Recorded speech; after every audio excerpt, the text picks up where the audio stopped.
The global outbreak of a zombie virus has plunged the blue planet into a veritable hell on Earth, resulting in the demise of over 99% of the population due to apocalyptic disasters. In her previous life, Lu Liuliu met a tragic end alongside her child, a consequence of her misplaced trust in the deceitful words of her best friend and fiancé. Upon reopening her eyes, she finds herself reborn a week prior to the cataclysm, having just undergone a cesarean section. Confronted with the impending calamity, she endures the pain to discharge herself from the hospital, returning home to activate her ancestral space and frantically stockpile resources. Chapter 86. You are being inappropriate.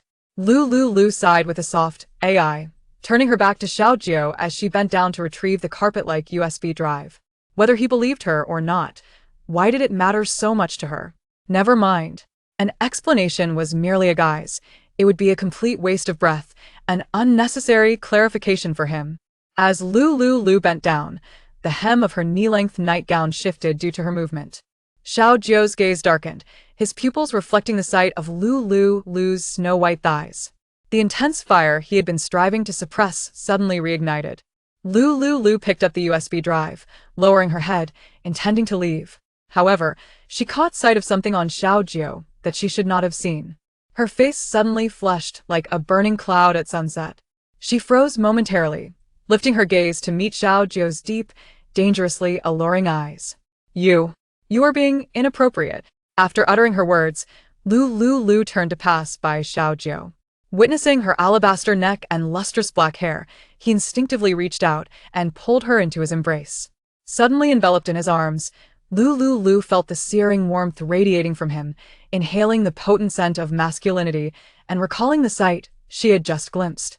Instantly, she felt her body heat up, as if she were about to emit steam. What are you doing? You are being inappropriate. Xiaojiu gazed at her delicate lips as they babbled, completely losing his reason. He effortlessly lifted her with one arm, her legs wrapping around his waist, while his other hand pressed against the back of her head, leaning down to bestow a kiss upon her lips. Lu Liuliu's eyes widened, her heart racing. She could hear its frantic beating, echoing bang bang. This familiar yet strange kiss rendered her limbs weak, her mind a blank slate. Perhaps it lasted a minute, perhaps 3. Xiaojiu realized he was teetering on the brink of complete loss of control. After a brief wave of dizziness, Lu Liuliu belatedly felt something pressing against her thigh. Stimulated, Lu Liuliu regained a flicker of rationality. She opened her mouth and bit down hard, instantly filling the air with a metallic taste.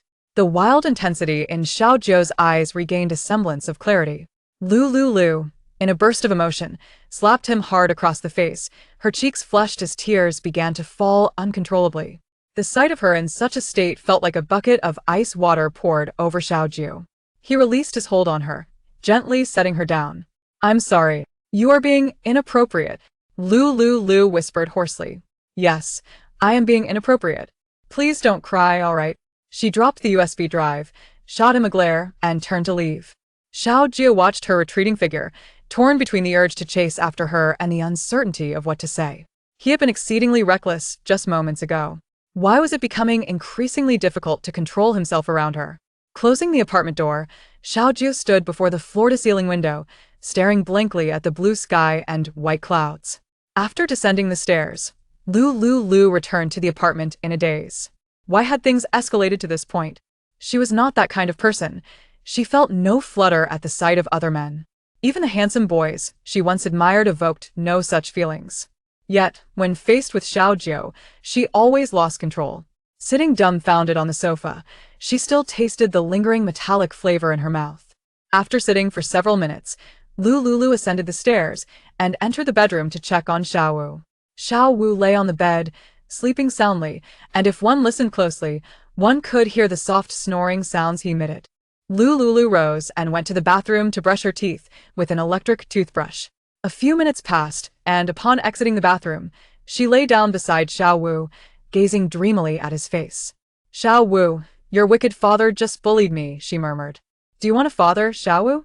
If one day you grow up, who would you prefer, your father or your mother? Lu Liuliu spoke softly to herself. Xiaowu, drowsily hearing her voice, opened his large, dark eyes. Yayama, he babbled. Upon seeing Xiaowu awake, Lu Liuliu immediately gathered him into her embrace. As Xiao Wu caught the scent of Lu Liuliu, he broke into a smile. Witnessing his radiant grin, Lu Liuliu felt her heart melt entirely. "Are you hungry? Do you want milk?" Lu Liuliu asked gently. Xiao Wu made an effort to respond. Eat. This time, Lu Liuliu was certain she heard Xiao Wu's reply, filling her with joy. Xiao Wu must have also been reborn. Lu Liuliu communicated with the space using her mental energy and retrieved a bottle of 45-degree breast milk to feed Xiao Wu. Upon seeing the milk bottle, Xiao Wu opened his mouth wide and eagerly latched onto it. Lu Liuliu watched him drink with such cuteness that her previously gloomy mood brightened instantly. As she gazed at Xiao Wu's delicate features, she involuntarily thought of Xiao Jiao. Ever since she met him, she felt as if she had turned into a fool, her mind utterly blank. Lu Liuliu stared at the milk bottle and drifted into thought again. Before long, Xiao Wu finished his milk and closed his eyes, falling asleep. Lu Liuliu carefully placed him back on the bed and went downstairs to attend to her tasks. Now was not the time to be thinking of men. Engaging in some activities would distract her from wandering thoughts. Today was June 21st, and there were approximately 2 weeks until July 6th. After 2 weeks, the water supply would be cut off, followed by intermittent power outages.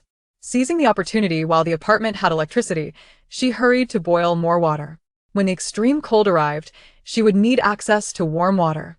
Additionally, the apartment door needed to be replaced as soon as possible. Lu Liuliu descended to the ground floor of the apartment building and opened the official black market trading forum on her wristband to check if anyone had replied to her anonymous post. She noticed a response beneath her post. 100 points for door installation. If you need a door, an additional 100 points will be charged. Upon reading the comment, Lu Liuliu felt that the 200 points were reasonable. She added the responder to her wristband friends list. Shortly after, a message appeared on her wristband. "Boss, do you need a door installed? I may not be very tall, but I excel in door installation." Lu Liuliu felt something was amiss with this message. She replied, "Does the 200 points cover materials?" "Indeed, the installation fee is 100, and the material cost is 100. What is the quality of the door you provide?" "Rest assured, my family is in the renovation business and resides in the Qingqing community, behind Lin Wan community. We have plenty of ready-made materials in our shop on the first floor. Recently, the officials cleared away the zombies near our community. If you need a door installed, I can return home immediately to bring you the materials." Lu Liuliu responded, "I need 2 doors, and the materials must be of the highest quality. The quote I provided is for the best doors. You can rest assured of their quality." Chapter 87. Xiao Jie requests to add you as a friend. 2 doors for 100 points. For Lu Liuliu, 400 points were but a trifling amount. She acquiesced to the condition. "Boss, please hold on a moment.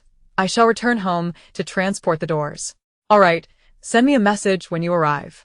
Lu Liuliu adjusted her wristband from silent to ringing mode, ensuring that she would receive any messages from the installer promptly. She then proceeded to the kitchen to boil water. In her space, she located 10 electric kettles, each with a capacity of approximately 25 liters. Boiling a single kettle yields 25 liters of hot water, equivalent to 50 jin. The water was drawn directly from a small creek within her space, transferred using a bucket. Each kettle of this size takes 5 minutes to reach a boil. Lu Liuliu found 2 new bowl sockets in her space, each featuring 6 outlets, equipped with a split control switch for enhanced safety. This provided a total of 12 power outlets. 10 of these would be used for boiling water, while the remaining 2 were designated for kneading and rolling dough. Approximately an hour later, Lu Liuliu received a message from the installer. "Boss, there are official personnel at the entrance. I cannot enter as I am not a resident of the apartment. Please wait. I will come down to escort you." Descending the stairs, Lu Liuliu encountered a rather dubious-looking man standing at the entrance of the apartment building. He appeared to be around 30 years old, with 2 doors and the necessary installation tools strapped to a small cart behind him. "Boss, you've found the right person for the job." Lu Liuliu, albeit skeptical, proceeded with him. The 2 arrived at the apartment entrance. "Boss, I require a power outlet. Otherwise, my electric tools cannot operate." Lu Liuliu turned back into the apartment, retrieved the bowl socket, plugged it in at the entrance, and handed it to the installer. The somewhat sleazy man connected his tools and began dismantling the door. The electric device buzzed to life, and within mere minutes, the original apartment door was swiftly removed. Lu Liuliu grimaced. Indeed, safety was a mere illusion, especially when faced with such professionals who could dismantle a door in seconds. Next door, Jiang Yi, who was purifying water, heard the cacophony of the electric tool and stepped outside to investigate. Upon her emergence, she noticed the installer at work. Silently, she stood alongside Lu Liuliu, observing the installation. The installer, true to his self-proclaimed expertise, demonstrated commendable skills. Approximately 20 minutes later, he had successfully fitted the new door for Lu Liuliu. "Boss, here are the keys. Please keep them safe." Glancing at the keys, Lu Liuliu suddenly felt that perhaps installing a new door was futile. Encountering a locksmith like Lao Lu or an installer of similar caliber rendered the door virtually meaningless. Well, since we're here, we might as well replace the door. With the new door in place, at least it would emit some sound if Lao Lu attempted to gain entry. Unlike before when Zhou Yining had stealthily opened her apartment door with tools procured from an unknown source. Lu Liuliu accepted the keys, and the installer continued with the door installation next door. Shortly thereafter, the door to Jiang Yi's apartment was also completed. Lu Liuliu and Jiang Yi inspected the door, confirming that it opened and closed without issue. She then transferred 400 points to the installer. The man's face lit up with joy upon seeing the points, as he happily wheeled his cart away. With the installation complete, the clock struck 4:30 in the afternoon. Lu Liuliu and Jiang Yi returned to the apartment cheerfully, preparing to make dinner. Half an hour later, at 5 o'clock, they had finished their meal. Just as they concluded, Lu Liuliu felt her wristband vibrate.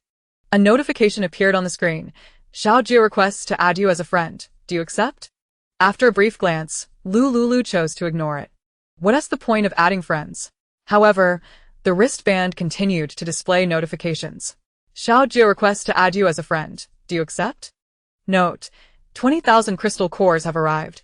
Find a place to trade.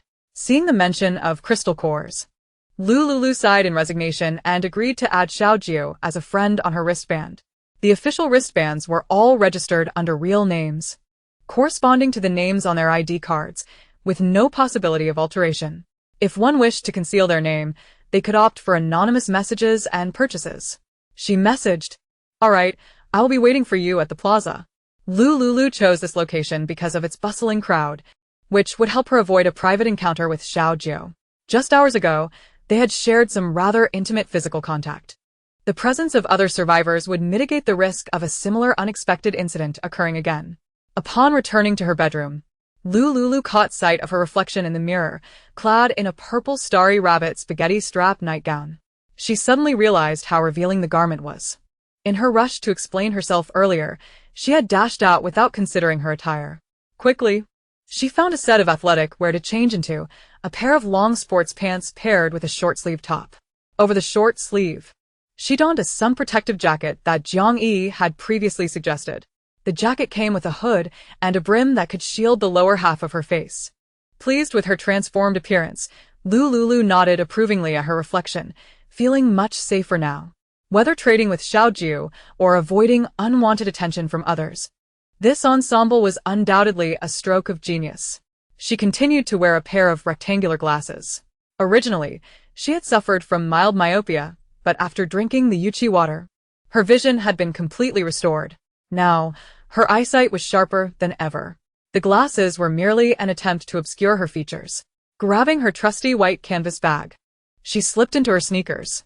After washing her hands, she retrieved a 5-liter bottle of mineral water from her space. Twisting off the red cap, she added a single drop of Yuchi essence. This single drop would yield 5 liters of diluted vitality water, equivalent to 10 jin in volume. The super vitality water, valued at 20,000 crystal cores, was freshly concocted. To avoid suspicion, she deliberately tore off the packaging of the mineral water, pretending it was an already used container. Such a large bottle of mineral water held considerable worth. She shook the bottle back and forth to ensure the Yuchi liquid was thoroughly mixed with the mineral water. Afterward, she opened the apartment door and descended the stairs. Jiang Yi watched her, carrying the mineral water, with a hint of concern. Is she lifting such a heavy load before her confinement is complete? However, in recent days, she has observed that Lu Liuliu's gait has become indistinguishable from that of an ordinary person. Perhaps it is for the best. Lulu is not one to act recklessly. Moreover, She appears to have made a commendable recovery. As for the bucket of water she carries, there is no need to pry.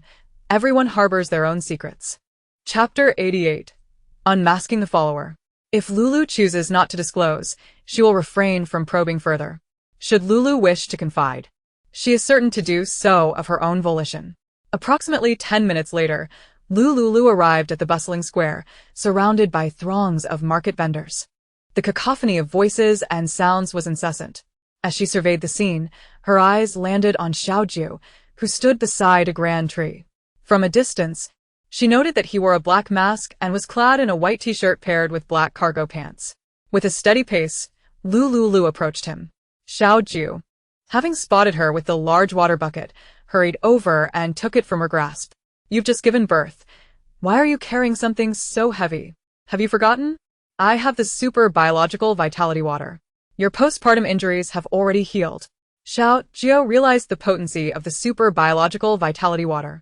It had even healed the scars he had sustained years prior and allowed him to surpass his previous physical limits.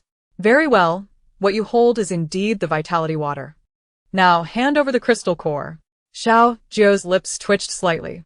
In their last transaction, she had at least packaged the super biological vitality water. This time, she had opted to bring it in a mere mineral water bucket. From his black sports bag, Xiaojiu retrieved a metal box. The crystal cores are all in here. Additionally, due to the severe water pollution recently, the government has developed a new type of water purifier. Here are 2 as a complimentary gift. As he spoke, he produced a black plastic bag and handed it to Lu Liuliu. A new water purifier? Lu Liuliu felt little interest in this. In her space, she had an inexhaustible supply of water. However, Jiangyi was another matter entirely. In this sweltering heat, a single day without a shower left one reeking of sweat. The purifier in the apartment had a limited purification capacity and flow rate, suitable only for drinking water. Daily water usage was still rather scarce, at least on the surface. After a brief hesitation, Lu Liuliu accepted the gift. Wait, I too have a gift for you. She would not take something for nothing. Reaching into her canvas bag, she connected her mental energy to her space and retrieved 2 boxes of the fruit platter she had previously stockpiled, placing them into the plastic bag before producing them from the canvas bag. Currently, fruits were a rarity. The official supermarkets had implemented purchase limits, allowing each person to buy only 100 grams, and even then, the supply was limited and exorbitantly priced. Exchanging 2 fruit platters for 2 water purifiers seemed a fair trade in value. Xiaojiu, seeing her produce items from her bag, harbored no suspicions. Once their transaction concluded, Lu Liuliu placed the metal box containing the crystal cores and the black plastic bag into her canvas bag and turned to leave. Xiaojiu watched her retreating figure for a moment before following her into the throng of people. It was unavoidable. They resided in the same apartment, and no matter the route taken, their paths would eventually converge at the entrance. In the brief moments he trailed Lu Liuliu, he keenly perceived someone stealthily shadowing her. Xiaojiu discreetly located the individual's south hiding place and swiftly delivered a kick that sent him sprawling. At the corner of the building, the man trailing Lu Liuliu was momentarily stunned by the force of the kick. He found himself utterly defenseless against this sudden assault. As he regained his senses, he met the cold gaze of Xiaojiu fixed upon him. Who are you? Why are you following her? The burly man was indeed one of the trio who had harassed Lu Liuliu days prior. In recent days, they had taken turns stalking her. Whenever she appeared, they maintained a close watch. Over the past few days, Lu Liuliu had remained active around the apartment and its entrance, leading them to discover that she was hoarding crystal cores, solidifying their belief that the cores concealed a significant secret. Thus, they resolved to stand guard at her apartment building 24/7, seeking an opportunity to extract information about the core's purpose. Their intent was to seize her resources and points upon finding the chance, then vanish without a trace. The man, now on the ground, quickly assessed his options and decided to make a run for it. Noticing his attempt to flee, Xiaojiu effortlessly caught up and knocked him down once more. Before the man could react, Xiaojiu retrieved a pair of handcuffs from his black sports bag and secured the man's hands behind his back. I now suspect that you intend to conspire against the survivors within the shelter. You will accompany me to the official detention center for questioning. The burly man wore a look of despair. Heavens! Where did this devil come from? Boss, save me. Someone please help. Reluctantly, the man followed Xiao Jiao toward the official detention center. Xiao Jiao, carrying the recently traded mineral water bucket, urged him to quicken his pace. Before long, the man found himself in a sealed interrogation room designated for questioning dangerous individuals. Xiao Jiao personally oversaw this interrogation. Speak honestly. Confess, and you will receive leniency. Resist, and you will face severe consequences. Xiao Jiao's icy voice echoed from within the interrogation room. The man, witnessing his fearsome demeanor, gritted his teeth and remained silent. Not willing to speak, Xiao Jiao responded with a cold chuckle. Having participated in various undercover operations since the age of 18, he had amassed numerous techniques for dealing with such dangerous individuals over the past 7 years. Before the man could react, Xiao Jiao approached the interrogation room's equipment and retrieved a new type of electric baton, activating it. The crackling sound accompanied by white electrical sparks filled the air. The man's face paled at the sight of the electric baton. This is violent enforcement. I refuse to comply. I will file a complaint against you. Refuse to comply? It seems you are still unaware of the gravity of the situation. We are in an apocalypse, not the peaceful world you envision. The burly man gritted his teeth. Observing this, Xiao Jiao raised the electric baton and advanced toward him. No, don't come any closer. Meanwhile, Lu Liuliu remained blissfully unaware of the danger she faced, which Xiao Jiao had inadvertently discovered and resolved. She returned to her apartment with a cheerful demeanor. Upon opening the door, she found Jiang Yi engrossed in an official live broadcast. Lu Liuliu sat beside Jiang Yi and retrieved the water purifier gifted by Xiao Jiao. Upon seeing the purifier, she felt a twinge of curiosity. It was a small, silver cylindrical device featuring 2 rotating connectors, designed to attach to a faucet. Lulu, what is this? Jiang Yi inquired with intrigue. A water purifier, just developed by the officials, Lu Liuliu explained as she rose and made her way to the kitchen, where she installed the connector onto the kitchen faucet. Turning on the tap, the formerly yellow water, speckled with black particles, transformed into a crystal-clear stream devoid of any impurities. Lu Liuliu poured a glass of water and retrieved a water testing pen from the cabinet. Beep. Water purity level, 10. To her astonishment, the value of the water purifier she procured was even lower than expected. The 10 purifiers she had stockpiled were all products from Yunshan Technology, ranking among the top 3 in market sales. Such a diminutive converter possessed such miraculous effects. Chapter 89. Are you convenient now? At this juncture, she owed the other party even more. Those 2 fruit bowls paled in comparison to the worth of this water conversion device. How had she never heard of such a high-tech marvel before? Filled with curiosity, Lu Liuliu handed another water converter to Jiang Yi. This purifier was remarkable, boasting a substantial water output and superior quality after purification.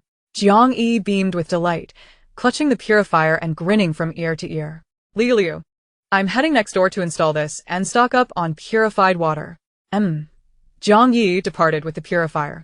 This time, Lu Liuliu did not feel the need to suspiciously inspect the apartment. Jiang Yi had been inside. It was improbable that someone could stealthily infiltrate and install surveillance devices. She picked up the small Wu from the crib next to the sofa and made her way to the bedroom. After a simple wash, Lu Liuliu drew the curtains tightly and secured the door, communicating with her space through mental energy. Previously, she had opened the 4th door in her space. At this moment, all 4 doors stood wide open. The 20,000 crystal cores she had just acquired, combined with her current supply, were insufficient to open the 5th door. Lu Liuliu resolved to continue upgrading the jade pool. The initial opening required 10 crystal cores. The first upgrade demanded 10, the second 100, the third one 000, and the fourth 10, 000. This time, theoretically, the upgrade of the jade pool would require 100, 000 crystal cores. The quantity she possessed was far from adequate. Connecting her consciousness to the grand door, she entered the jade pool. A day and night had elapsed since the last upgrade, and within the jade pool, a small puddle of its water reappeared. Lu Liuliu carefully collected this water into a measuring cup, precisely 100 milliliters. Thus, even without upgrading the jade pool, it would automatically regenerate 100 milliliters of the original liquid each day. In 5 days, it would entirely replenish to 500 milliliters. After extracting the liquid from the jade pool, Lu Liuliu attempted to channel 10,000 crystal cores into it. In no time, 10,000 strands of white energy were absorbed by the jade pool. At that moment, a large puddle of jade pool liquid formed. From this experiment, Lu Liuliu concluded that as long as there were crystal cores, upgrades could continue. Although the jade pool did not undergo a qualitative transformation, the liquid visibly increased. Lu Liuliu was elated. She found a large storage container and filled it with the newly produced jade pool liquid. Following this upgrade, the liquid expanded from 500 milliliters to an impressive 5,000 ml, equivalent to 10 pounds of water. Now, she could grow vegetables and fruits at any time without worrying about insufficient growth liquid. Just after extracting the water, the center of the jade pool slowly began to generate new liquid. At this rate of increase, it would likely restore to 10 pounds of water within a day and a night. Indeed, investing in the upgrade of the jade pool proved to be highly profitable. The remaining 10,000 crystal cores were allocated to the second door. Much like before, the planting area expanded. Both terrestrial and aquatic crops doubled in size, with each having 90 plots. After upgrading the second door, her supply of crystal cores dwindled. At this point, the crops within the second door were nearing maturity. Lu Liuliu hastened their ripening using some diluted liquid, then collected everything and piled it in the preservation area outside. The fruits she had previously acquired were not intended for consumption, as they were heavily treated with chemicals and not particularly healthy. Once she had the time, she planned to exchange them for other resources. Her favorite fruit was strawberries, beautiful and delicious. Thus, she located strawberry seeds, sowed them in the terrestrial crop area, and added the diluted jade pool original liquid. Before long, the strawberry seeds began to root, sprout, bloom, and bear fruit. In the blink of an eye, all the strawberries were ripe. Lu Liuliu quickly used her mental energy to harvest all the strawberries from the plots. Enormous strawberry fruits, each weighing a pound. She felt her mouth water at the sight. Lu Liuliu hastened her pace, collecting all 701-pound strawberries from the 90 planting plots, placing them in the preservation area of her space. She held one of the strawberries in her hand. Large. So large. Never had she encountered such a size. Just one glance filled her with immense satisfaction. These strawberries were pristine, requiring no washing. Yet, out of habit, Lu Liuliu took them to the kitchen downstairs to rinse them off. Standing in the kitchen, she held a gigantic strawberry and took a bite. Oh my. It's so delicious. Such exquisite strawberries exist in this world. Lu Liuliu chewed on the succulent fruit, tears of joy brimming in her eyes.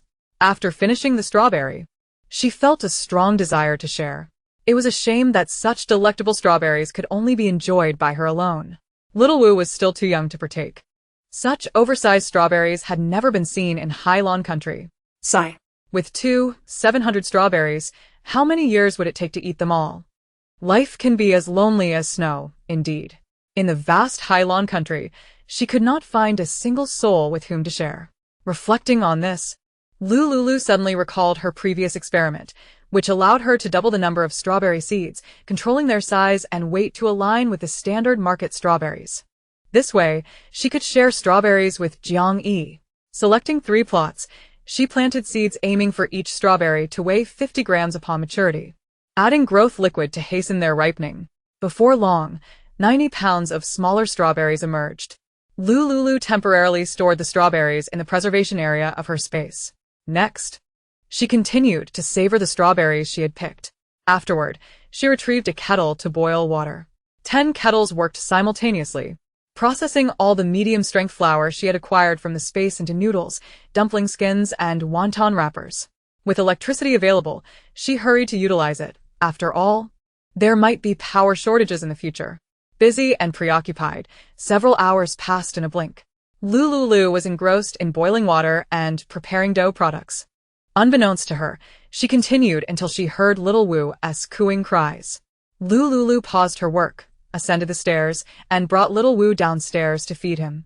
Once little Wu finished his milk, had his diaper changed, and fell asleep, she placed him back in the crib beside the sofa. The monotony of this labor was wearing. Lu Liuliu decided to turn on the projector, retrieving one of the 100 USB drives scattered on the coffee table.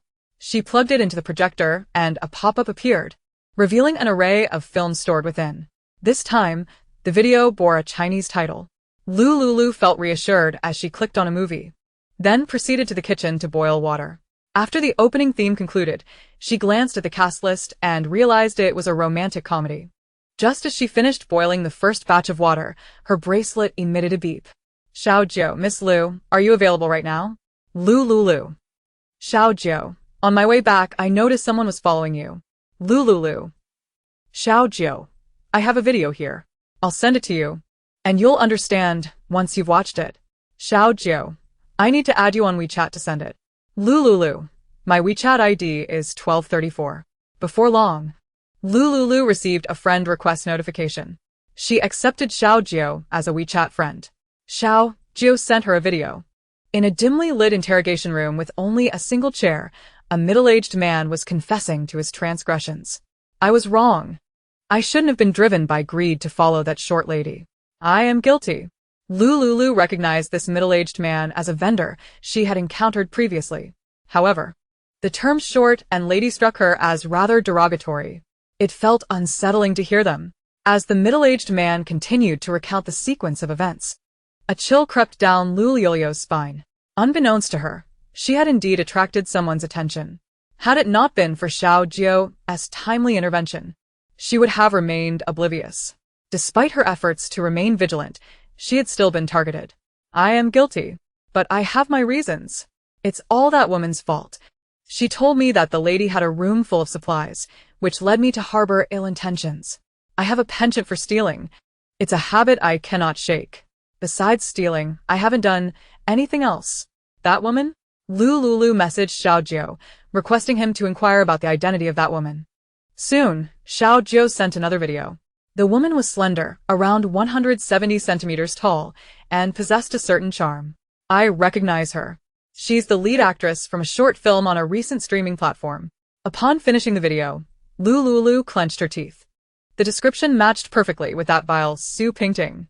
She cursed herself for not having dispatched her with a dagger before the apocalypse erupted. Indeed, even though she had reincarnated and altered many events, that wretched Su Pingting remained as insidious as ever, always opposing her. Damn it! She truly deserved to die. With her eyes darkened, Lu Liuliu ceased her boiling water activity. She made her way to the bedroom, placing the sleeping Xiao Wu along with the secure crib inside the bamboo house. Subsequently, she sat at her vanity to disguise herself. She donned blue contact lenses, let her golden locks flow, and wore a complete black leisure ensemble that enveloped her figure. Every possible part of her body was meticulously armed. In her previous life, even after surviving for over a year in the apocalypse, she had never harmed anyone. This time, Su Pingting had dared to bully her once more. A choice had to be made. During this period, she had been consuming a diluted elixir daily, which significantly enhanced her physical condition and capabilities. Once her transformation was complete, she procured a fruit knife from her space and quietly exited the apartment. The night was deep, shrouded in darkness and a gusty wind. Lu Liuliu stealthily left her apartment, closing the door behind her. For this operation, she had silenced her phone and bracelet to prevent any sudden notifications from causing unnecessary disturbances.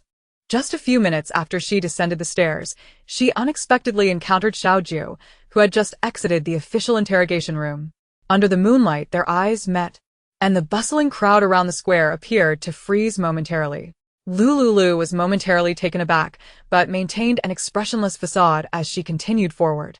Her destination was the official housing rental center, where she aimed to discern Su Pingting's precise whereabouts and seize an opportunity to act. As for the grievances from her past life, she would ensure that Su Pingting experienced them before meeting her end, leaving her to die in pain and regret. Xiao Jiu, upon spotting Lu Liuliu, was initially stunned before he noticed her briskly walking away without looking back. Lu Liuliu's gait resembled that of a waddling duck. Recalling the familiar glint in her eyes, Xiao Jiu quickly realized this was indeed Lu Liuliu. He promptly chased after her, grasping her arm. Miss Liu, where are you headed at this late hour? Let go of me. It's none of your business. A hint of sorrow emerged in Xiao Jiu's gaze. Did she truly possess no feelings? Was she unaware that he was concerned for her? If it were anyone else, he wouldn't have intervened at all. The bizarre incidents occurring at the base were far too numerous for him to handle. However, she was different. She was Xiao Wu's mother. Did she not understand that someone was watching her? The individual apprehended tonight had two accomplices. Once he gathered their addresses, he dispatched people to capture them, only to discover they had vanished. In such a short time, those two wouldn't have traveled far. Official investigations revealed that these three individuals had criminal records, one for sexual assault, another for theft, and the last was a fugitive wanted for murder. The one caught was a thief whom the A city authorities had been actively pursuing. These three had somehow forged identification and infiltrated the shelter. Now, the two most dangerous individuals remained hidden in the shadows. No, you must come with me tonight, Xiao Jiu insisted, gripping Lu Liuliu firmly as he attempted to lead her back to the apartment. Lu Liuliu forcefully shook off Xiao Jiu's hand. What gives you the right to control me? Who are you to me? What authority do you have over my actions? Her barrage of questions left Xiao Jiu momentarily bewildered. Indeed. What was his standing to dictate her actions? Frowning deeply, he reiterated, they have two accomplices who have escaped. You cannot go out. Return with me to the apartment. Let go of me. Lu Liuliu protested vehemently as Xiao Jiu grasped her arm once more. She struggled fiercely to break free, but the next moment, she found herself swept up in his arms. Lu Liuliu was momentarily taken aback, but quickly regained her composure. You scoundrel. Put me down. She extended her hands, attempting to claw at Xiao Jiu's arms. While one of his arms held her securely, the other firmly restrained her hands. Lu Liuliu felt an overwhelming anger surge within her. She struggled against his grasp, yet it proved futile. Despite her enhanced physique, she found herself overpowered by this ordinary man. Why? Why was Xiao Jiu stronger than her? The elixir she consumed was the first dilution, while his had undergone multiple dilutions. How could Xiao Jiu possibly possess greater strength than her?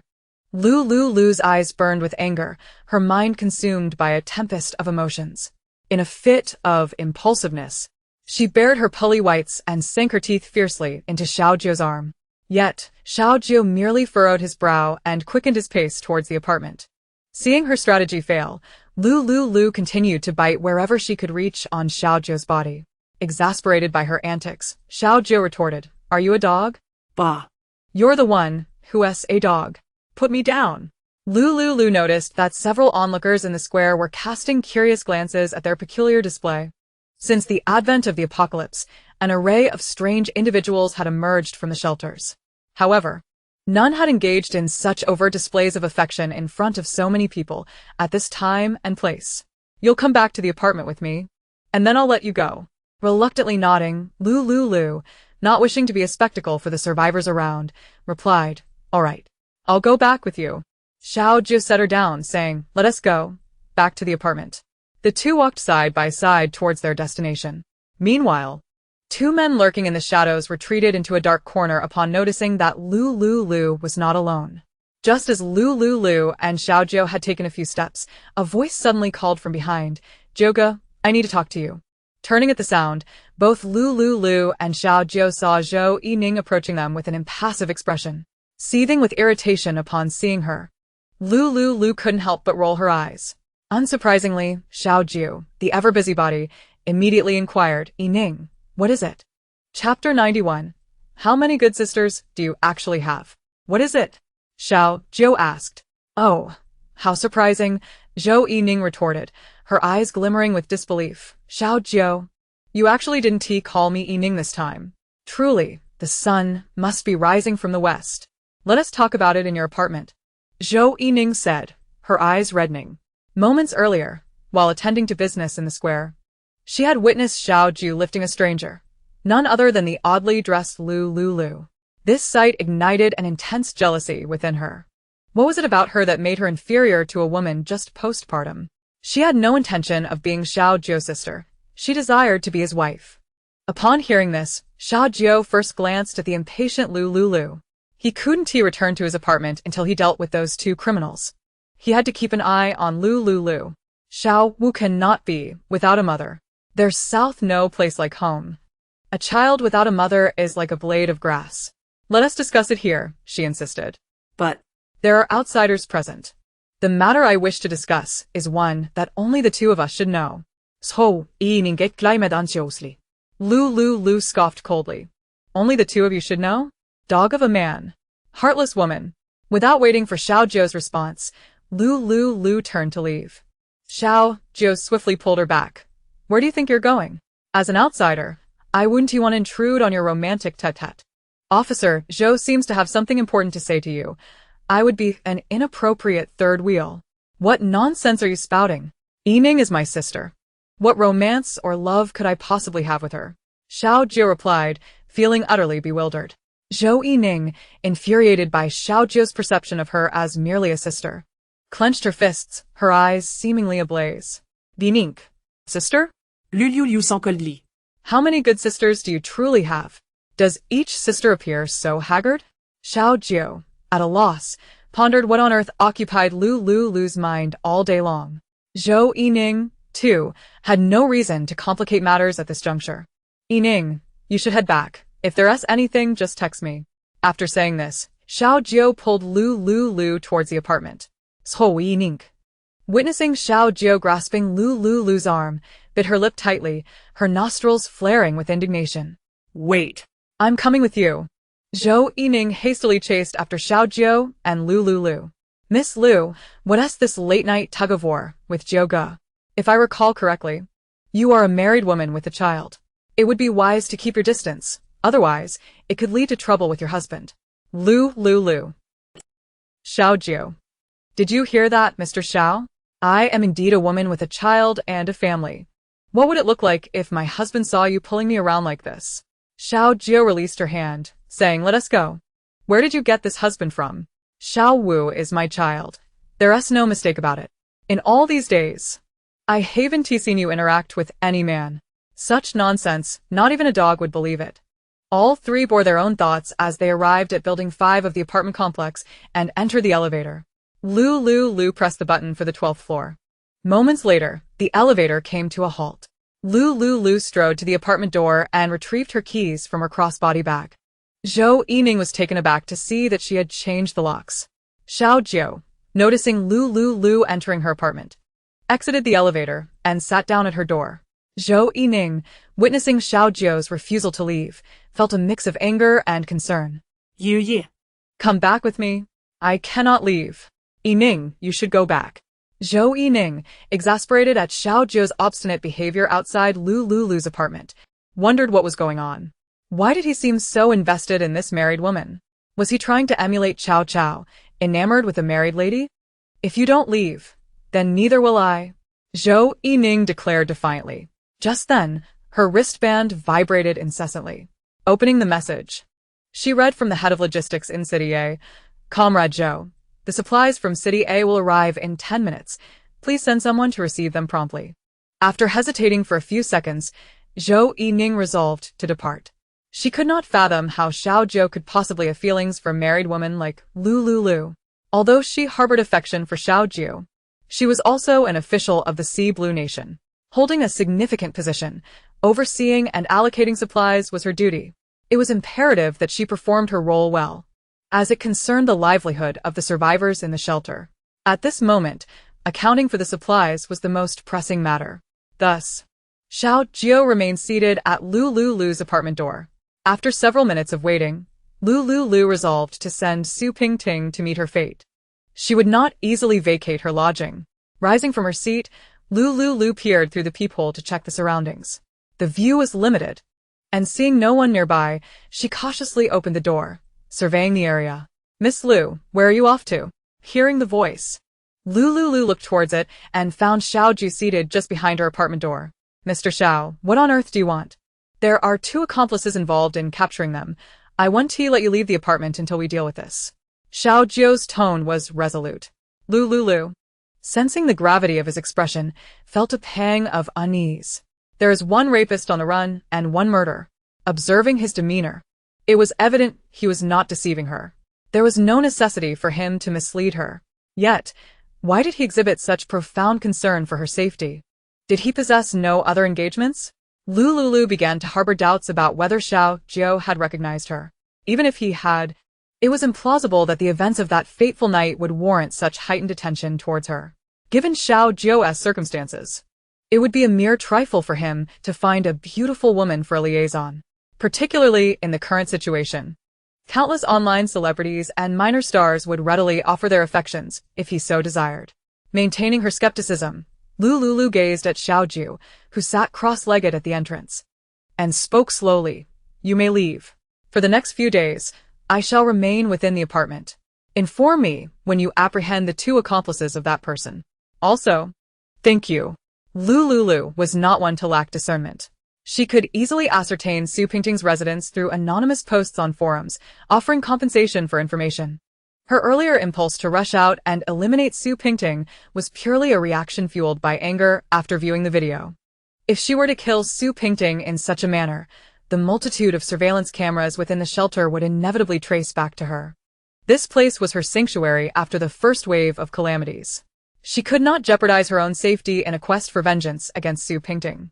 Exiting the shelter posed risks of encountering zombies and nefarious individuals. Moreover, being placed on the official blacklist would severely hinder her future movements. Even if she had her own space, it was unthinkable for her to lead a solitary existence with only Xiao Wu for company. She had no desire to relive such a desolate life devoid of human warmth. The year of seclusion in her previous life had nearly plunged her into postpartum depression and autism. Xiaoju lifted his gaze, locking eyes with Lu Liuliu.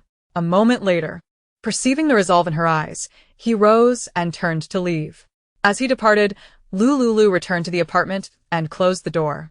For added security, she found a doorstop in her space and placed it behind the door. This doorstop provided her with a modicum of reassurance. Lu Liuliu seated herself on the sofa and anonymously posted on the forum, offering compensation points to track down Su Pingting's address. Then, she gazed pensively out of the floor-to-ceiling window. Now, her body had been healed by the Yuqi water, and her constitution had been fortified. Once she located the rumored golden-type ability user, she would exchange for life-saving weapons and an aircraft, seeking an opportunity to join the official rescue team to scavenge supplies at no cost. Her primary objective was gold. As for other materials, she had stockpiled enough. Acquiring more would merely be a delightful embellishment. Communicating with her space through her thoughts, she discovered Xiao Wu sleeping soundly in the bamboo house.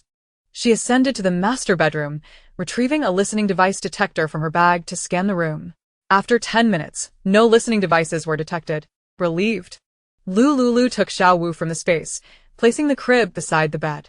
She resolved to use the space solely in the master bedroom from now on, ensuring she checked for listening devices each time. Zhou Yining had previously entered the apartment with ease. Such occurrences, one could never be too cautious. Sitting at the edge of the bed, she awaited Xiao Wu's awakening. It was nearly time for him to rouse from his slumber. After a while, Xiao Wu stirred. Lu Liuliu cradled him, nursing him directly. Her body had healed, rendering the breast pump unnecessary. Nestled in her comforting embrace, Xiao Wu eagerly fed. After finishing his meal, Lu Liuliu noted that her milk supply had been adequately regulated. Once Xiao Wu fell asleep, she retrieved an NB-sized diaper from the bulk pack and changed him. Xiao Wu awakened every 2 to 3 hours, and she would change his diaper each time, regardless of its cleanliness. The stockpile of diapers she had accumulated would suffice even if she were to raise 10 children, lasting until the day they no longer needed them. With Xiao Wu settled, Lu Liuliu prepared to wash up. The water in her space was rather cool, necessitating the addition of hot water for bathing. She descended to retrieve the converter Xiao Jiu had given her, bringing it back to the bathroom to connect it to the shower head. After testing the shower, she found it dispensed clear, clean hot water. This was indeed quite convenient. Standing beneath the shower, she bathed, and afterward, she dried her hair with a blow dryer, changing into a pink cotton nightgown adorned with starry rabbits. To prevent any potential leakage, she found a pack of breast pads in her space, placing 2 in the bodice of her nightgown to avert any embarrassing spillages. Subsequently, she removed the adapter and returned downstairs, reattaching it to the kitchen faucet. Once she had completed these tasks, Lu Liuliu glanced at her wristband, which indicated the time, June 22nd, 12:05 a.m. Unbeknownst to her, time had slipped away swiftly. So many events had transpired that day, leaving her utterly fatigued. Lu Liuliu opened her phone, locating Zhang Yi's WeChat to invite her over for a midnight snack. Just as she opened the app, she noticed a message from Jiang Yi sent 10 minutes prior. Lulu, I'm at the water purification station next door and won't be returning tonight. No need to wait for me. Lu Liuliu replied, all right. She set her phone down and headed to the kitchen, finding the dumplings she had previously prepared with Jiang Yi. Using the water from her space, she boiled 16 dumplings. Then, she retrieved a cup of signature taro ball iced milk tea from her space. With a bite of dumpling followed by a sip of milk tea, she satisfied her hunger before ascending to rest. Before settling down, she checked Su Pingting's account on the social media platform. To her relief, Su Pingting's account was suspended, and all promotional videos had vanished. It seemed that Su Pingting's account was now defunct. With a sense of relief, Lu Liuliu drifted into slumber, pleased to have caused her adversary some distress. After Xiao Jiu departed, he stationed 4 individuals to guard the entrance of Building 5.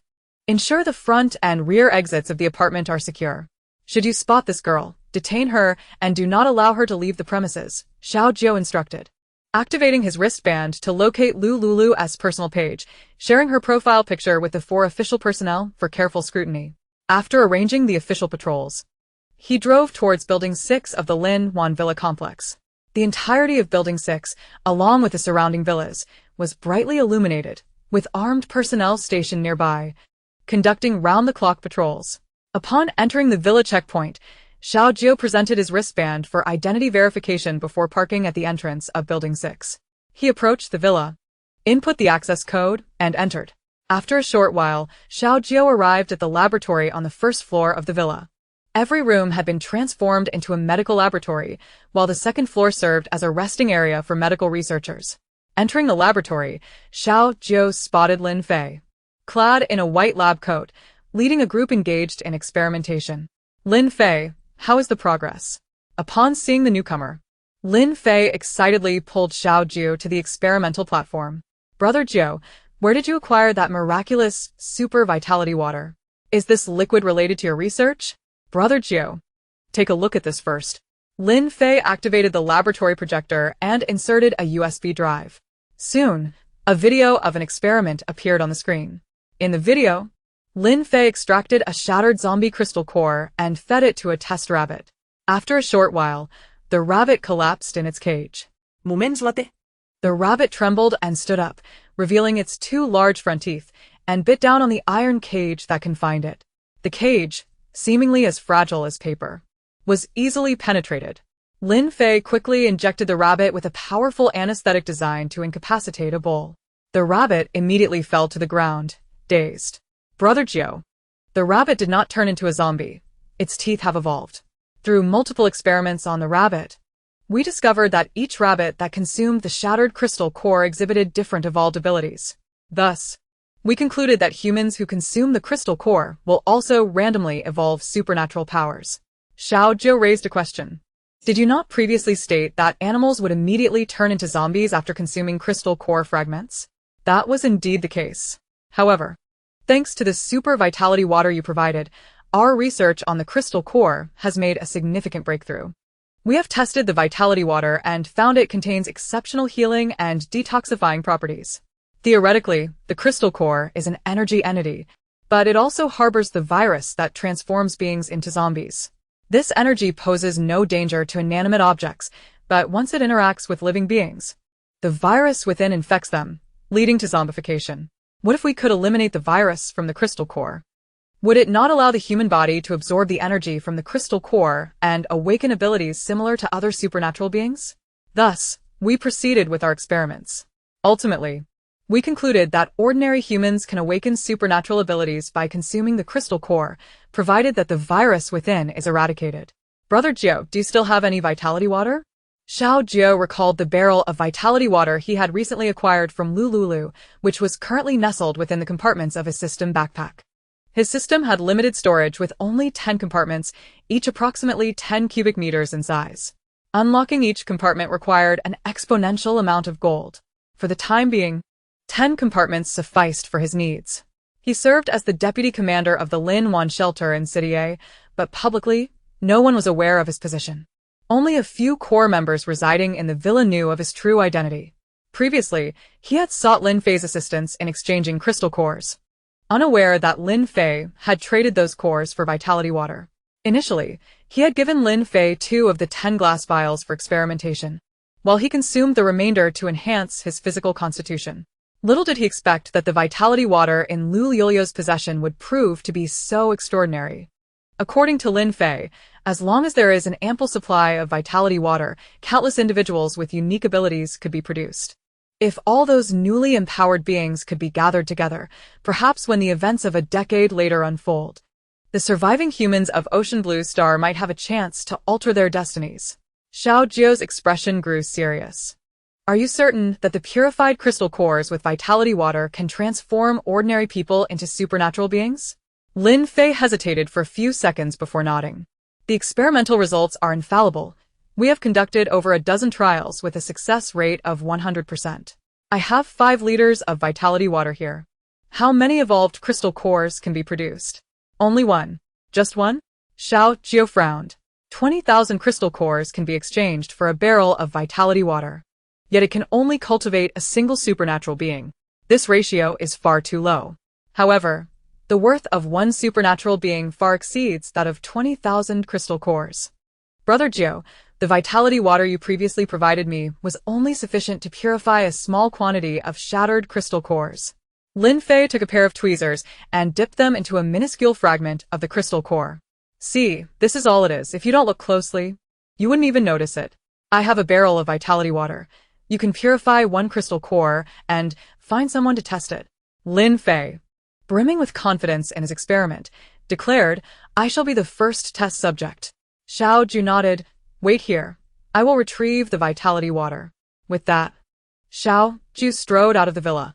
He drove the off-road vehicle outside the villa, seeking a secluded spot without surveillance, and retrieved the vitality water from the system, placing it in the passenger seat. A few minutes later, Xiao Jiu returned to the first-floor laboratory of the Lin Wan villa, carrying the vitality water. Lin Fei carefully accepted the barrel containing the vitality water. The other researchers present stood aside, observing with keen interest. Lin Fei found 2 iron boxes on the laboratory table and emptied the crystal cores contained within onto the surface. The crystal cores scattered across the laboratory table, shimmering brilliantly under the fluorescent lights. Lin Fei meticulously examined the array of rice grain-sized cores through a magnifying glass, selecting the largest one. Theoretically, the larger the crystal core, the more abundant the energy it contains, which means that the abilities gained from such a core will also be more potent. After stating this, he placed the selected crystal core into the vitality water. All eyes were fixed on the water-filled barrel. As seconds ticked by, the water level in the barrel rapidly diminished. Once all the vitality water had been absorbed by the crystal core, Lin Fei retrieved it and placed it back on the laboratory table for analysis. Beep. Zombie virus not detected. Upon hearing the intelligent voice announcement, Lin Fei and the others brightened with elation. Indeed, as long as there was sufficient vitality water, it was possible to eradicate the virus from the intact zombie crystal core entirely. Lin Fei glanced at Xiao Jiu and slowly remarked, Brother Jiu, if I happen to fail in awakening, please bury my body in a picturesque place. Xiao Jiu responded. Seeing Xiao Jiu's serious expression, Lin Fei laughed heartily. I'm just joking, a 1T fail. I've conducted this experiment over a dozen times. There's absolutely no issue. Lin Fei took the rice grain-sized crystal core and popped it into his mouth, followed by a sip of warm water to swallow it down. As soon as he ingested the crystal core, a wave of dizziness washed over him, and his body tilted to the side. Xiao Jiu, quick on his feet, supported Lin Fei. 2 doctors in white coats stepped forward to assist Xiao Jiu in carrying Lin Fei to the second-floor lounge of the apartment. The remaining researchers crowded into the lounge. To ensure safety, Lin Fei was securely bound to the bed with sturdy ropes by 2 researchers. The group waited patiently. An hour later, Lin Fei suddenly opened his eyes wide, feeling a unique energy coursing through his body. In the next moment, he realized he was bound like a zongzi. Before anyone could come forward to untie him, Lin Fei wiggled his fingers, and an invisible blade of wind manifested, swiftly severing the ropes that restrained him. Xiao Jiu and the researchers exchanged astonished and joyful glances.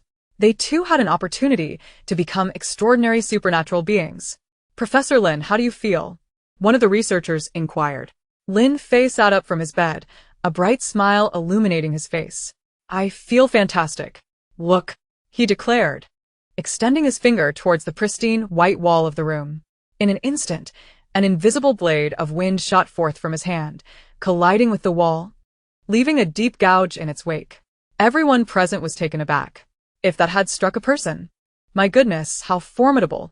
Professor Lin, congratulations. As the astonishment wore off, the crowd erupted in congratulations for Lin Fei. Xiao Jiu also felt a surge of joy for him. After finishing his experiment, Lin Fei turned his gaze toward Xiao Jiu. Brother Jiu, where did you acquire the vitality water? How much do you have left? A shadow flickered across Xiao Jiu's deep-set eyes as he recalled Lu Liuliu. He could not let anyone know that Lu Liuliu was the source of the vitality water. If it fell into the hands of those with ulterior motives, Lu Liuliu would become a target of public scorn. I found it in a warlord's laboratory in Mayawati, Myanmar. I still have some of this vitality water on hand. It's too late today. I will bring you some tomorrow. Apart from Lin Fei, everyone looked at Xiao Jiu with fervent eyes. They were all intrigued by the prospect of becoming abilities users. With so many leaders and important figures present at the base, was it truly within their reach to become abilities users? According to Team Xiao, the vitality water was in limited supply. Alas. All the researchers began to regret not having volunteered to be test subjects earlier. Chapter 94. Do you wish to become an abilities user? Xiao Jiu paid no heed to their thoughts. If Lin Fei's theory held true, then now is not the time for awakening abilities. 1 year hence, when the zombie threat escalated to level 10, would be the moment for awakening. Alternatively, one could find ways to nurture the zombies. Feeding zombies crystal cores could accelerate their evolution, allowing them to reach their highest potential far sooner than the usual monthly cycle. Lin Fei, it's late. You should rest. I need to take some of the crystal cores from your laboratory downstairs. Lin Fei, caught up in excitement, replied, take as much as you need. It's not enough for you to go in and fetch. Most of the crystal cores were collected by the authorities from slain zombies. He managed the research and results, and thus could consume a portion without raising suspicion. The authorities would not delve too deeply into the matter, and his subordinates, all related to the Lin family, would remain tight-lipped. After Xiao Jiu finished speaking, he headed to the laboratory downstairs. He opened a cabinet filled with iron boxes, each containing crystal cores. 10,000 cores per box. Xiao Jiu extracted 10 boxes and found a bag in the lab, tossing all the iron boxes inside. At dawn, he would seek out Lu Liuliu to trade for more vitality water. On June 22, 2060, at 5:30 in the morning, the sun barely peeked over the horizon. Xiao Jiu stood outside Lu Liuliu's apartment, holding a paper bag and knocking on the door. At that hour, Lu Liuliu was busy feeding Xiao Wu. When she heard the knocking, she assumed it was Jiang Yi. Thus, she grabbed her phone and sent a voice message. Wait at the door a moment. I'm feeding Xiao Wu. I'll come out to open the door once I'm done. Jiang Yi, caught up in purifying water, received the message and was left puzzled. She recorded a video showcasing her current activity in the apartment and sent it to Lu Liuliu. Upon viewing the video, Lu Liuliu realized that it was not Jiang Yi knocking. Who could it be? Aside from Xiao Jiu and Zhou Yining, as well as the man who installed her door, no one else knew where she lived. Lu Liuliu did not rush to open the door. She patiently finished feeding Xiao Wu and changing his diaper. Once Xiao Wu had fallen asleep in her arms, she finally got up, descended the stairs, and approached the door. Habitually, she peered through the peephole. All she could see were long, slender legs, and beyond that, only the person's chest. The silhouette was all too familiar. Xiao Jiu. What was he doing here so early? She had assured herself that she would not be going out for a few days. What could it be? Crystal cores. Trade, vitality water. Xiao Jiu succinctly explained his purpose. Lu Liuliu rubbed her bleary eyes, realizing that this reason for opening the door was impossible to refuse. Noticing she was still in her camisole, she hurried upstairs to her bedroom, finding a white knitted cardigan in her closet to throw over her pink nightgown, covering her exposed skin. This made her appearance seem more appropriate. Once the transaction was complete, she could simply remove the cardigan and return to bed. Lu Liuliu descended the stairs to open the door. Xiao Jiu entered the apartment, closing the door behind him. Lu Liuliu observed that he was clad entirely in black, a black t-shirt, cargo pants, and marten boots. She deliberately averted her gaze from his captivating, deep-set eyes, focusing instead on his strong nose. "Make yourself at home," she said in a flat tone, her expression equally neutral. This was the demeanor she had cultivated after much mental preparation. When encountering other men, even the previously admired national heartthrob Su Fan, her heart remained unmoved. Yet every time she saw Xiaojio, her heart would race uncontrollably. Perhaps it was because Xiaojio was her first man and the father of her child that it made her feelings so peculiar. Lu Liuliu endeavored to envision Xiaojio as merely an ordinary trader. After this mental exercise, she felt a sense of lightness. "Would you like something to drink?" Xiaojio's expression turned slightly strange at her question. "As long as it's not honey water." "Tea or coffee?" "Tea," she replied. In the kitchen, Lu Liuliu found a glass and casually picked up a tea bag, filling it with hot water from the dispenser. She placed the glass of steeping tea on the coffee table before Xiaojio. He glanced at the green tea bag in the glass before handing over the crystal cores he had brought. 100,000 crystal cores for 10 barrels of vitality water. Hearing the figure of 100,000 cores made Lu Liuliu's heart leap with joy. However, the 10 barrels of vitality water truly felt overwhelming. There was no need to dilute it with mineral water.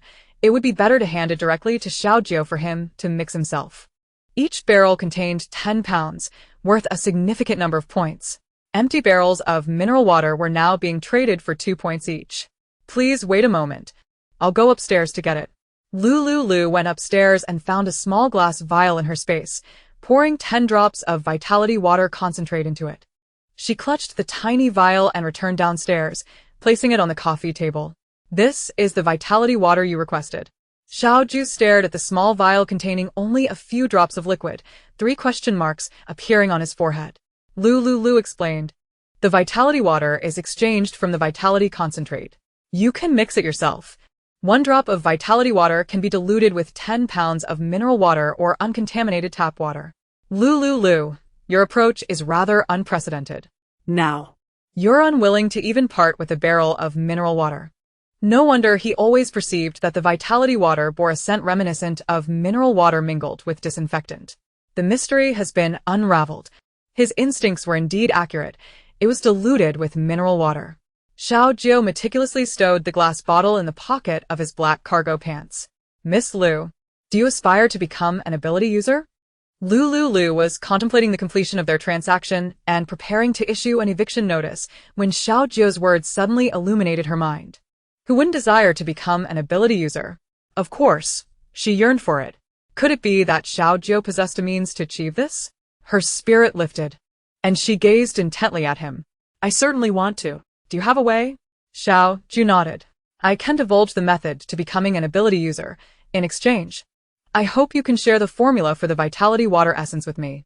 "That is not feasible. There is no formula for the vitality water essence. The secrets of my space cannot be revealed to others. This essence was left to me by my father, and its quantity is limited. As for how my father produced it, I am unaware. He passed away unexpectedly when I was very young, and he did not have the chance to leave behind the formula for the essence." Xiaojio observed Lu Liuliu, feeling a twinge of guilt as her sorrowful past inadvertently surfaced in their conversation. He hesitated, unsure how to offer her comfort, not anticipating that he would touch upon such painful memories. Chapter 95. The Agreement. However, Lu Liuliu did not dwell excessively on her father's early demise.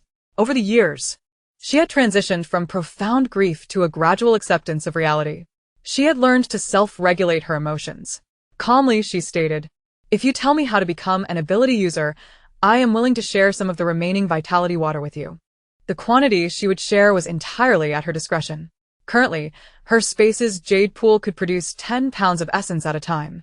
After extracting the essence, it would regenerate in a week, allowing her to obtain another 10 pounds. To her, the essence was not a rare commodity. The jade pool water had a limit to how much it could enhance physical attributes, capping at 3 times the original capacity. Beyond that, no amount of consumption would yield further improvement. Although it could not exceed the maximum enhancement, a sip when fatigued could invigorate one immensely. Furthermore, it could be utilized for cultivating crops and healing injuries. She could indulge in previously forbidden junk food, and after consuming it, a drink of the diluted solution would swiftly expel any toxins ingested. However, if she could learn from Xiao Jiu how to become an ability user, providing him with some essence would pose no issue. Applying the essence to official personnel would enhance their abilities, ultimately benefiting her in the grand scheme. Xiao Jiu contemplated and resolved to share Lin Fei's research findings with Lu Liuliu. The vitality water you provided can purify the zombie virus within the crystal cores. Once purified, consuming the cores can lead to the awakening of abilities. According to the experiments conducted by the research personnel at the base, the success rate of becoming an ability user is 100%. The higher the level of the consumed crystal core, the stronger the abilities gained from evolution. Lu Liuliu was instantly astounded. The jade pool essence possessed such effects. With her endless supply of it, did this mean she could enable anyone she desired to become an ability user?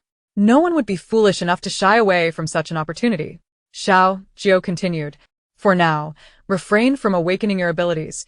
Save the vitality water. In a week, I will lead a team from Lin Wan's shelter to eliminate zombies. When we encounter high-level zombie crystal cores, I will bring one back for you. Of course, I won't be giving it away for free. Xiao Jiu noted that Lu Liuliu disliked being indebted to others. Several times previously, she had attempted to repay him for the items he had given her in various ways. By proposing the exchange himself, it would make Lu Liuliu perceive it as a standard transaction between them. As part of our agreement, I hope you can provide me with additional vitality water essence. Lu Liuliu nodded in agreement. I can allocate you a larger portion of the vitality water essence. However, if you are to eliminate zombies, you must take me with you. Xiao Jiu frowned. No way. You have just given birth. Your child is still small and requires care. Besides, as a woman of delicate constitution, you would only hinder our efforts in the endeavor to eradicate zombies. Lu Liuliu, undeterred by his words, calmly responded, First, I have consumed the vitality water. My cesarean scar has fully healed. Second, you need not worry about the child. He will assist me in caring for them. The child is currently in the official base, which is very safe.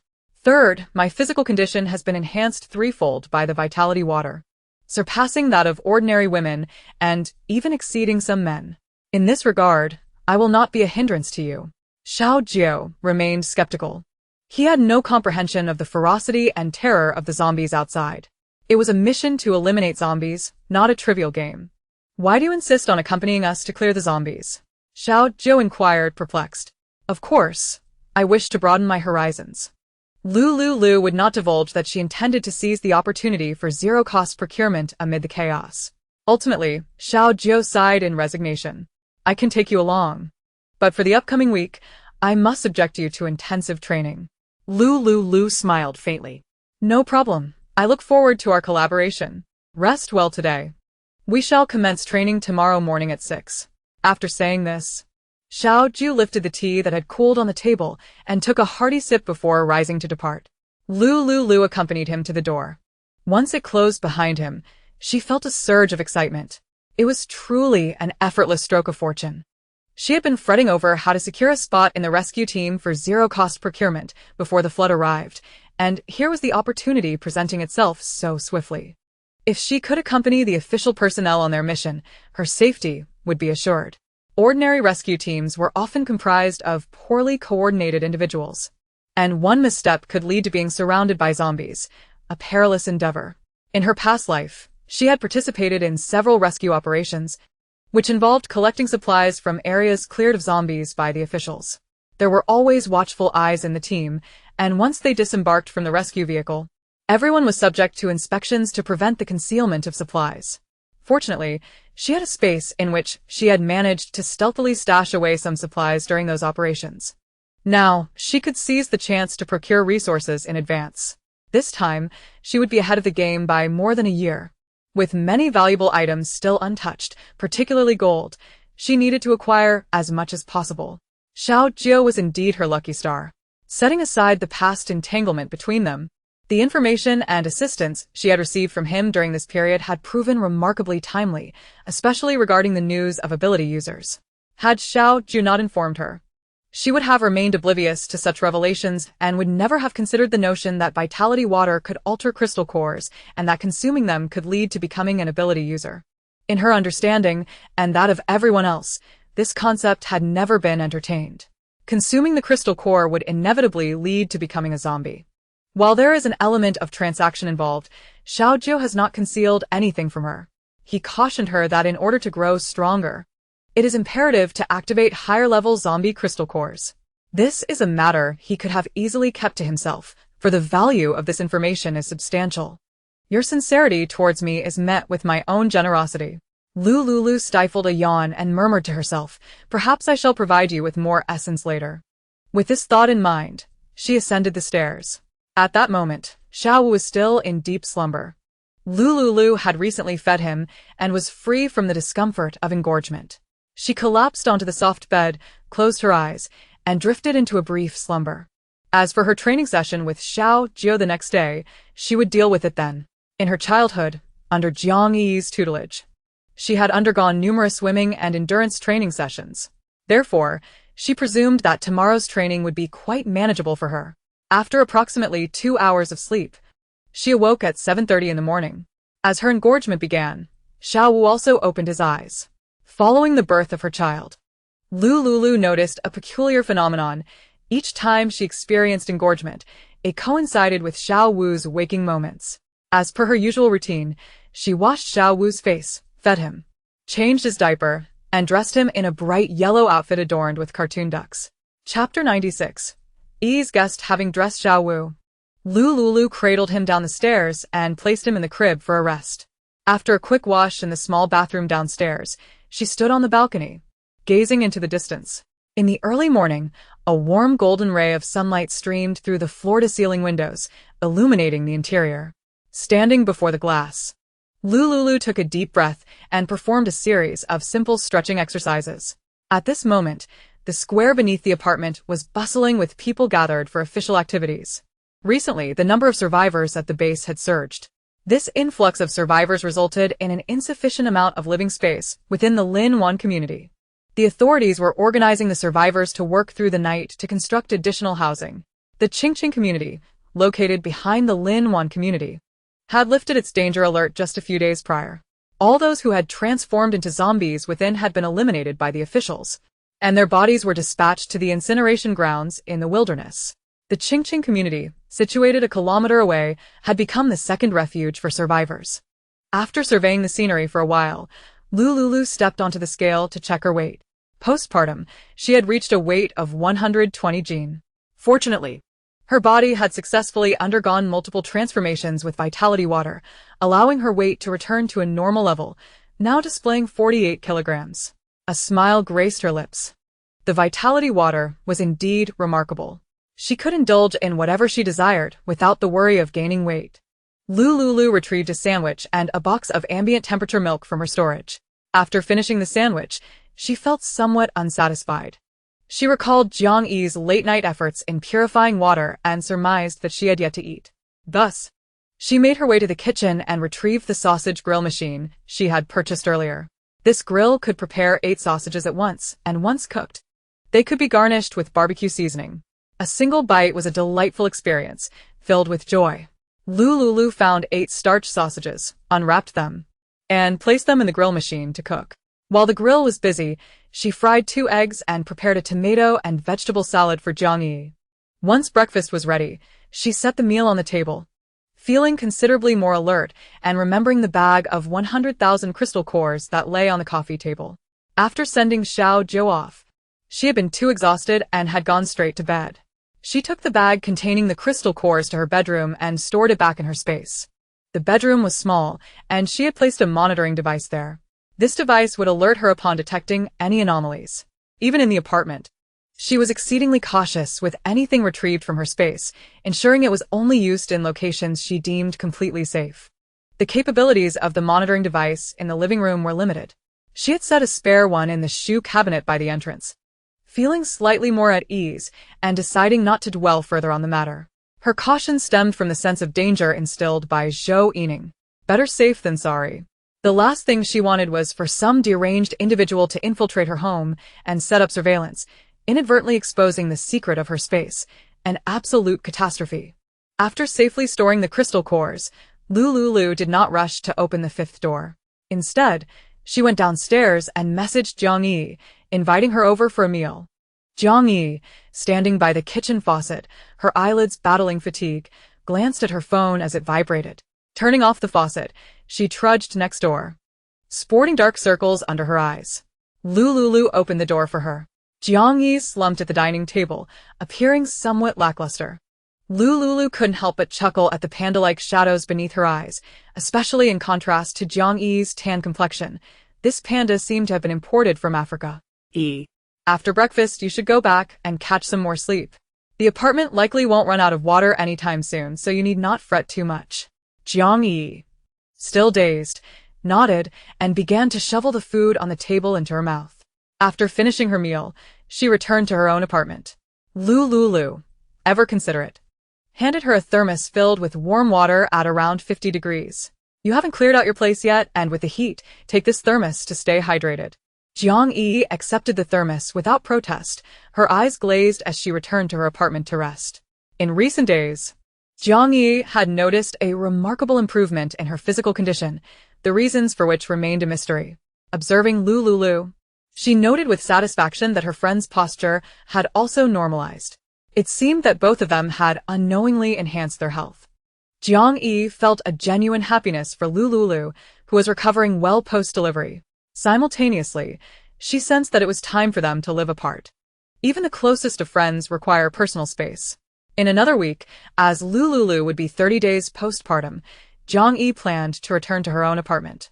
By then, Lu Liuliu's healing would have progressed to the point where, aside from occasional itching at her incision, she would be nearly as capable as anyone else. Having consulted encyclopedic knowledge for reassurance.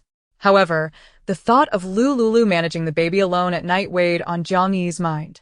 Once she had stored enough water in the next few days, she would assist Lu Liuliu with childcare, allowing her friend some much-needed respite. As these thoughts lingered, Jiang Yi returned to her apartment, collapsing onto the sofa and drifting into a light sleep. Upon waking, she resumed the repetitive tasks of fetching water, boiling it, and storing it. Given the possibility of water shortages, she prepared for the worst and busied herself with water storage in her apartment.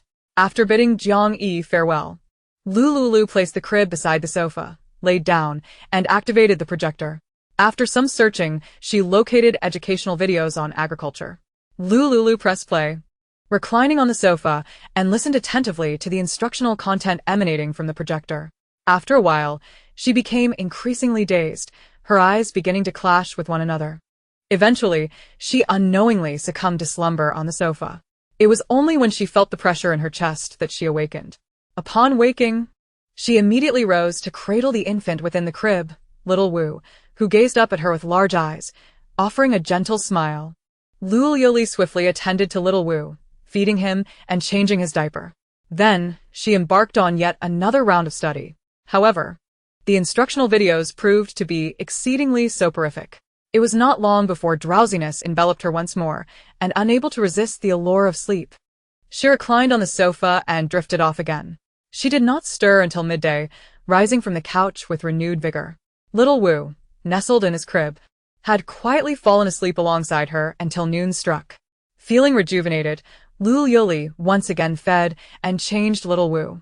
Glancing at the time, she realized she had lost track of the hours, and it was now lunchtime. Just as she was about to rise to prepare a meal, her phone buzzed. Bzzz. She opened WeChat to check the message. Liuliu, come over for meal. By the way, I have guests in my apartment today. If you prefer not to meet them, I can bring the food to you. At once, Lu Liuliu felt a jolt of energy. Guests? To her knowledge, Jiang Yi had no close companions besides herself. She recalled the formidable gentleman, Yan Feiyu, whom she had encountered that day. She surmised that this guest must be him. It would be beneficial to join for a meal, not only to satisfy her curiosity, but also to keep an eye on Yi. All right, I'm on my way. Lu Liuliu replied before changing into a sleek black sports outfit and slipping on a pair of flat sandals. She pushed the wheeled crib next door to Jiang Yi's apartment. Upon hearing the commotion, Jiang Yi opened the door for her. As Lu Liuliu stepped inside, she noticed the corner of the living room overflowing with buckets of various sizes and colors. It appeared Yi had stockpiled quite a bit of water. Liuliu, come sit over here. Jiang Yi beckoned her to a seat. Little Wu's crib was pushed beside Lu Liuliu. You mentioned having guests. But they haven't arrived yet? We'll have to wait a bit, Jiang Yi replied just as her phone emitted a whimsical ringtone. Happy goat, lazy goat. Hello, Brother Yan? Yes. I'm at home. My friend Liuliu is here too. Are you bringing someone along? Jiang Yi shifted her gaze to Lu Liuliu. Brother Yan said he is bringing someone. Do you mind? Lu Liuliu shook her head. I don't mind. Her primary purpose in coming over was to ascertain the true nature of Yan Feiyu. In a sense, through his friends, she would gain insight into his character. As the saying goes, birds of a feather flock together. With Yan Feiyu as presence, it would be easier to judge his true self. She absolutely could not allow Yi to fall prey to a scoundrel. All right, Brother Yan, come to the 12th floor. The apartment on the right. Knock when you arrive. Jiang Yi hung up and turned to Lu Liuliu. Brother Yan will be here in half an hour. I didn't expect an extra guest. I'll go prepare a few more dishes in the kitchen. All I have here are instant products. But there's plenty of preserved meat and eggs in my fridge. I'll go grab some. Lu Liuliu glanced at little Wu and returned to her apartment to fetch some ingredients. Seeing the items, Jiang Yi joined her in the kitchen. Before long, the table was adorned with 4 dishes and a soup, preserved vegetable with cured meat, egg with ham, spicy beef with pickled peppers, stir-fried sour and spicy shredded potatoes, and tomato egg soup. The potatoes were obtained through a trade at the base, while the tomatoes were those Lu Liuliu had mentioned bringing back from a market stall. The other ingredients were from their previous supermarket stockpile. Jiang Yi recalled that her fridge held a considerable amount of cocktails, which had remained unsold during their previous stall. She had previously exchanged some for supplies with Xiao Jiao, and now a few bottles remained. Jiang Yi retrieved 3 bottles of cocktails and placed them on the dining table. As Lu Liuliu was nursing, she could not indulge in alcohol, so Jiang Yi poured her a glass of chilled milk. The rice had already been cooked in the electric rice cooker. Moments later, there was a knock at the door. Knock, knock, knock.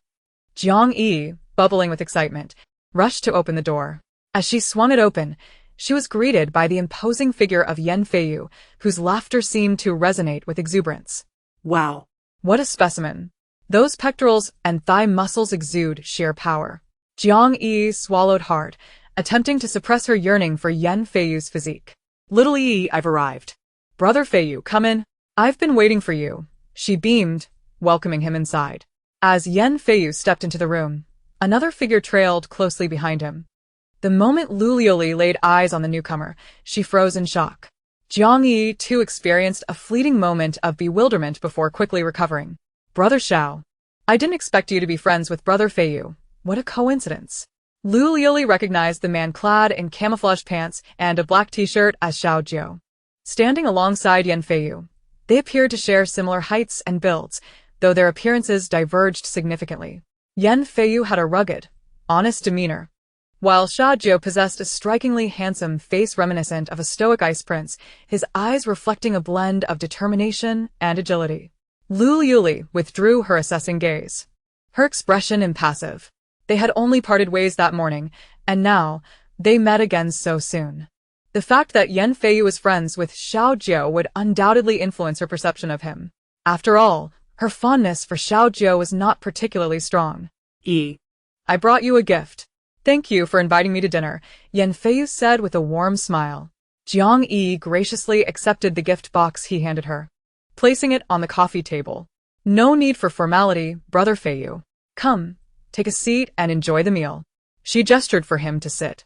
Xiao Jiao quietly settled beside Yan Feiyu. At the rectangular dining table, the 4 of them arranged themselves, Jiang Yi facing Yan Feiyu, while Lu Liuliu sat across from Xiao Jiao. Lu Liuliu ate in silence, occasionally sipping her milk, while Xiao Jiao maintained a straight posture, remaining mute. Prior to this gathering, he had no inkling that the girl Yan Feiyu fancied was Jiang Yi. In stark contrast to the silence between Lu Liuliu and Xiao Jiao, Jiang Yi and Yan Feiyu were flushed with excitement and joy. Brother Feiyu, come, try the tomato egg soup I made. Sure, it's delicious. Little Yi, your culinary skills are impressive. Lu Liuliu observed the radiant expressions on Yan Feiyu and Jiang Yi, as if pink love bubbles floated in the air around them.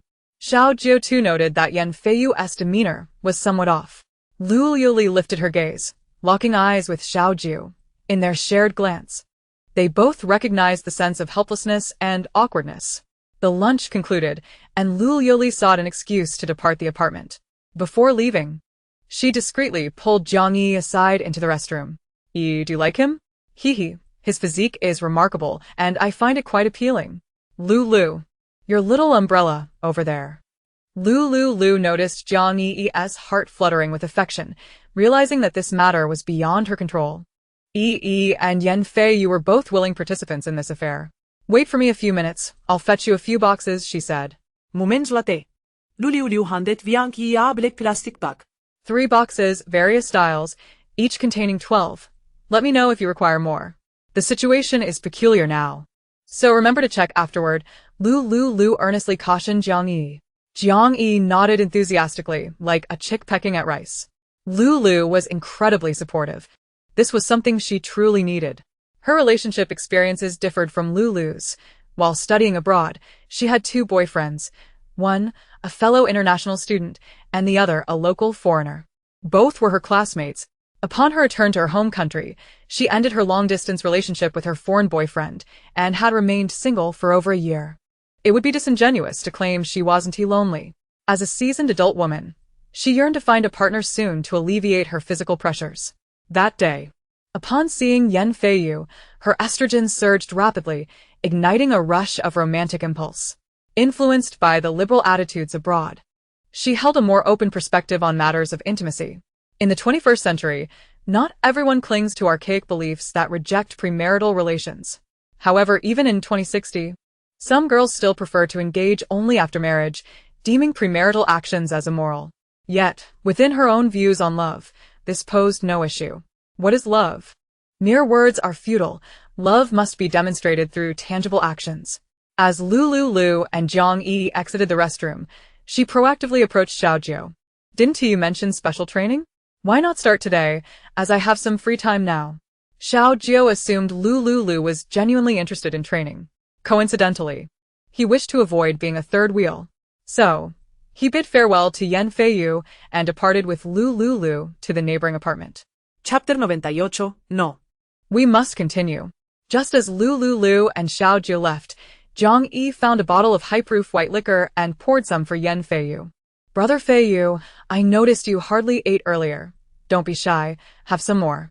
Here, I toast to you for your previous generous assistance. A bashful expression crept onto Yan Fei's honest face as he raised the liquor glass and drank it in one go. Perhaps the alcohol emboldened him. After downing the liquor, Yan Fei mustered the courage to confess. I like you. Would you be my girlfriend? This was the very declaration Jiang Yi had been waiting for. Although she had been somewhat influenced by foreign customs, she believed it was better for the man to initiate the relationship. A girl who pursues a guy tends to face challenges once in a romantic relationship. Jiang Yi nodded, I would love to. They solidified their status as a couple over this meal. Jiang Yi then moved closer to Yan Fei, who appeared somewhat flustered and stiff. Jiang Yi was not a naive girl. She smiled softly and leaned into his embrace. Fei, we are now in a relationship. What should couples do? Yan Fei's face flushed crimson. Seeing his awkwardness brought an inexplicable joy to Jiang Yi. She took the initiative to sit on Yan Fei's sturdy lap. Fei. Upon hearing Jiang Yi whisper his name, Yan Fei could no longer restrain himself. He reciprocated by lifting Jiang Yi into his arms. Next door, Xiaojiu sat on the sofa, waiting. Lu Liuliu ascended to awaken Xiao Wu for his feeding and to change his diaper. Completing these tasks ensured she would not suffer from discomfort due to engorgement in the next couple of hours. Xiao Wu lay comfortably in the master bedroom, resting. Concerned that the temperature might be too low for Xiao Wu, Lu Liuliu adjusted the air conditioning to 27 degrees and covered him with a blanket before heading downstairs. Upon her return, Xiaojiu was about to speak when they both heard ambiguous sounds from next door. Lu Liuliu and Xiaojiu exchanged glances, feeling quite awkward. So, what exactly do we need to do instead of special training? Lu Liuliu broke the uncomfortable silence. Observing the sweltering weather outside, Xiaojiu deemed it unsuitable for outdoor training. Given Lu Liuliu's fair and delicate complexion, it would be rather harsh to have her train under the blazing sun. Most importantly, they couldn't leave the child alone inside without supervision. Xiaojiu pointed to the treadmill on the balcony. You'll start with 2,500 meters of running without equipment, complete it within 15 minutes. What does without equipment mean? Lu Liuliu asked, her brow furrowing. It means without any gear, Xiao Jiu clarified. Lu Liuliu nodded, albeit somewhat dazed. She approached the treadmill, set the running time, and prepared to start. Xiao Jiu stood by the treadmill, overseeing her. The physical training standards he set for Lu Liuliu were lower than those for official personnel. With time pressing, they needed to expedite her training for the upcoming week to avert any potential backlash. Bringing Lu Liuliu along would certainly raise some eyebrows among the other team members. She had come to the treadmill to prepare for the zero-cost event in a week. Ever since she had consumed vitality-enhancing water to improve her physique. She occasionally jogged whenever Jiang Yi was absent. Running should pose no significant challenge for her. Lu Liuliu adjusted the treadmill's speed and began her run. In the initial minutes, she felt fine and managed effortlessly, but as time progressed, she began to feel the strain. As her pace quickened, beads of sweat formed on her forehead and her heart raced. After approximately 10 minutes, a sudden exclamation from the next room caught her attention.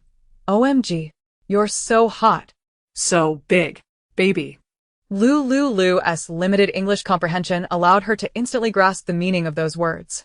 Xiao Jiu also overheard the sounds from next door, his expression turning somewhat awkward.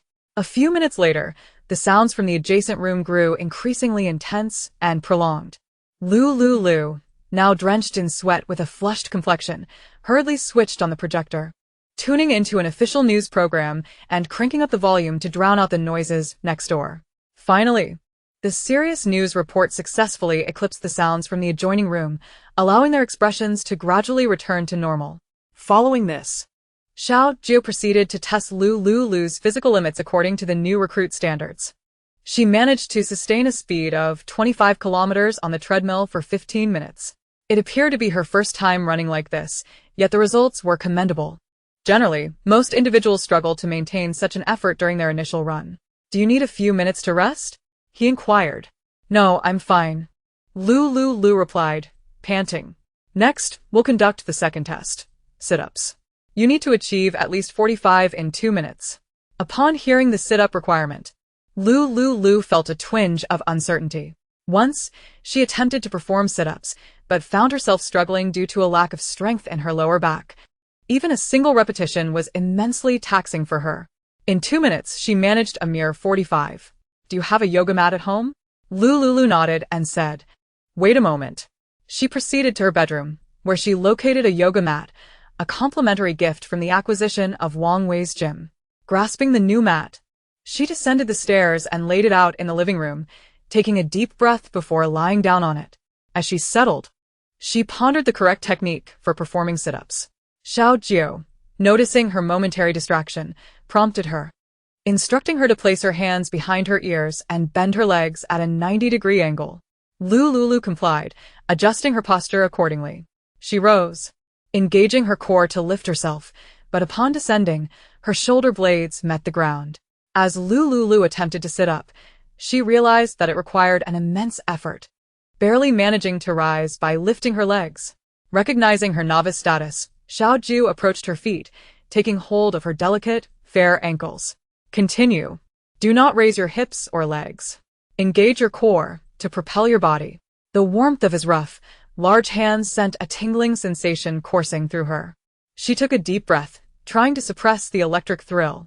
Lu Liuliu began the sit-up motion, ensuring her shoulder blades remained on the ground while her head did not touch the mat. By the time she heard Xiao Jiu's clear voice, her head was already resting on the mat. Continue. Inhale as you lie down. Exhale as you rise. Lu Liuliu took a deep breath and made another strenuous attempt at a sit-up. Following Xiao Jiu's guidance, she struggled to complete 10 repetitions. Soon, fatigue overwhelmed her. I can't go on. This is so difficult. Xiao Jiu's expression turned serious. While Lu Liuliu's physical condition had improved, her foundational core strength was utterly lacking. Earlier, she had barely managed to meet the physical standards of a recruit during a run. No, keep going. Chapter 99. I don't want to do this anymore. Lu Liuliu lay on the mat, gasping for breath. I don't want to continue.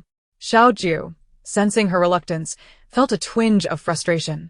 Given her current level, he released her ankles and bent down to meet her gaze. Have you given up so soon? His words ignited a spark within her. Who said that? I'm merely taking a brief respite. As she spoke, Lu Liuliu rose from the mat and made her way to the water dispenser, pouring herself a glass of diluted energy drink to replenish her strength. Xiao Jiu found a stool and sat beside her on the mat, supervising her. 5 minutes later, Lu Liuliu lay back down on the yoga mat. Xiao Jiu, sitting on the stool, secured her ankles with his legs, urging her to maintain proper form. After another 5 minutes, Lu Liuliu collapsed onto the mat. Keep drinking the energy drink to recover, and continue with the sit-ups. After 2 hours of rigorous supervision from Xiao Jiu, she finally managed to accomplish 20 sit-ups within a minute. Glancing at the clock, Xiao Jiu noted it was 3:30 in the afternoon. Take a break. Practice more in the evening when you have time. Lu Liuliu nodded wearily, observing her state.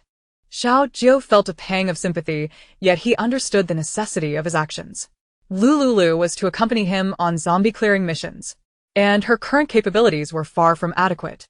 He did not expect to transform her into an athlete of exceptional prowess within a week. Such an endeavor was an impossible task. Forget it. After a week, let the other teams handle the outdoor cleanup. I will personally guide you, Lu Liuliu, to the commercial street located 5 kilometers from Lin Wan community. Exposing you to the harsh realities of this apocalypse is not without its merits. The horde of zombies in the commercial street had been dealt with just days prior, leaving it relatively safe and sparsely populated with the undead. Lu Liuliu felt a wave of gratitude for his assistance throughout the afternoon. After all, Xiao Jiu was under no obligation to do so. He is actually quite a decent person, she mused quietly to herself. Suddenly, the sound of a baby babbling echoed from the master bedroom. You sit for a moment. I'll check on the child, Xiao Jiu said, settling onto the sofa to watch the official live broadcast on the projector. The stream occasionally displayed various zombie hordes in different regions of City A. Officials were urging other survivors to avoid dangerous areas and remain indoors while waiting for assistance. After several announcements, the broadcast shifted to footage from within a shopping base, showing a silent state. Xiao Jiu continued to watch the projector, awaiting Lu Liuliu's return. However, loud applause erupted from the neighboring room, causing Xiao Jiu to frown. Has Yan Feiyu not finished yet? It has been 2 hours. Miss Jiang, who appeared physically fit, should not have been overwhelmed for so long, given that she was a girl. Glancing around, Xiao Jiu rose and rummaged through a box near the projector, retrieving a silver USB drive. He opened the drive's folder and discovered a collection of videos on agricultural knowledge regarding crop cultivation. Satisfied that the videos were intact, he clicked on one to play. Shortly, the sounds of commentary and visuals on growing crops filled the room, drowning out the neighboring applause. Finally, he let out a sigh of relief. 20 minutes later, Lu Liuliu returned downstairs after settling Little Wu. She noticed Xiao Jiu sitting upright on the sofa, engrossed in the projector video about crop cultivation.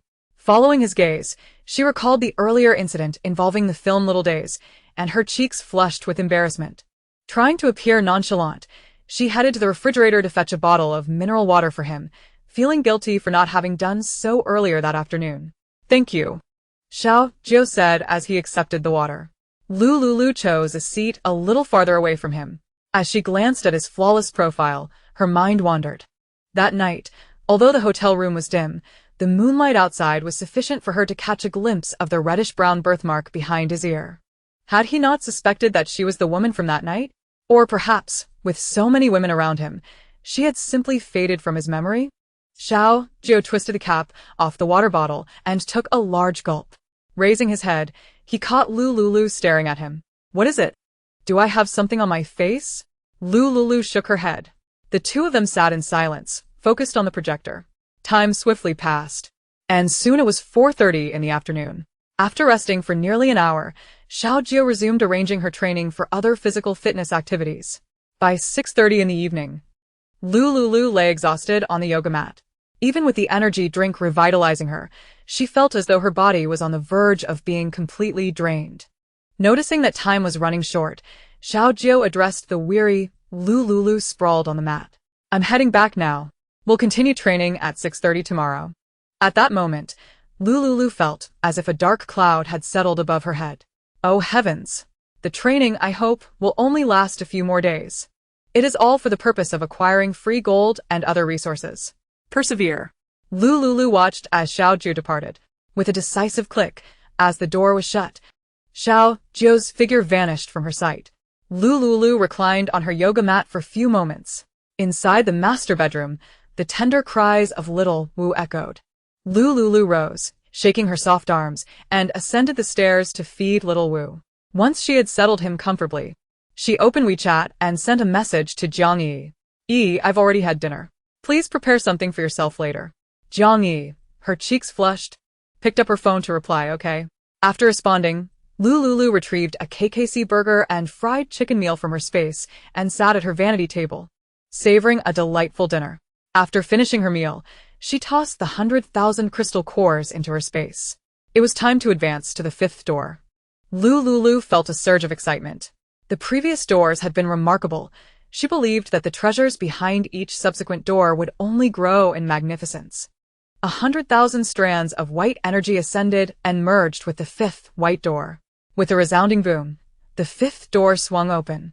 Eagerly, Lu Liuliu communicated with her space through her thoughts and stepped into the fifth door. Inside the fifth door, which spanned approximately 100 square meters, all four directions were enclosed by a fence. Much like the fourth door, this place formed an independent little world. Above her head was a blue sky dotted with white clouds, and beneath her feet lay a lush green meadow. Besides the surrounding fences, there was also a small wooden cabin. As Lu Liuliu's consciousness entered the cabin, she discovered a wooden bed upon which lay a monkey with golden fur. This monkey, less than a meter long, had a well-proportioned physique. Lu Liuliu felt perplexed. Having spent 100,000 crystal cores, she was met only with the sight of a solitary monkey behind the fifth door. She attempted to enter the fifth door with her physical body. With a mere thought, she found herself standing outside the bamboo cabin of the fifth door. Gripping a baseball bat, she pushed open the door and entered. Cautiously, she approached the wooden bed and prodded the sleeping monkey with the bat. Despite her gentle nudges, the monkey remained still. Increasing her efforts, she poked the monkey more vigorously. Perhaps sensing the disturbance, the monkey's eyelids fluttered. Lu Liuliu, hopeful that it might awaken, gazed expectantly at the creature, only for it to turn away, presenting its backside to her, and continue sleeping. Truly, a state of utter disbelief. 100,000 crystal cores, and all she received was this slumbering deity of a monkey? What use could it possibly serve? What a waste of her precious crystal cores. Frowning, Lu Liuliu pondered how to rouse the monkey from its slumber. She recalled one of the 4 great classical novels, Journey to the West, in which the Monkey King adored peaches. Thus, she retrieved a juicy peach from her space and placed it beneath the monkey's nose. The monkey's nostrils twitched as it detected the sweet aroma, and suddenly its eyes flew open, glimmering with a human-like joy. It eagerly grasped the peach and began to devour it with abandon. Lu Liuliu was taken aback. Truly, she was at her wit's end. This monkey was not only a slumbering deity, but also a glutton. After finishing the peach, the monkey smacked its lips, clearly still craving more. With a sudden flourish, it performed a backflip, sitting upright on the bed and gazing at Lu Liuliu. Are you my new master? Is there more of that peach? I need several. 1 peach isn't enough to fill my teeth. The monkey spoke, its voice reminiscent of a child's innocence. Lu Liuliu nearly dropped her jaw in astonishment. Thankfully, having activated her space and experienced the bizarre events of rebirth and apocalyptic loss, she found the monkey's ability to speak merely curious rather than shocking. The monkey referred to her as its new master, indicating that this space had likely seen many previous owners. Lu Liuliu retrieved 2 peaches from her space, holding them in her hands. First, you must answer my questions. For each question you answer, I will reward you with a peach. The monkey's eyes lit up at the sight of the peaches, and it nodded vigorously.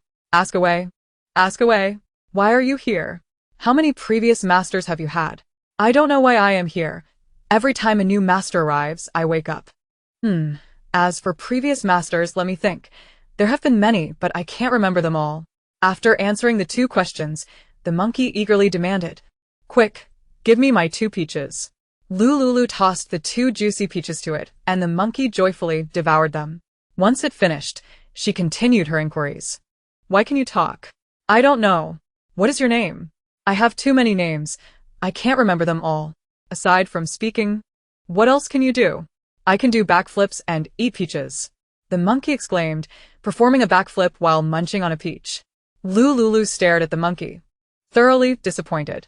100,000 crystal cores, and all she gained was this dim-witted monkey that could only ask 3 questions and perform backflips while eating peaches. Never mind, she thought. The fact that this monkey could speak placed it ahead of the majority of its kind. After finishing its peaches, the monkey tossed the pits aside. Master, I've been sleeping here for ages. It's so boring. Please take me out to play. Lu Liuliu sighed, tossing 3 more peaches to the monkey. In a flash, the monkey devoured the peach flesh. Lu Liuliu gripped her baseball bat and declared, I will take you out. The monkey beamed, all right, master. Lu Liuliu brought the monkey back to her apartment. She looked down at the monkey, which was just at her knee height, and laid down some ground rules. First, you must remain silent when others are present. Second, my baby is in the apartment. He is your little master, and you must not harm him. Third, no littering or making a mess. The monkey nodded vigorously. Master, please give me a name. My previous owners always named me. After a moment's thought, Lu Liuliu replied, from now on, you shall be called Kong Kong. The monkey joyfully circled around Lu Liuliu, clapping its paws. I love the name Kong Kong. Lu Liuliu then began to show it the bathroom and trash can. Before she could finish her explanation, the monkey shook its head and said, Master, I already know how to use these things. My previous owners taught me. Hearing this made Lu Liuliu even more curious. What had happened to its previous owners? She retrieved a basket of peaches from her space and settled onto the sofa. From now on, tell me everything you know about your previous masters.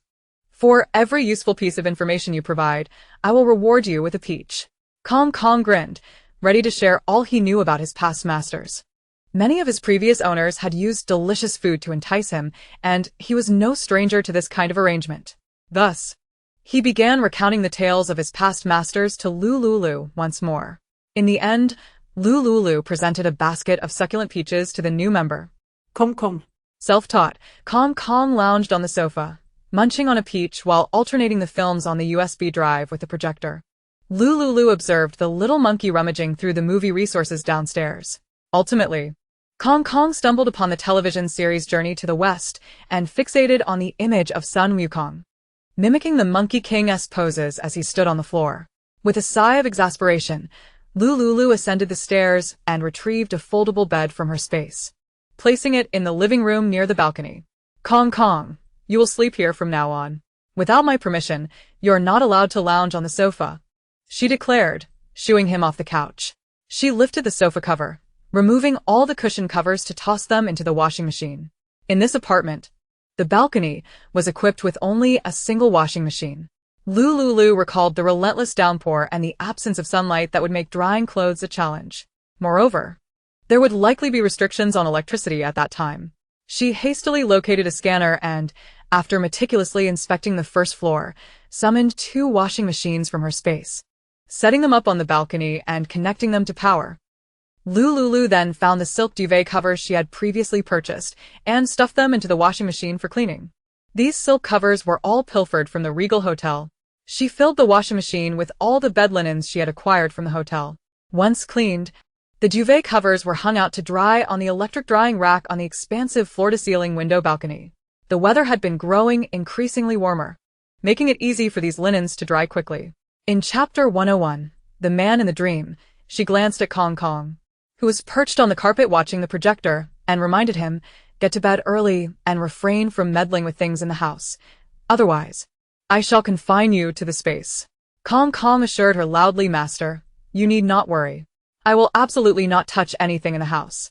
After issuing a few more instructions, Lu Liuliu went upstairs to the master bedroom to bathe and rest.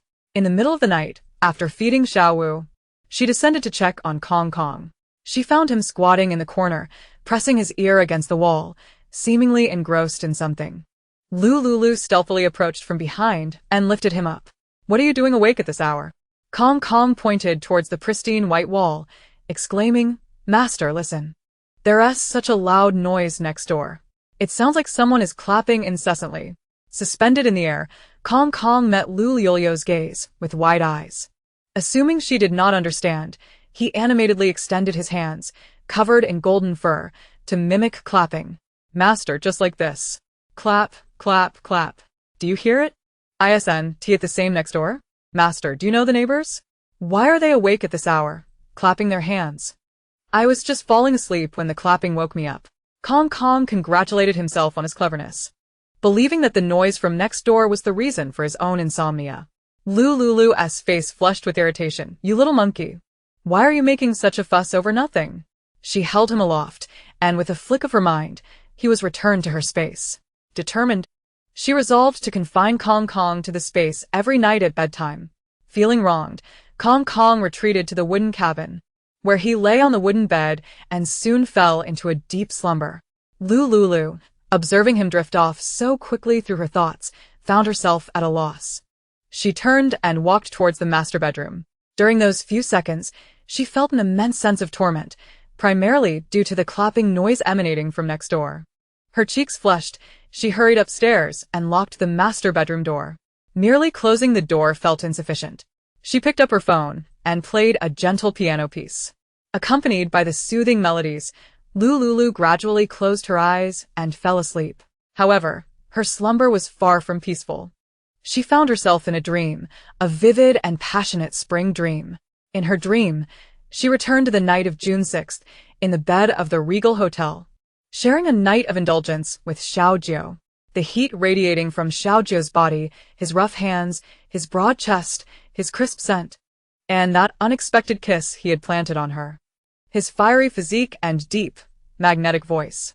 The warmth and roughness of his fingers gliding over her skin. Scenes of passion enveloped Lu Liuliu like a tide, until she dreamt of him whispering heavily in her ear, breaths ragged. He pressed against her, and pain surged through her. Ah! Lu Liuliu screamed, jolting awake in a daze.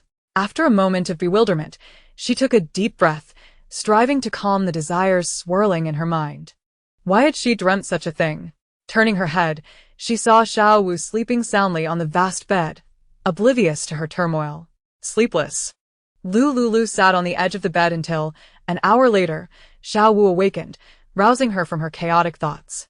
Mechanically, she fed Xiaowu and changed his diaper. Once he was settled, she disconnected the water purifier from the kitchen downstairs and transferred it to the master bathroom. Lu Liuliu slowly removed her sleepwear and stood under the shower, seeking to wash away the lingering images from her mind. To dispel the intoxicating visuals, she busied herself with mundane tasks, showering, washing her hair, blow-drying, and caring for her skin. Initially, she intended to head downstairs to boil some water, but the ambiguous sounds drifting from next door forced her to retreat into the master bedroom like an ostrich. That night, Lu Liuliu felt utterly tormented. She dared not sleep, fearing she might dream of Xiaojiu's heated, robust physique once more.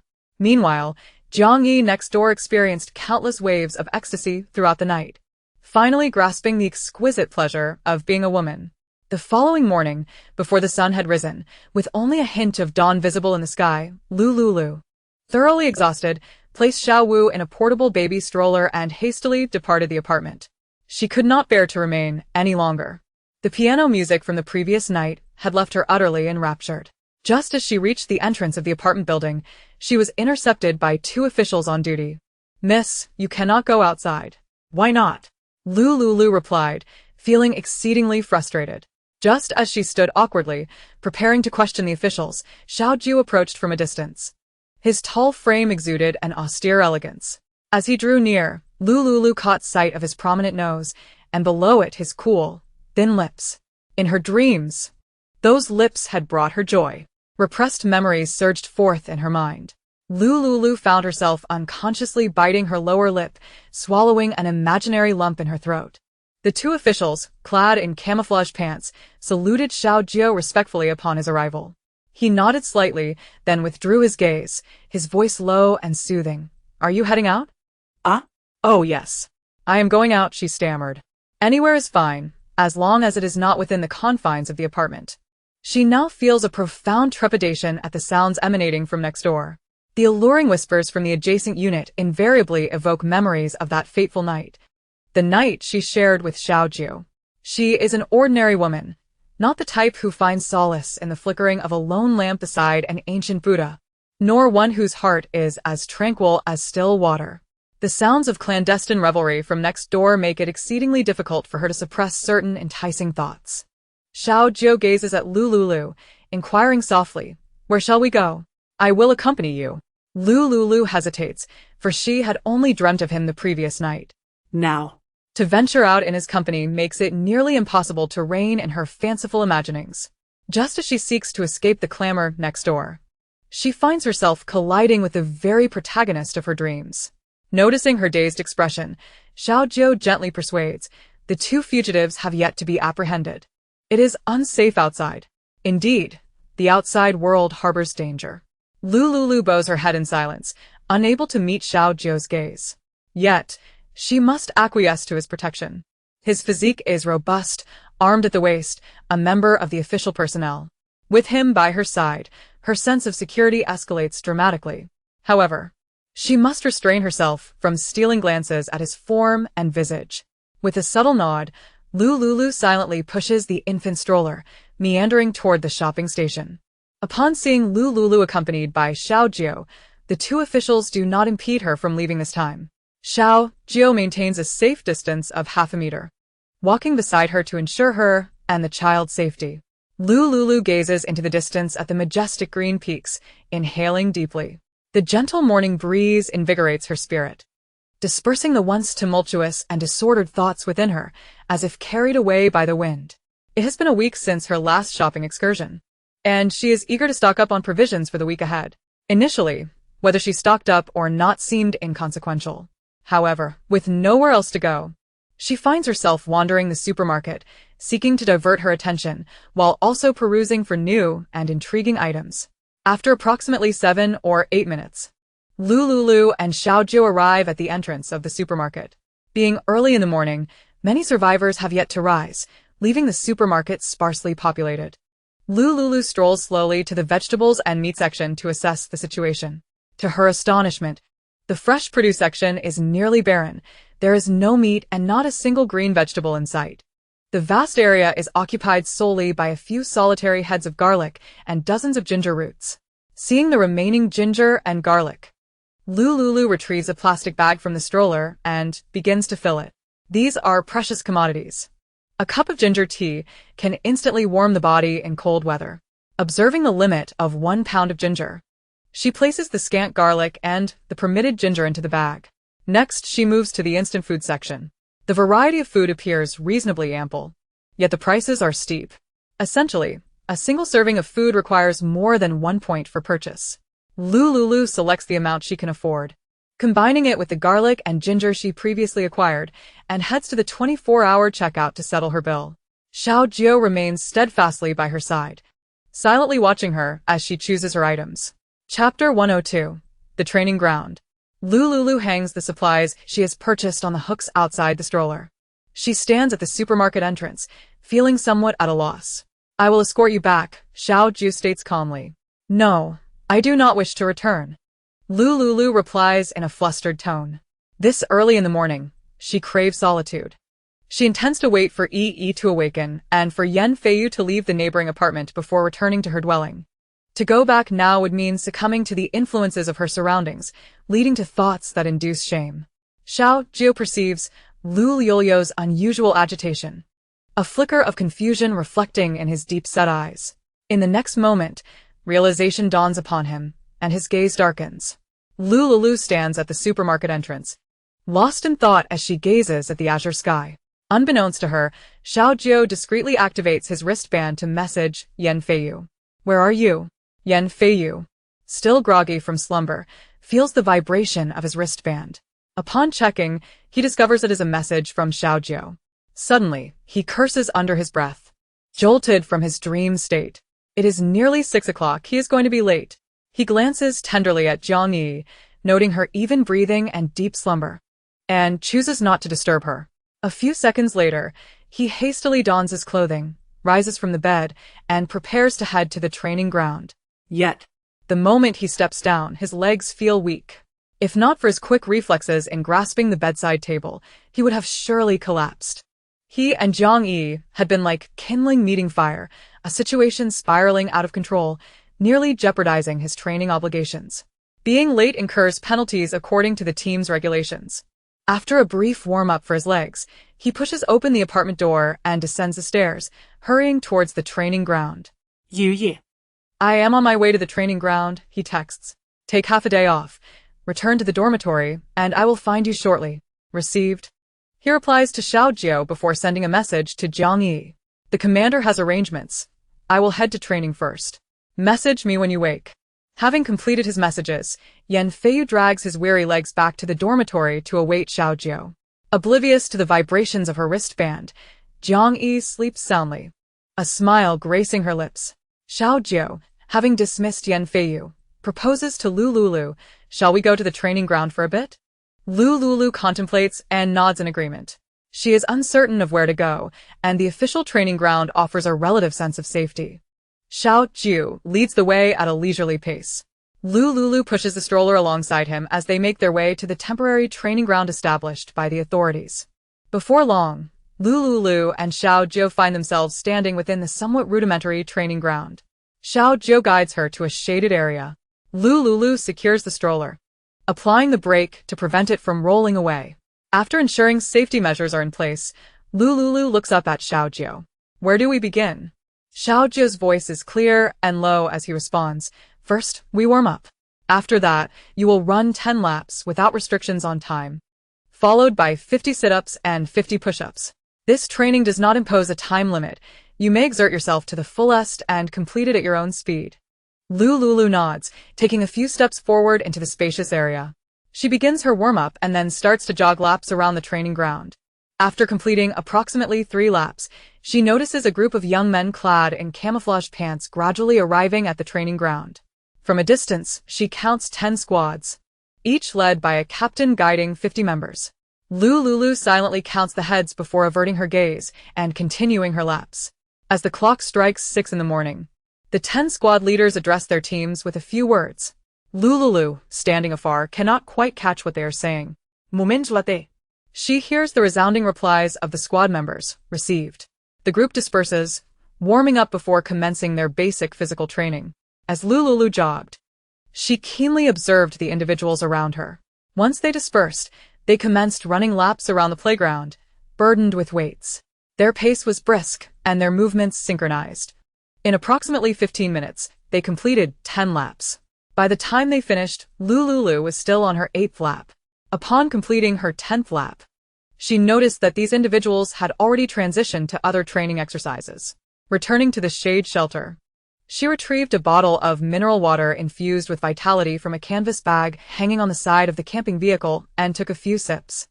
While Lu Liuliu paused to catch her breath, Xiao Jiao, having procured a carpet from an unknown source, laid it down on the grimy ground. After a brief 10-minute rest, they would resume with sit-ups and push-ups.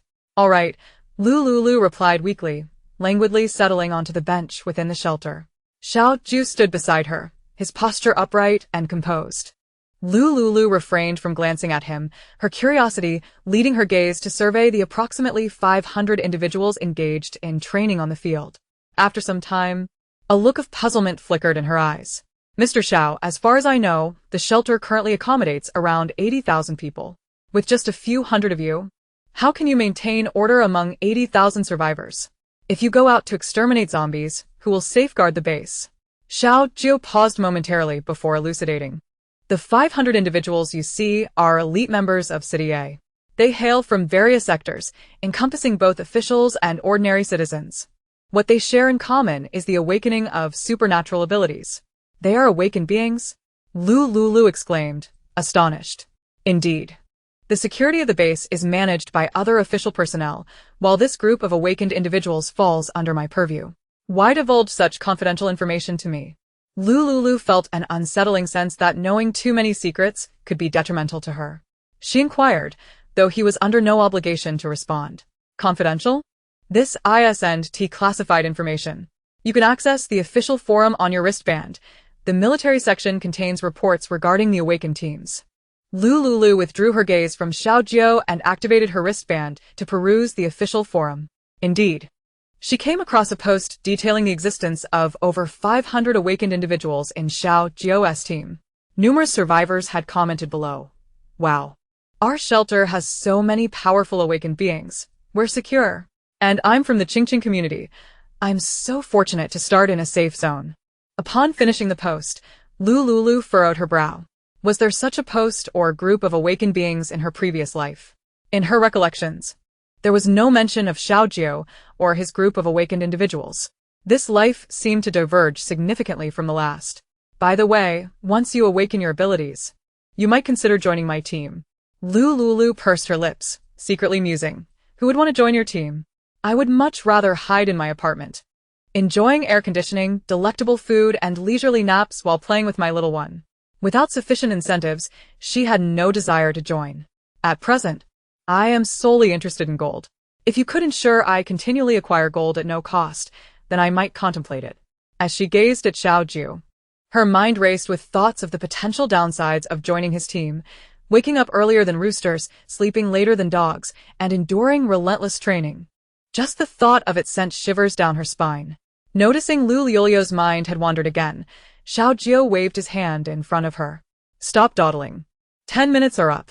Let us continue training. Lu Liuliu shot him a glare before resignedly lying on the carpet to resume her physical training. Xiaojiu stood beside her, attentively monitoring her movements. By the time Lu Liuliu completed the 3 basic physical training exercises, the other trainees had finished all their physical training and had begun free combat practice. Gasping for breath on the carpet, Lu Liuliu said, Xiaojiu, I need to take a break. Xiaojiu observed the beads of sweat on her forehead and the rapid rise and fall of her chest. In a low, husky voice, he replied, Yes, you may rest. Chapter 103. The Base Cafeteria.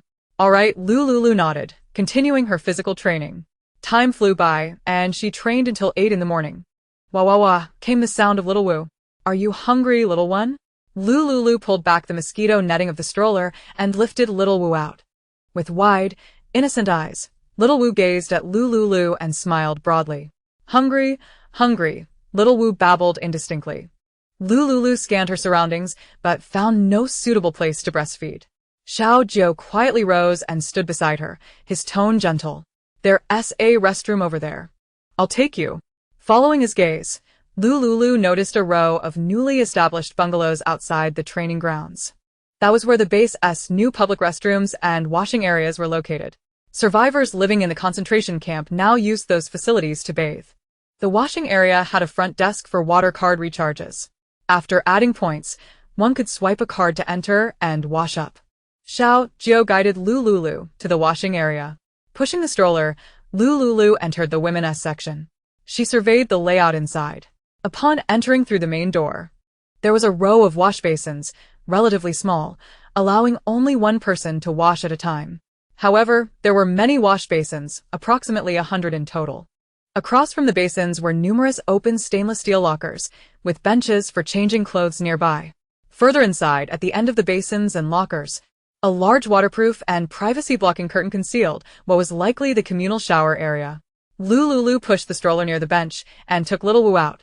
Opposite her, she noticed a dozen women brushing their teeth and washing their faces. From within the shower area, the sound of running water could be heard. Since the space was exclusively for women, Lu Liuliu felt at ease to lift her shirt and unclasp her nursing bra, comfortably breastfeeding little Wu. Once little Wu was satiated and fell into a peaceful slumber, Lu Liuliu experienced relief from the discomfort in her engorged breasts. After nursing, she did not linger and promptly placed little Wu back in the stroller before leaving. As she stepped out of the washing area, she spotted Xiaojiu waiting for her at a distance. His figure stood tall and straight like a pine tree. From this angle, Lu Liuliu caught a glimpse of his indistinct profile. The sun had just risen, radiating its fervent warmth. The sunlight enveloped him in a warm glow. Xiaojiu seemed to sense her gaze, slightly turning his head as he strode toward her. He stood beside her, emanating an invisible air of authority. Lu Liuliu was momentarily taken aback, unsure of what to say. Gurgle, gurgle, gurgle, her stomach audibly protested at an inopportune moment. Did you skip breakfast? Lu Liuliu nodded. Still dazed. She had indeed forgotten to eat breakfast. In her haste to leave the apartment at dawn, she had neglected to do so. You're in your nursing period. You mustn't skip breakfast. Come, let us go to the cafeteria for breakfast. Lu Liuliu nodded softly, secretly thinking, after breakfast, should be awake. By the time I return to the apartment, it should be less awkward. People with a high probability, perhaps not likely, cannot endure 2 consecutive days and nights.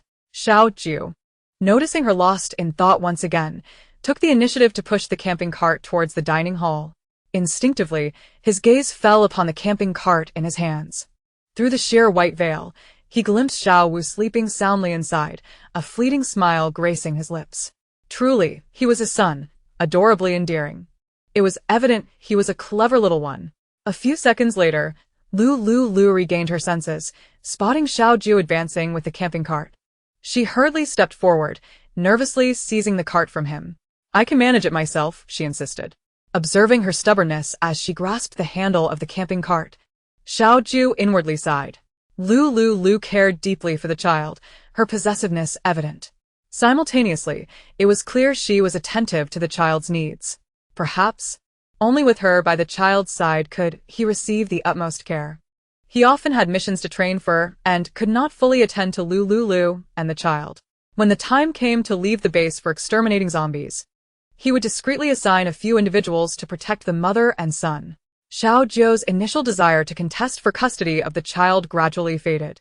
Perhaps, providing covert protection was the greatest safeguard he could offer them.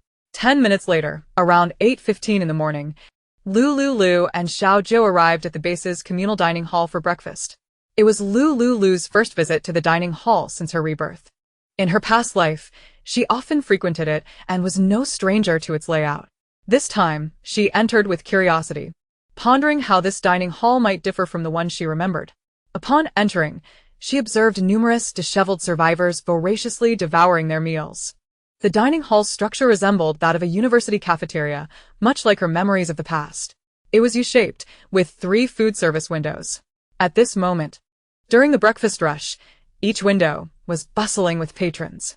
2 meters away from the counters were rows of long, metal tables and chairs. At the far end of the hall was a separate area featuring several round dining tables and matching chairs, appearing considerably more comfortable than the metal seating outside. However, this section was sparsely populated, mostly occupied by staff in official uniforms. "I'll take you to the official dining area first. It's too crowded here, and I want to prevent any mishaps that could inadvertently harm you and the child." "All right," Lu Liuliu replied softly. In her previous life, her status did not afford her the privilege of entering the official dining area. She never imagined that, by chance, she would have the opportunity to dine there in her rebirth. In her former existence, she could only hide in a corner of the cafeteria, eating the cheap food alongside the other survivors, burdened with endless chores.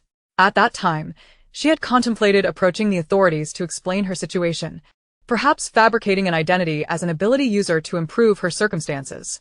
However, an unforeseen event had disrupted her plans, making her even more reluctant to reveal the secret of her space. On the forum, a survivor had posted alarming revelations about an abandoned psychiatric hospital in B City, where some ability users were captured and confined for research purposes. The videos were chilling, depicting several ability users bound to operating tables, their heads connected to a myriad of colorful wires. Individuals clad in white coats circulated, wielding syringes and scalpels, drawing blood and performing incisions. Lu Liuliu happened upon this post and video, which heightened her fear of exposing her spatial secret. Could there be similarly malicious individuals in a city? No one could guarantee safety. She had no connections and was accompanied by a toddler who had just learned to walk. Chapter 104. Exorbitant food before acquiring sufficient strength. Revealing her spatial abilities would not only fail to enhance her quality of life, but could also accelerate her demise. Moreover, she had researched the treatment and obligations of spatial ability users on the forum. The authorities would deploy spatial ability users to scour various districts for supplies. She felt immense trepidation. What would happen to the child if she were sent elsewhere? Such missions typically lasted at least 10 days to half a month, possibly even a month away from the base. When torrential rains and floods came, with temperatures dropping below zero, she could not stray too far from Xiao Wu. She could not bear to be apart from him for too long. If she were to be captured by those conducting research, what would become of Xiao Wu? After careful consideration, Lu Liuliu refrained from risky actions and chose not to disclose her spatial secret to the authorities. She resolved to survive by remaining close to the base, clearing zombies from safe corners and accompanying the official rescue team on supply hunts. Initially, she believed that her secret space would allow her to discreetly stash supplies and survive. Yet, she had not anticipated being discovered by Su Pingting. If she were to awaken her abilities in the future, it would be prudent to join Xiao Zhou's team. With the protection of a group, they could band together, ensuring safety from those who sought to exploit ability users for inhumane experiments. Lu Liuliu's gaze flickered as she tightly gripped the handle of the camping cart. Xiao Zhou, walking ahead, remained oblivious to her subtle change in expression. He presented his wristband, scanning the QR code at the entrance of the official dining area for identity verification. Beep. Verification successful. Upon hearing the confirmation, the attendant lifted the barrier at the entrance, granting access for Xiao Zhou and Lu Liuliu into the official dining section. Where would you like to sit? Xiao Zhou inquired softly. His question snapped Lu Liuliu back to reality. She glanced around and pointed to a spot further inside. That area was adjacent to a window, providing a view of the outside scenery. More importantly, placing Xiao Wu by the window would not disturb other diners and would also prevent any spills from soiling the stroller. All right, we'll sit there, Xiao Zhou agreed. And they made their way to the table. The round dining table was accompanied by cushioned chairs. Xiao Zhou moved aside the two chairs by the window, creating ample space for the camping cart. Lu Liuliu pushed the cart into position and settled into one of the chairs beside it. What would you like to eat? This meal is on me, he offered.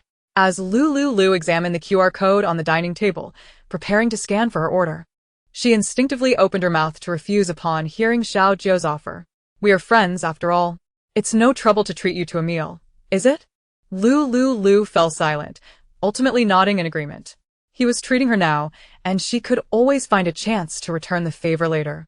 Lu Liuliu scanned the code, glancing at the breakfast menu displayed on her wristband. Mat bun, 0. 5 points each. Vegetable bun, 0. 3 points each. Fried rice noodles, 1 point per serving. Steamed sweet potato, 1 point each. Egg tart, 2 points each. Boiled egg, 1 point each. Plain rice porridge, 0. 3 points per bowl. Seasonal fruit, 10 points for 100 g. Others. Goodness gracious, an exchange rate of 11,000. A meat bun costs 500, a portion of stir-fried rice noodles is 1,000. 100 grams of fruit is 100, and a staggering 100,000 for the rest. In peacetime, this would undoubtedly be a black market establishment. Lu Liuliu recalled the recruitment advertisement she had perused regarding the base.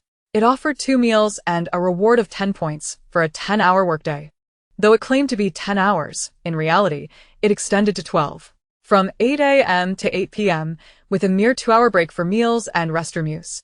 The total equated to an arduous 12-hour shift. Quite exploitative, indeed. In her previous life, her job at the official plantation adhered to a legitimate 8-hour workday, devoid of overtime and excessive fatigue. The working hours spanned from 8 a.m. to 5 p.m., and the water for the plants was impeccably clean. She often found herself as the last to leave, waiting until everyone had departed to secretly fill her spatial reservoir, thus saving a considerable sum on drinking and washing water. The plantation was housed within a greenhouse, where the climate was conducive and exceedingly warm. Were it not for the prohibition against bringing children to work, she would have taken little Wu along with her during that time. The single accommodation provided by the authorities was quite frigid, with exorbitant air conditioning fees. In those days, to prevent little Wu from suffering further colds, she chose to labor diligently to earn money, ensuring the room's temperature remained at a comfortable 26 degrees Celsius. This required spending a significant number of points. Naturally, Su Pingting and Ma Weizhou, under the pretense of assisting her with childcare, had not found suitable employment, instead hiding away to bask in warmth. A cold smile crept across Lu Liuliu's lips as she contemplated how, while she toiled outside, that wretched couple might be clandestinely engaging in illicit acts within her quarters. Given her understanding of Su Pingting and Ma Weizhou's behavior since the advent of the apocalypse, the likelihood of this was exceedingly high. Lu Liuliu felt rather foolish, a self-deprecating smile escaping her lips as she reined in her thoughts and continued to peruse the menu. After finishing the menu, Lu Liuliu ordered a cup of soy milk for 2 points and a basket of soup dumplings for 5 points. Xiao Ju, noticing her, placed the order on her wristband, added to the cart a cup of soy milk, 3 boiled eggs, 6 large meat buns, and a bowl of stir-fried rice noodles. Their breakfast expenditure totaled 16 points, roughly equivalent to 16,000. With a few taps on his wristband, Xiao Jiu opted for one-click ordering and payment. They sat at a dining table, awaiting their meal. 3 minutes later, a staff member from the official dining area arrived, bearing a tray with their ordered food, placing it before them. Lu Liuliu glanced at the breakfast and, in a habitual manner, retrieved a bottle of room-temperature water, sipping a few mouthfuls to cleanse her stomach. Then, she picked up her chopsticks and began to enjoy a soup dumpling. Xiao Ju peeled a boiled egg, opened his mouth, and quickly swallowed it after few chews. By the time Lu Liuliu had finished one soup dumpling and taken a few sips of soy milk, Xiao Jiu had already consumed all the eggs. As Lu Liuliu savored her second soup dumpling, her gaze inadvertently drifted toward the lower part of Xiao Jiu's face.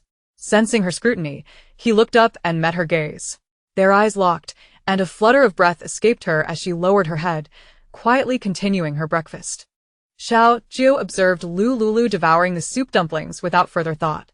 He picked up a large meat bun, devouring it in 2 bites. By the time only 2 soup dumplings remained on Lu Liuliu's plate, Xiao Jiu had polished off all the food before him. Such an appetite. Such a rapid pace of eating. Lu Liuliu couldn't help but marvel at his voracity, hastening her own dining speed. Upon finishing his meal, Xiao Jiu's gaze unwittingly wandered toward the camping stroller. Through a layer of white mosquito netting, he caught sight of little Wu's small frame. How he longed to embrace his son. Lu Liuliu leisurely finished her breakfast, noting Xiao Jiu's fixation on the camping stroller. "Let us go. I'm done eating," she declared, rising and positioning herself in front of the stroller, thus obstructing Xiao Jiu's fervent gaze. Chapter 105. An Abundance of Young Professionals. Xiao Jiu suppressed his inner impulse and replied in a low voice, "All right." They stood up, preparing to depart. Lu Liuliu walked ahead, and just as she was about to exit the dining hall, she spotted Zhou Yining approaching, clad in a green t-shirt emblazoned with the words Logistics Department. Beside her was a tall man, dressed in a plain black t-shirt, devoid of any markings. However, the camouflage pants he wore indicated he was an official personnel. Lu Liuliu blinked, feeling a twinge of recognition. She seemed to have encountered this man before. "Brother Zhou, are you here for breakfast too?" Upon seeing Xiao Jiu, Zhou Yining's eyes ignited with excitement. "Brother Zhou, come, let me treat you to some stir-fried dishes. We just received a fresh batch of supplies. And the cafeteria has some new vegetables." "No need, I've already eaten." Zhou Yining's disappointment was palpable. Had she known, she would have arrived at the cafeteria earlier to share breakfast with Brother Zhou. "Zhou Lang, I have some personal matters to attend to these days. Can you help keep an eye on the training team?" Xiao Jiu addressed the man beside Zhou Yining. Zhu Lang nodded, Noting Lu Liuliu pushing the camping stroller beside Xiao Jiu. "Brother Zhou, who is this young lady?" "This is Lu Liuliu, my neighbor from upstairs," Xiao Jiu briefly introduced. "Miss Lu, it's a pleasure to meet you," Zhou Lang greeted with a smile. As the saying goes, one does not strike a smiling face. Seeing Zhou Lang's beaming smile, Lu Liuliu reciprocated, "Good day, Mr. Zhou, I am Lu Liuliu." Meanwhile, Zhou Yining's expression darkened at the sight of Lu Liuliu. Why was Brother Zhou always in the company of this married woman with a child? Did he possess a peculiar inclination towards married women? Why was it that every time she encountered Brother Zhou, he was always alongside Miss Lu? Zhou Yining was utterly perplexed. "Brother, you go ahead. I want to have a word with Brother Zhou," she instructed Zhou Lang, striding to Xiao Jiu's side. "Brother Zhou, I haven't had breakfast yet. Would you accompany me for a little more?" Zhou Yining spoke in a tone reserved for old friends. Xiao Jiu glanced from Zhou Yining to Lu Liuliu and felt a headache coming on. Even though he had limited interactions with women, he could easily discern the palpable tension between Lu Liuliu and Zhou Yining. Lu Liuliu noticed Zhou Yining's presence and suppressed a grimace, waiting silently at the side. She had no intention of feeling anger. Xiao Jiu was merely the biological father of her child. There was no reason for her to be upset. It was entirely unnecessary. Lu Liuliu stood expressionlessly beside them. "Yining, I have matters to attend to and cannot accompany you today," Xiao Jiu stated before turning to Lu Liuliu. "Let us go." Upon hearing Xiao Jiu rebuff Zhou Yining, Lu Liuliu felt an inexplicable surge of joy. She pushed the stroller and left the cafeteria alongside Xiao Jiu. Zhou Yining watched their retreating figures, her brow furrowed. "Little sister, stop staring. Brother Jiu has already gone far," Zhou Lang remarked. Zhou Yining pouted, looking up at Zhou Lang. "Brother, you train with Brother Jiu every day. Please take the opportunity to speak well of me. You know he is serious during training. Bringing up such romantic matters is just asking for trouble," Zhou Lang replied, somewhat exasperated. "All right, little sister, let us go eat." Indeed, Zhou Yining was hungry. She had been busy all night and was famished. Zhou Lang and Zhou Yining ascended to the official dining hall on the second floor of the cafeteria. This establishment primarily featured private stir-fry booths, with a meal costing no less than 50 points. The siblings found a suitable spot to settle and began to peruse the menu. "Brother, do you remember what I just told you?" she inquired. "Little sister, for all these years, Jiuge has shown no interest in any woman. Have you considered seeking someone else?" He replied. "Absolutely not. I am drawn to men like Jiuge. You and your stubbornness. Ever since you were young, the more elusive something is, the more you yearn to conquer it. Our training squad is filled with excellent men and numerous extraordinary abilities. Any one of them would surpass Jiuge by a significant margin. Why do you insist on hanging onto this unattainable tree? Brother, you lack understanding. What is unattainable always stirs the heart.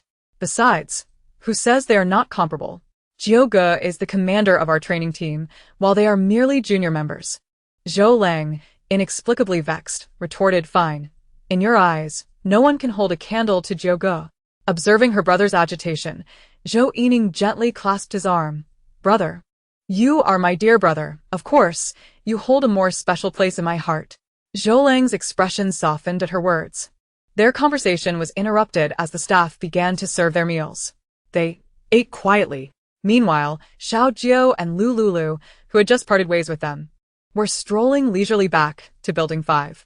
As they passed through the expansive square of Linwan Community, they witnessed a throng of survivors hurrying out of the complex. These individuals were all participants in official work. Lu Liuliu withdrew her gaze from the crowd, only to spot Su Pingting setting up a stall in the square. Like before, Su Pingting resumed her business of selling original flavor clothing. However, this time, she was surrounded by a row of similar vendors, most of whom were attractive, youthful women. Each stall displayed items such as stockings and lingerie. As the number of such women increased, so did Su Pingting's competitive pressure, making her business increasingly challenging. She initially aimed to leverage her live streaming on the platform for extra points, but after being reported, her account was suspended, leaving her no choice but to revert to her original trade of selling original flavor stockings. After several days of absence, she returned to find the area crowded with hundreds of young girls.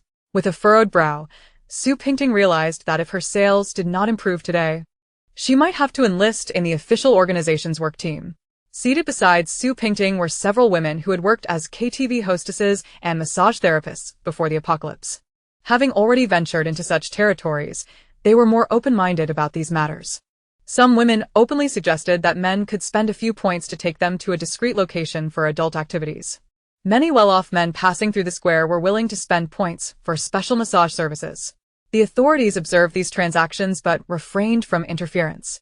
As long as no overtly inappropriate actions occurred in their presence, they chose to turn a blind eye to these dealings.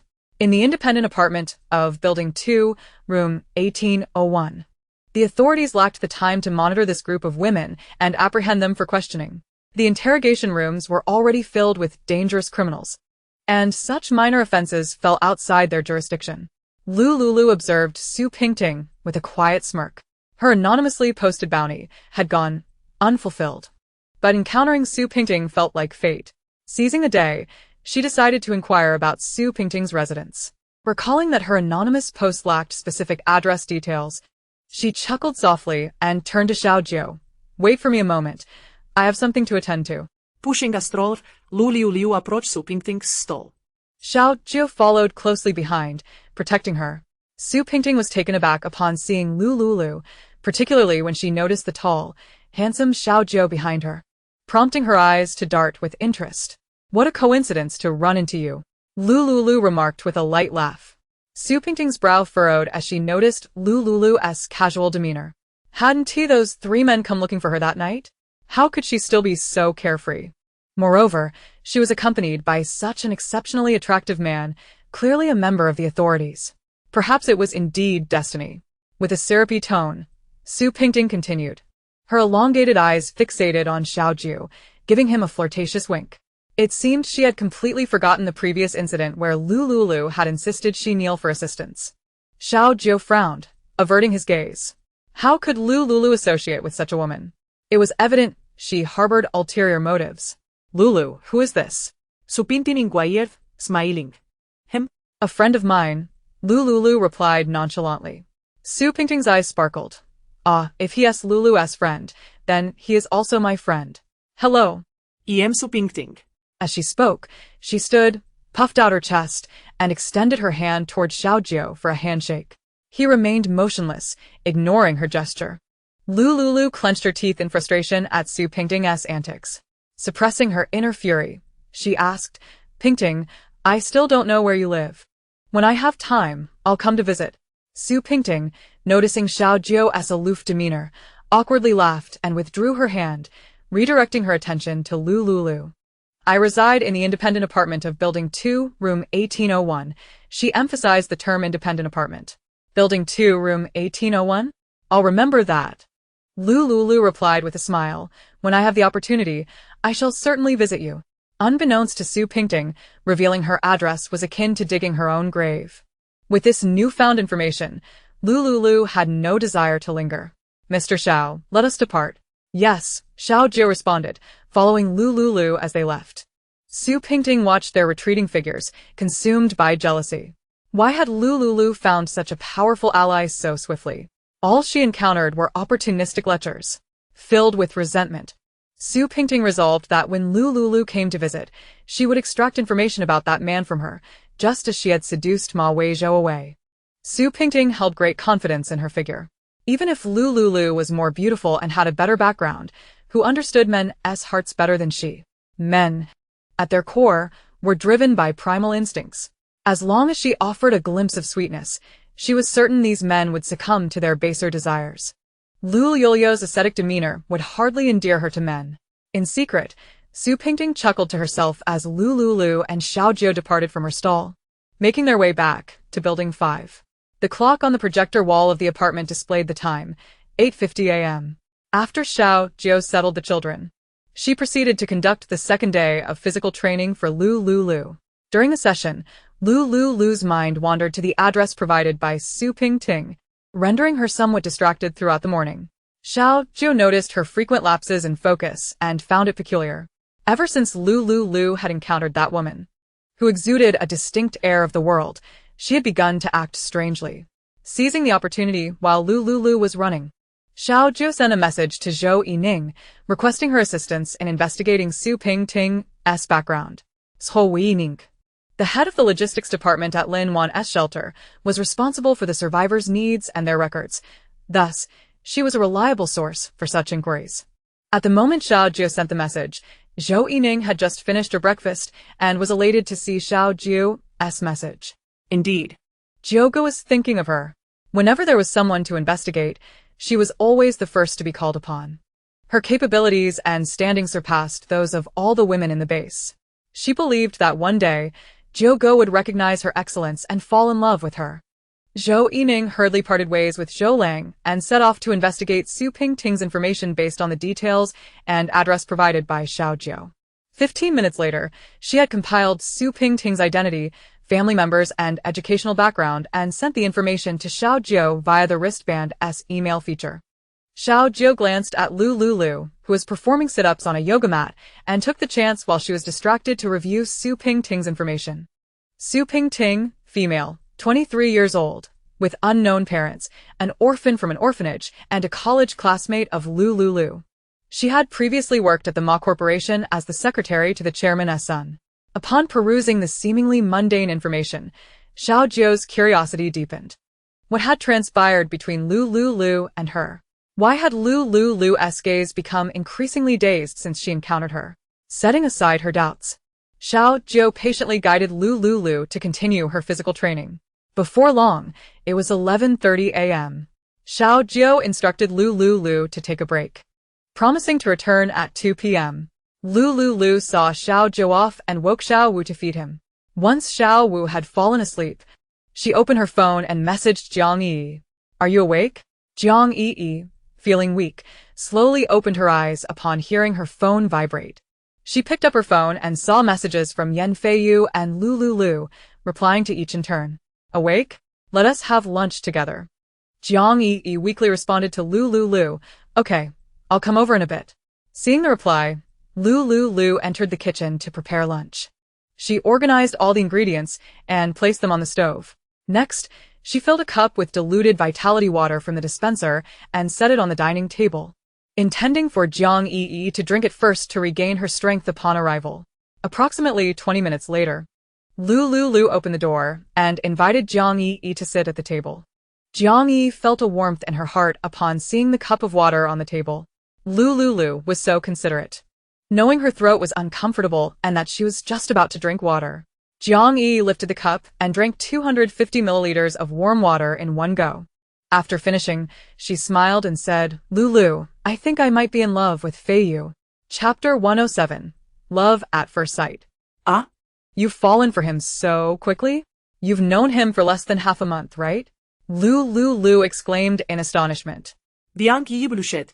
Have you heard of love at first sight? I fell for Feiyu the moment I saw him, and with each encounter, my heart swells uncontrollably, compelling me to surrender. I don't think it's love at first sight. What do you mean? That's just lusting after someone's body. Sure. Be more elegant about it. Bianchi Chaklet Sehele. Lu Liuliu fell silent. Just yesterday, she had not been elegant at all, having uttered rather uncouth English words. Bianchi, like a lovesick maiden, gradually felt her strength and spirit rejuvenating after consuming a cup of diluted vitality water. Lu, you haven't finished your confinement yet. Sit and rest, I'll prepare the dishes. Jiang Yi hummed cheerfully as she entered the kitchen to cook. Lu Liuliu watched her lively figure with a sigh of resignation, hoping that Yan Feiyu would not let Yi down. After her moment of reflection, Lu Liuliu walked to the balcony to gather the sun-dried silk bedding set. She temporarily decided not to reclaim the 3 washing machines on the balcony. If Jiang Yi asked, she would simply say they were exchanged at a stall and installed upon delivery. Similarly, she had left 3 large folding drying racks on the balcony, which she also planned to keep out. In the coming days, she would take the time to unpack the clothing stored to her space, wash them, and store them in the wardrobe. This way, even in unforeseen circumstances, she would not be troubled by a lack of clean clothes. Lu Liuliu carefully folded the 100 silk duvet covers that had been stacked on the sofa and placed them neatly on the couch. These silk duvet covers were all a uniform silvery satin, smooth, delicate, and lustrous, reminiscent of a baby's tender skin. Such luxurious bedding was something she had never dared to dream of before turning 18. After reaching that age, she had not paid much attention to such matters. Now, with the apocalypse upon them, she wanted to make use of good things ahead of time, though she did not wish to keep them for herself. Instead, she could give them to Yi or trade them on the exchange forum for points or other supplies. Within her space, there were many other silk duvet covers as well. She planned to wash them all thoroughly when the opportunity arose. If there wasn't enough space on the balcony, she could dry them inside her space, where the 4th and 5th doors could accommodate laundry, providing ample room. The day and night cycle inside was identical to that in her own space, with the only distinction being that the temperature consistently remained at 26 degrees Celsius. When the bitter cold arrived and there was no one else at home, she could hide inside with Xiao Wu without worrying about him catching a cold. Lu Liuliu took photos of the duvet covers and posted them on the forum. She kept 2 sets aside, placing them in a large canvas bag on the sofa, preparing to gift them to Jiang Yi as replacements. The others she planned to store temporarily in the upstairs cloakroom. Once Lu Liuliu finished tidying up, Jiang Yi called out that the meal was ready. Liuliu, come eat. Okay, Lu Liuliu softly responded. She joined Jiang Yi at the dining table for lunch. The meal consisted of 2 simple dishes and a soup, 2 pieces of beef steak, 2 poached eggs, a tomato and egg soup, and stir-fried bacon with ham. After the meal, Lu Liuliu presented the prepared silk duvet covers to Jiang Yi. Seeing the luxurious silk duvet covers, Jiang Yi couldn't contain her joy, her smile stretching wide.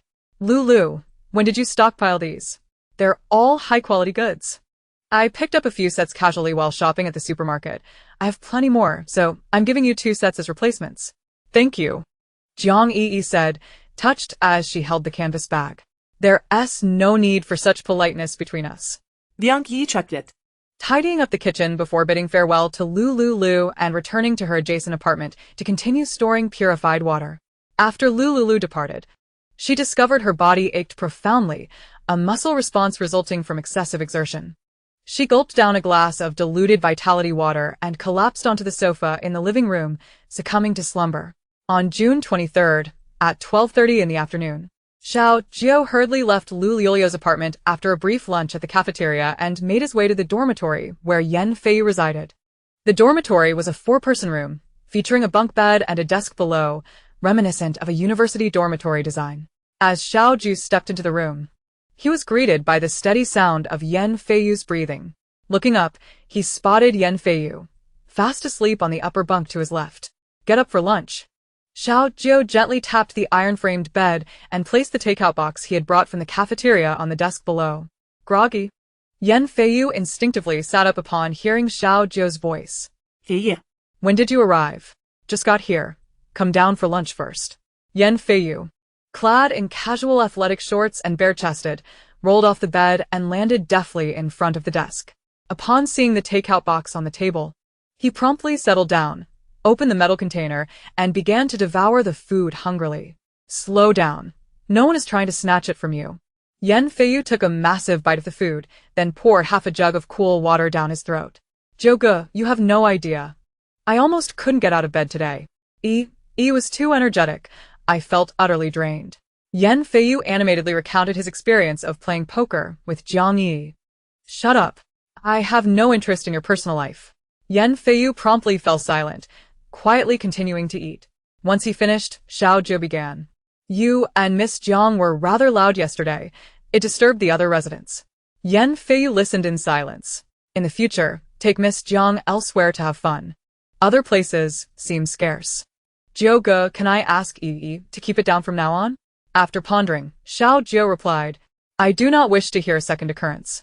Yan Feiyu nodded in assurance. Rest assured, it will never happen again. Take your time eating.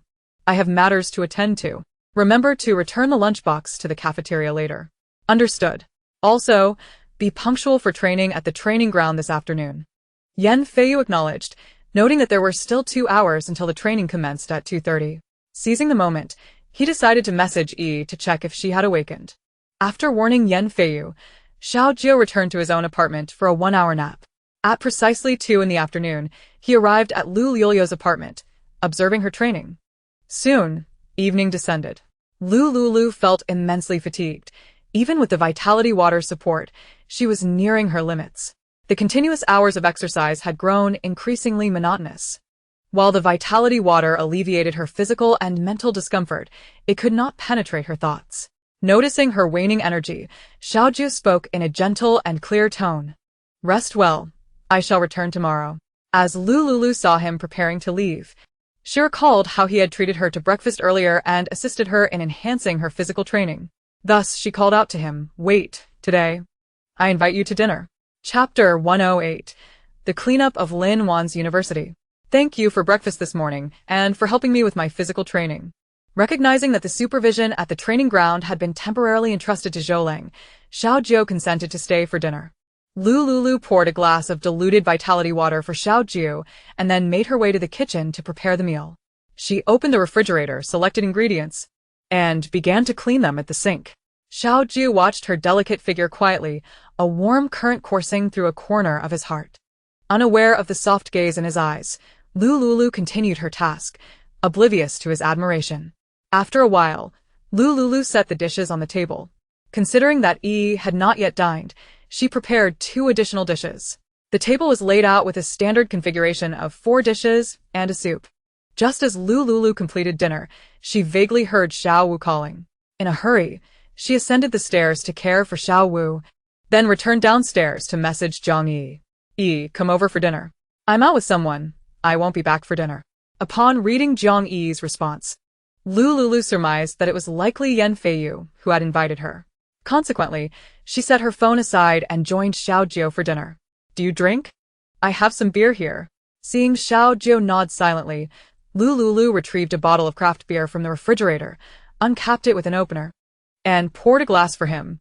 Previously, Xiao Jiu had gifted her 2 water purifiers, and this gesture of offering him a drink felt like a modest means of repaying his kindness. Silently, Lu Liuliu and Xiao Jiu shared dinner. Perhaps due to the days they had spent together, despite the absence of conversation, a sense of familiarity akin to that of old friends enveloped them. Xiao Jiu savored the dishes on the table, eating heartily. This marked the first time Lu Liuliu had proactively invited him to dinner, indicating that her efforts over the past days were not in vain. As time passed, their relationship deepened, paving the way for discussions about Xiao Wu's matters. Lu Liuliu had engaged in substantial exercise over the past few days, leading to an increase in her appetite. She consumed a considerable amount of food. Meanwhile, Xiao Jiu, already possessing a robust appetite, matched her pace. Half an hour later, they had polished off the entire spread of 4 dishes and a soup. Lu Liuliu rose to tidy up and wash the dishes. "Stay seated. I will handle it." Before Lu Liuliu could refuse, Xiao Jiu swiftly gathered the plates and bowls from the table and placed them in the kitchen sink. His movements were nimble and efficient, and soon, the dishes were sparkling clean. While washing, he noticed the water purifier connected to the kitchen faucet, a wave of relief washing over him. With this water purifier, she and the child could live more comfortably. The first batch of purified water produced by the authorities had been designed solely for basic purification, laden with numerous impurities to supply the daily needs of a vast number of survivors. She and the child could not consume such water, especially given the fragility of a child's health. The system had supplied only 500 water purifiers to anonymous transactions, with a daily purchase limit of only 100 due to the scarcity. Furthermore, the purifiers had a limited lifespan. A single purifier could convert 10 grams of gold for 100 tons of purified water. For a family of 3, it would last approximately 2 years. Given the millions of survivors across the country, it was impossible for the purifiers to reach everyone. Thus, the authorities prioritized supply for frontline personnel who could aid the base and the populace. Ordinary survivors could only make do with substandard purified water. Lu Liuliu gazed at Xiao Jiu's tall and elegant figure, momentarily stunned. She had never anticipated that he would willingly enter the kitchen to wash dishes. Many men believed housework was solely a woman's responsibility and were often reluctant to tackle such tasks. Xiao Jiu, however, was somewhat different from her expectations. Lu Liuliu harbored a strong aversion to washing dishes, finding them greasy and filthy. Previously, it had always been Jiang Yi who tidied up the kitchen after meals. Once Xiao Jiu finished his task, he spoke softly, his voice deep and gentle. "Miss Lu, I'm off now. See you tomorrow." "All right." Lu Liuliu rose to see Xiao Jiu to the door. After he departed, she returned to her apartment, consumed another glass of vitality water, and reinforced the physical training techniques she had learned over the past 2 days. She then removed the water purifier and ascended to the upstairs bedroom to take a shower. After her bath, she lay on the bed, glanced at the small Wu beside her, and promptly fell into a deep slumber. After leaving Lu Liuliu, Xiao Jiu turned and made his way to the training team's dormitory. At 8 o'clock in the evening, Xiao Jiu stood beneath the dormitory, blowing a whistle to assemble the team members. Those resting in the dormitory immediately donned their attire and gathered their gear, descending to the meeting point in haste. 3 minutes later, all members had assembled. Xiao Jiu surveyed his team with a serious expression. The mission for the night was to eradicate the zombies lurking within a nearby university before dawn. The 10 squad leaders and 500 ability users promptly responded, "Understood."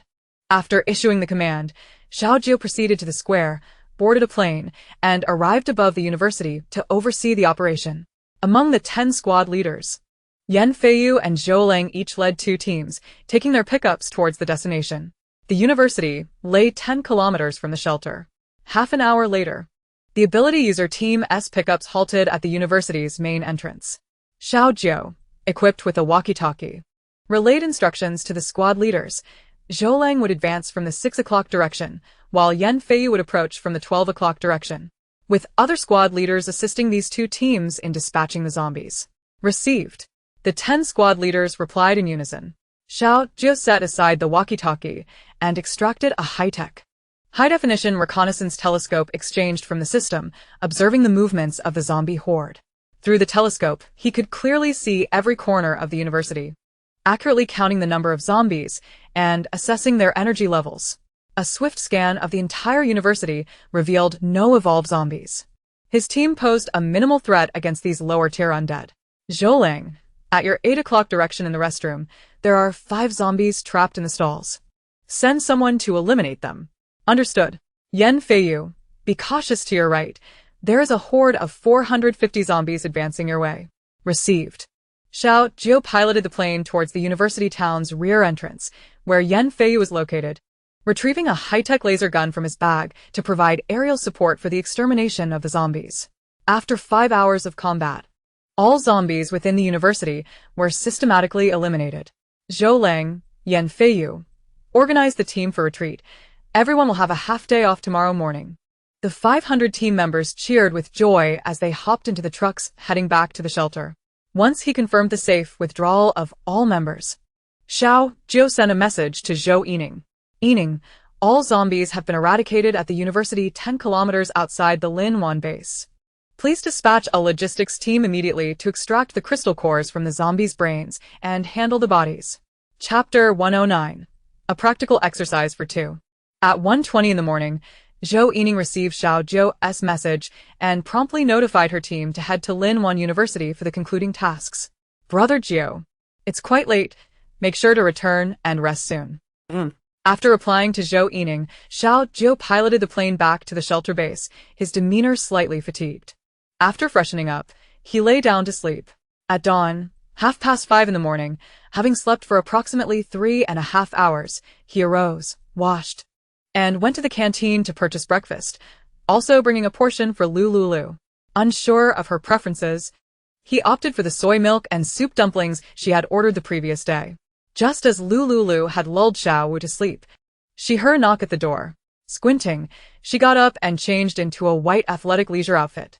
The ensemble consisted of long pants and a short-sleeved top, ensuring she wouldn't feel awkward during certain training postures. Lu Liuliu opened the door, allowing Xiao Jiu to enter.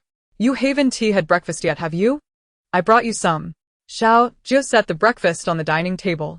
Seeing that he had indeed bought her breakfast, Lu Liuliu's fondness for him increased significantly. Please, sit for a moment. There are drinks in the fridge. Help yourself. I'll go brush my teeth and wash my face. All right. Xiao Jiu did not actually retrieve anything from the fridge. Instead, he sat upright on the sofa, patiently waiting for Lu Liuliu to freshen up and eat her breakfast. Observing that he had not taken a drink, she prepared a cup of green tea for him to invigorate his spirits. She placed the tea on the coffee table beside the sofa and then ambled to the dining table, leisurely enjoying the breakfast Xiao Jiu had brought her. As she ate, she inquired, "Is training today the same as before?" "No. Today I'm taking you into a practical exercise." What? A practical exercise? She stammered, realizing she couldn't even operate a gun, let alone possess one. In her past life, she had never slain a single zombie, merely accompanying the rescue team on weekends to gather supplies in the safe zones.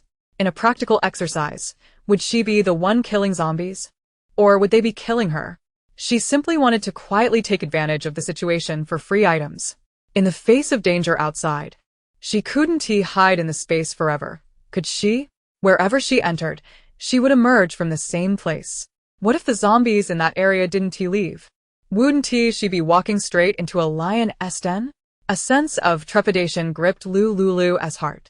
Don't worry, I will protect you. There won't be any issues. Xiao Jiu reassured her, retrieving a high-tech laser gun from his black sports backpack. This laser gun was remarkably compact and featured an automatic targeting function, easily manageable even by a slender woman like Lu Liuliu. This is for you. Familiarize yourself with it. He handed the laser gun to her. Upon seeing the silver-white weapon, Lu Liuliu's mouth fell open in astonishment. Heavens! Am I seeing things? Is this the high-tech weapon I have been longing to exchange for with a gold-type ability user? In her previous life, she had seen Zhou Yining wield such a weapon. It was incredibly compact yet immensely powerful. Where did you get this gun? Lu Liuliu stared intently at Xiao Jiu, her excitement palpable. Naturally. Xiao Jiu would not disclose the secret of his system. It's officially issued. Each member of our training team receives one. This particular model is designated for female officials. It's lightweight and compact. Xiao Jiu began explaining how to use it. This has an automatic recognition sight. When you wish to eliminate a zombie, aim at it and press the red button on the sight. The laser gun will automatically lock onto that type of creature for priority elimination. Below is the shooting switch. Lu Liuliu was momentarily dazed, the sound of Xiao Jiu's explanations ringing in her ears. Officially issued, she was certain she wasn't mistaken. In her previous life, the official personnel at the base carried precisely such silver laser weapons. This had to be what she exchanged for with the gold-type ability user. Xiao Jiu probably had no idea about this. Lu Liuliu buried her yearning for the gold-type ability user deep in her heart, focusing intently on Xiao Jiu's instructions on how to operate the laser gun. How do you load it? There are no bullets, it's an energy gun. There's a power interface below. Once charged, it can be used. A full charge allows for 500 laser shots. Wow, that's amazing.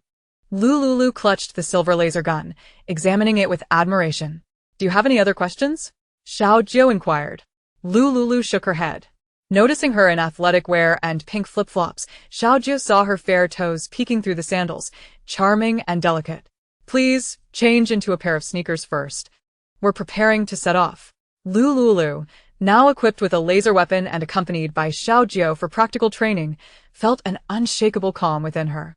She approached the entrance and exchanged her footwear for a pair of black athletic shoes. After changing, she casually retrieved a spacious crossbody bag from the storage compartment atop the shoe cabinet. To avoid revealing her spatial abilities, she filled the bag with a liter of vitality water from the water dispenser and added some essential items, such as tissues and a topical spray from Yunnan Baiyao.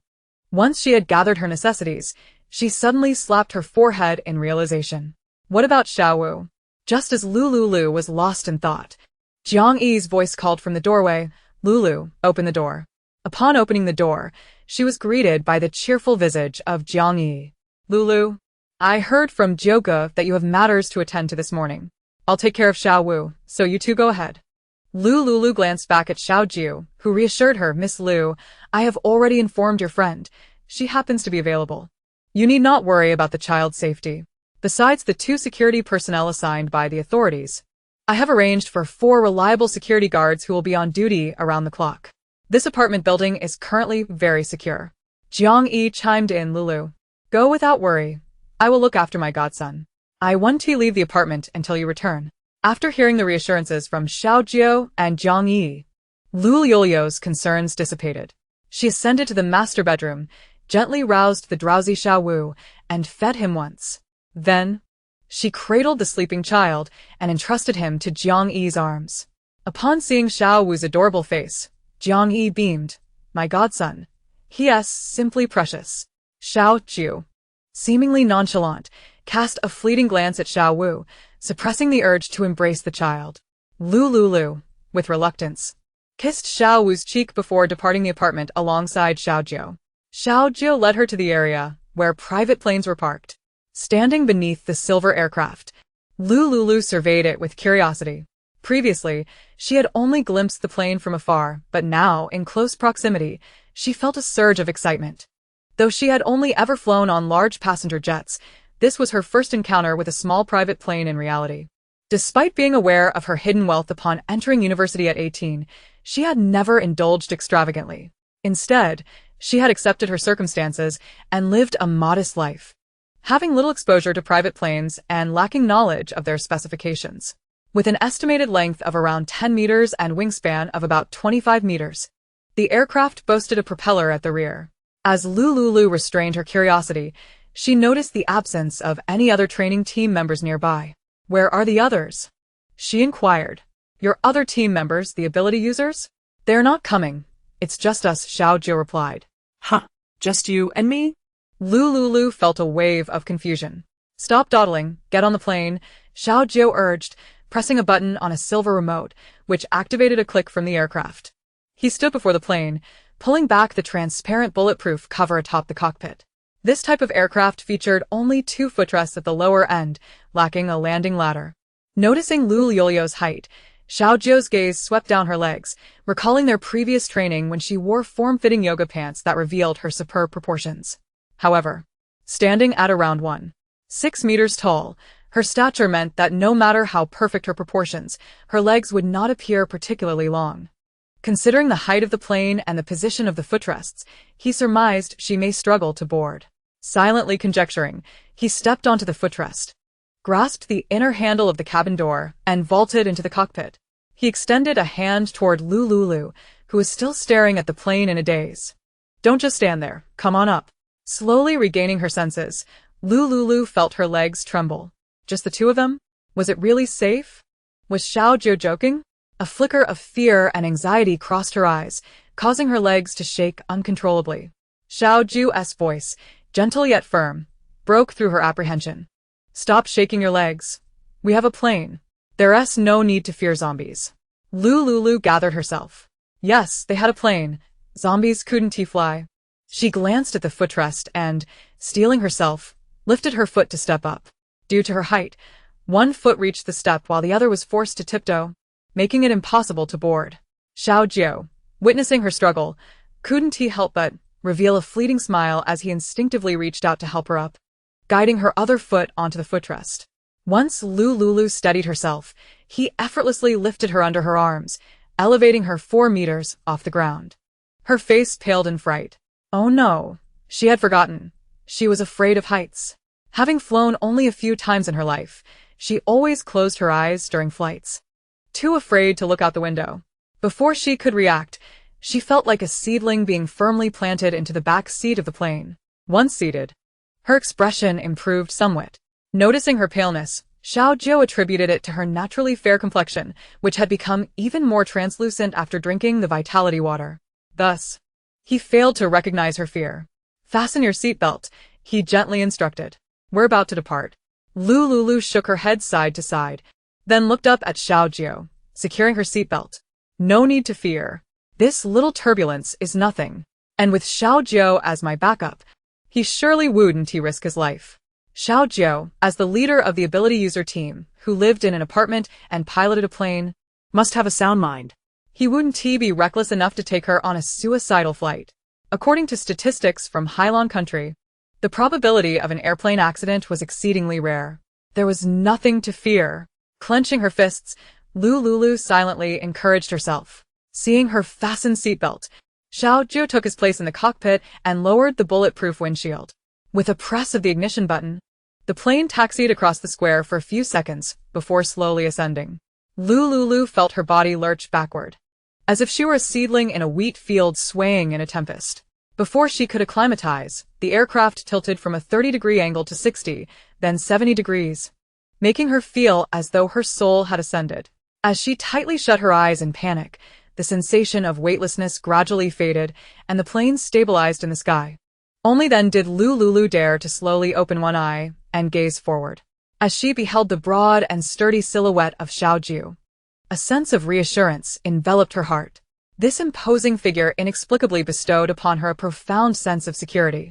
A few moments later, Lu Liuliu opened her other eye. Above her, the faint whisper of air currents accompanied the subtle, yet resonant hum of the rear propeller. The noise was not as overwhelming as she had anticipated. It seemed the interior glass and materials quelled the sound to some extent.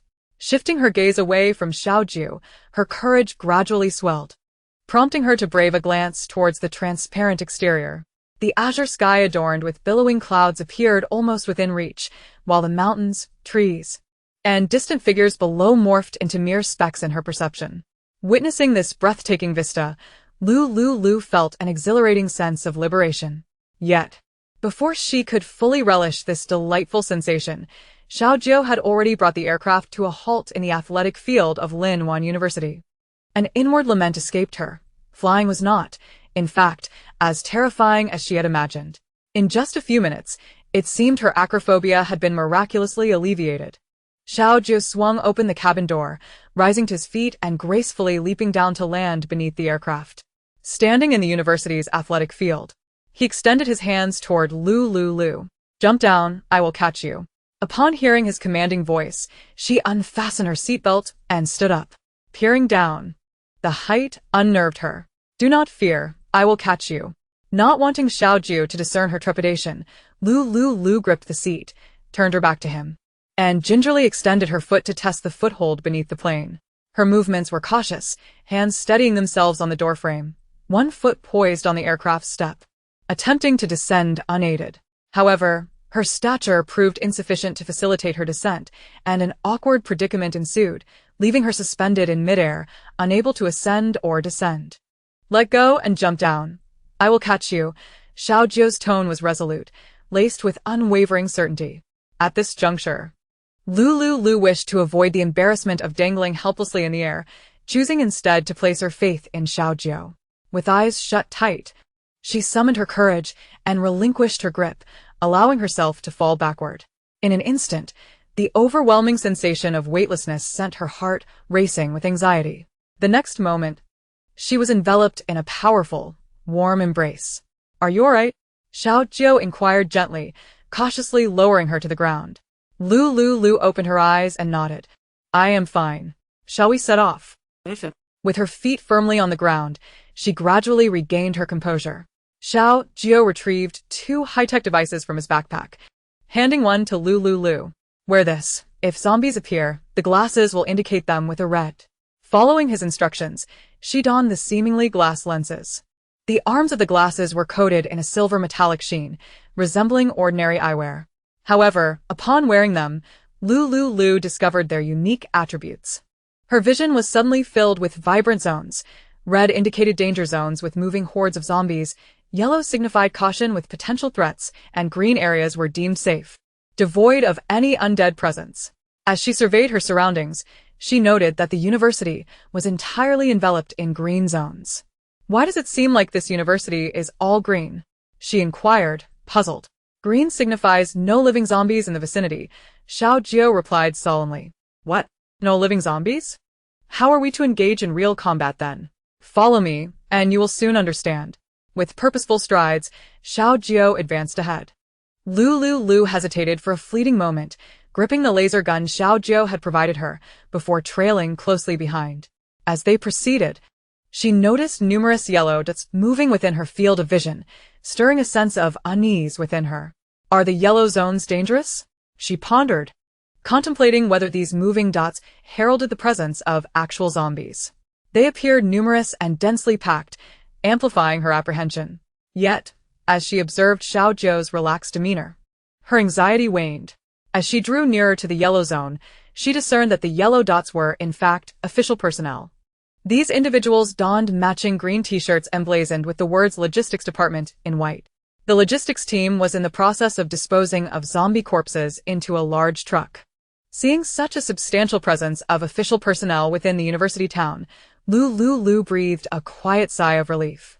Although these logistics members were not endowed with supernatural abilities, they had undergone rigorous official training and were equipped with firearms. This area was cleared yesterday and is temporarily safe.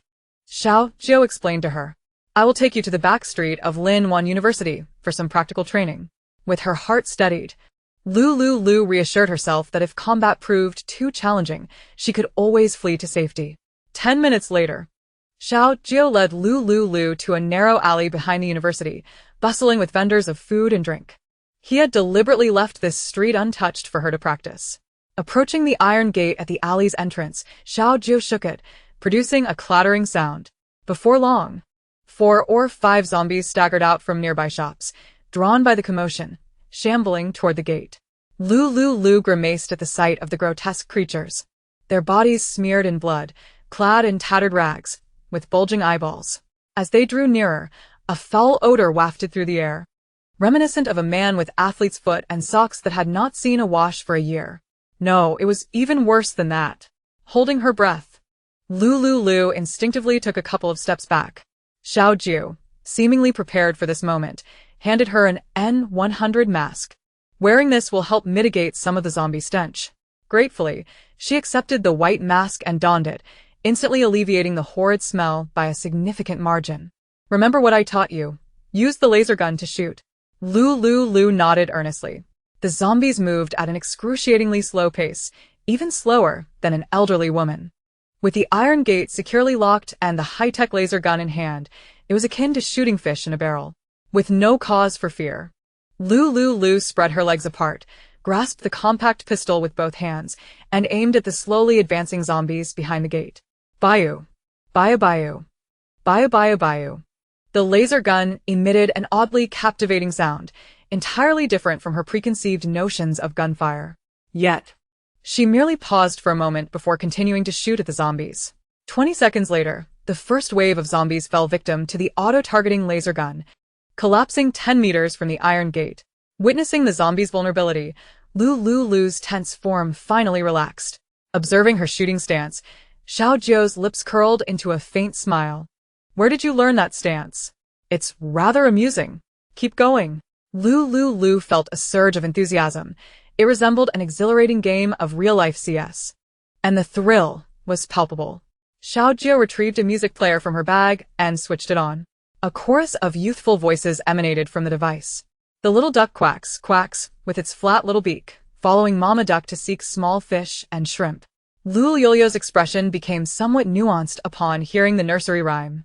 However, the encroaching zombies emerging from the distance demanded her immediate attention.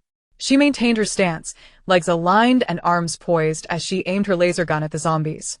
Firing with precision, bayou, bayou. These zombies bore an uncanny resemblance to the classic characters from the beloved game, Plants vs. Zombies. Lu Liuliu found herself thoroughly enjoying the experience. As beams of white laser flashed rapidly, bloodied zombies with rolling eyes and a foul stench collapsed one after another under the onslaught of her laser gun. Witnessing the zombies fall, she felt a surge of exhilaration within her. The sensation mirrored the thrill of defeating enemies in a game. The first encounter with a zombie was not as terrifying as she had envisioned. Aside from their grotesque appearance and repugnant odor, she found them rather manageable. Lu Liuliu pressed on, continuing to shoot with her laser gun. Waves of zombies, irresistibly drawn by the lullabies from the music player, marched forward relentlessly. Lu Liuliu excitedly shot at these live targets. Time slipped by quietly for over half an hour. Just as she was reveling in her zombie-slaying spree, she suddenly realized that her laser gun had run out of energy. That's enough practice for today. But we've only practiced for half an hour. Behind the iron gate, only 3 youthful university student zombies remained. Xiao Jiu removed the gun from her waist, fired a few shots, and dispatched these remaining foes. Glancing at the time, she noted it was still early, around 9:30 in the morning. Do you wish to continue? Of course. Xiao Jiu retrieved Lu Liuliu's depleted laser gun and replaced it with a new one. Then let us proceed. Through their detection goggles, they spotted a patch of green 10 meters away, indicating the absence of any living zombie entities. Xiao Jiu unlocked the iron gate with her laser gun, and she and Lu Liuliu stepped into the back street. Lu Liuliu glanced around, observing the stores piled high with flour, rice, and various prepared ingredients in the refrigerators, stirring a sense of eagerness within her. Chapter 112. Advanced Zombies. Xiao Jiu was present, making it inconvenient for her to take action. What a pity. After walking for about 3 minutes, a red moving appeared in the detection goggles. Xiao Jiu silently positioned herself protectively beside Lu Liuliu. Spotting the red dot, Lu Liuliu aimed her new laser weapon at the zombies and began firing. 2 hours later, Lu Liuliu had eliminated all the zombies in the back street. Witnessing the ease with which she dispatched the zombies, her initial fear began to wane. Zombies were not so formidable after all. With such a laser weapon, one could take down a small zombie with a single shot.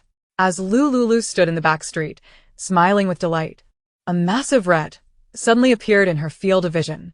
Xiao Jiu noticed his brow furrowing and pupils constricting. Run. Lu Liuliu, somewhat confused, was swiftly pulled along by Xiao Jiu, who did not wait for her to comprehend the situation as they hastened back towards the iron gate they had just entered. Lu Liuliu, unable to ask why, followed closely behind Xiao Jiu as they sprinted along the concrete path of the back street. After a minute, Lu Liuliu was slightly breathless as they reached the iron gate. Xiao Jiu closed the gate behind them and produced a pair of official handcuffs to secure it. Let us move quickly, Xiao Jiu urged, taking Lu Liuliu's hand and dashing forward. Lu Liuliu was still uncertain of what had transpired. As they ran, she curiously glanced back. That fleeting moment sent a wave of terror through her, nearly causing her to stumble. Xiao Jiu quickly steadied her. Can you still run? Lu Liuliu trembled, her complexion pale, devoid of any color. The previous exhilaration from defeating zombies had dissipated, leaving only an all-consuming dread. Noticing the glimmer of fear in her eyes, Xiao Jiu disregarded any hesitation and scooped Lu Liuliu into his arms, sprinting with all his might towards the direction of the rear logistics department. They had barely taken a few steps when a piercing noise erupted from behind the iron gate. Lu Liuliu, paralyzed with fear, summoned her courage and dared to look back once more. To her horror, she witnessed the creature effortlessly tearing the iron gate apart, splitting it in two. The monster shoved the door into its cavernous maw. Its mouth, a weapon of the utmost sharpness, rendered the iron gate's steel reinforcements as fragile as paper, devouring them in mere moments. Hungry, so hungry. The monster emitted a raspy, mechanical sound. Its bulging eyes were 5 times the size of an ordinary human's.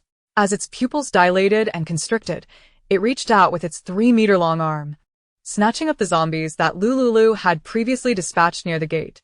Gripping them tightly, it opened its gaping mouth, instantly separating the heads from the bodies of the zombies. Thick, black blood splattered everywhere. Hungry. The creature continued to wail, lifting another fallen zombie and voraciously consuming the entire corpse in one swift motion, chewing at a rate of nearly 1 zombie per second.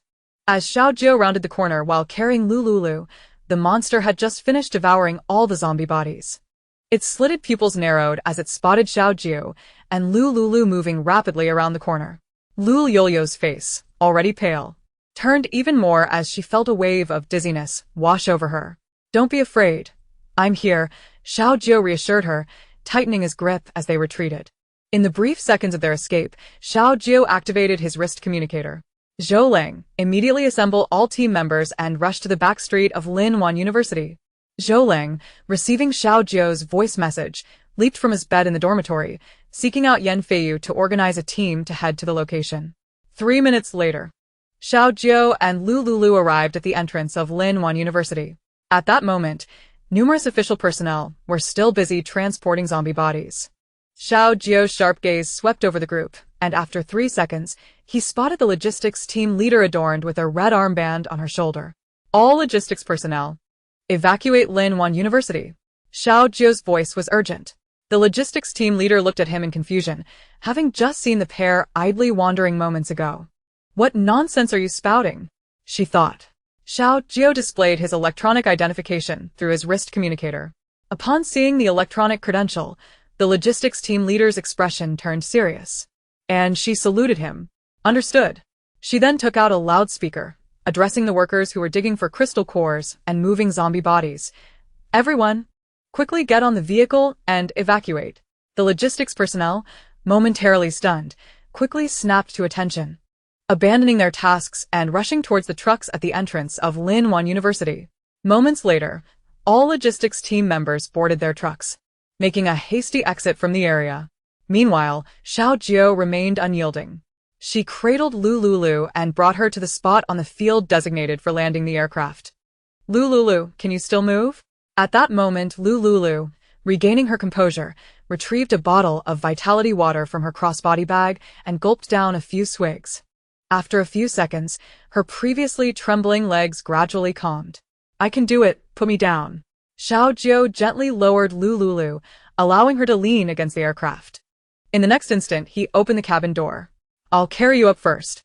He lifted Lu Liuliu by her thighs, raising her high. Lu Liuliu extended her hands to grasp the pull ring beneath the cabin door. "I've got a good grip, you can let go." As Xiao Jiu observed her upper body entering the cabin, he released his hold on her legs. Lu Liuliu positioned herself over the aircraft seat, grasping it as she adjusted her legs to sit comfortably in the back seat. While she repositioned herself, Xiao Jiu reached for the pull ring on the side door, his long legs stepping onto the footstand as he vaulted into the pilot's seat.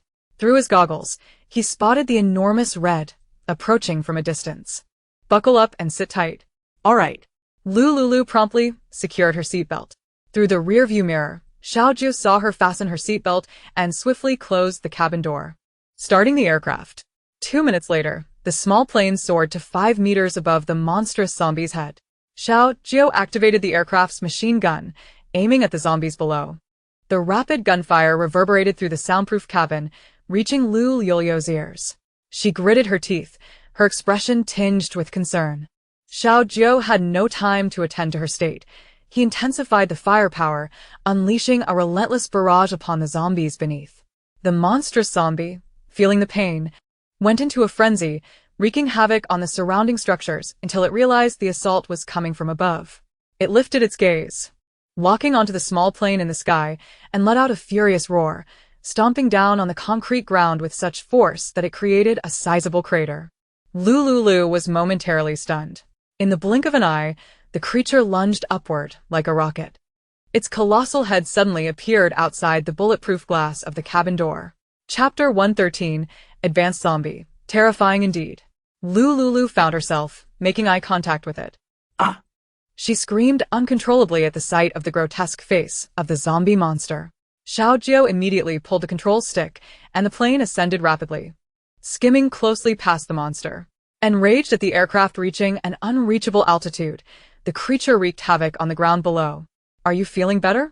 Xiao Jiu inquired. Lu Liuliu's once fair complexion now resembled that of a blank sheet of paper, ghostly pale. I'm fine.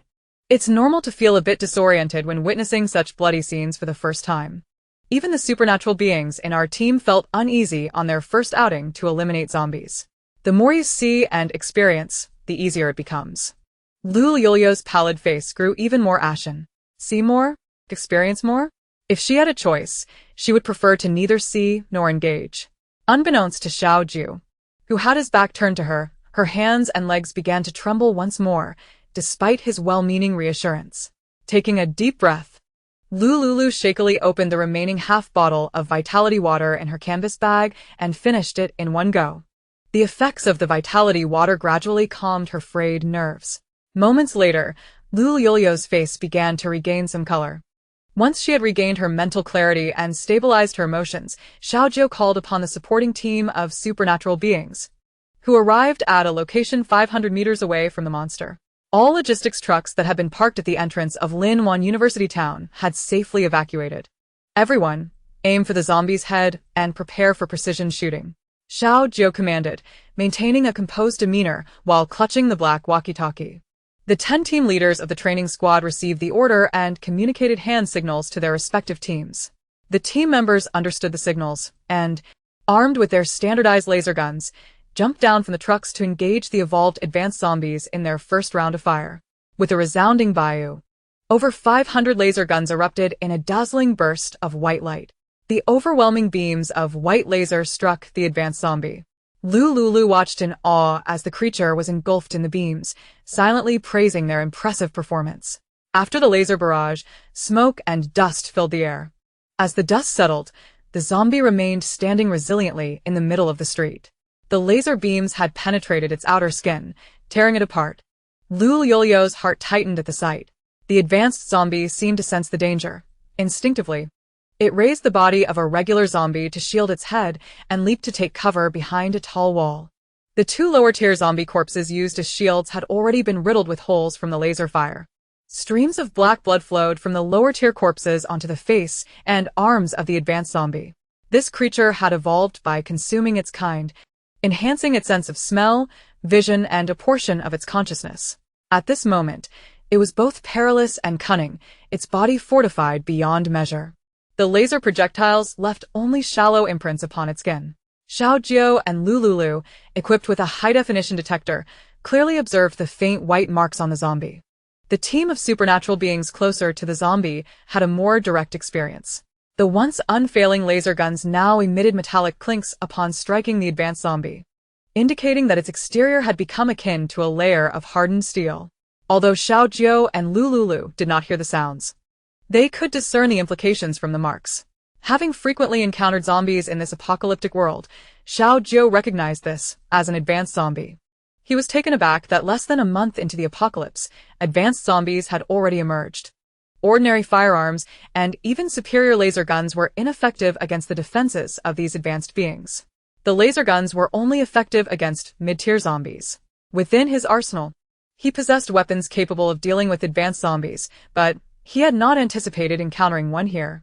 While supernatural abilities could inflict some damage on advanced zombies, Xiao Jiu issued a serious command, Zhou Lang, Yan Feiyu, prepare the fire-based supernatural team to unleash their powers.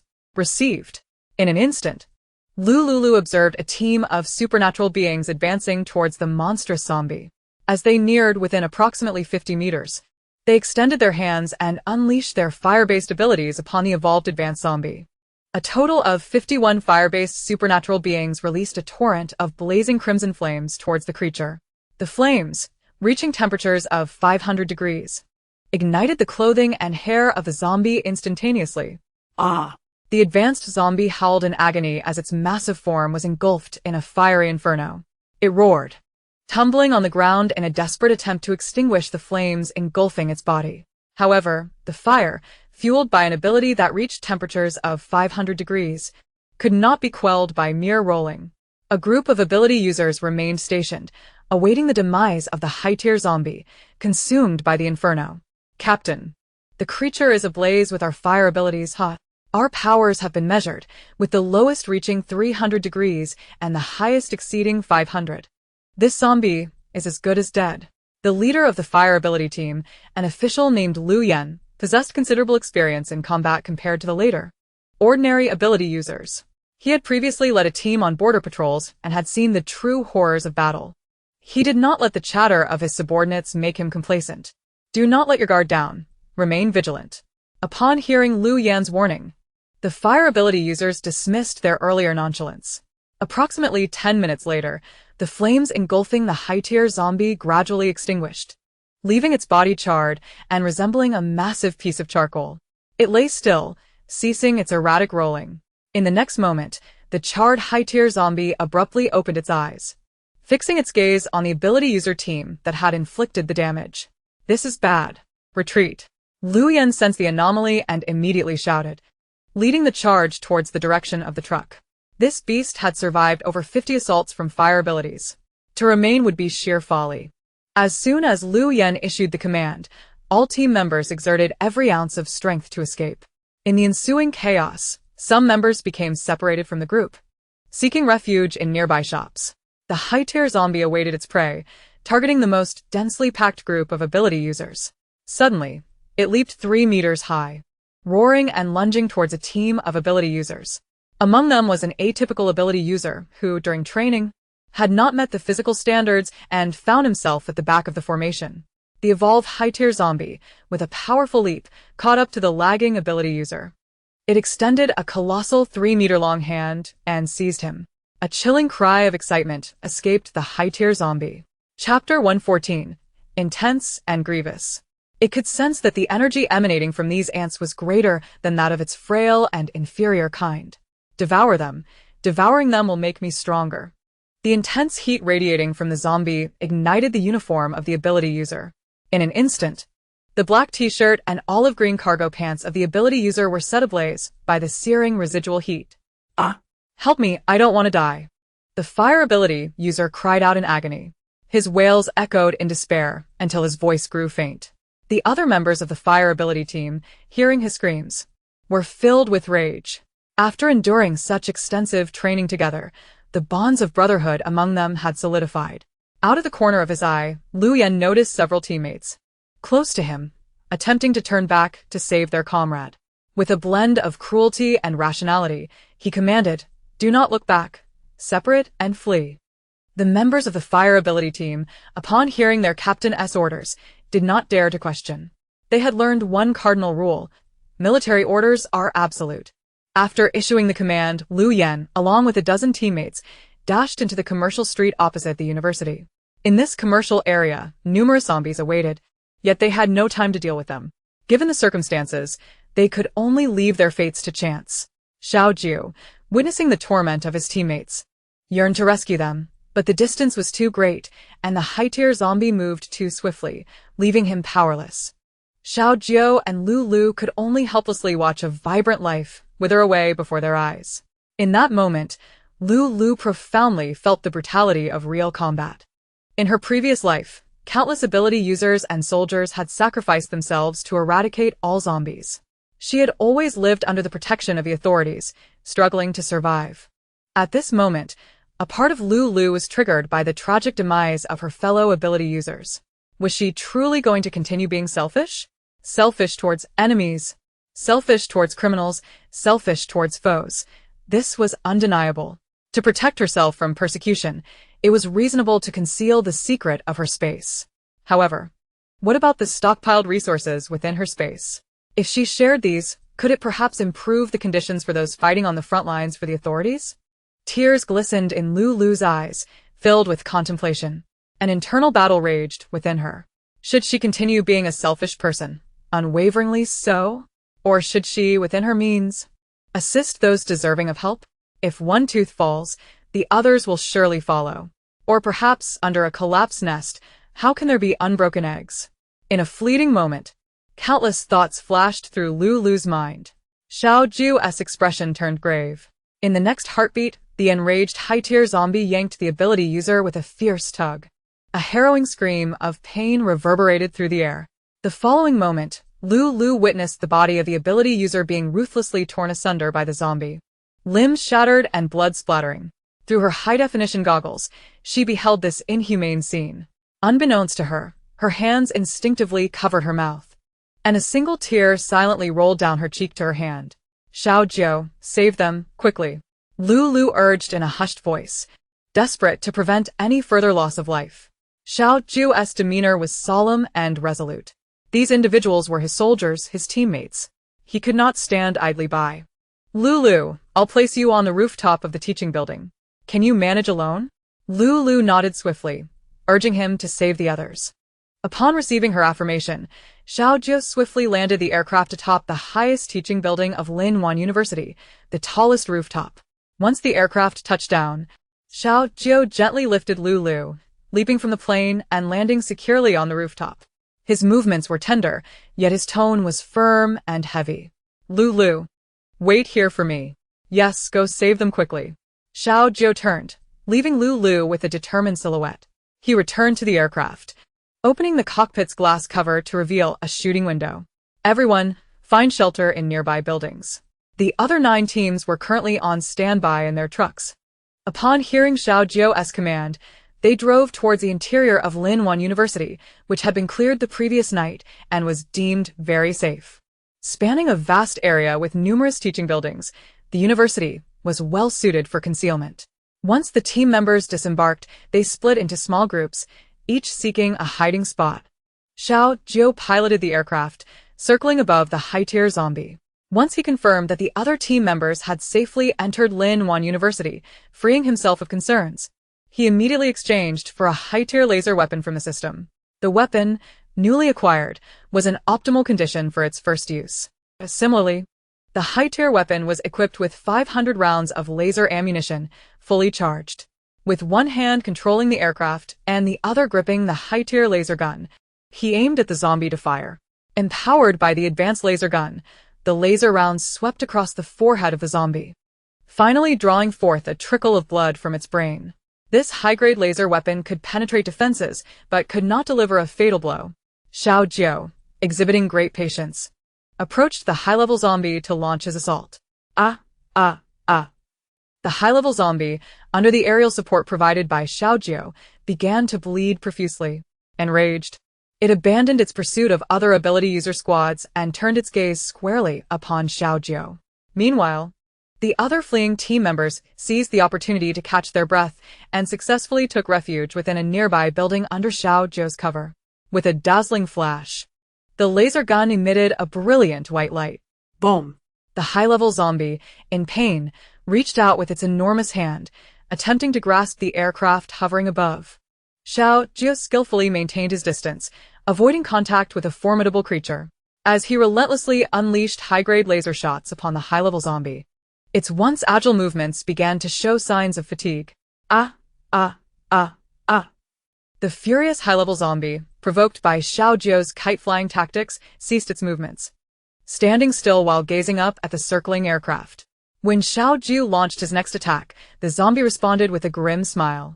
Suddenly, it sprang into action, employing its ultimate skill, the skyward leap. This time, its colossal hands firmly grasped the wings of the aircraft. Oh no! Xiao Jiu had not anticipated that this high-level zombie would prove so tenacious, having evolved a unique ability, a steel-like body, and extraordinary jumping power. In a split second, Xiao Jiu pressed the shield button atop his head, sealing the window he had just opened. The high-level zombie was now covered in black blood from Xiao Jiu's relentless assault. This time, the fluid coursing through its veins was no longer merely the blood of other species, it was its own.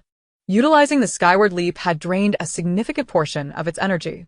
At this moment, it was on the brink of exhaustion, yet it had developed a flicker of self-awareness. Unwilling to be humiliated by Xiao Jiu, even in death, it sought to drag this insignificant and down to hell with it. Chapter 115. Ascending to Heaven.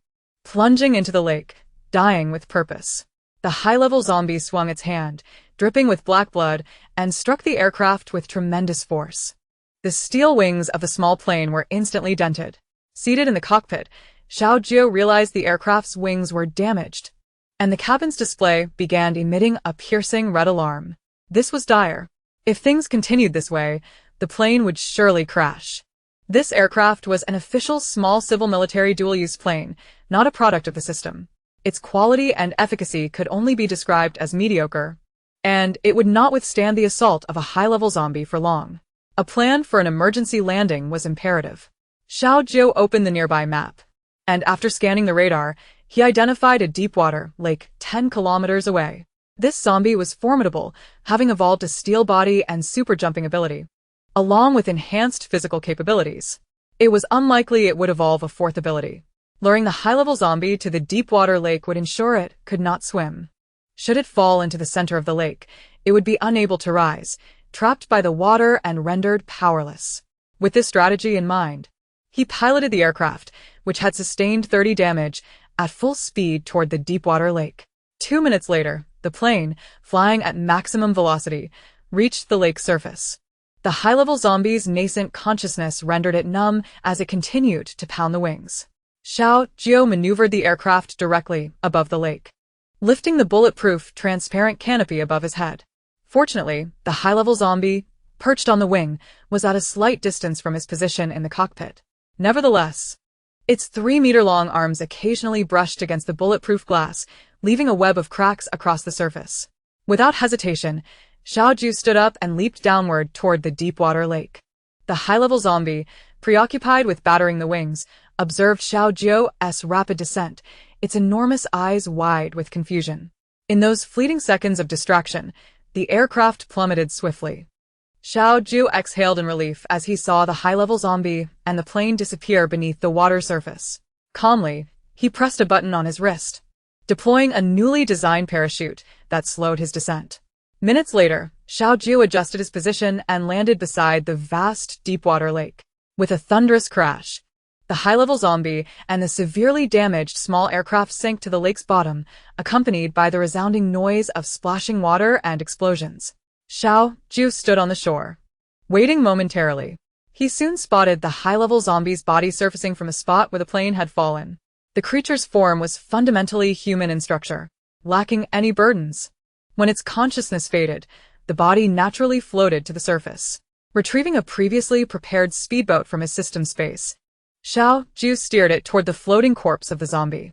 This was a high-level zombie, and the crystal core within its brain, once infused with vitality water, could potentially create a high-level ability user. Moreover, this was not merely a typical high-level zombie, it was a mutated variant with a steel body and super-jumping ability. If his assumptions were correct, the individual who consumed this crystal core might inherit the zombie's powers. In the early days of the apocalypse, a mutated high-level ability user would have no trouble dealing with an ordinary high-level zombie. In a matchup between a mutated and a regular one, the odds were roughly 64 to 36. He could also consider saving the crystal core to feed it to other zombies, accelerating their evolution and growth to level 10. However, level 10 zombies were currently beyond the official capacity to combat. A level 10 zombie equated to a level 10 ability user. Presently, the highest level ability users were only at mid-tier. Should a level 10 zombie appear, it would require advanced bioweapons from the system to eliminate it, or the collaboration of a level 10 ability user with the official heavy nuclear weaponry to bring it down. In his previous life, during the 10th year, level 10 ability users emerged in significant numbers at the base. They had all enhanced their powers through crystal cores. When the apocalypse had erupted a year prior, Countries such as Ocean Blue Star, Beautiful Country, Little Japan, and India had all witnessed the emergence of level 10 zombies. Leaders and survivors in these nations were compelled to deploy their most powerful nuclear weapons to eradicate these threats, which protected other survivors and bases from the zombie onslaught. Yet, the resulting contamination from nuclear weapons inflicted unprecedented pollution and trauma upon Ocean Blue Country and the entire Ocean Blue Star. In this life, it was imperative to devise a method to identify a group of trustworthy officials and elevate their strengths to level 10 within a year. This was a daunting task. In his previous life, level 10 ability users did not appear until the 10th year. If level 10 ability users could not be cultivated, the only recourse left would be to resort to the ultimate bioweapons in the system to exterminate the zombies. Such weapons required the expenditure of vast amounts of gold for exchange. Within his spatial realm, the accumulated gold barely sufficed for a solitary exchange for the ultimate weapon. In this lifetime, the nation of Hylon must refrain from deploying nuclear arms, as such an act would inflict irrevocable and catastrophic devastation upon its lands and territories.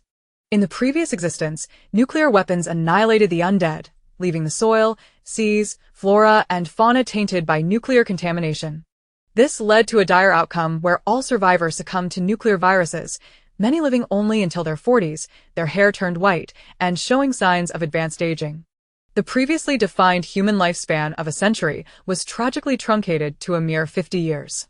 This calamity was of a global scale. Other nations, too, must abstain from utilizing nuclear arms. The 10th tier undead emerging within their borders must be eradicated, without exception.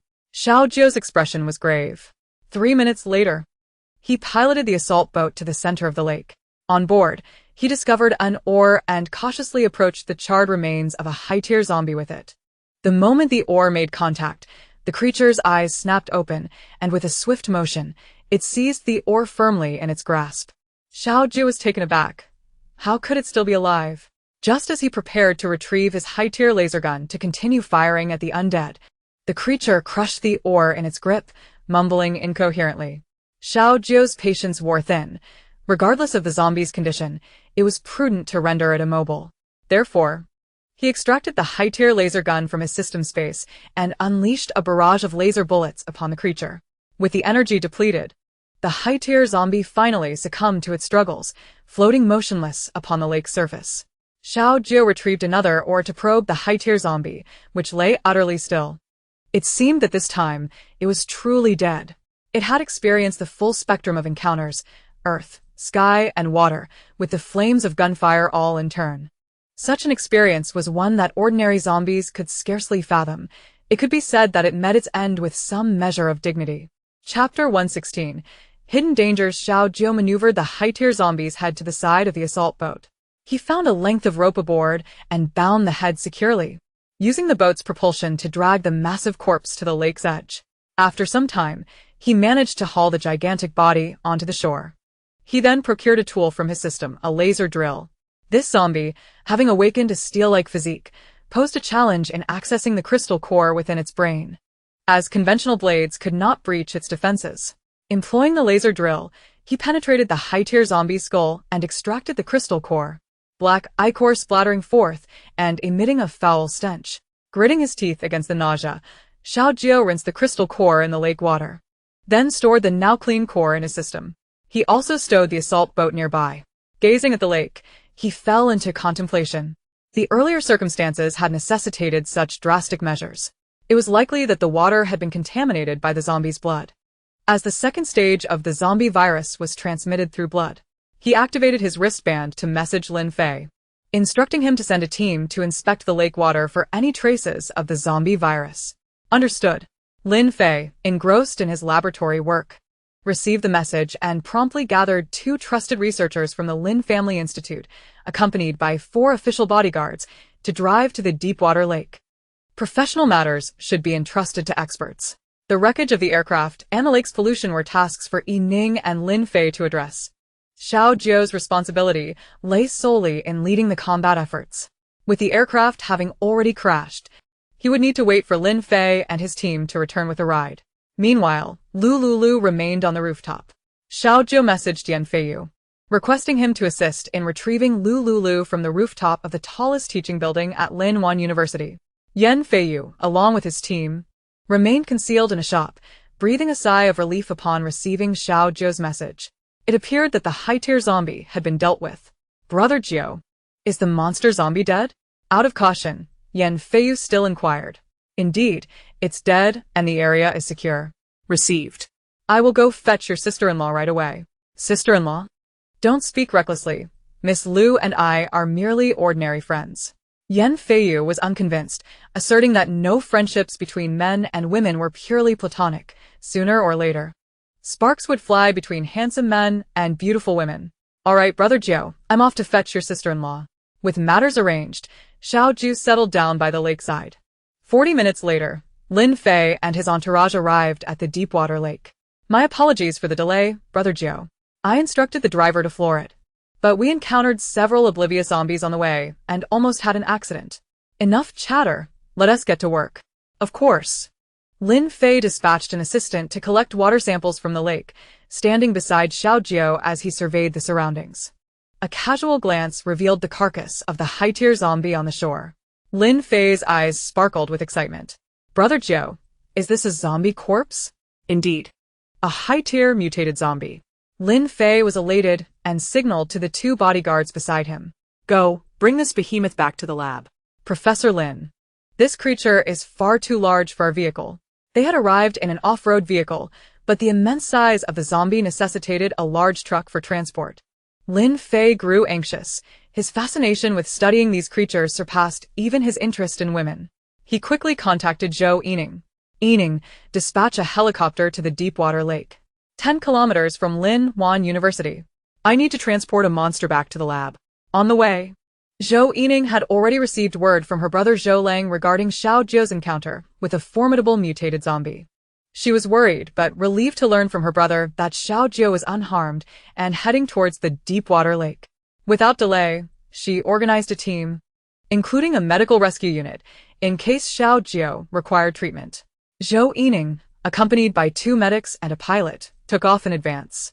The 15-kilometer distance was swiftly covered as the helicopter soared at maximum speed, reaching the Deepwater Lake in mere minutes. Upon landing, Zhou Yining urged the medics to hurry. Soon, she stood before Xiao Zhou, her expression filled with concern as she noticed the black-red blood splattered on him. Brother Jiao, you're hurt. Me fine. It's just zombie blood. Despite his reassurance, Zhou Yining remained uneasy. I brought medics, let them check you over. There's no need. I assure you, I'm quite all right. Xiao Zhou declined Zhou Yining's concern and pointed to the helicopter marked with the logistics department's insignia. Could I borrow the helicopter? Without hesitation, Zhou Yining agreed. This was the first time Xiao Zhou had approached her for a favor beyond official matters. Previously, he had always maintained a strictly professional demeanor. Without delay, Xiao Zhou strode confidently towards the expansive grassy area where the helicopter was stationed. The pilot on standby inside the helicopter caught sight of Xiao Zhou and inquired with curiosity. What's the matter? Zhou Yining had been closely following Xiao Zhou. She tilted her head and instructed the pilot, come down. As you command, Officer Zhou. The logistics department's pilot promptly disembarked from the cockpit. Without hesitation, Xiao Zhou executed his movements with precision, extending his hand and foot to take his place in the aircraft's cockpit. The logistics department's helicopter differed from the smaller aircraft utilized for combat.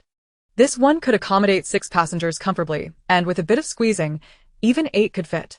Adjacent to the main pilot's seat was a co-pilot position. Zhou Yining's purpose for this visit was to ascertain Xiao Zhou's well-being.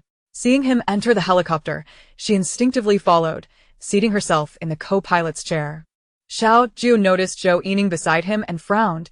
Yining, why did you come along? This is my logistics department's helicopter, a significant asset. I must accompany you to ensure proper usage, don't I? What do you intend to do? He was eager to return quickly and check on Lu Liuliu. Given the tension between Lu Liuliu and Yining, their encounters were always charged with animosity. What I plan to do poses no threat to your logistics helicopter. Should anything happen to the aircraft, I will take full responsibility. You should leave. I refuse. Zhou Yining fastened her seatbelt in the co-pilot seat. Previously, Xiao Zhou would acquiesce to her every word. This time, however, it was merely a matter of sharing a flight, and yet he insisted she disembark. This was unprecedented. A woman's intuition told her that there must be some unspoken secret involved. Observing her resolute expression, Xiao Jiu sighed, realizing she was determined to stay. Very well, he conceded, starting the helicopter and setting off towards Linwan University with Zhou Yining aboard. Lin Fei, witnessing the helicopter's departure, was furious, pounding his chest in frustration. You leave. And take my precious experimental subject with you. Chapter 117. Restlessness. Alright then. I'll send another vehicle to transport the experimental subject, but that will take another hour. A nearby researcher, noticing Lin Fei's displeasure, assumed he had neglected his duties. He retrieved a folding outdoor chair and placed it beside Lin Fei. Professor Lin, please take a seat and rest for a moment. Lin Fei, feeling dejected, sat down to wait. At the rooftop of the highest teaching building at Linwan University, under the sweltering summer sun around noon, the temperature soared to 38 degrees Celsius. Lu Liuliu shielded her forehead with her hand, gazing up at the blindingly blue sky. Perspiration pouring from her. Moments ago, she had been inside the helicopter, enjoying the air conditioning, and had not felt the heat. Now, standing outside, she was quickly drenched in sweat. However, at this moment, her heart was burdened with concern and unease rather than the oppressive climate. How was Xiao Jiu faring? She opened her wristband, contemplating sending him a message, yet hesitated, fearing she might disturb him in battle against the zombies. Standing under the blazing sun on the rooftop, she anxiously awaited news. Just then, her wristband vibrated. Still on the rooftop? It was him. He was alive. Yes. Wait for me 2 minutes. I'll be there soon. Xiao Jiu had not forgotten his promise. Earlier by the lake, lacking tools and facing a great distance, he had been unable to assist. Now, with the helicopter available, he was fortunate to have made it in time. Fei Yu, there's no need to fetch Miss Lu. I'm on my way. Huh? All right then. Yan Fei Yu exchanged glances with his teammates. Due to the zombie outbreak, many power sources at Linwan University had short-circuited. The elevators in the teaching buildings were out of service, leaving only the staircases. Xiao Jiu instructed him to meet Lu Liuliu on the rooftop. After much effort, he and his team reached the top floor after climbing 15 flights of stairs. Suddenly, they received the message to abort the mission. Unsure whether to feel joy or frustration, he was torn. While half of the task had been accomplished, it had abruptly ended. Captain, where do we go now? Return to the entrance and stand by. Minutes passed as Yan Feiyu led his team back downstairs. Meanwhile, Xiao Jiu piloted the helicopter back to the rooftop of the highest teaching building at Linwan University. Upon seeing the helicopter land, Lu Liuliu felt a surge of joy. The next moment, as she spotted Xiao Jiu disembarking, her heart soared. Yet, her joy quickly waned when she caught sight of Zhou Yining in the co-pilot seat. Come, I'll take you home, Xiao Jiu said with a calm demeanor. Lu Liuliu hesitated upon seeing the military green helicopter. Why was Zhou Yining with him? Hadn't he gone to confront that monstrous zombie? Come. Xiao Jiu reiterated in a low tone. Suppressing her confusion, Lu Liuliu followed him to the aircraft store. As she approached, she noticed the words Logistics Department clearly painted in white on the left side of the helicopter door. This was a helicopter exclusively for the Logistics Department. Here, let me help you up, Xiao Jiu offered, extending his hand towards the ladder, which was made of rope, swaying slightly and standing about 3 meters high. Zhou Yining observed Xiao Jiu's gentle tone as he assisted Lu Liuliu, and her temper flared. So, he borrowed her department's helicopter just to pick her up? An unwed woman with a child. What right did she have? Do you really need someone to help you up the ladder? Zhou Yining scoffed. I've seen many women like you, pretending to be delicate and helpless to gain a man's sympathy. Clearly, you're a married woman with children. Yet you still cling to Xiao Jiu. Lu Liuliu froze, inexplicably targeted by Zhou Yining's insults, and her anger flared. Yining, you've gone too far. Xiao Jiu. Am I wrong? Zhou Yining retorted. She's a married woman with a child. Why do you always associate with her? She must be trying to seduce you. Playing hard to get. You mustn't be deceived by such a woman. Ha ha ha. Lu Liuliu, hearing Zhou Yining's accusations, felt a mix of anger and amusement. She turned to face Zhou Yining directly. You're right. I did seduce Xiao Jiu. Have you ever reflected on why I can easily attract him while you cannot? Zhou Yining was momentarily speechless. Indeed, Why? she had tried every method, yet Xiao Jiu remained indifferent to her. Zhou Yining found herself in a state of confusion. What had she done wrong? Do you wish to know the answer? Lu Liuliu teased. Zhou Yining's eyes widened as she stared at Lu Liuliu, seemingly awaiting her response. Lu Liuliu glanced at Xiao Jiu beside her and moved closer. Xiao Jiu stood frozen, taken aback by her approach. What was she planning to do? Zhou Yining was equally perplexed, watching Lu Liuliu intently. What was her intention? Lu Liuliu leaped into the air, wrapping her arms around Xiao Jiu's neck. Xiao Jiu instinctively embraced her tightly. Ah! Let go of Xiao Jiu. Zhou Yining exclaimed in exasperation. How dare she? How dare she seduce Jiu Go right before her eyes? As Lu Liuliu listened to her frenzied voice, the fury within her gradually dissipated. With an audacious smile directed at Zhou Yining, she seemed to assert her claim. In an instant, she turned and locked eyes with Xiao Jiu's profound, dark gaze. Without hesitation, Lu Liuliu lowered her head and pressed a kiss upon Xiao Jiu's cool, thin lips. In that moment, Xiao Jiu appeared entranced. The moment his lips met Lu Liuliu's soft, delicate petals, the string of rationality within him began to unravel. Tête be tête. She was playing with fire. Even if it was to retaliate against Yining, she should not wield his body as a mere jest. Xiao Jiu's eyes darkened further. Intensifying his embrace, he pulled Lu Liuliu's petite, supple frame closer to him. Lu Liuliu felt as if electricity coursed through her entire being, an overwhelming sensation that compelled her to moan softly. As she became aware of the peculiar sound escaping her lips, held firmly in Xiao Jiu's grasp, panic surged within her. She had only intended to provoke Zhou Yining, to act in retaliation. She merely wished to leave after a fleeting encounter. What was Xiao Jiu doing? Lu Liuliu attempted to break free from his embrace. But Xiao Jiu seemed prepared for her resistance, his heated hand firmly pressing against the back of her head to keep her from escaping. Lu Liuliu, this is something you offered willingly. As Lu Liuliu struggled against the kiss, Xiao Jiu deepened their connection. Zhou Yining's eyes brimmed with tears. Why wouldn't he Zhou Gu push her away? Why? Why was he holding her tightly and kissing her so intimately? Yeah. Release her at once. Zhou Yining stormed forward, intent on separating their entwined bodies. Upon seeing her advance, Xiao Jiu inwardly lamented the unfortunate turn of events. In the next moment, Chapter 118, Rest in Peace. He turned abruptly, extending a hand to grasp the rope ladder beneath the helicopter, using his strength to swiftly ascend into the aircraft. Before Zhou Yining could react, Xiao Jiu retracted the ladder and closed the cabin door. Zhou Yining stood there, dumbfounded. She could hardly believe it. Xiao Jiu had reacted in such a manner. Wasn't he indifferent to women? In her recollection, he had never engaged in excessive conversation with any woman, aside from her and Jiu Ji's mother. She had never seen another woman in his presence. Yining, I need to borrow the helicopter for a while. I'll have Yan Feiyu lead a team to pick you up. Xiao Jiu spoke with an unperturbed demeanor as he activated his wristband to send a message to Yan Feiyu. Linwan University, the rooftop of the tallest academic building. Please assist in retrieving Zhou Yining. Yan Feiyu had just ascended and was making his way towards the entrance when he saw Xiao Jiu's message, leaving him momentarily stunned. Had he erred in some way? Why was Jiu Go tormenting him? Alas. An officer's orders must be obeyed. This time, Yan Feiyu did not hesitate or question further. Too many inquiries might lead to additional training as punishment. Everyone, retrieve Minister Zhou from the rooftop of the opposite building.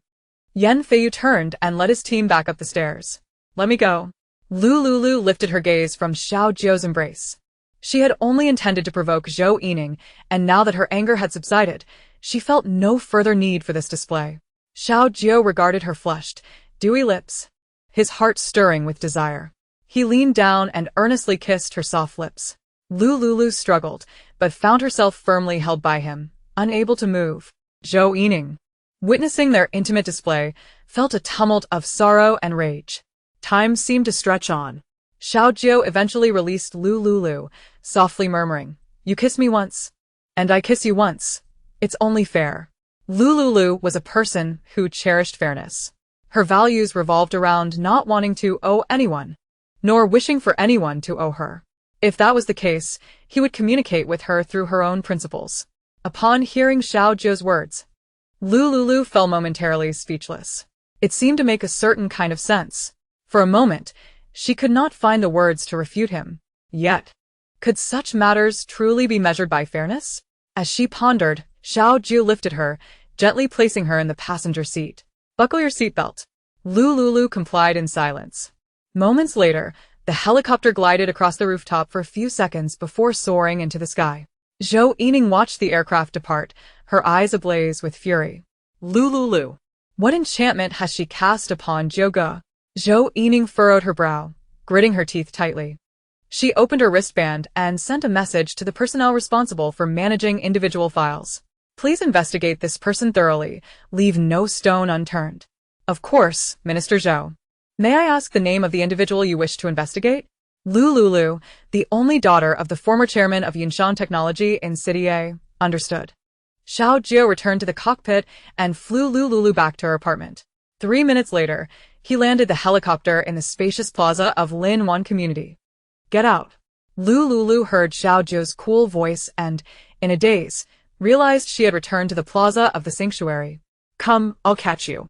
Lu Liuliu gazed down at Xiao Zhuo below, feeling a wave of fatigue wash over her. She unfastened her seatbelt, shedding her earlier hesitation. Closing her eyes, she leaped, falling into Xiao Zhuo's familiar and broad embrace. He set her down gently, assuring her, it's safe here. You return to the apartment first. I need to head back to Lin Wan University. As Lu Liuliu recognized the familiar scenery of the plaza and the sounds of nearby vendors chatting, she awoke from her fleeting nightmare. Noticing her momentary daze, Xiao Zhuo felt a pang of concern. Let us go, I'll escort you back to the apartment. All right. Lu Liuliu followed Xiao Zhuo silently to the entrance of the apartment. Xiao Zhuo watched as she retrieved her keys to unlock the door, waiting for her to enter before turning to leave. Returning to the plaza, Xiao Zhuo piloted the helicopter back towards Lin Wan University.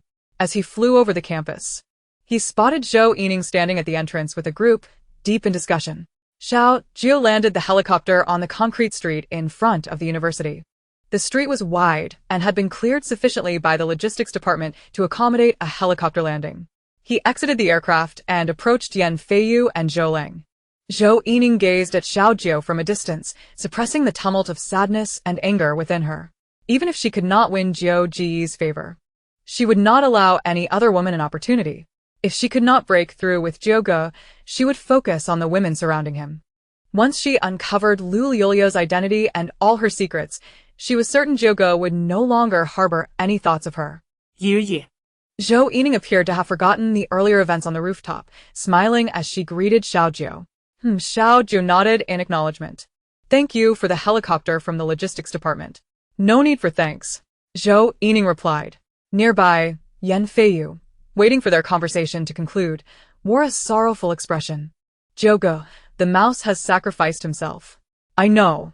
As per regulations, ensure the mouse's family is well taken care of, providing them with good benefits and a comfortable single room. Moreover, the individual known as Mouse is one of my subordinates. I shall personally allocate an additional 50,000 points as a subsidy for his family. Brother Zhou, rest assured, I will make the necessary arrangements. Zhou Yining took the lead in the conversation. Yes, this matter is indeed a concern for you. Xiao Zhuo expressed his gratitude to Zhou Yining before turning to instruct Yan Feiyu and Zhou Lang. You too. Take the ability team members and remain on standby at this location. I will pilot the aircraft to conduct a thorough exploration of the surrounding area to ensure that no threats remain. Understood. After organizing the ability team members, Xiao Zhuo resumed the flight in Zhou Yining's helicopter, centering his search around the university city, while utilizing a detection device to ascertain if any advanced zombies still lingered nearby. He scoured all regions up to 10 kilometers away until approximately 3 in the afternoon, yet he found no signs of evolved high-level zombies. Xiao Zhuo returned to the entrance of Lin Wan University. Zhouling, the area appears secure for the time being. Take your team and clear all low-level zombies within a 2-kilometer radius of Lin Wan University. Before you commence, allow the team members to refuel with some provisions for their strength. Understood. Zhouling gestured to the gathering of ability users at the university gate. Over 500 members of the ability team promptly sprang into action.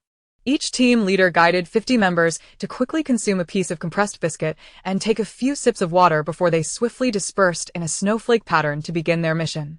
Xiao Jiu piloted the helicopter, first escorting Zhou Yining back to the Lin Wan shelter. Subsequently, without pause, he reported the loss of a fighter jet to Zhou Yining's logistics department and reapplied for a new official combat aircraft.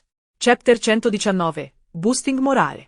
Ordinarily, this procedure would require a considerable amount of time. However, as the head of the logistics department, Zhou Yining directly signed off, granting Xiao Jiu immediate authorization to retrieve a fighter jet from the logistics warehouse. Xiao Jiu felt immense gratitude for Zhou Yining's expedience. Yet, while he appreciated her assistance, he had never entertained any romantic notions towards her. He must ensure there are no misunderstandings. It was imperative to seek an opportunity to have a proper conversation with her. For the moment, Xiao Jiu set aside his personal thoughts, as there were more pressing matters at hand. A few minutes later, Xiao Jiu arrived at Lin Wan University. He and the other members of the ability team toiled tirelessly until 7:30 in the evening before returning to the Lin Wan shelter. Julang. Please soothe the team spirits and take them to the second-floor dining hall for a hearty meal, Xiao Jiu said, his demeanor slightly weary. Brother Jiu, you should come along as well. The loss of Mouse had left the team members somewhat despondent. All right, I will reserve a table at the dining hall. Xiao Jiu piloted the aircraft, arriving moments before the team members at the second-floor dining hall. He approached the supervisor of the dining area and arranged for 40 tables of group meals. Upon receiving the order, the supervisor instructed the staff to separate the 40 tables with screens to ensure the privacy of the guests. The kitchen staff hurriedly prepared the dishes. Meanwhile, the members of the ability team returned to their dormitories to freshen up and change their clothes. After a day of combat, their attire was foul and soiled, splattered with the viscous black blood of zombies. Before heading to the dining hall for dinner, personal hygiene had to be addressed. 20 minutes later, all members of the ability training team sat at the tables in the second-floor dining hall. Their expressions varied as they occupied the dining areas separated by screens. Xiao Jiu scanned the assembly of ability users and noted that a small fraction among them exhibited signs of pessimism and despair. Do you know why Mouse sacrificed himself? Xiao Jiu's voice, devoid of emotion, reached each team member's ears. Hearing his inquiry, all members lifted their heads, intently gazing at Xiao Jiu, who stood at the center of the table. Lu Yan, would you care to explain why Mouse sacrificed himself? The fire ability team leader, Lu Yan, rose and pondered earnestly. This is my fault. During the retreat, I failed to keep an eye on Mouse. And what of the other fire team members? What are your thoughts? In response to command, I believe it was because Mouse was too slow to escape, thus he was caught by the zombies. The other members, upon being questioned, glanced at one another in silence, their gazes downcast. Do you recall the first thing I said to you when you joined the ability team? The members exchanged glances. Then in unison, they shouted, sweat more in peace, bleed less in war. Precisely. Sweat more in peace, bleed less in war. Xiao Jiu's voice carried a chill. Lu Yan, please distribute the training records of your fire team to all members. Lu Yan activated his wristband and sent out the training logs. Momentlate. All ability users received the records. Among the 11 fire ability users, including Lu Yan, Mouse ranked last. Why did Mouse sacrifice himself? After seeing this training record, I trust you understand. The battlefield is fraught with peril, with the constant threat of being surrounded by countless zombies and ambushed by advanced zombies. Any member ranking last in their team will no longer enjoy weekends off. Starting today, every Friday, we will review the data, and the lowest ranking member from each team will undergo an additional 12 hours of training over the weekend. After delivering his message, Xiao Jiu surveyed the faces of his subordinates. All were seated upright, resolute in their determination to train vigorously, no longer shirking their responsibilities. The training duration would extend from 10 hours a day to 12. In 1 week, we will venture further afield. We may encounter mutated zombies even more formidable than those we face today. The additional training is for your safety and well-being. Does anyone have any objections to this supplementary training plan? None, resounded the collective response. Downstairs, the survivors dining were startled by the thunderous voices emanating from above. Their gazes turned toward the staircase, curious about the commotion unfolding on the second floor. Xiao Jiu continued his address to the team. Is there anyone who wishes to withdraw from the ability team due to Mouse's sacrifice? If so, stand now and I will grant you your freedom. Consider this carefully. This is the only opportunity you will have. From this day forth, anyone wishing to retreat and play the coward will face my wrath." Silence enveloped the room. Mumenjlate. Zhou Lang and Yan Fei stood, exclaiming, "Fear not death in service. Fear death only if you do not serve. We pledge our unwavering loyalty to the official command, serving the people of the Blue Sea Nation." The other team members, roused by their fervor, joined in chorus. "Fear not death in service. Fear death only if you do not serve. We pledge our unwavering loyalty to the official command, serving the people of the Blue Sea Nation." Upon hearing their rallying cries, Xiao Jiu raised his left hand and lowered his right, signaling for silence. "Lastly, I wish to convey that Mouse's family will receive treatment equivalent to that of martyrs. I will personally contribute 50,000 points as compensation to his family." 50,000 points? Such a considerable sum. The monthly points we earn are 3 times that of ordinary individuals, with a salary of 1,000 points for regular members and 1,500 for team leaders. The commander's generosity is truly remarkable. Noticing the murmurs among the team members, Xiao Jiu gestured for them to cease their whispers. "Any members under my command who sacrifice themselves due to unforeseen circumstances will be treated equally, on top of the official compensation set forth. I will personally add 50,000 points as a form of reparations to the families of the fallen. Additionally, due to our team's acquisition of a high-level zombie crystal core, we have made a significant contribution to official scientific research. I will duly report everyone's efforts to our superiors. If all goes well, each of you will receive a commendable bonus in points." After Xiao Jiu finished speaking, the team members erupted into applause and cheers. "That is all I have to say. Now enjoy your meal and drink well and rest properly tonight. Tomorrow morning, we will resume our training." Nearby, the cafeteria administrator, hearing Xiao Jiu conclude his address, summoned the servers on the second floor to bring out the dishes. In no time, the table was laden with food, a portion of supplies recently acquired by Zhou Yining from the logistics headquarters in City A. The members of the Ability Enhanced Squad, reinvigorated by this speech, picked up their chopsticks to dine. Xiao Jiu called Zhou Lang and Yan Fei aside, saying, "I will take care of the bill. You two stay here and dine with the others, and ensure the team is well managed. Brother Jiu, aren't you staying to eat with us? I have a few matters to attend to. You all enjoy your meal." Chapter 120. Where were you on June 6th last year? After finishing his remarks, Xiao Jiu turned and headed to the second floor to settle the bill, which totaled 30,000 points. After completing the payment, he promptly transferred 50,000 points to Zhou Yining with the note, "Subsidy for the sacrifice of the mouse." Upon receiving the transfer from Xiao Jiu, along with a message just sent by her brother Zhou Lang, Zhou Yining immediately instructed her subordinates to arrange accommodation for the family of the fallen. After a brief tidy-up, she took the subsidy supplies and points to personally visit and comfort the family of the mouse. Meanwhile, after wrapping up matters concerning the ability squad, it was already 9:30 in the evening. The sky had turned completely dark, with a crescent moon shining brightly above. Xiao Jiu strode back to his apartment, showered, and changed into a fresh set of clothes. He casually retrieved a pre-prepared instant dinner from the system's storage compartment to satiate his hunger. At 10 o'clock, Xiao Jiu descended to knock on the door of Lu Liuliu's apartment. Lu Liuliu appeared somewhat pale as she stood up from the sofa. Peering through the peephole, she saw it was Xiao Jiu, and thus opened the door to invite him in. "Have you eaten?" Xiao Jiu's voice, tinged with fatigue, carried a low, magnetic resonance. Lu Liuliu shook her head. "Why haven't you eaten?" "I have no appetite," she replied softly. She walked to the living room and sat on the sofa. "Where is Miss Zhang? Wasn't she with you when I brought you back?" "He just went back, next door." Xiao Jiu closed the apartment door behind him and stood beside Lu Liuliu, noticing she had curled her legs up to her chest, hugging them as she lowered her head. "You must eat. What do you want? I'll make it for you."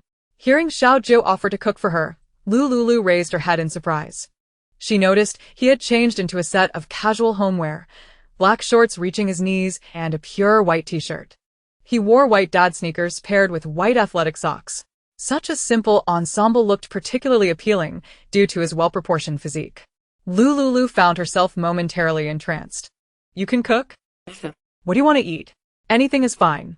Lu Liuliu, having skipped dinner, indeed felt a pang of hunger. Xiao Jiu's cooking piqued her curiosity about what delectable dishes he could create. Wait here. Let me see what you have in your fridge. Do you mind if I use your kitchen? Feel free. Xiao Jiu stood up and opened the double-door refrigerator in Lu Liuliu's apartment. Inside, he found grain-fed ribeye steak, eggs, garlic, and a tomato. Do you have pasta? Yes. Lu Liuliu lazily rose and rummaged through a box in the study by the entrance, producing a package of pasta. I'll have it with you, Xiao Jiu said nonchalantly. Lu Liuliu felt her cheeks flush, standing awkwardly in place. Noticing her blush, Xiao Jiu chuckled softly, cleared his throat, and added, Don't overthink it, I meant I'll have pasta with you. Lu Liuliu, okay. It seemed the conversation was becoming increasingly awkward. Xiao Jiu calmly took the pasta from her, opened the packaging, and proceeded to the kitchen to cook. Understanding now that he meant to share a simple meal, Lu Liuliu slowly turned and sat back on the sofa, switching on the projector to watch an agricultural planting video. 20 minutes later, a plate was set on the table featuring a grain-fed ribeye steak, a perfectly poached egg, and a serving of pasta accompanied by black pepper beef sauce. Dinner is served, Xiao Jiu announced as he placed the meal on the dining table. Lu Liuliu snapped out of her concentration on the complicated agricultural tutorial, standing up and approaching the table to find a visually appealing steak and pasta combination. This looks quite good, she remarked. Lu Liuliu opened the fridge, fetched a bottle of iced tea, and took out 2 glasses to pour. Why did you only make 1 serving? She asked softly. I've already eaten. Have a drink, Xiao Jiu replied, gesturing towards the glasses filled with iced tea. He nodded and seated himself across from Lu Liuliu. As she sliced the steak, Lu Liuliu struggled a bit longer than Jiang Yi, taking several minutes to cut the cooked steak into bite-sized pieces. Finally, she speared a piece with her fork and took a bite. It's quite delicious. Seeing her eat, Xiao Jiu felt a sense of relief. He had frightened her during the morning's training, so as long as she could eat now, it was a good sign. Lu Liuliu silently enjoyed her dinner, while Xiao Jiu quietly sipped his iced tea. Once she finished her meal, he casually collected the plates and utensils and headed to the kitchen to wash them. After a hearty meal, Lu Liuliu felt her spirits lift. Watching Xiao Jiu's tall and solid figure from behind, an impulse surged within her as she asked, Why are you so nice to me? Xiao Jiu realized she was referring to his act of cooking dinner for her. He replied slowly, We are friends, and we have fought alongside each other as teammates. It is only right to prepare a meal for a friend and comrade. Is that so? Lu Liuliu maintained a skeptical demeanor. As she observed Xiao Jiu returning the plates to their rightful place, she suddenly inquired, Where were you on the night of June 6th last year? Lu Liuliu's unexpected question caused Xiao Jiu to freeze momentarily. Why was she asking this now? Had she discovered that he was the person from that night? Xiao Jiu turned to look at Lu Liuliu, who was seated in her chair. After a few seconds of contemplation, he said earnestly, On the night of June 6th last year, I was in a room at the Regal Hotel with a girl. Lu Liuliu was taken aback by his candidness. It was not a particularly glorious affair. He could have chosen to remain silent instead of divulging such details. Yet he had chosen to be truthful. This revelation was entirely unexpected for Lu Liuliu. She had presumed he would deny it. After all, following that night, he had left without a word, abandoning her at the hotel to endure the disdain of others and the humiliation cast upon her in the news. She understood that the instigator of that incident was Su Pingding. However, Xiao Jiu's subsequent abandonment left her with deep resentment and disdain. In the days that followed, she had been quietly observing him. After spending some time together, she realized that Xiao Jiu's demeanor and conduct were not indicative of a reckless scoundrel. To her surprise, he appeared to be a man of integrity, capable of such flirtatious behavior. Lu Liuliu chuckled lightly and continued to probe. What were you and a girl doing in a hotel? Well, Xiao Jiu paused, gazing intensely at Lu Liuliu. Making love. Lu Liuliu's breath hitched, her pulse beginning to race. Xiao Jiu washed his hands and slowly approached her, each deliberate step amplifying an invisible pressure that enveloped her. She felt flustered, biting her lower lip. Chapter 121. Will you satisfy any demand? Xiao Jiu leisurely settled beside Lu Liuliu, a potent, distinctly masculine scent enveloping her. Lu Liuliu felt as though she could hardly breathe. Her lips moved, teetering on the brink of speech, unsure whether to continue her inquiries. Is it so strange to make love in a hotel? Xiao Jiu's low voice inquired, devoid of emotional fluctuation. Lu Liuliu responded, "You recognized me, didn't you? Otherwise, why would you suddenly bring up what happened that night? When did you realize it was me?" Xiao Jiu scrutinized the curled-up figure of Lu Liuliu, his eyes dark and glinting with a dangerous depth. Lu Liuliu scoffed. "Well, making love in a hotel isn't strange at all. What am I embarrassed about?" You certainly aren't. Noticing her mention of that night, Xiao Jiu contemplated seriously and explained, "On the night of June 6th last year, I was on a mission at the Regal Hotel when my superior had someone slip me a potent aphrodisiac. In a daze, I stumbled into a room to hide. Inside. I found a girl lying unconscious on the bed, and under the influence of the drug, we became intimate. Shortly thereafter, my organization found me. The undercover plan had failed, and my superiors ordered me to report back. In the early hours, I hastily left the hotel, intending to return to her to make amends. However, unexpectedly, the organization arranged for me to adopt a new identity and sent me to Myanmar for another undercover mission.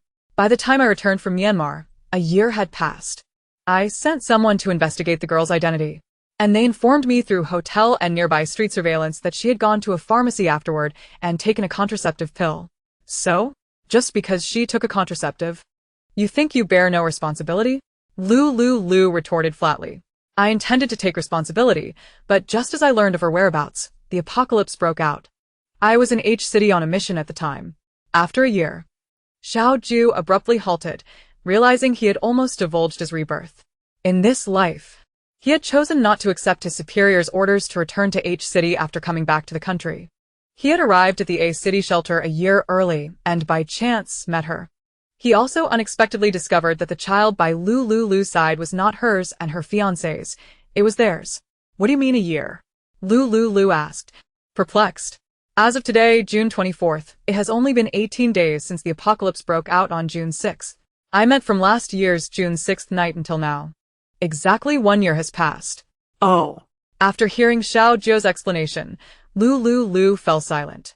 Noticing her reluctance to address the events of that night, Xiao Jiu tentatively asked, "Miss Liu, if you were that girl from that night, would you forgive me?"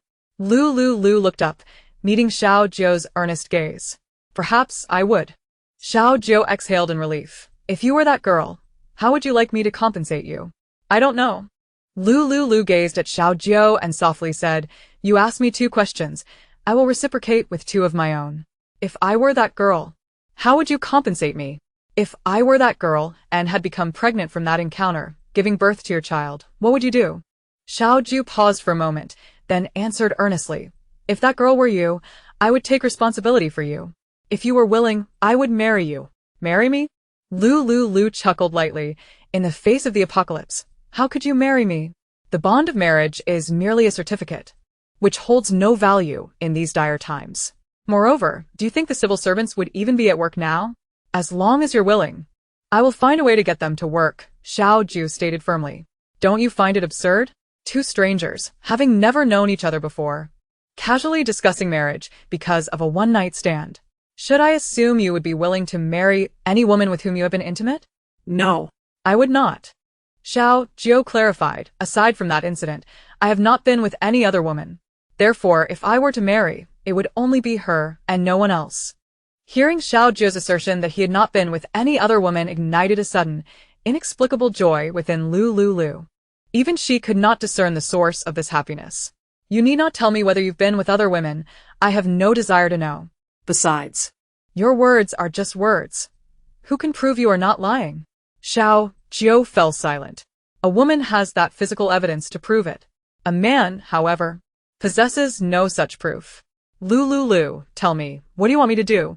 Xiao Jiu sought to cut through the ambiguity, his voice low and cool as he uttered the intimate words, "The woman I made love with on June 6th last year is you.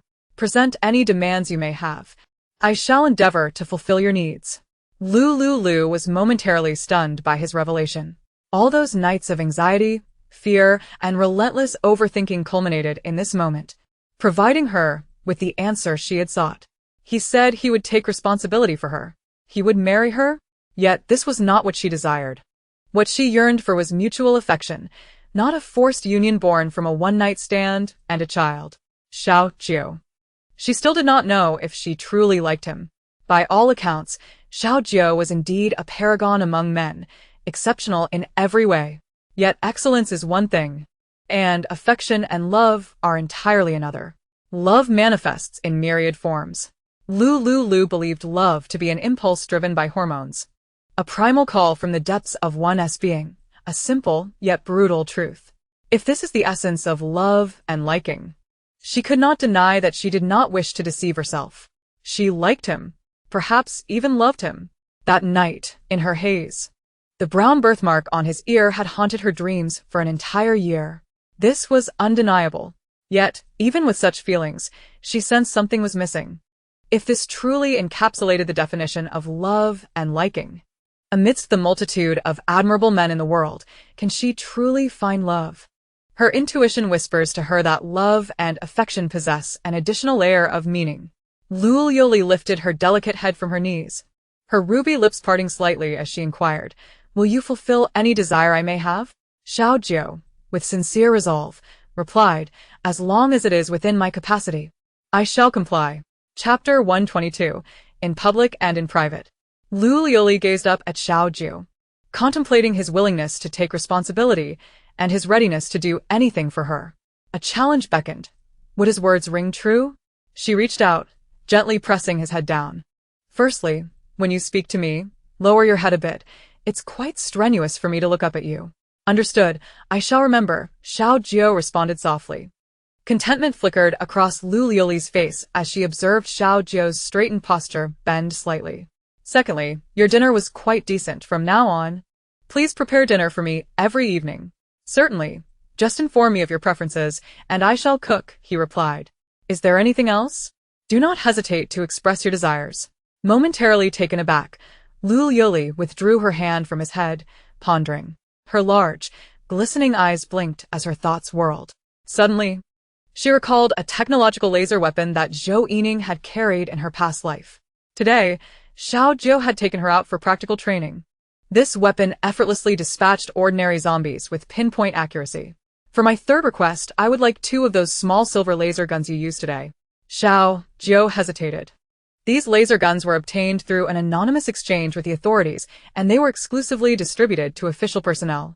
Granting Lu Liuliu access to such firearms could lead to significant complications should she ever misuse them. "What? Is that not possible?"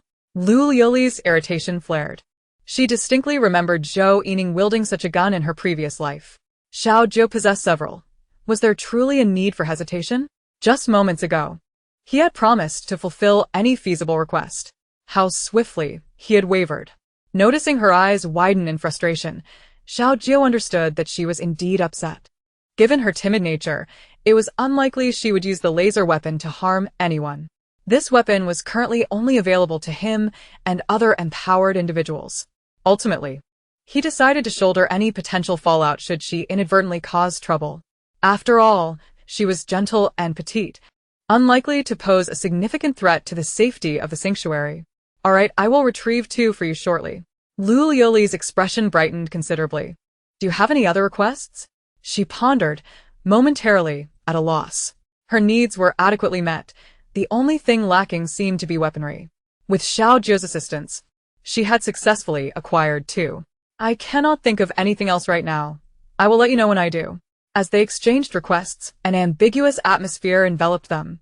Late into the night, the apartment's living room lay in silence, with Xiao Jiao and Lu Liuliu seated on the sofa, gazing intently at one another. Their breaths grew heated, and their heartbeats began to race. In the stillness of the night, the presence of a solitary man and woman in the same room stirred latent feelings, particularly given their past encounter a year prior. Lu Liuliu marveled at Xiao Jiao's handsome and piercing features, her heart racing faster. Earlier, they had discussed matters without delving into deeper thoughts, but now, in the quiet, alluring memories began to resurface.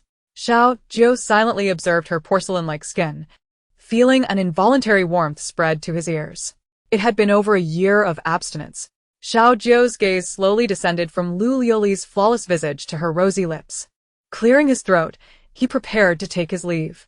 Now was not the appropriate time for such thoughts. She was still in her postnatal recovery, and he had lost a teammate earlier that day. Tomorrow, he would need to meet the family of the deceased to discuss compensation. Yet, after enduring more than 2 decades of restraint, could he not manage to hold on a little longer? His voice, soft and magnetic, broke the silence. It is getting late. Before he could finish, Lu Liuliu's delicate finger pressed against his shoulder. You desire me, do you not? Beneath Xiao Jiu's strong brow, his deep-set eyes revealed a somber truth. Yes, I do, but you do not permit it. I will not force you. After all, you are still in recovery. Lu Liuliu leaned closer, her lips brushing against his flushed ear. I do not mind. We have shared a night together before, have we not? It has been over a year. I am a normal woman and you are a normal man. What is wrong with sharing another night together? As for recovery, I have consumed super vitality water and my body is healed. Her sweet breath caressed his ear, enveloping him in temptation. Xiao Jiu, being a man with normal desires, felt his long-suppressed passion surge forth. He grasped Lu Liuliu, gently pressing her against the sofa. Are you inviting me to join you? It was unmistakable. Lu Liuliu encircled his neck. Is that not permissible? Do you not regret this? In my lexicon, the concept of regret does not exist. Have you truly contemplated the consequences of provoking my interest? Xiao Jiu's voice was husky, beads of perspiration forming on his forehead. What consequences could there be? Is it not merely the dance of love? Lu Liuliu tilted her head, confusion etched across her features. Is there a significant cost to such entanglements? Whether there is a cost, you shall only discover through experience. Xiao Jiu's gaze locked onto Lu Liuliu's soft, pink lips, and he descended, pressing a kiss upon her mouth. In that instant, all doubts and considerations faded away. His focus was solely on the enchanting figure beneath him. On the narrow sofa, they inhaled each other's intoxicating pheromones. Their lips intertwined, initially a gentle exploration, soon escalating into a fervent downpour of passion. Their glistening saliva mingled, moistening their lips. As Lu Liuliu's hands ventured to his back, trailing down to his toned waist, she felt the taut muscles, reminiscent of a beast poised for action. A shiver coursed through her body. Under the bright glow of the incandescent lights, Lu Liuliu's flawless skin seemed to radiate. Moments later, the sofa bore witness to their entangled forms, as her melodic moans filled the air. In an instant, the atmosphere crackled with intensity. The enhanced physical prowess of both individuals left them unsatisfied with the confines of the sofa. Their shared battle was both prolonged and fervent. This time, Lu Liuliu remained alert. Unlike in the past, when she had been lost in a daze, Xiao Jiu, outwardly appearing stoic and aloof, concealed a tempest within. However, it was only when he revealed his most primal side to her that she realized this man possessed two entirely different facades, one for the public and another for her alone. Chapter 123. Are you feeling shy? Is that permissible? Xiao Jiu lowered her head, gesturing to Lu Liuliu. No. You've eaten. What will the child consume? A hint of disappointment flickered within Xiao Jiu. Surely, opportunities will arise in the future? The child could awaken at any moment. Time was of the essence. He reveled in the fleeting beauty of the moment, his actions becoming more fervent and frenzied. Tonight was a rare opportunity. She might not consent again in the future. 2 hours later, Lu Liuliu lay languidly on the sofa, her breath faint, allowing Xiao Jiu to take from her as he pleased, her compliance entirely passive, until the sound of Xiao Wu calling from upstairs broke the silence. Only then did they slowly part. Lu Liuliu gasped for air, reaching for the torn pink camisole lying nearby to cover her delicate areas. You put your clothes on. I will go upstairs to feed the child. All right, Xiao Jiu's voice was husky, laced with an infuriating allure. Barefoot, Lu Liuliu stepped onto the floor, grasping the banister as she ascended the stairs slowly.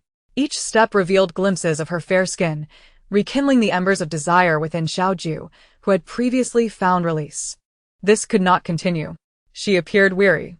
Xiao Jiu silently donned a black t-shirt he found on the floor. He sat quietly on the sofa, waiting.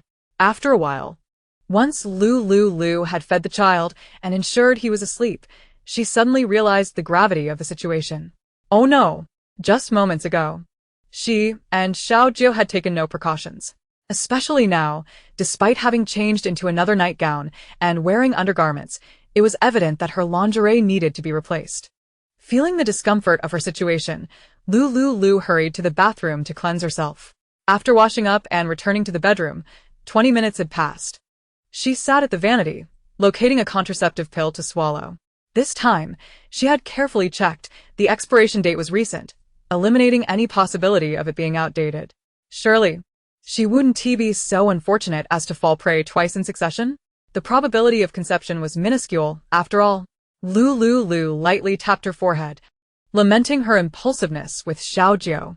Well, it was not as if she hadn't slept with him before.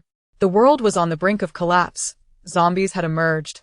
And a year later, there would be catastrophic cold disasters. Who could predict what might transpire next? Life was fraught with difficulties. One must seize joy in the moment.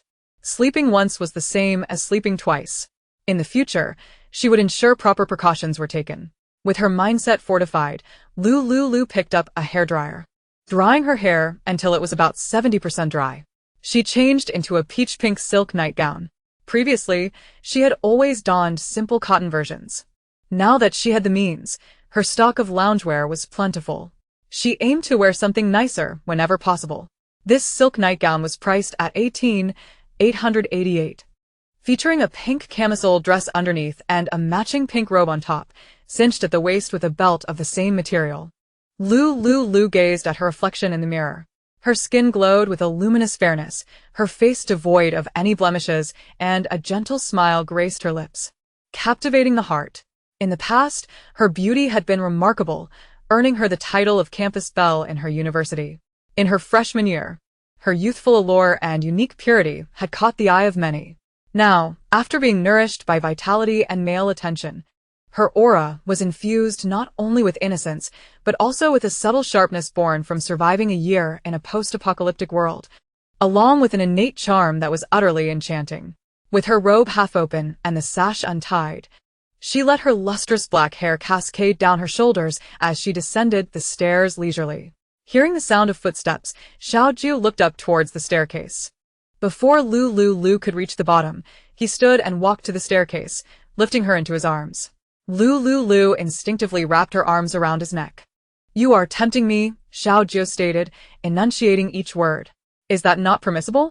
Lu Liuliu replied, her lips curving into a teasing smile as she poked his cheek with her finger. "You reek of a lascivious charm. Let me take you upstairs to wash." Together? Xiaojiu responded with a smirk. "Get lost. You wash yourself. Be quiet. The child is asleep." All right. Xiaojiu carried Lu Liuliu, casting a glance at the sleeping Xiao Wu on the large bed before entering the bathroom. In this space, there were no clothes for him to wear. He estimated that his size was 185, but all the clothes were unwashed. However, there were plenty of disposable undergarments. Lu Liuliu found a pair of disposable men's underwear and placed it beside the bed. Before long, Xiaojiu emerged from the bathroom, a loosely wrapped towel around his waist. Lu Liuliu smiled at him, her eyes sparkling as she appraised his physique. Not bad, she was enamored. He looked slim in clothes, yet alluringly robust when undraped. He was well-proportioned, with ample size where it counted and fit where it mattered. "If you keep staring at me like that, I might react," Xiaojiu remarked slowly. Lu Liuliu averted her gaze. He was intense, and she felt utterly drained, her desires thwarted by the presence of Xiao Wu in the bedroom. "After your shower, you should go back," Lu Liuliu stated coolly. Xiaojiu's expression darkened. "Are you dismissing me so soon? With the child here, there isn't enough space for three of us." Lu Liuliu offered a flimsy excuse. Xiaojiu glanced at the sleeping Xiao Wu. He was adorable, with lashes that resembled delicate fans, thick and long. "Why not come upstairs and stay with me?" Xiaojiu suggested. "Your upstairs is nearly the same size as mine, isn't it?" Lu Liuliu shook her head in refusal. "There, I have made it more spacious. The combined area is over 200 square meters. No need. I'm quite content staying here with my son." Xiaojiu sighed inwardly at the missed opportunity. "Let us change and be on our way." He noticed the disposable men's underwear on the bed, approached, lifted the towel, and prepared to change. "What are you doing?" Lu Liuliu turned her back, refusing to look at Xiaojiu. "Changing clothes. Are you feeling shy?" "Not at all." Xiaojiu chuckled softly. "You've seen it before. There's no need for modesty." Lu Liuliu's petite frame hesitated. How could she have seen it? She had barely dared to look. throughout. She had kept her eyes nearly shut. Are you dressed yet? Yes, I'm ready, Xiaojie replied gently. Lu Liuliu slowly turned, only to behold Xiaojie clad in the disposable men's underwear she had prepared. Instantly, her cheeks flushed crimson. Where are your clothes? Put something on. My clothes are soaked, and besides, you said you disliked the odor. Realizing the implication, Lu Liuliu rose, heading towards the wardrobe beside Xiaojie. Inside, she discovered several clean white bathrobes, remnants from a hotel stay, intended for resale but never listed. The robe was one size fits all, and Xiaojie should be able to wear it. As Lu Liuliu rummaged through the wardrobe, Xiaojie quietly approached from behind, leaning down to whisper softly in her ear. Shall we do it again? Chapter 124, Class. Bah. Hurry up and put on the bathrobe and get lost. Lu Liuliu reached for the bathrobe in the wardrobe. Xiaojie's fervent body pressed against her back. The moment Lu Liuliu sensed his proximity, a wave of exquisite shivers cascaded through her, penetrating to her very bones. His dormant ferocity, unbeknownst to her, had awakened once more. Xiaojie, enough is enough. Your body is honest, is it not? The sultry timbre of his voice echoed in her ears, leaving her heart in disarray. Had she foreseen that his release from confinement would lead to such behavior, she would have restrained herself from provoking him. One last time? Lu Liuliu swallowed hard and inquired. Absolutely the last time. If it is indeed the final time, then so be it. Compelled by an inexplicable force, Lu Liuliu nodded. Xiaojie pressed her against the wardrobe, and after what felt like an eternity, Lu Liuliu found herself seated before the vanity in her bedroom, gazing at her body adorned with strawberry marks. Filled with a twinge of regret. He had indeed kept his word about it being the last time, yet it had been the longest and most exhausting encounter of all. Previously, she had read a news article about a man and a woman who met online.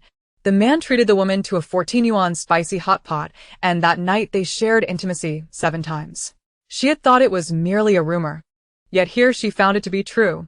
Over 5 hours, alas. How could she have been so bewitched to have acted upon such impulses? Lu Liuliu rose and lay on the bed, her head barely grazing the pillow before she succumbed to sleep. Xiaojie departed from Lu Liuliu's apartment, returning to the 13th floor. These 2 apartments featured an 8-meter-high loft design, and through connections with the Xiao family, he had acquired 2 adjacent units, having them merged before moving in. The 2 apartments were separated by only a single wall. Without compromising the overall structure, the designer had crafted a custom interior throughout. He resided alone in the expansive apartment, feeling its emptiness acutely. If she were to move in, it would be nothing short of perfect slowly. He approached her today in an effort to soothe her startled emotions.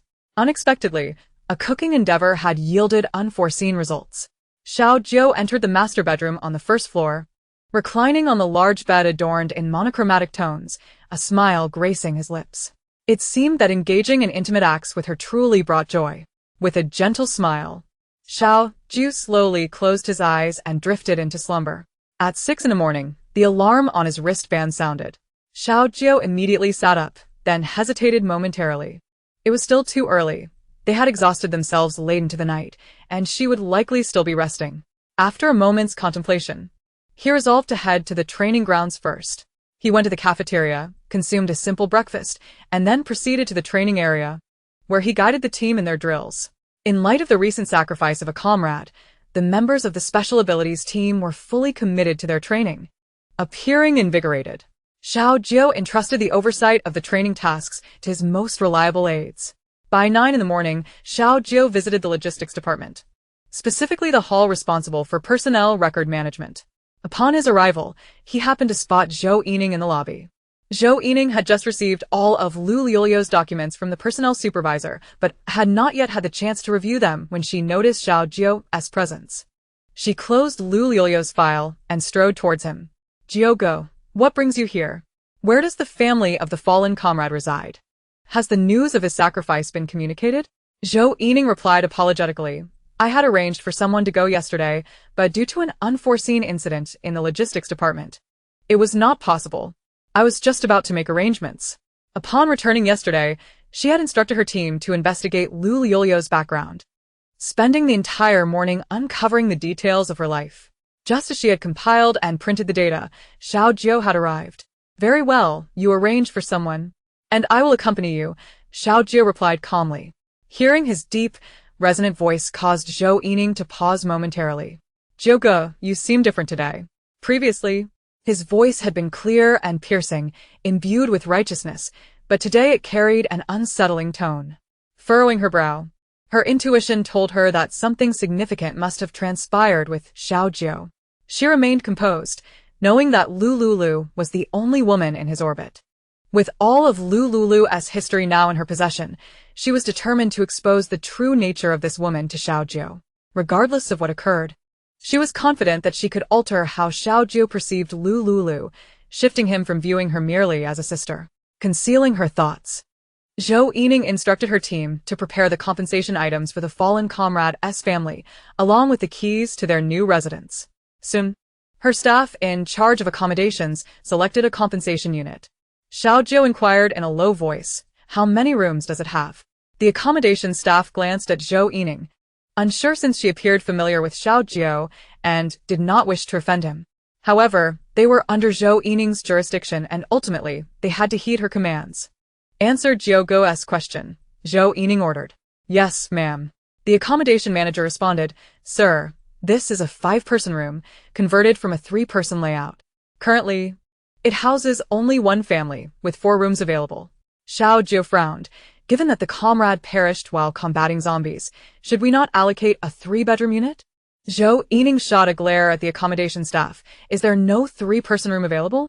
Sir, the 3-person rooms are fully occupied by the families of official leaders, and there are no vacancies at present. The other 5-person rooms are also occupied. Only this one has a single family residing in it. According to the latest regulations regarding benefits for fallen officials, as Bu Hao was a low-tier ability user with an ordinary rank, they were only permitted to assign this type of single room upon his sacrifice. Of course, if the family of the deceased is willing to pay an additional 150 points per month, we could arrange for them to stay in a standard 3-person room. Xiao Jio sighed inwardly. The base indeed had strict guidelines regarding housing allocations. Only those who had made significant contributions or held core management positions at the base were eligible for accommodations. The rank must be at least that of a senior minister. The building he resided in was designated for such individuals, with each floor housing 2 units across 20 stories. He had leveraged the authority of the Xiao family's patriarch to secure a ground-floor apartment. Those at the ministerial level were assigned 2-bedroom, 1 living room, 1 kitchen, and 1 bathroom units, while senior management below that rank were placed in 4-person rooms. For instance, Yan Feiyu and Zhou Lang, both captains of special ability teams, fell into that category. Below the senior management, various departmental heads, such as those overseeing cleaning, security, and logistics, were housed in 6-person rooms. Positions of lower management resided in 8-person quarters, while all other non-official personnel who had not contributed to the base were uniformly placed in modified 8-person rooms or camps. Chapter 125. Family. Among these individuals, the ones with the most favorable living conditions reside in 3-bedroom apartments. Of course, accommodation requires the expenditure of points, typically reserved for the super-rich. Those possessing billion-dollar assets prior to the apocalypse, who can afford such luxury. The ordinary survivors, a staggering 90, reside in concentration camps and communal dormitories housing 8 individuals. These stipulations were established by the elite class within the shelter, and he possesses no authority to question them. Specific inquiries must be made to the family of the individual known as Mouse before any decisions can be reached. Should they wish to supplement their points for a 3-person room, that option remains available. Brother Jio, she said, as you can see, there are regulations in place, and my authority is limited. Very well, let it be this room, he replied. Brother Jio, I happen to have some free time today. Allow me to escort you there. Zhou Yining took the room key from the counter, a smile illuminating her face. Xiao Jio recalled the tension between Lu Liuliu and Zhou Yining. The previous night, he had solidified his relationship with Lu Liuliu, although she had not explicitly defined their connection as romantic. While unspoken, it was understood that she was his partner. Lu Liuliu did not appreciate seeing him in the company of Yining. No need. I shall go alone. Please send someone to guide me, he insisted. Zhou Yining, undeterred by his refusal, assumed he was being considerate and merely exchanging polite words. Brother Jio, did you not say you regard me as a sister? Is it too much for a sister to guide her brother? After some contemplation, he reluctantly agreed. Lu Liuliu was likely still resting at home, and her absence would ease his mind. Besides, he considered Zhou Yining merely a sister, devoid of any romantic implications. Having grown up together, he felt a second refusal would strain their long-standing friendship. Seeing him nod in agreement, Zhou Yining beamed with happiness as she led the way. 10 minutes later, she brought him to the residence of Mouse's family. According to the records, they resided in an 8-person room that cost 1 point per bed. Mouse was a member of an ability user squad. While he originally held the status of an ordinary person, he was considerably inferior to those trained by the authorities in other respects. However, due to his abilities, his treatment surpassed that of the common populace. Ordinary individuals worked from 8 in the morning until 8 in the evening, receiving only 2 meals and earning a meager monthly income of 300 points. In stark contrast, Mouse and his fellow squad members enjoyed salaries that were significantly higher. Each member of the ability user team received a monthly allowance of 1,000 points for training, in addition to a daily meal subsidy of 10 points. Accommodations in the official 8-person dormitories were provided free of charge. Compared to the typical treatment afforded to ordinary citizens, this was indeed a considerable advantage. In the unfortunate event of combat casualties, their families would be reassigned to the official outer layers, where they would engage in simple, less strenuous work from 9 to 5. Additionally, they would receive a one-time subsidy for a permanently free single room, along with a lump sum of 10,000 points as compensation for the loss. Based on the current cost of living in the base, an adult would require 1 point per day for accommodation, including utilities, which would typically total around 400 points. For meals, 1 point could purchase a pound of inexpensive staple food.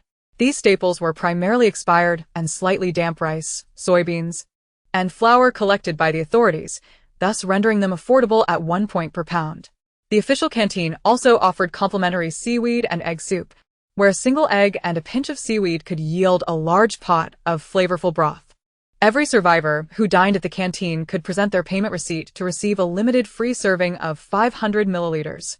1 point would suffice to stave off hunger, while 2 points could secure a portion of not-so-fresh pickled vegetables. What distinguished the ordinary citizens was the presence of the official staff canteen, where only fresh and high-quality ingredients were utilized. While ordinary individuals could access the second-floor dining hall, the overwhelming majority could not afford the minimum consumption requirement of 50 points per visit. To survive, These common survivors were compelled to join the work teams provided by the authorities. Many familiar survivors banded together to share the costs of the 1-point concentration camps. With numbers on their side, they could afford to live under such conditions, allowing them to accumulate a modest surplus of points by the end of the month.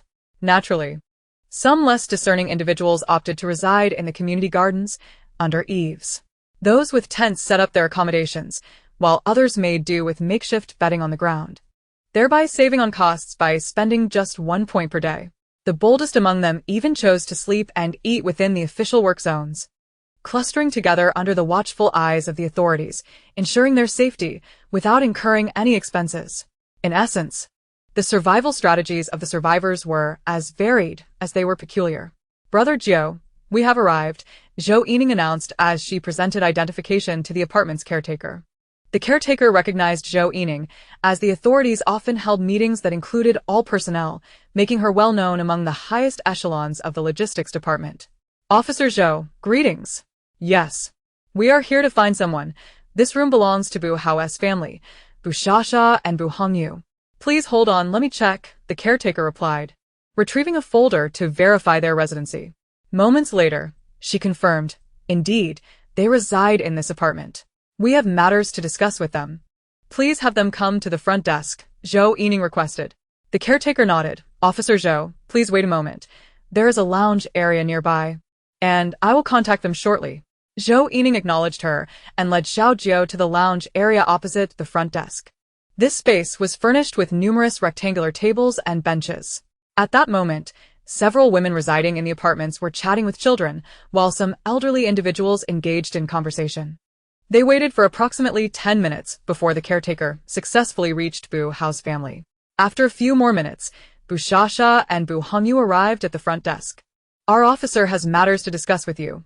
Please follow me," the caretaker instructed, leading Bu Shasha and Bu Hongyu to the area where Xiao Jiao and Zhou Yining were seated.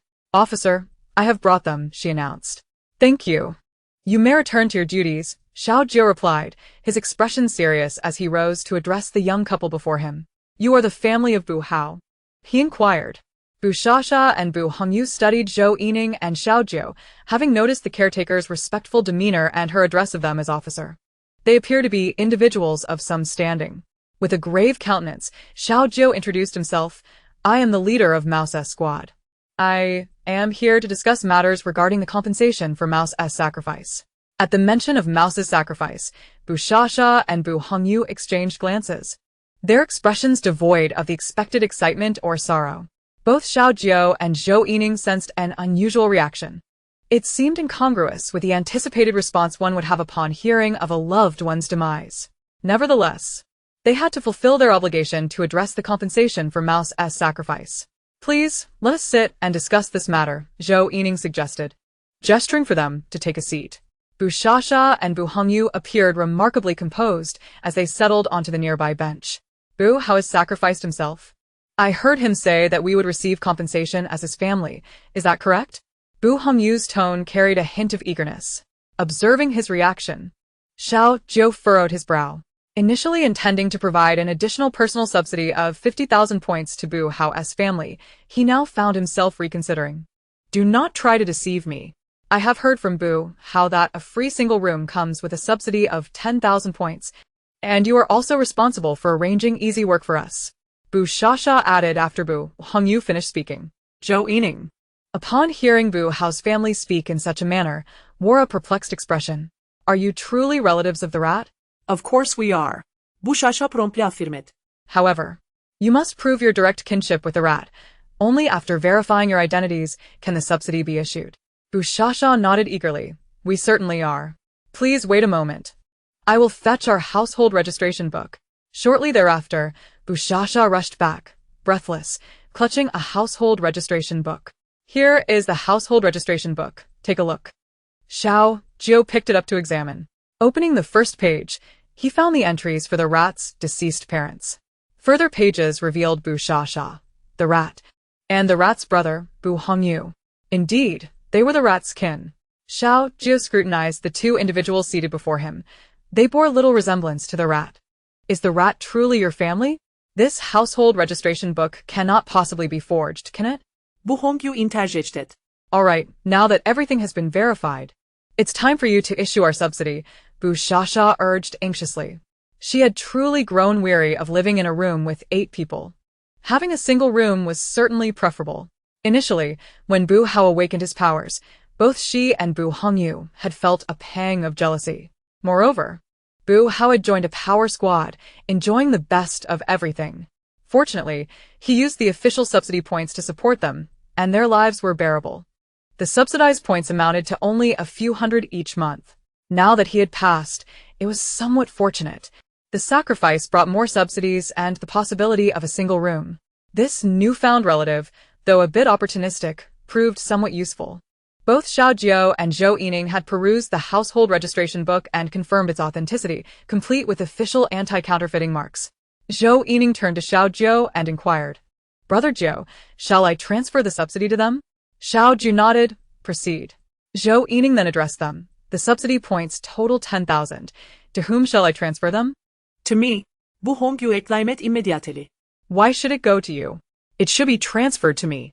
Bu Shasha stubbornly contested. This was a substantial sum of points. Earning 300 points through hard labor in a month was no small feat. Observing their quarrel over the subsidy meant for their own relative, Zhou Yining sighed in resignation. Humanity, when faced with profit, truly crumbles. This was beyond her jurisdiction. She could only adhere to the rules. Shall it be 5,000 points each? Zhou Yining proposed. Bu Shasha and Bu Hongyu exchanged glances and nodded in agreement with the distribution plan. Zhou Yining utilized her wristband to execute the transfer. Once completed, she handed them the keys to the single apartment. There is only one apartment.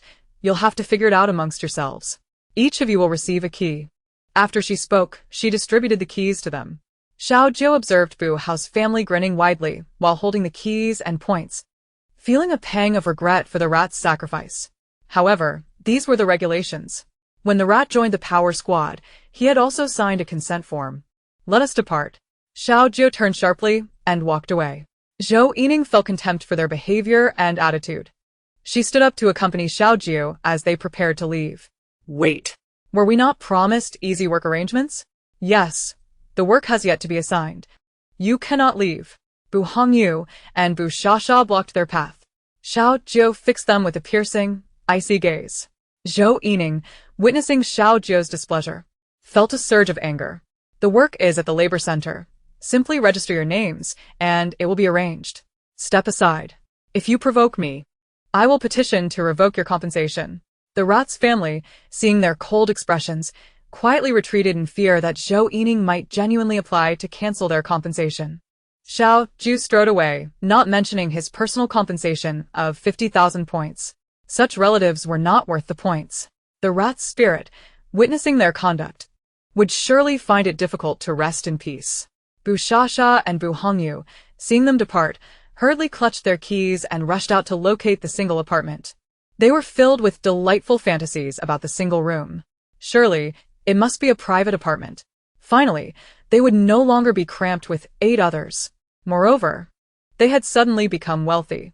5,000 points, in a peaceful era, equated to $5 million. Bu Hongyu noticed Bu Shasha trying to outpace him to the apartment and ran so fast that smoke seemed to rise from his feet. Bu Shasha. Realizing she could not keep up, slowed her pace. After all, she possessed the key, and he could not prevent her from entering. Bu Shasha ambled leisurely along the path, while Bu Hongyu excitedly trotted ahead. Upon reaching a group of women selling personal items and clothing, he spotted a sign indicating that for 50 points, one could engage in special exchanges with them. Selecting a woman who appeared quite appealing, he took her by the hand and headed toward the apartment. The 8-person room prohibited any outsiders, but the single room had no such restrictions. Now that he had money, spending 50 points was a small price to pay. With newfound wealth, he naturally sought pleasure first. These young, beautiful, and well-endowed women would hardly have glanced at him before the apocalypse. In high-end establishments, such company would start at 10,000 for companionship. Bu Hongyu wrapped his arm around the woman beside him, eagerly kissing her a few times before pulling her hand and striding toward the apartment. The other women at the stalls, witnessing such an eager display, were left speechless. Moments later, Bu Hongyu arrived at the official apartment residence. He presented the key certificate to the building's administrator, who then provided him with a key to the main entrance. Ascending to the 18th floor, he arrived at Unit 1801. This was the place. He extracted the key and unlocked the door, pulling the woman with him. He swiftly closed the door, initiating a fervent embrace. The woman, overwhelmed by his strong body odor, could only endure for the sake of the points. In the public lounge, they were about to engage in some indecent acts when the door to the adjacent public restroom swung open. Su Pingting, clad in revealing attire, was taken aback upon seeing the couple entwined. What is going on? Why are there suddenly people in this apartment? She had inquired with the dormitory manager, who had assured her that she was the sole occupant of this unit. Bu Hongyu's eyes nearly bulged from his head at the sight of Su Pingting. Chapter 127. Remarkable encounter. The woman beside him was decent enough, perhaps a 6 on the beauty scale, but the one before him was even more alluring, her figure surpassing all expectations. Fresh from a shower, she appeared even more delectable. Su Pingting, noticing the glimmer of desire in Bu Hongyu's eyes, cast him a disdainful glance before turning to retreat into her room. Unit 1801 was currently home only to her. Originally, it had housed other affluent individuals, but their relatives had all requested room changes upon seeing her, leaving it perpetually vacant. Tsage, is she not concerned about her man being seduced by her? The men residing in this area are hardly worthy of her attention, all frugal and lacking in charm. Take Li Gang, for instance, after their encounter. He merely offered a few points as compensation. Moreover, he is a married man with a family, one who, unable to reach the grapes, finds himself sour. Today, yet another couple enters, and observing the man's lackluster demeanor alongside the woman's, she cannot help but feel disdain. Su Pingtian returns to her rented studio, closes the door, and with a hand of ice, begins to post on forums in hopes of attracting affluent suitors. Bu Hongyu, captivated by Su Pingtian's alluring silhouette, finds himself restless. The girl he has paid for services scoffs, You do recognize that I am an upscale escort in this area, don't you? Upscale escort. What does that imply? The girl retrieves her phone, showcasing a well-known hotel video featuring Su Pingtian in all her glory. Look, this is in high definition. Bu Hongyu, panting. Finds himself increasingly entranced by the sight of Su Pingtian, unclothed in the video. He places the phone on the dining table of the communal living area, turning the girl beside him away and pressing her down upon the table. Accustomed to such transactions, the girl has encountered all manner of eccentricities. Bu Hongyu envisions the girl beneath him as Su Pingtian, unleashing his pent-up desires upon her.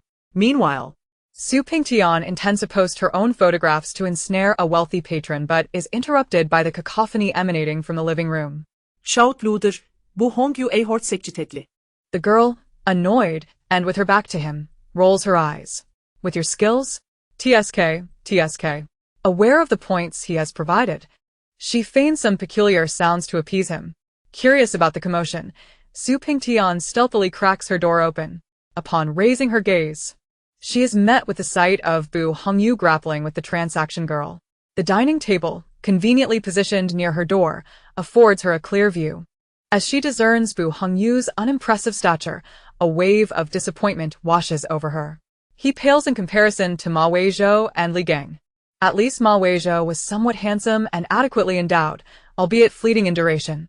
Li Gang, while not particularly attractive, was youthful and skillful. But this man? He is truly lacking in every regard, ugly, sleazy, and pitifully inadequate. Noticing Su Pingtian's gaze through the door, the girl adopts an expressionless demeanor, producing some sounds. Su Pingtian quietly shuts the door and resumes perusing the forum on her device, praying to stumble upon an affluent individual amidst the refuse. To lead a life of comfort and happiness. Minutes later, Bu Hongyu finishes his business. His sister, Bu Shasha, has just acquired the key to the communal entrance and opens the door.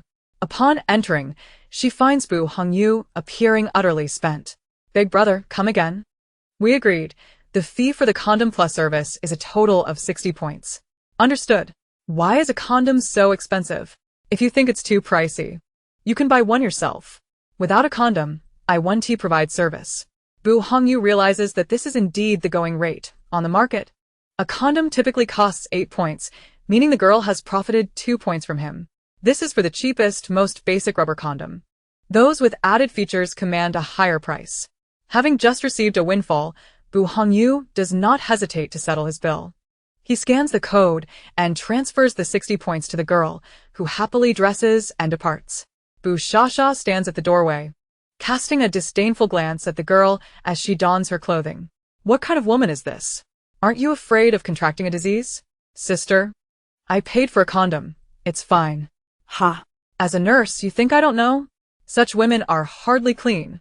Diseases can spread not only through bodily fluids and blood, but also through saliva. Don't tell me you didn't kiss her just now. Bu Hongyu's expression darkens, his heart racing with anxiety. Indeed, he had kissed her. Could he truly be so unfortunate as to contract something? Hongyu, you are my brother.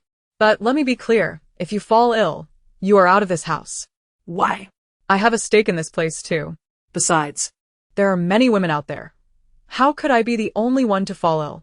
Bu Shasha merely chuckles at his naivety. Before the apocalypse, she had been a nurse in a hospital's reproductive department, having witnessed countless men afflicted with diseases. If Bu Hongyu were to contract an STD, she would certainly find a way to expel him. The thought of her sinister smile sends a shiver down Bu Hongyu's spine. Surely, he could not be that unlucky? He resolves to dismiss his fears. Bu Shasha, ignoring him, turns to find room 18015. She retrieves the newly acquired key and unlocks the door. This room is the only one among 5 that boasts an ensuite bathroom, furnished with a bed and a custom wardrobe, all amenities included. Air conditioning and other essentials are provided, but utilities require an official universal water and electricity card. Bu Shasha enters the room, satisfied with her choice. Bu Hongyu, seeing her enter, promptly follows to inspect. After surveying the space, they hurry back to their previous 8-person room to transfer their belongings. They agree to alternate sleeping arrangements, one on the bed while the other takes the floor, sharing the utility card expenses, with each contributing half the monthly costs. At the Linwan Community Cafeteria, Xiao Jiu, having dealt with a family member of a deceased, adheres strictly to regulations and refrains from providing an additional 50,000 points. Such relatives are truly undeserving. Brother Jiu, the 50,000 points you transferred to me previously were not utilized. I am returning them. Zhou Yining operates her device to refund Xiao Jiu the points. He accepts the points, then approaches the official dining window to order breakfast for Lu Liuliu, opting for the same steamed buns and soy milk she had previously enjoyed. Having just trained and expending considerable energy, he treats himself to several meat buns and an additional soy milk. Zhou Yining trails closely behind him. Brother Jiu, you're so kind. I haven't had breakfast yet. She assumes Xiao Jiu is buying for her, eagerly accepting the packed order. However, upon seeing him request another meal from the staff, she realizes he had not intended to treat her. Brother Jiu, is that breakfast meant for one person? Zhou Yining inquires, teeth clenched. Xiao Jiu shakes his head. No, Yining. I have other matters to attend to. Enjoy your meal. Zhou Yining immediately grabs the packed breakfast and rushes after him. Brother Jiu, that was for Miss Lu. Wasn't it? Xiao Jiu hesitates momentarily, then replies earnestly yes. Chapter 128. The Foxy Temptress? Yining, Lulu is now my girlfriend. Please be mindful of how you speak to her from now on. With that, Xiao Jiu departs the cafeteria, leaving Zhou Yining stunned. What does this mean? When did Miss Lu become his girlfriend? Was it during that kiss on the rooftop? Furrowing her brow, she neglects her breakfast and selects a seat in the official dining area. She retrieves a file from her briefcase, information she had gathered on Lu Liuliu. Lu Liuliu, female. 23 years old, a graduate of a university's finance department with a degree in management.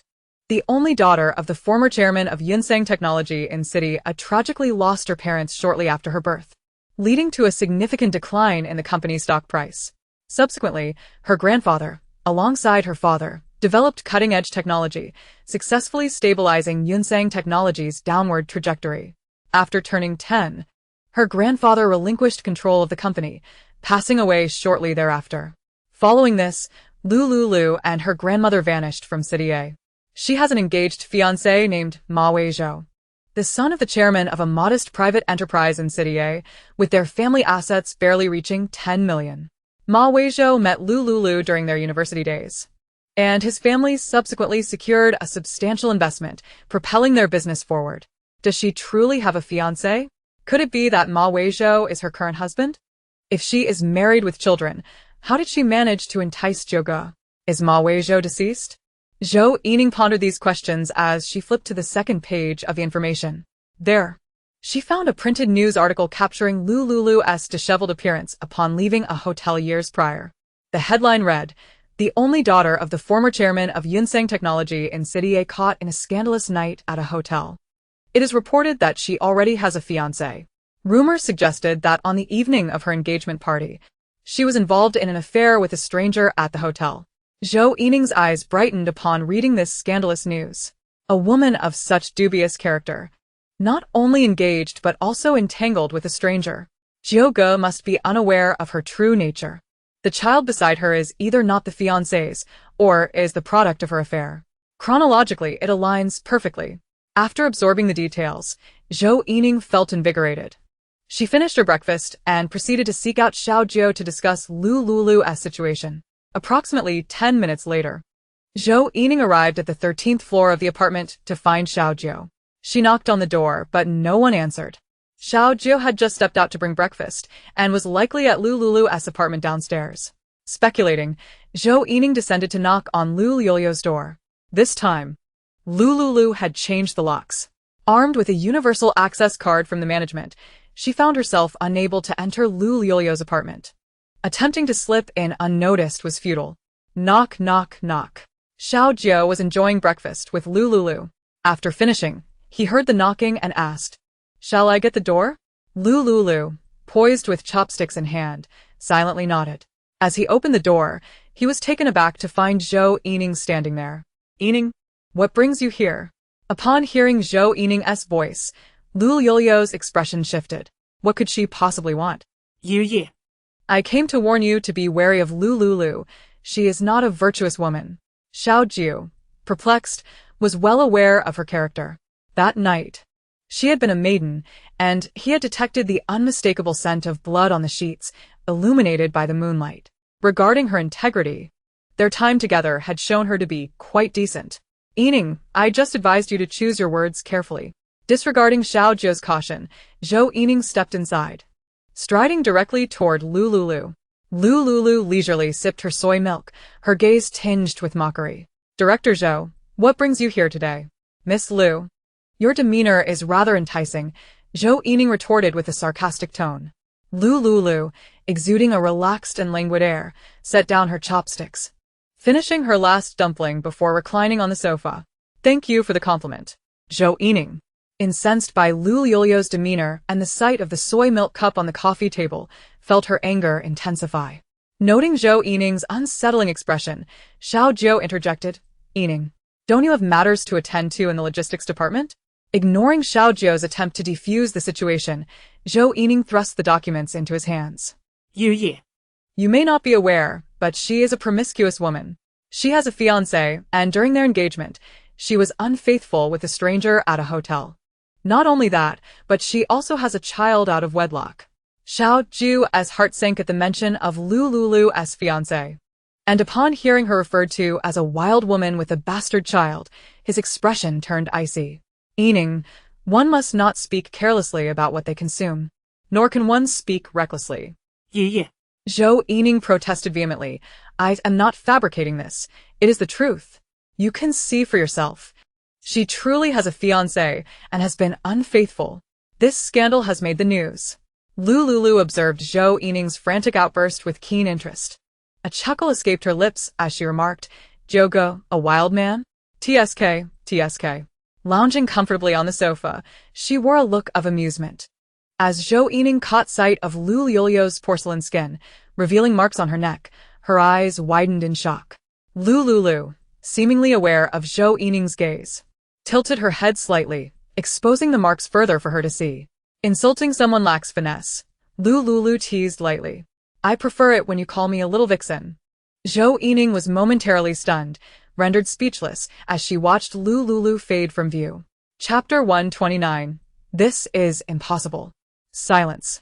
Lulu is my woman. The man reported in the news is me, and that child is also mine. Zhou Yining, upon hearing Xiao Zhou's declaration, felt as if struck by lightning. Her eyes filled with disbelief. This cannot be. Lu Liuliu let out a soft laugh, placing a finger to her rosy lips as she yawned. I do not appreciate peculiar guests in my home. Kindly escort your visitor away. I must retreat upstairs for some rest. Lu Liuliu rose gracefully, her movements elegant as she made her way upstairs, revealing faint marks on her pristine skin. Zhou Yining, witnessing the marks on her neck, gaped in shock. Lu Liuliu seemed to have noticed her stare, deliberately tilting her head to showcase the marks more clearly. Insulting lacks creativity, Lu Liuliu quipped with a light laugh. I would much prefer if you called me Little Vixen. Zhou Yining stood frozen, at a loss for words, as she watched Lu Liuliu disappear from her sight. As she gradually regained her composure, she turned her head to gaze at Xiao Zhou's earnest expression, her heart swelling with a profound bitterness and sorrow. Jogo was not jesting. The truth was that the fool was none other than herself. The strawberry marks on Lu Liuliu's body, how they came to be was painfully clear at this moment. Jogo, is it true that you and her? Zhou Yining asked incredulously once more, clutching a sliver of hope that Xiao Zhou might deny his earlier words. Yes, as you can see, Lulu is my woman. She is not a seductress, nor is my child the bastard you speak of. I do not blame you for your ignorance in the past, but now that you know, if I hear you utter another word against Lulu or the child, do not expect me to consider the ties between the Xiao and Zhou families. Zhou Yining looked at Xiao Zhou, his eyes as cold as ice, feeling a tumult of anger and heartbreak. Jogo, we grew up together. And now you would threaten me over such a woman. Her lips trembled uncontrollably. It is precisely because of our childhood bond that I have been so tolerant of you. Zhou Yining called out his name, raising her head to meet his gaze, but all she saw was his frosty profile. Faced with such indifference from Xiao Zhou, she could no longer contain her tears, flinging the documents in her hands to the ground before storming away. Xiao Zhou watched her weep, a conflicted sorrow surfacing in his brow. This was the first time he had seen Zhou Yining cry. Their relationship had always been quite amicable, a result of centuries of mutual benefit between the Zhou and Xiao families.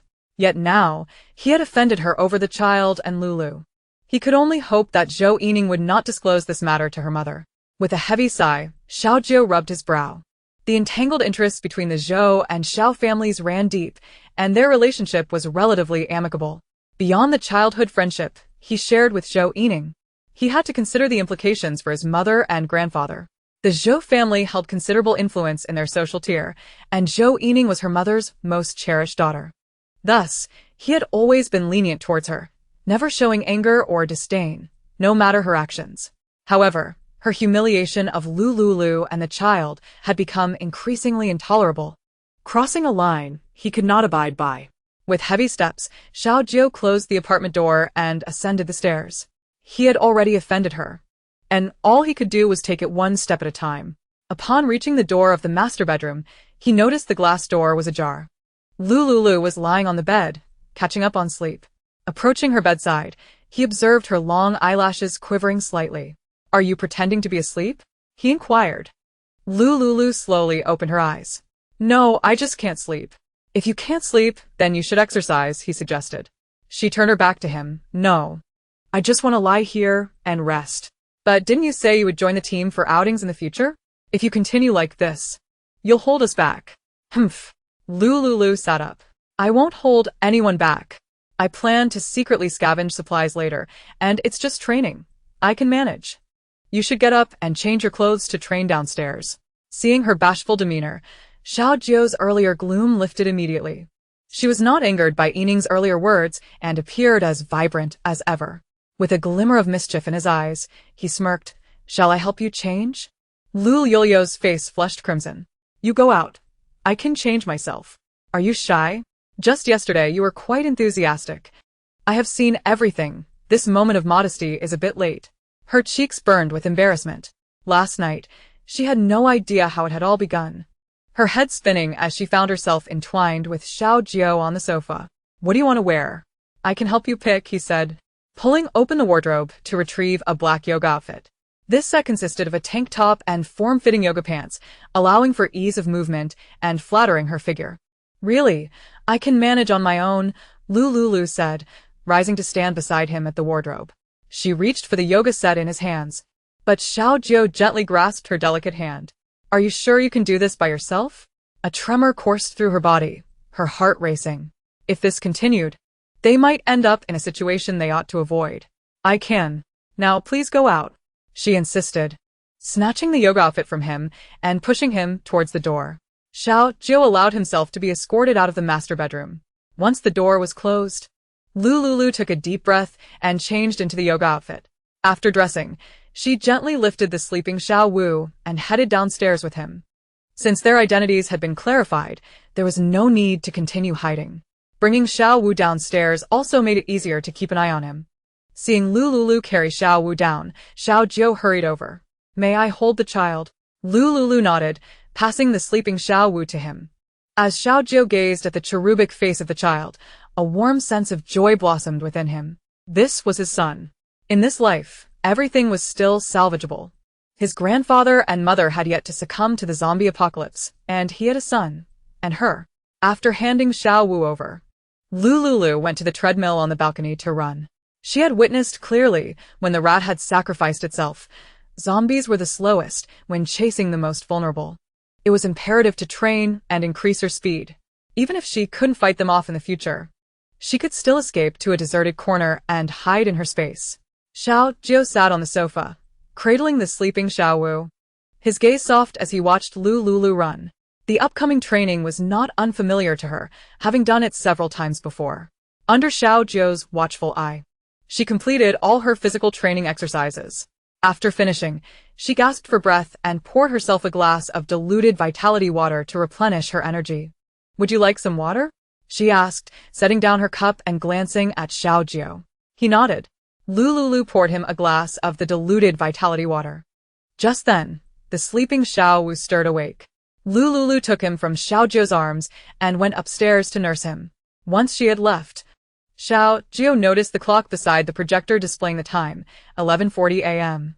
It was time to prepare lunch. He rose and made his way to Lu Liuliu's kitchen to inspect the ingredients in the refrigerator: cured meat, tomatoes, pasta, steak, pickled peppers, eggs, and potatoes. He planned to make scrambled eggs with tomatoes, beef stew with potatoes, and stir-fried cured meat with pickled peppers, accompanied by pasta and black pepper sauce from the countertop. Xiao Jiu had not forgotten his promise to Lu Liuliu to cook her dinner every night. Today, since they were training at her place, he would also take care of lunch. As for the ingredients, he had plenty of fresh fruits and vegetables in his system and could find an excuse to bring them down later, varying the meals he prepared for her. Arriving in the kitchen, Xiao Jiu took out the ingredients to make lunch. As he organized them, preparing to wash them, he noticed that the water purifier he had given Lu Liuliu was missing from the sink. At that moment, he deliberately provided 2 items, one for personal grooming, and the other for culinary endeavors. Xiao Jiu ascended the stairs and knocked on the door, inquiring, "Are you finished?" Lu Liuliu, currently attending to Xiao Wu, heard Xiao Jiu's question and opened the bedroom door. Her gaze fell upon Xiao Jiu, who was donned in the pink bunny apron she had left in the kitchen. Wielding a spatula. "Ha ha ha, he looks quite fitting in that apron," she mused, a slight smile curling at the corners of her lips. "What is it?"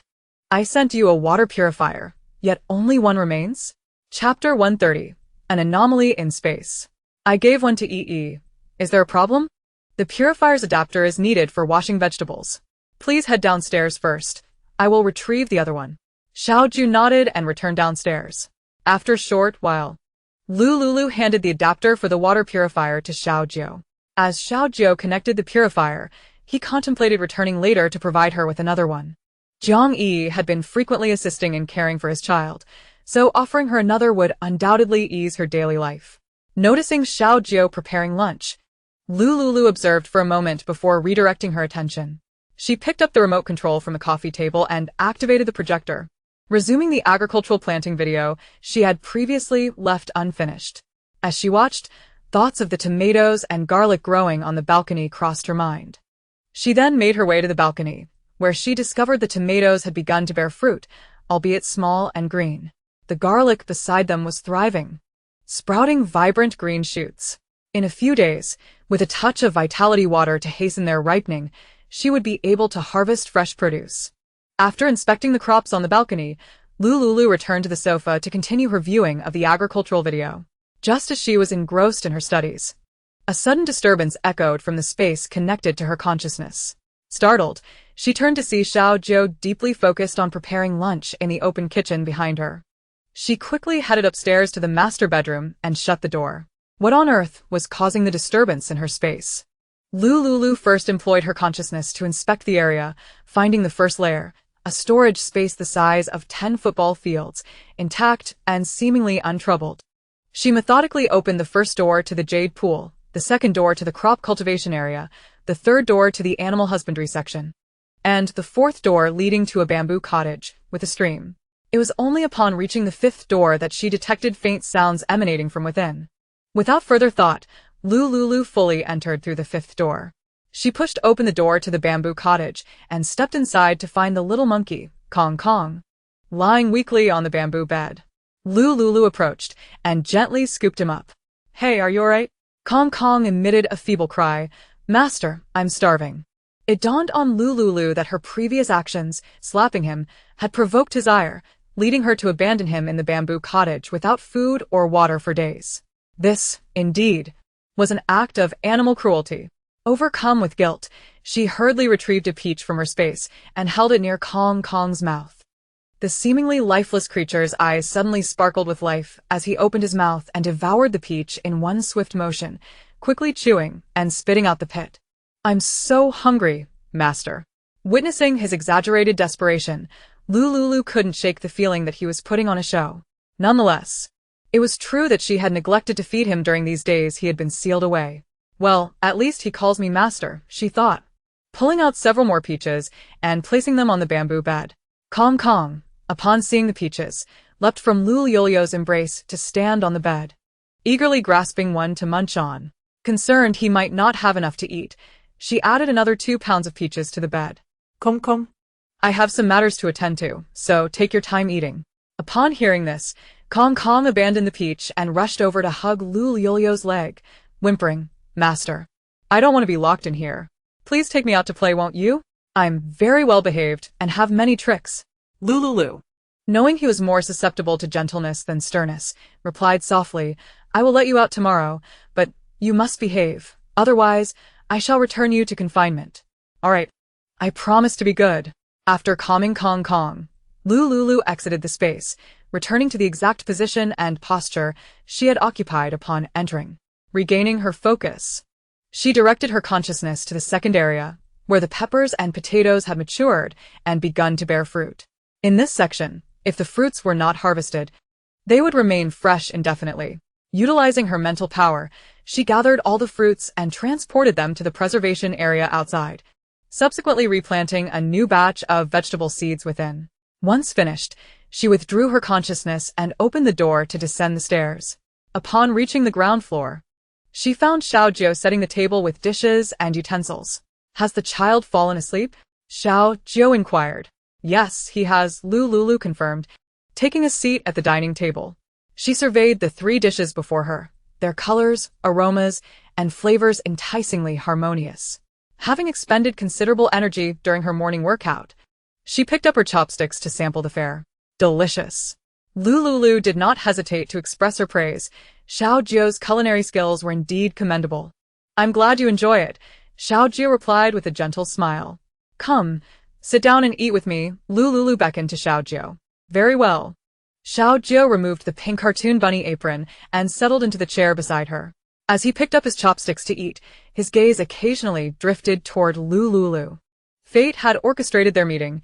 In a previous life, circumstances had led to their separation. In this lifetime, he felt fortunate to have arrived at the Lin Wan shelter in a city ahead of time. Lost in his thoughts, Xiao Jiu absent-mindedly pushed the rice in his bowl. Noticing that he was not eating much of the vegetables, Lu Liuliu offered him a piece of egg, urging, "Eat your vegetables." "Okay," Xiao Jiu replied, his attention shifting to the egg in his bowl, a warm feeling blooming within him. As he consumed the egg, he felt as though it was the most delectable egg in the world. Seeing him in such a dazed state amused Lu Liuliu.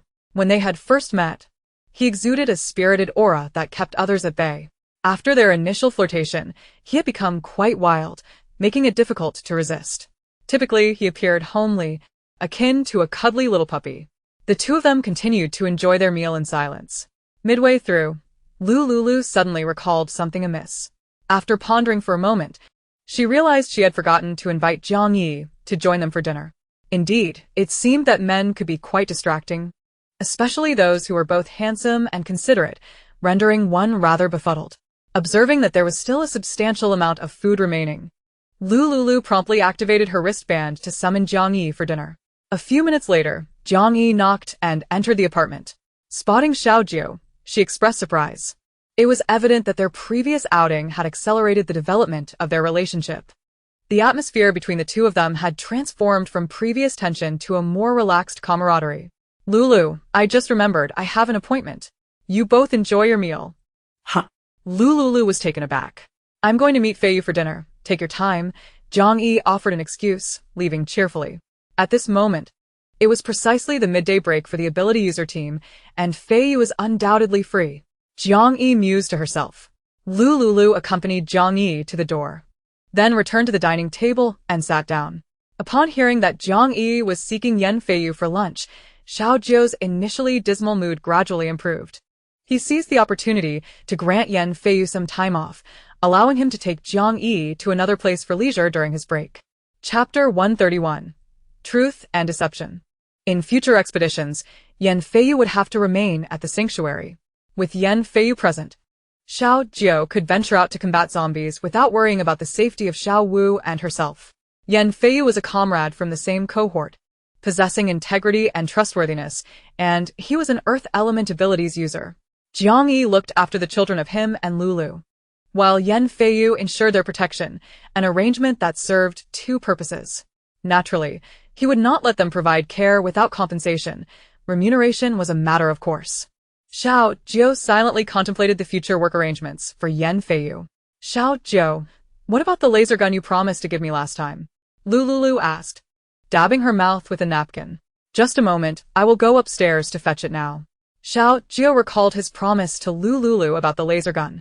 He had been preoccupied that morning with matters concerning the Radas family and had hesitated to disturb her rest too early, ultimately forgetting the task amidst the chaos.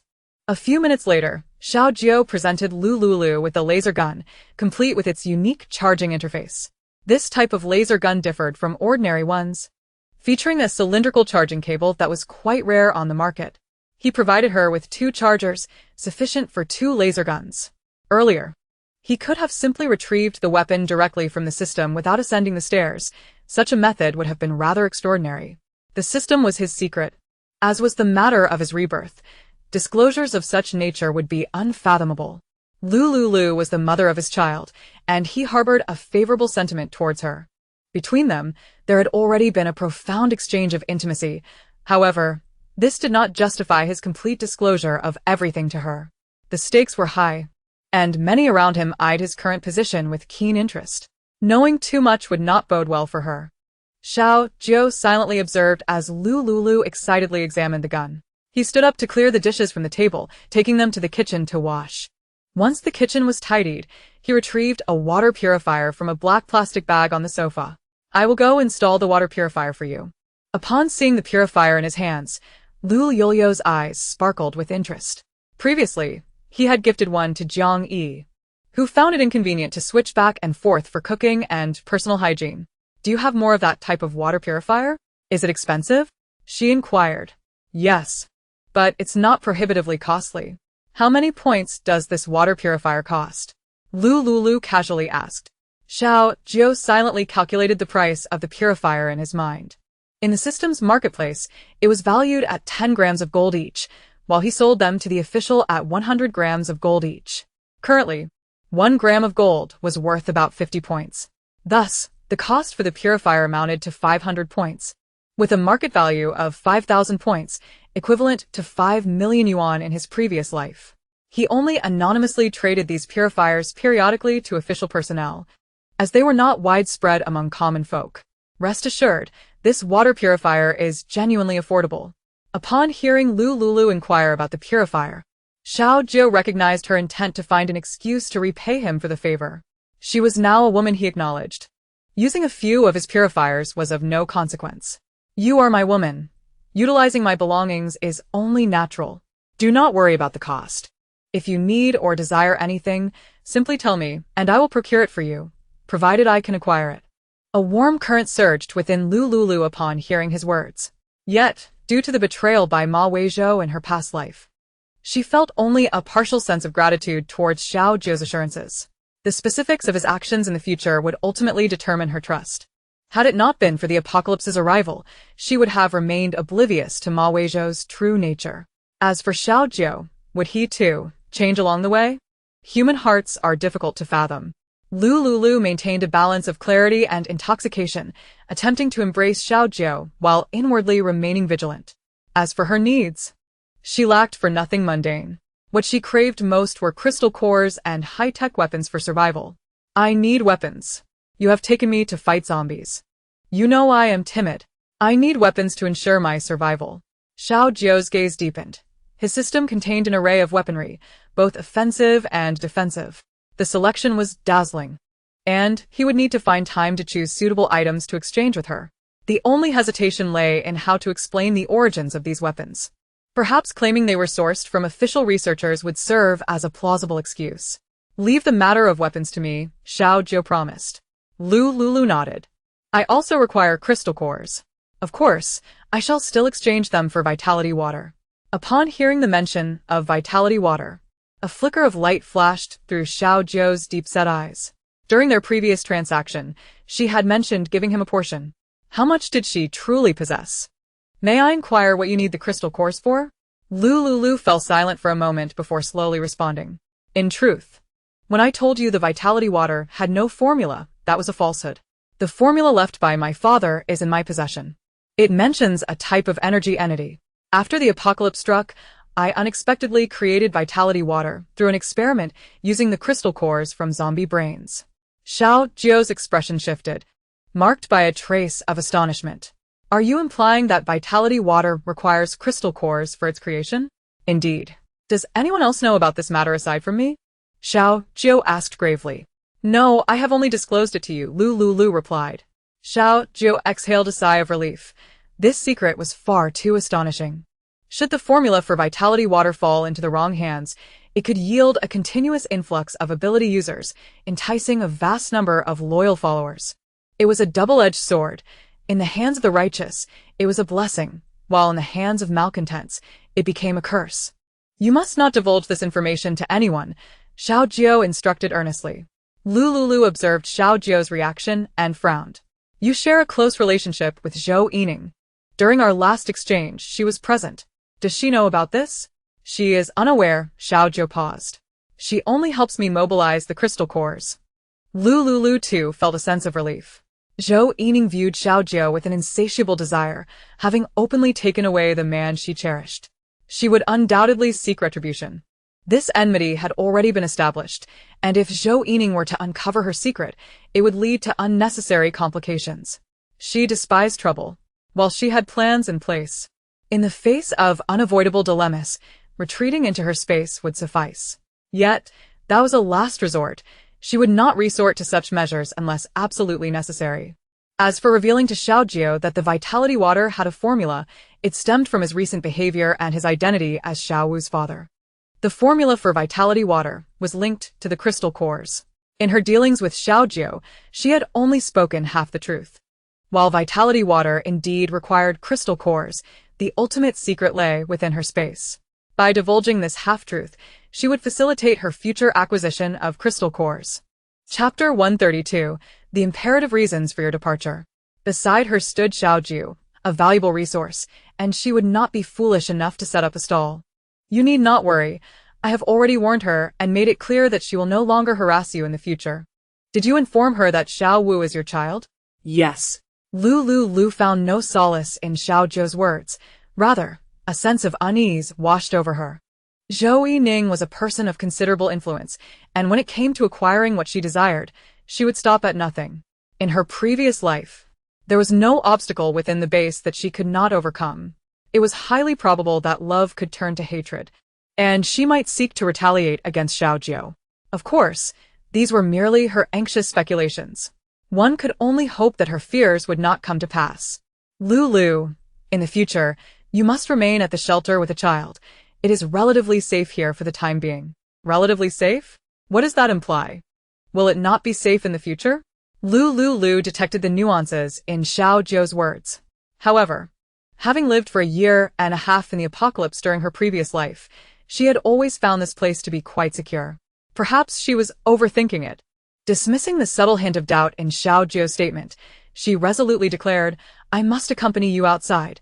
I have compelling reasons to do so. Xiao Jiu gazed at her stubborn expression, feeling somewhat helpless. It is perilous outside. Have you forgotten about the mutated zombies?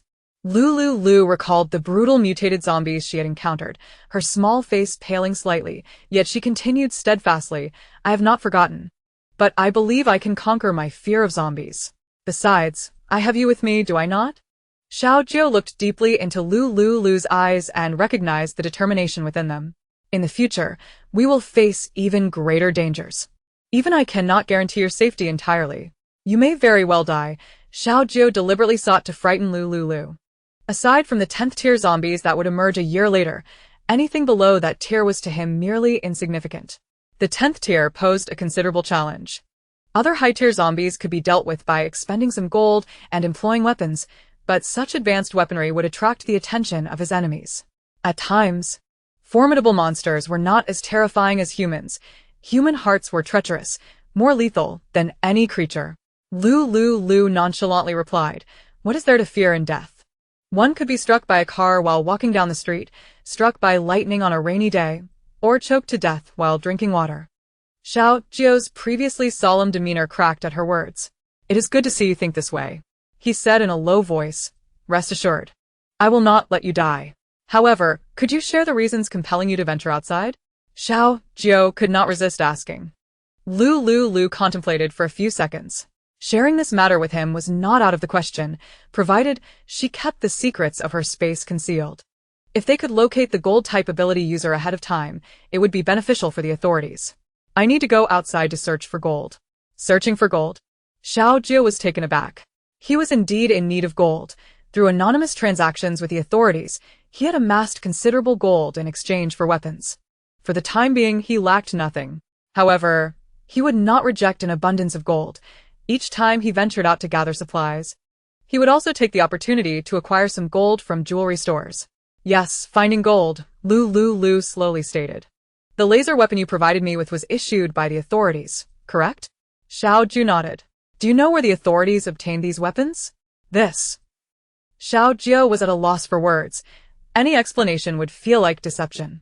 Sure, let me tell you. The authorities exchanged with a gold-type ability user. Ah? Xiao Jia was utterly astonished. Where could such a gold-type ability user be? He had no knowledge of any. Not only did he lack information, but the authorities were equally oblivious. These weapons were clearly obtained through his drone in exchange for gold with the authorities. If he were not the one orchestrating the weapon exchanges, seeing Lu Liuliu's expression would have made him a believer. Seeing his astonishment, Lu Liuliu lowered her voice. As long as there is gold, one can exchange for such weapons with that gold-type ability user. Xiao Jia was perplexed. Where did this gold-type ability user come from? If such a person existed, the Xiao family's intelligence network would surely be aware. Where did you hear this news? Have you met the gold-type ability user? I am an official. How do you know these things? Xiao Jia bombarded her with questions.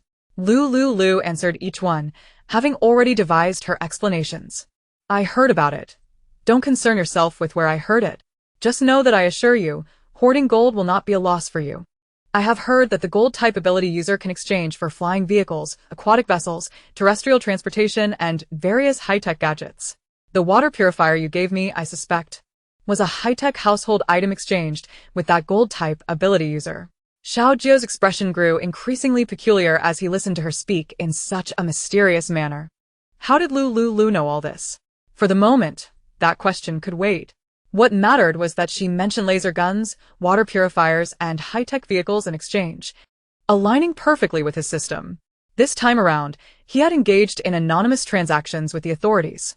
He had not, as in his previous life, directly interfaced with the authorities, laying bare his system for them to exchange, without conditions, revealing all secrets. Had it not been for the Xiao family's entrenched power within the military, he would have been captured by the core officials of the authorities for dissection and research long ago. It was the Xiao family's prestige and influence that had safeguarded him. In this life, he had only traded for basic laser weapons and water purifiers that would be useful in the early stages. Other items had not yet appeared in this world. Why did Lu Liuliu possess this knowledge? Could it be that she? Or perhaps there truly existed others with abilities akin to his own. Suppressing his doubts, Xiao Jia listened as Lu Liuliu extolled the wonders of the gold-type ability user. Thus, gold is of utmost importance. I must go outside and find ways to collect gold. Xiao Jia pondered. While her gold-collecting endeavor was not without merit, what would he do if she succeeded? His system was a bottomless pit for gold. Alas, she would not be able to amass much gold. Taking her out a few times might persuade her to settle down at the base for a while. It was imperative to remember that during the initial year, the threats posed by zombies and the urgent need for water and electricity made life nearly unbearable. After a year, the climate and environment would deteriorate further, and food would become increasingly scarce. A decade later, the habitable areas for humanity would be few and far between. To combat the disasters of the coming decade, ability users must begin their training now. The individuals under his command were still too few and too weak. Chapter 133. I came to exchange diapers. Fortunately, He saw a glimmer of hope for a breakthrough in Lu Liuliu. You have already become quite proficient in the most basic physical training exercises. Over the next few days, can you train at home on your own? Lu Liuliu nodded. She understood that Xiao Jia, accompanied by such a large cohort of supernatural beings, could not possibly dedicate every day to training her physical endurance. Over the past few days, he had imparted a wealth of knowledge to her. This week, focus on your training at home. Once I wrap up matters concerning the team, I shall return to assess your progress. On July 1st, should you fail to meet the minimum standards, I will not take you along for the extermination of the zombies. Do you comprehend? Rest assured, I am confident I will meet the passing criteria, Lu Liuliu assured with unwavering conviction. Her space was equipped with numerous exercise apparatuses. With the revitalizing effects of the vitality water, diligent training would undoubtedly allow her to pass within 5 days. Xiao Jiao exchanged a few words with Lu Liuliu, cradled the baby for a moment, and departed at 2 o'clock in the afternoon. The training schedule for the team was as follows: morning at 6 o'clock, noon at 12 o'clock, afternoon at 2:30, and evening at 6 o'clock. In light of the sacrifice of a comrade, an additional 3 hours of training was scheduled for the evening, from 7 to 10 o'clock. At precisely 2:20 p.m., Xiao Jiao arrived at the training grounds to oversee the training of the team members. Although he had yet to awaken any supernatural abilities, he had consumed a gene-enhancing potion from the system, endowing him with physical capabilities that far surpassed those of the supernatural beings around him. In a year's time, once he secured a 10th-tier zombie crystal core, he would awaken formidable powers, further enhancing his physical prowess. An unexpected boon was the improvement in his physique after consuming the vitality water provided by Lu Liuliu. His already tripled physical attributes had subsequently tripled once more. Presently, his physical capabilities were 9 times that of an average adult male. Coupled with the fact that his family had groomed him for a position in the official military from a young age, his physical training had always been superior to that of his peers. This accumulation of advantages had elevated his physical abilities to over 10 times that of an ordinary man, allowing him to completely dominate his subordinates across dimensions of strength, speed, and endurance. Initially, the Xiao family had secured ownership of the Lin Wan shelter in City A. He had been dispatched by his grandfather to serve as the deputy commander of City A, despite opposition from various factions. Ultimately, he leveraged his innate strength to grant the offspring of other factions a fair opportunity for competition. By triumphing in the contests against numerous young heirs of official factions, he had clinched the lucrative territory of City A.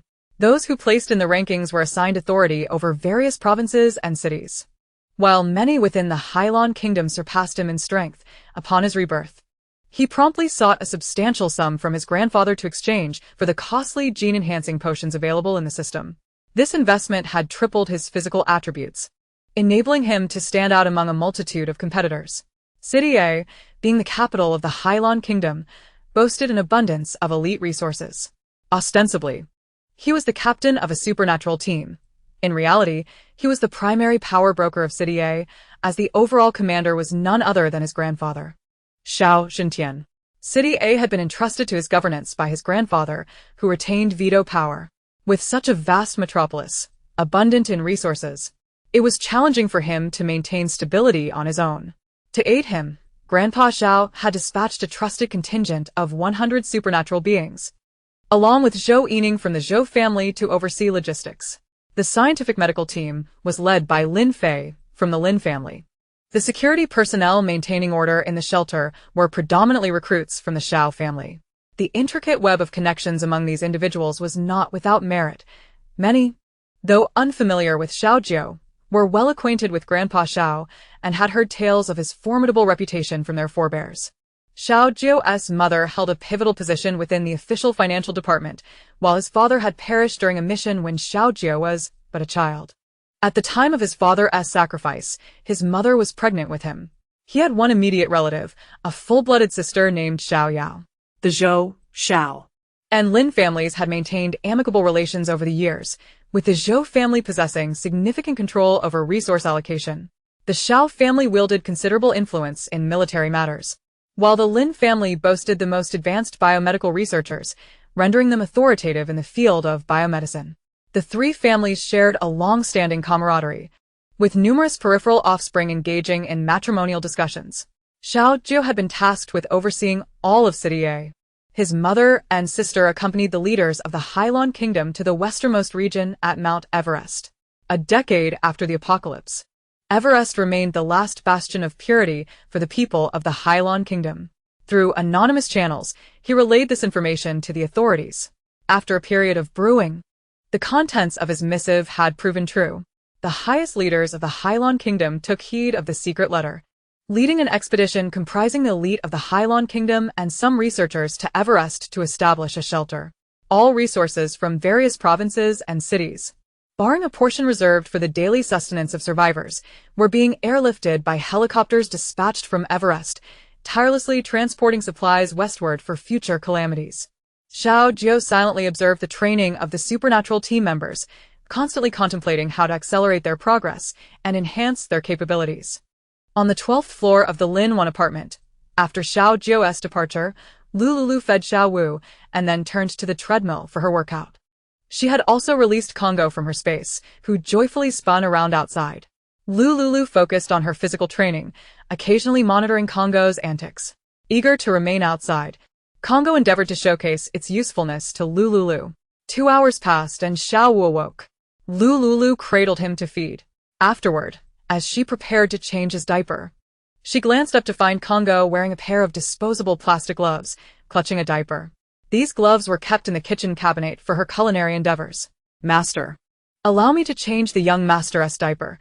You may continue your exercise, Congo said with an almost human-like smile, placing the diaper aside on the sofa. Let me handle it, it insisted, extending its hands toward her. Lu Liuliu instinctively tightened her embrace around Xiao Wu, pondering the reliability of this monkey. Fear not, master. I would never harm the young master.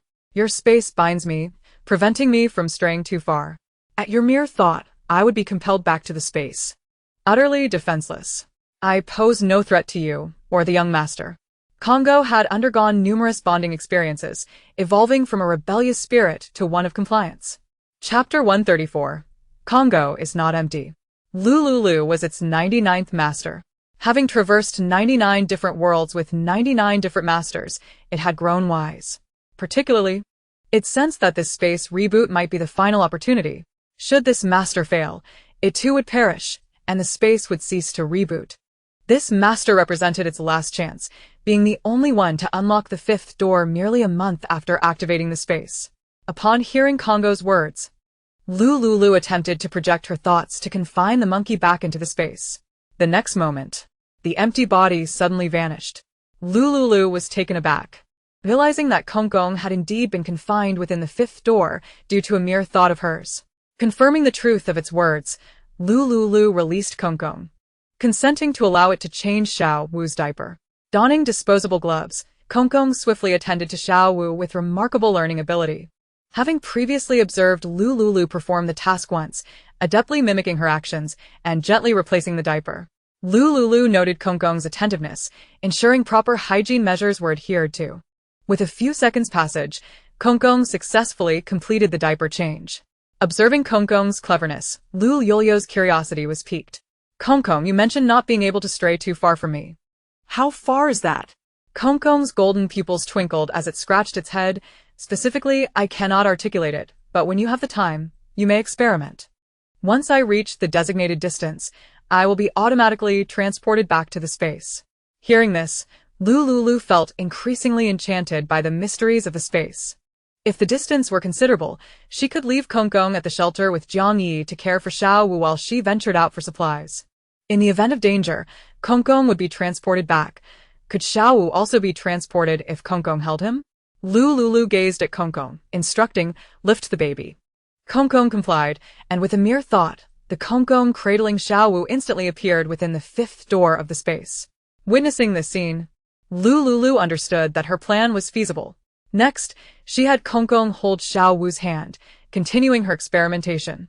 Ultimately, she concluded that as long as she summoned Kongkong within a certain range, it would vanish from its original location and materialize within the 5th door of the space.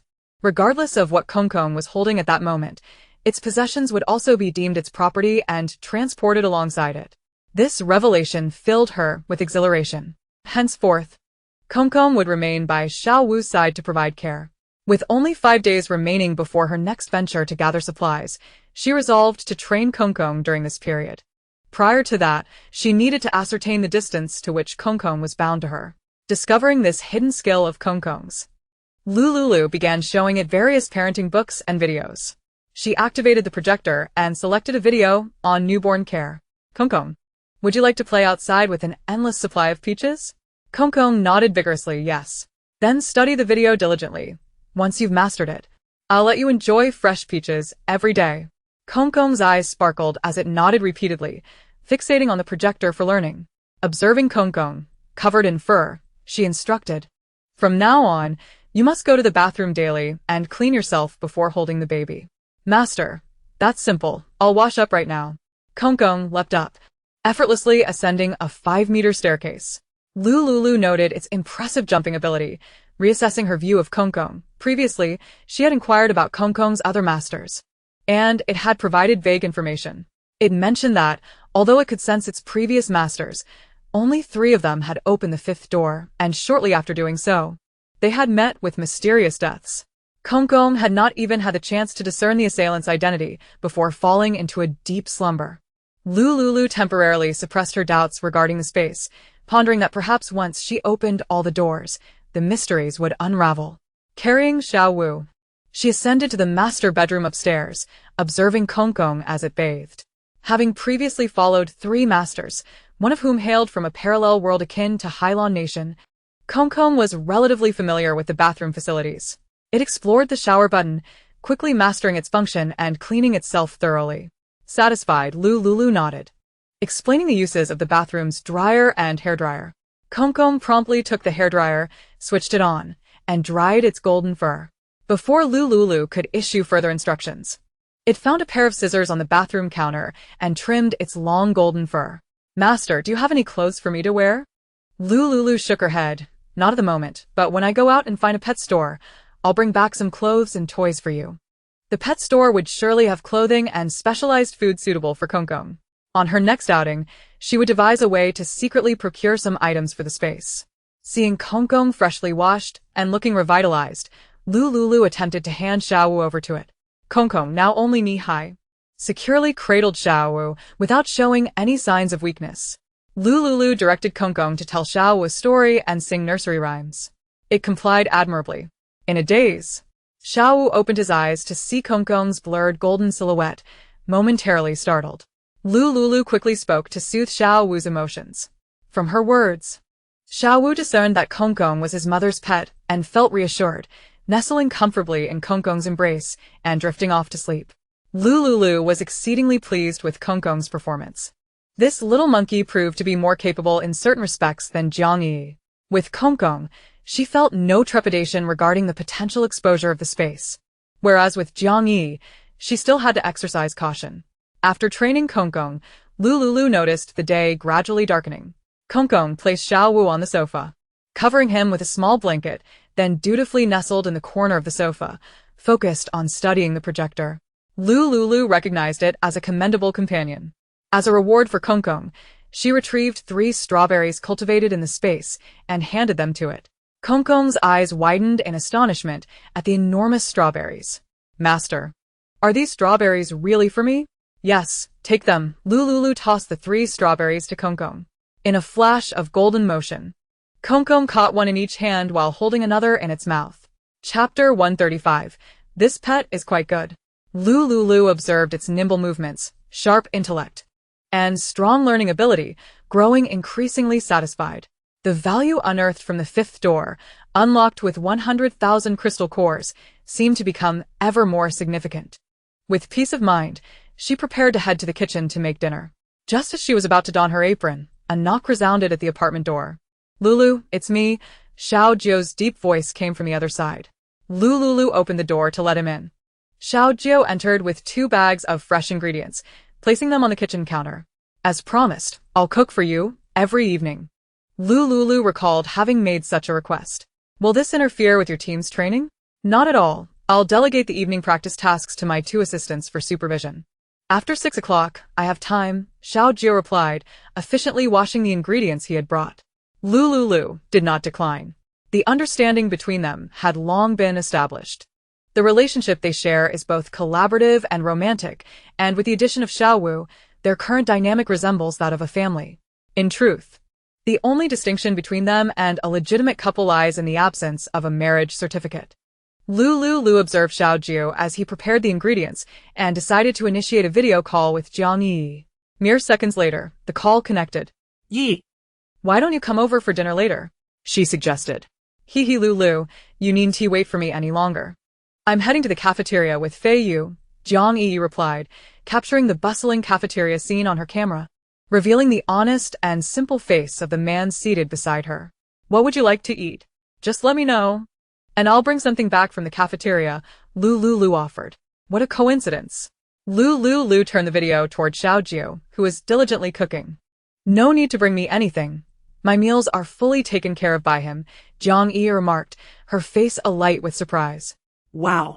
Jiuge can actually cook, exclaimed Yan Feiyu, also taken aback by the sight of Xiaojiu in action. Upon hearing Lu Liuliu and Jiang Yi's conversation, Xiaojiu turned slightly, offering a subtle gesture towards the video. Feiyu, there's no rush regarding training. Just ensure Miss Jiang enjoys her meal. Yan Feiyu nearly choked on his food. Is this really the Jiuge I know? This is unbelievable. The influence of love certainly makes a difference. Just days ago, he had dismissed Lu Liuliu as not being a sister-in-law, and now Jiuge, may I take Yi to the training grounds to watch the training session? He inquired. Granted, Xiaojiu responded, prompting joy in both Yan Feiyu and Jiang Yi. The training team was not accessible to just anyone, and with Xiaojiu as the commanding officer, their entry was assured. After exchanging pleasantries, Lu Liuliu ended the video call. Xiaojiu continued his culinary endeavors while Kong Kong remained unnoticed, curled up in a corner of the sofa. It wasn't until Xiaojiu served the meal on the table that Kong Kong caught a whiff of the delicious aroma, causing drool to escape unwittingly. Noticing Kong Kong's greedy demeanor, Lu Liuliu handed it a tissue. Wipe your drool. Kong Kong took the tissue and dabbed at its mouth. Curious. Xiaojiu turned to Lu Liuliu, wondering whom she was speaking to. From his vantage point, he noticed a fluffy golden figure nestled in the corner. Lu, Who are you talking to? he asked, perplexed. Lu Liuliu had no intention of concealing Kong Kong. It would eventually be introduced to others.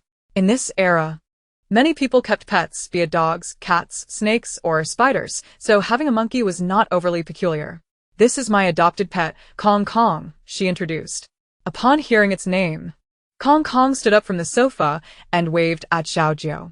Lu Liuliu observed Kong Kong's mouth instinctively open to speak, but a cough from her prompted it to turn back, realizing that its owner had instructed it not to speak in front of others. Xiaojiu watched Kong Kong with a hint of astonishment. This pet monkey appeared quite clever. Isn't it adorable? I found it while taking the trash out this afternoon. Someone was selling pets, and this one seemed rather impressive, so I used some points to purchase it, Lu Liuliu explained. Xiaojiu, without a hint of doubt, nodded in agreement. It's indeed quite charming and seems quite intelligent. Kong Kong beamed with delight at their compliments, mimicking human-like strides as it leaped onto Xiaojiu's shoulder, where it settled comfortably, watching him cook. Lu Liuliu refrained from intervening too much, switching the projector to an official live news broadcast. Perhaps allowing the monkey to learn cooking from Xiaojiu wouldn't be such a bad idea. In the future, it could prepare meals for her. Once Xiaojiu finished preparing 4 dishes and a soup, he set the table. The ingredients for this evening's dinner were sourced from the logistics department. His system space contained a substantial stockpile of food, reserved for emergencies. Unless absolutely necessary, he would not draw from it. This system primarily dealt in weaponry, lacking provisions for food and drink, though it did possess an array of high-tech cooking apparatus. To be prudent, Xiaojiu had previously stocked 8 slots with food, sufficient for their family to last a century. Come and enjoy dinner, he announced, removing his apron and setting the tableware. Lu Liuliu picked up her chopsticks and took a bite, finding it as delicious as ever. Did we perhaps prepare too much food? I wasn't too sure what you liked, so I made a few extra dishes, hoping one would suit your taste, Xiaojiu said gently. Lu Liuliu felt her cheeks flush as she took another bite. Meanwhile, Kong Kong, enticed by the aroma wafting from the table, could not help but drool. Gripping a tissue, it wiped its mouth while drooling. Once Lu Liuliu and Xiaojiu finished their meal, Kong Kong hugged Lu Liuliu's leg, gesturing towards the leftover food on the table. Would you like some? Lu Liuliu asked. Kong Kong nodded vigorously and mouthed, Eat. Go ahead, Lu Liuliu permitted. With her consent, Kong Kong jumped onto the table, seized the chopsticks Lu Liuliu had used, and devoured a piece of scrambled eggs with tomato. Xiaojiu watched as it savored its meal, displaying a remarkably human-like expression, his gaze darkening. This monkey was certainly no ordinary pet. Such an intelligent creature might very well be a mutated animal that had consumed a crystal core, resulting in its evolution. Fortuitously, it had been discovered and purchased by Lu Liuliu, a stroke of luck indeed. At this stage, mutated animals had yet to emerge. A year later, torrential rains would descend, lasting a month, followed by a severe cold that would freeze the land. This would be succeeded by catastrophic floods and extreme heat that would trigger mutations in flora and fauna. The original virus from the corpses of zombies would be absorbed by the animals and plants in rivers and mountains, leading to their transformation and a stark divergence in nature. Chapter 136. The Right Moment. There would be companions capable of coexisting peacefully with humans, as well as mindless monsters bent on destruction. Lu Liuliu was fortunate. Xiao Jiao suppressed the thoughts swirling in his mind. He harbored too many secrets, many of which he could not share with her just yet. After Kong Kong finished the remnants on the table, Xiao Jiao took the plates to the kitchen to clean. During this time, Kong Kong watched him intently, learning. It was still quite young. Once it grew a bit more, it could assist its owner in cooking and washing dishes. Kong Kong pondered silently. Once Xiao Jiao completed his chores, Xiao Wu awakened. This time, Lu Liuliu chose not to shy away. She cradled Xiao Wu in her arms while seated on the sofa, feeding him. Xiao Jiao gazed at the adorable sight of Xiao Wu nursing.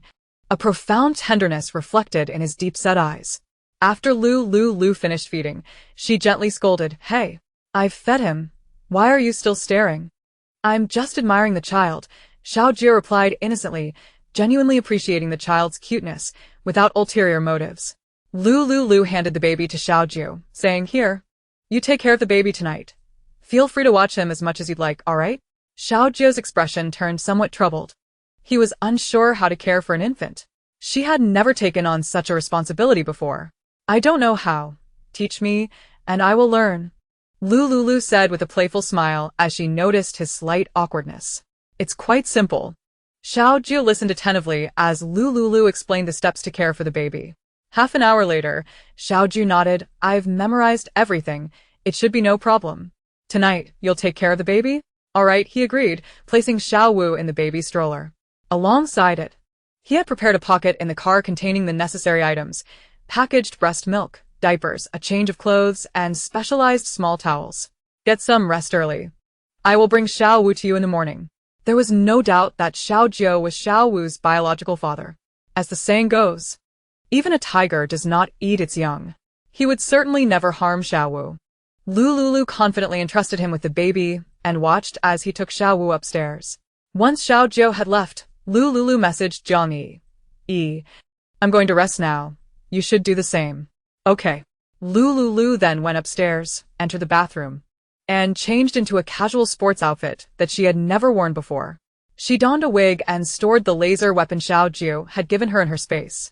With just a thought, she could summon it when needed. After her simple transformation, she put on a black mask and slung a sporty bag over her shoulder before heading downstairs. As Lu Liuliu walked along the bustling concrete path, the shelter was brightly lit. Survivors who had worked throughout the day were actively engaged in various stalls in the square. She sought out the stall with the most men gathered around it, maintaining a distance from the lustful gazes before standing in front of Su Pington's stall. "Pington, what a coincidence," Lu Liuliu greeted softly.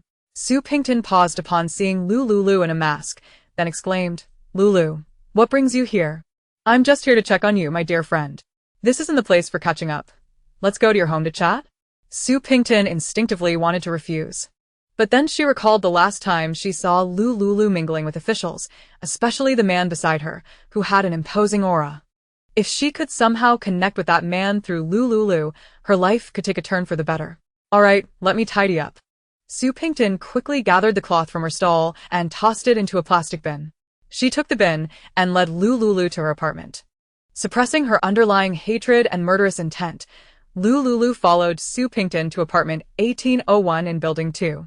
Upon entering, she overheard a fierce argument from the neighboring unit. "Bu Hongyu, why do you always bring those filthy women back here? This is not just your room. I can bring whoever I want. It's none of your business." Bu Shasha's face turned pale with anger.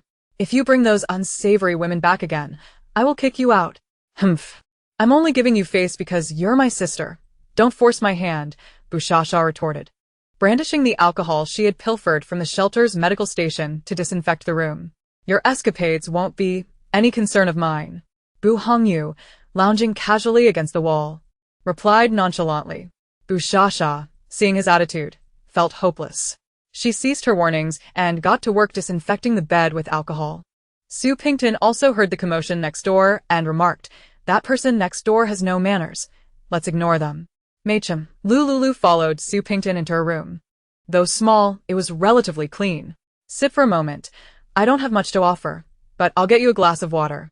Su Pington found a disposable cup and poured some murky water she had exchanged from the officials for Lu Liuliu. However, Lu Liuliu did not touch the cup, finding it unsatisfactory. Noticing her disdain, Su Pington silently cursed her in her heart. Unappreciative. Does she really think this is the same as before? I'm offering her what little clean water I can. She should be grateful and at least say thank you. What a pretentious person. Suppressing her irritation, she set down the plastic bin from the stall and inquired indirectly, "You say we're good friends. How come you didn't tell me about your connection to such a powerful figure?" "Powerful figure? Are you referring to the man from that night?" "Exactly. The tall and handsome one." Su Pington's eyes sparkled with intrigue as she stared at Lu Liuliu. "That one? I'm not too sure," Lu Liuliu replied, her patience wearing thin. "Really? You don't believe me?" Sono tai Pintin presseron. He's an official, right? "Yes.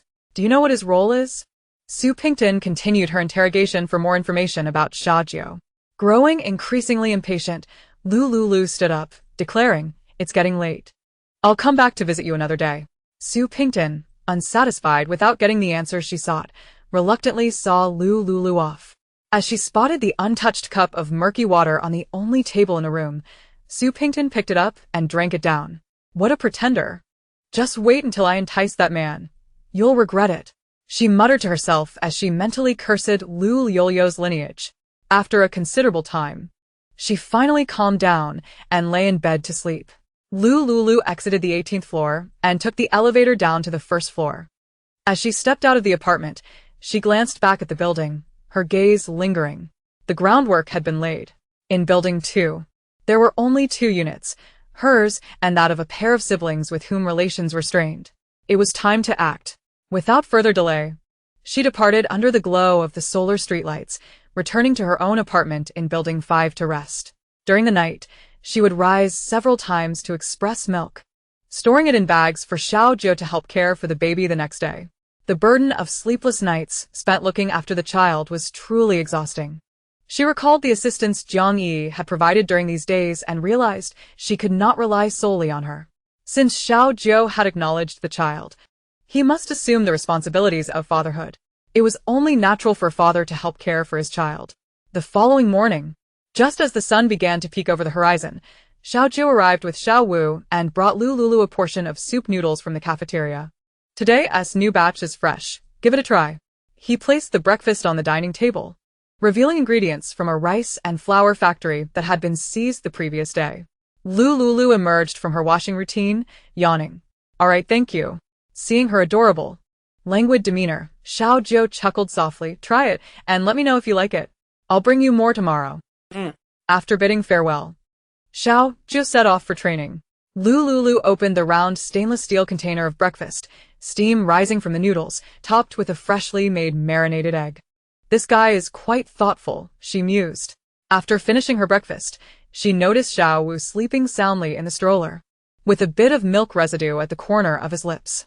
She found a soft cloth and gently wiped away the droplet of milk from his mouth. Kong approached the chair beside the stroller, gazing at the infant within the crib. "Rest assured, Master, I shall oversee the little one while you train." Lu Liuliu nodded in affirmation and made her way to the treadmill on the balcony. Utilizing the spatial transformation, she relocated the treadmill next to the living room sofa, ensuring the balcony did not appear overly congested. This arrangement also allowed her to exercise while keeping an eye on the little one. After moving the treadmill, the balcony suddenly revealed a spacious area, appearing significantly more open.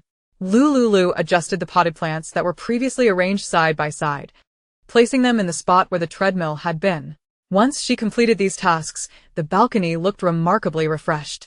Dressed in a blue silk camisole and sporting athletic shoes, she began her workout on the treadmill, anticipating the arrival of Xiaojiu later that evening to take care of the little one, thus freeing her hands to deal with Su Pington. Meanwhile, in apartment 1801 of Building 2, Su Pingting, who had been placed on Lu Liuliu's death list, was enduring a rather unpleasant experience. With her mouth bound by strong adhesive tape and her hands and feet restrained in the master bedroom with an ensuite bathroom, she found herself stark naked. Bu Hongyulebeside her, sound asleep. Until Bushasha emerged from the bedroom she once occupied, pushing open the door. Upon seeing her, Su Pingting felt as though she had glimpsed a savior. Being another woman, surely she would come to her rescue, right? Tears streamed down Su Pingting's cheeks as she silently prayed for Bushasha's intervention. Bushasha, with an air of impatience, kicked Bu Hongyu. Get up. Don't forget what you promised me yesterday. Bu Hongyu, groggy and disoriented, opened his eyes and, upon noticing the naked Su Pingting beside him, became excited. Sister, didn't you say to keep away from other women? Binding her serves two purposes.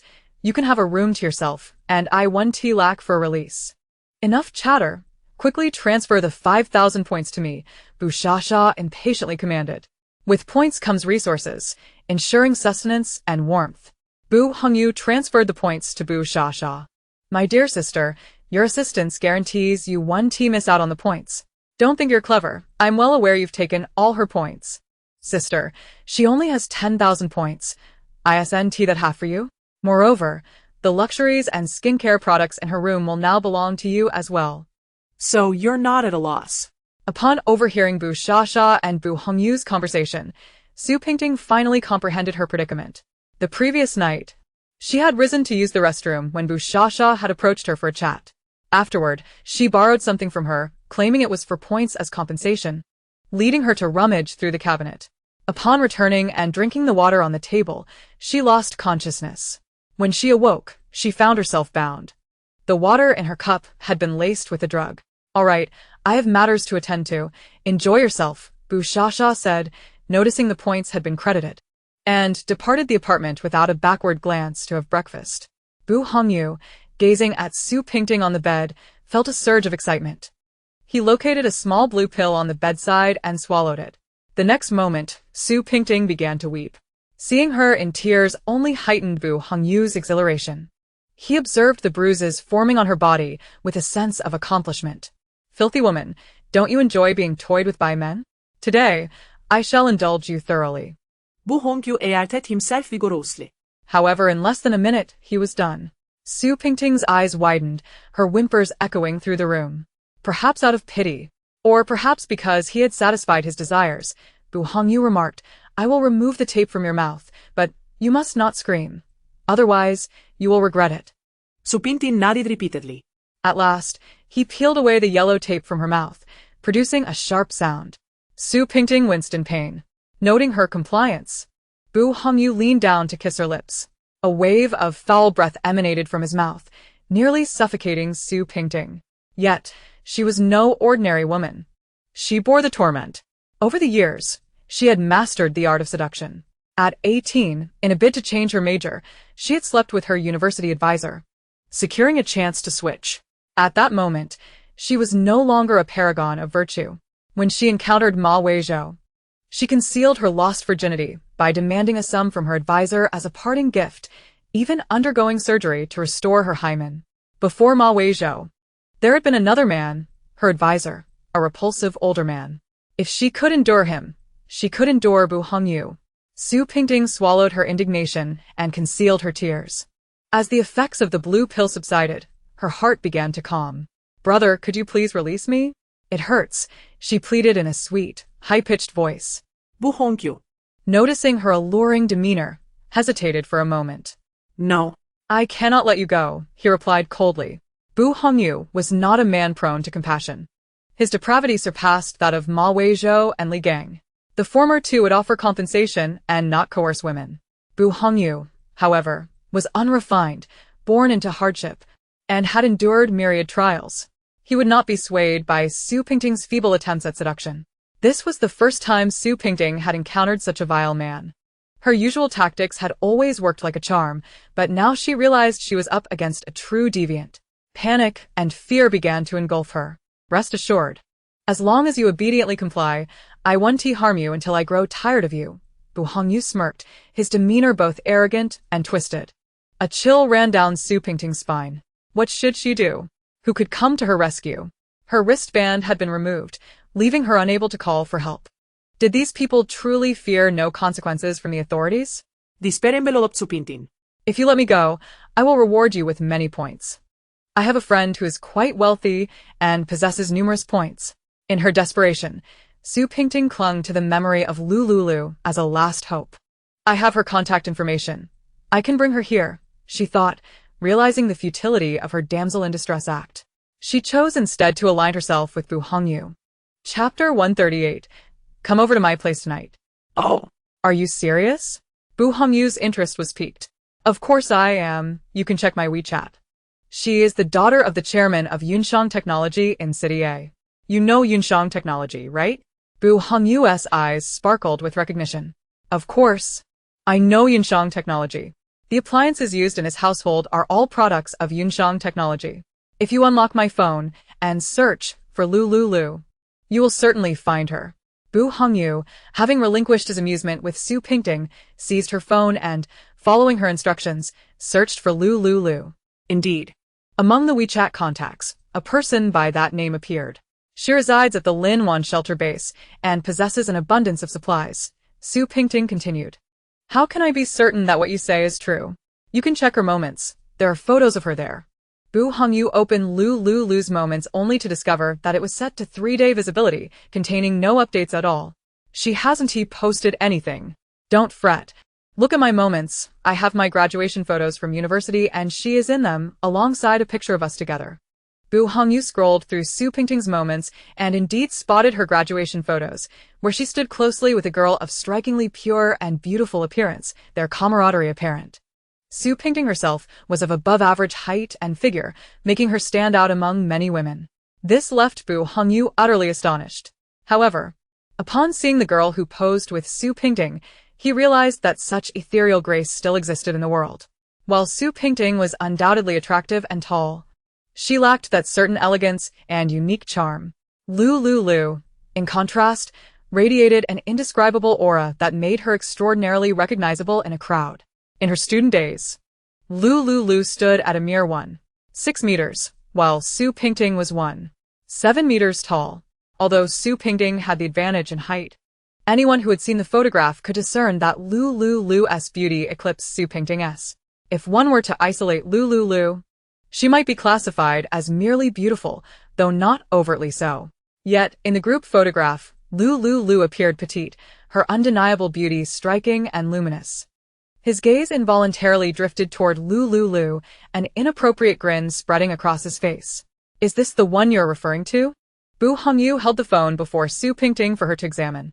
Su Pingting nodded vigorously, affirming, yes, that's her. You can look her up online. She is the daughter of the chairman in City A, and I share a good relationship with her.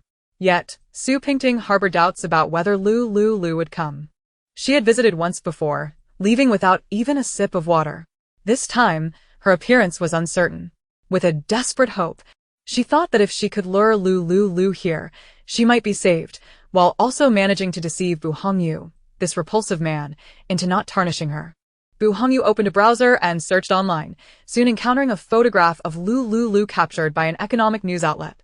The once innocent Lu Liuliu had blossomed over the years, her allure intensifying. She is breathtaking. He had never seen a beauty so uniquely captivating. If he could sleep with such a woman, it would be worth any price. Bu Hongyu's heart raced with excitement. Do you truly have a way to lure her here? If you send her a message as I instructed, she will surely come.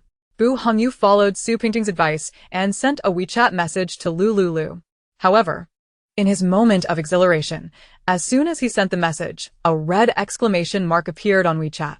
Damn it, she has already blocked you. How can you entice her now that the message has been sent?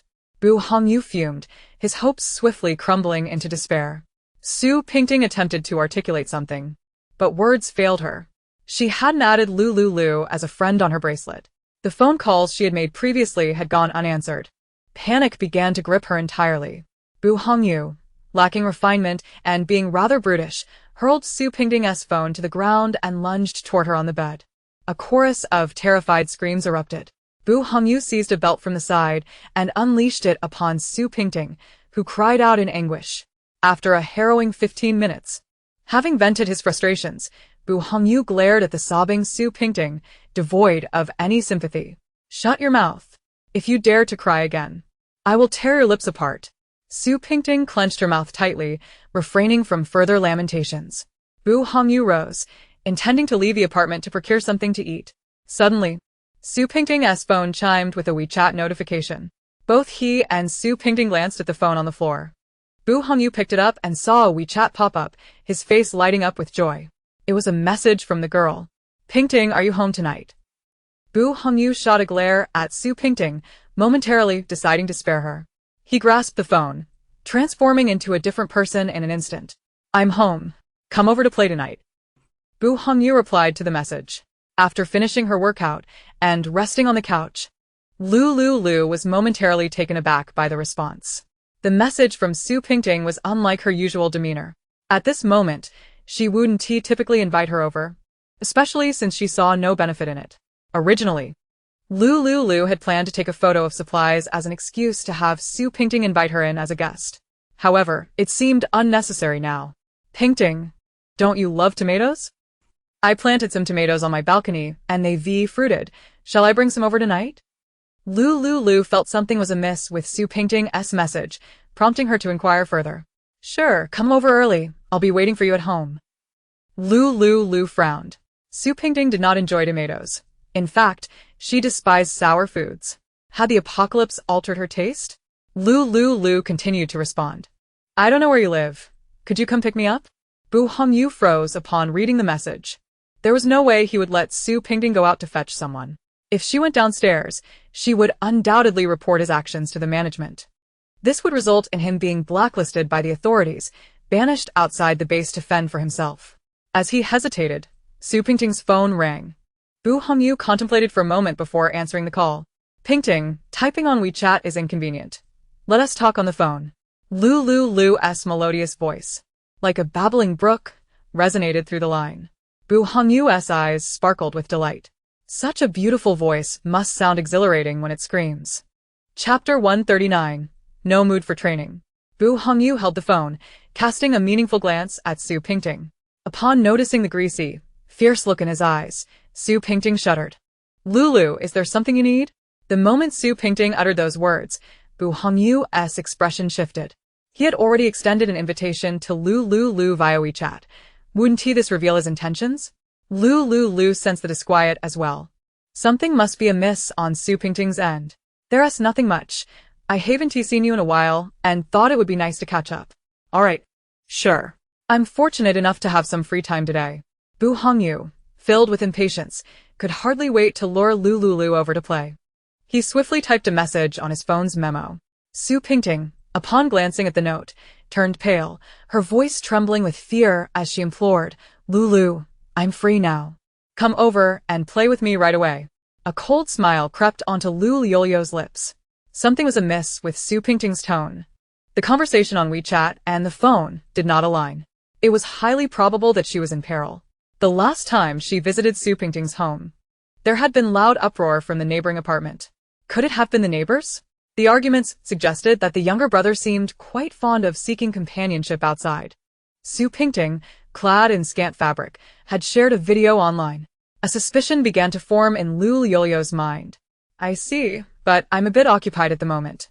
I'll come by a little later." No. You must come right now. "I've prepared your favorite dessert. Aren't you the one who adores sweets? You must come while it's still warm. It'll lose its appeal if it cools down," Su Pingting said flatly. Indeed, Lu Liuliu had a fondness for desserts. Yet she had been to this apartment and should know that there was no oven in the kitchen to create such delicacies. On one hand, Su Pingting yearned for Lu Liuliu to come over and share in her suffering. Such anguish should not be hers alone to bear. On the other hand, she hoped that Lu Liuliu would sense something was amiss and seek help. In their recent encounters, it was evident that Lu Liuliu harbored no affection for her and perhaps even a hint of disdain. During their university days, she had always been Lu Liuliu's closest friend. She wished fervently that her perceptions were mere illusions. Now, the only person she could rely on was Lu Liuliu. "Desserts? You're so sweet." Lu Liuliu replied with a smile that did not reach her eyes. "Just wait for me at home. I'll be there shortly. By the way, where do you live? Su Pingting, anxious about the deranged man nearby, feared that once Lu Liuliu arrived, he would not let her go. If they were to be caught, they might find themselves at the mercy of this twisted individual. She blinked, her eyes darting. I live in Building 2, apartment 1801. You may not recognize the way since you haven't been to my place before. No worries, you can ask the staff downstairs. They'll guide you. I'm busy preparing desserts now. Hurry over, the second batch will be ready soon. All right. Lu Liuliu hung up, her suspicions confirmed. Something was indeed wrong with Su Pingting. The tone of her voice and her hints suggested she was being coerced. Should she go check on her? Lu Liuliu squinted her clear, bright eyes. There was no need to rush. Waiting for another call to gather more information would be prudent. After taking a shower to wash away her sweat from training, Lu Liuliu changed into a comfortable set of casual loungewear. Descending the stairs, she spent some time with Xiao Wu before heading to the kitchen to prepare lunch. It was unreasonable to always let him cook. Noticing the time was still early, Lu Liuliu washed rice and began steaming it. The rice cooker held 5 liters, enough to steam 3 kilograms of rice at once. Such a quantity would undoubtedly exceed their needs. Unperturbed, she stored the excess in a clean container to be used later. She leisurely sautéed a few dishes, awaiting Xiao Jiu's arrival for lunch. After about 10 minutes, Xiao Jiu arrived at the apartment door. Lu Liuliu welcomed him inside. He carried a plethora of supplies and ingredients. Curiosity piqued, Lu Liuliu took the bags from him for inspection. There were fresh pork ribs, beef, vegetables, tomatoes, loofahs, and crayfish, an abundance of ingredients. Upon opening another large bag, she found feminine hygiene products, a complete set of toiletries, and toothpaste. Is all this for me? Yes. I saw it at the supermarket and brought you some. Warmth spread through Lu Liuliu's heart as she softly replied, Thank you. I'm glad you like it. What would you like to eat? I'll cook for you, Xiao Jiu said, standing beside her, his tall figure completely overshadowing her petite form. Lu Liuliu felt her cheeks flush. I'm ready. She lowered her head, moving to the marble countertop in the kitchen to retrieve the prepared dishes. Xiao Jiu quickly stepped forward, reaching for the platter to assist her. The moment their hands brushed together, an electric spark flickered between them, clearing her throat. Lu Liuliu feigned a cough to break the tension. You can take it. With that, she turned and sat on a nearby dining chair. Xiao Jiu paused for a moment before serving the dishes at the table. The dining table was set with 2 dishes and a soup. Lu Liuliu picked up her utensils and began to eat. Xiao Jiu noticed her delicate, fair fingers, and his gaze darkened slightly. In the next moment, he stood up and approached the kitchen sink, meticulously washing his hands. He also splashed water on his face. Lu Liuliu watched his tall silhouette, biting her lip. As Xiao Jiu turned and took slow steps toward her, she feigned nonchalance, continuing to eat. Your cooking is delicious. Each bite Xiao Jiu took wrapped him in a sweet emotion. Oh. Lu Liuliu was pleased, but unsure how to express it, merely letting out a soft "oh." After that, Xiao Jiu fell silent. They exchanged glances occasionally, silently enjoying their lunch. Once lunch concluded, Xiao Jiu headed to the kitchen to wash the dishes while Lu Liuliu cradled the waking Xiao Wu, feeding him milk. As Xiao Jiu finished his chores, Lu Liuliu had just finished feeding. She placed Xiao Wu back in his crib for a nap. Lu Liuliu then turned and sat down a bit farther away from Xiao Jiu. He blinked and settled into the spot she had intended to occupy. When her soft form brushed against his firm thigh, her body stiffened. Without waiting for her to speak, Xiao Jiu wrapped her in his strong embrace. Leaning down, he gently whispered in her ear, I missed you. I didn't feel like training this morning. Lu Liuliu bit her pink lip, her heart racing. Did you miss me? Xiao Jiu licked her delicate earlobe, capturing it between his lips. What are you doing? What do you think? He countered. Stop that. Stop what? His large hand slipped beneath her clothing, exploring. Lu Liuliu panicked, grasping his hand to prevent further wandering. His rough, broad hand was ensnared by her fragile grip. Their breaths quickening. You miss me too, don't you? It's broad daylight. Is that a problem? Should I come back at night instead? Xiao Jiu's voice, deep and seductive, brushed against her ear softly. Lu Liuliu turned her head, about to respond, but as she opened her mouth, he captured her lips wholly. In an instant, their body temperatures soared. Xiao Jiu, taking advantage of the moment, cradled her head with one hand while the other continued its exploration. Lu Liuliu gradually succumbed to the allure of surrender. This time, he was equally fierce and fervent. With a gentle yet resolute touch, he pressed her down onto the sofa. In the next moment, soft, plaintive murmurs escaped his lips, like a haunting melody. Xiao Jiu, tender yet wild, breathed softly against her ear. After a considerable while, Lu Liuliu straightened her disheveled clothing, her breath coming in soft gasps. As her breathing steadied and reason returned, Xiao Jiu glanced at the time. It was getting late. He placed a gentle kiss on the forehead of the sleeping Xiao Wu, then turned and bestowed a kiss upon Lu Liuliu's brow. I'm heading to the training ground. I'll bring you some delicacies when I return. The cafeteria on the second floor has recently rescued a few Michelin 3-star chefs. All right, Lu Liuliu replied weakly. Xiao Jiu's tall silhouette gradually faded from her view as the apartment door closed behind him. Lu Liuliu slowly regained her composure and retrieved her phone, which had been carelessly tossed onto the coffee table. More than 2 hours had passed, and her phone was inundated with numerous missed calls, along with WeChat messages from Su Yunting. Lulu, have you arrived? How much longer? The dessert has gone cold. It's all right. You can come over now. I have a microwave to reheat it. Why aren't you here yet? Lu Liuliu exited WeChat and noted the glaring red number, 23 missed notifications. How amusing. Was Su Yunting anxious? Or perhaps it was the one who threatened her, who was growing impatient. Lu Liuliu switched back to WeChat and messaged Su Yunting. My baby isn't feeling well. I'll be there a bit later. Almost instantaneously, she received a reply. No problem, bring the baby along. I'll help take care of him. Come over now. The more, the merrier. Heh. Wouldn't that be too much trouble for you? Not at all. Hurry over. All right. The baby is asleep, and I have some free time now. After sending her response, Lu Liuliu powered off her phone. She cradled Xiao Wu and headed to the master bedroom upstairs for an afternoon nap. As for going over, she could wait a little longer. There was no urgency on her part. In Building 2, Room 1801, Su Yunting, under the watchful eye of Bu Hongyu, was replying to messages. She began to regret hinting to Lu Liuliu that something had gone awry here. Had she not suggested it, perhaps Lu Liuliu would have arrived by now. Bu Hongyu, with his sinister and twisted mind, had subjected her to unimaginable torment during this brief wait. Su Yunting was parched, but dared not ask for water. The perverse Bu Hongyu had actually poured his excrement into a cup, compelling her to drink it. Refusing to comply earned her a brutal beating. In her struggle, liquid splattered onto her. In this sweltering heat, it wasn't long before she began to emit an unbearable stench. Days prior, water contamination had rendered the bathroom devoid of sufficient water for bathing. She had stocked some clean water in her bedroom for simple hygiene. Now, the desire to rinse her mouth and cleanse herself of the foul odor felt like a luxury. Bu Hongyu, upon catching a whiff of her rancid scent, appeared not only unfazed but particularly exhilarated.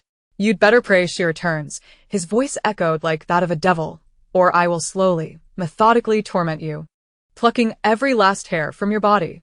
Enduring the agony, hunger, filth, and humiliation, Su Yunting watched as the window of her room shifted from daylight to the encroaching night.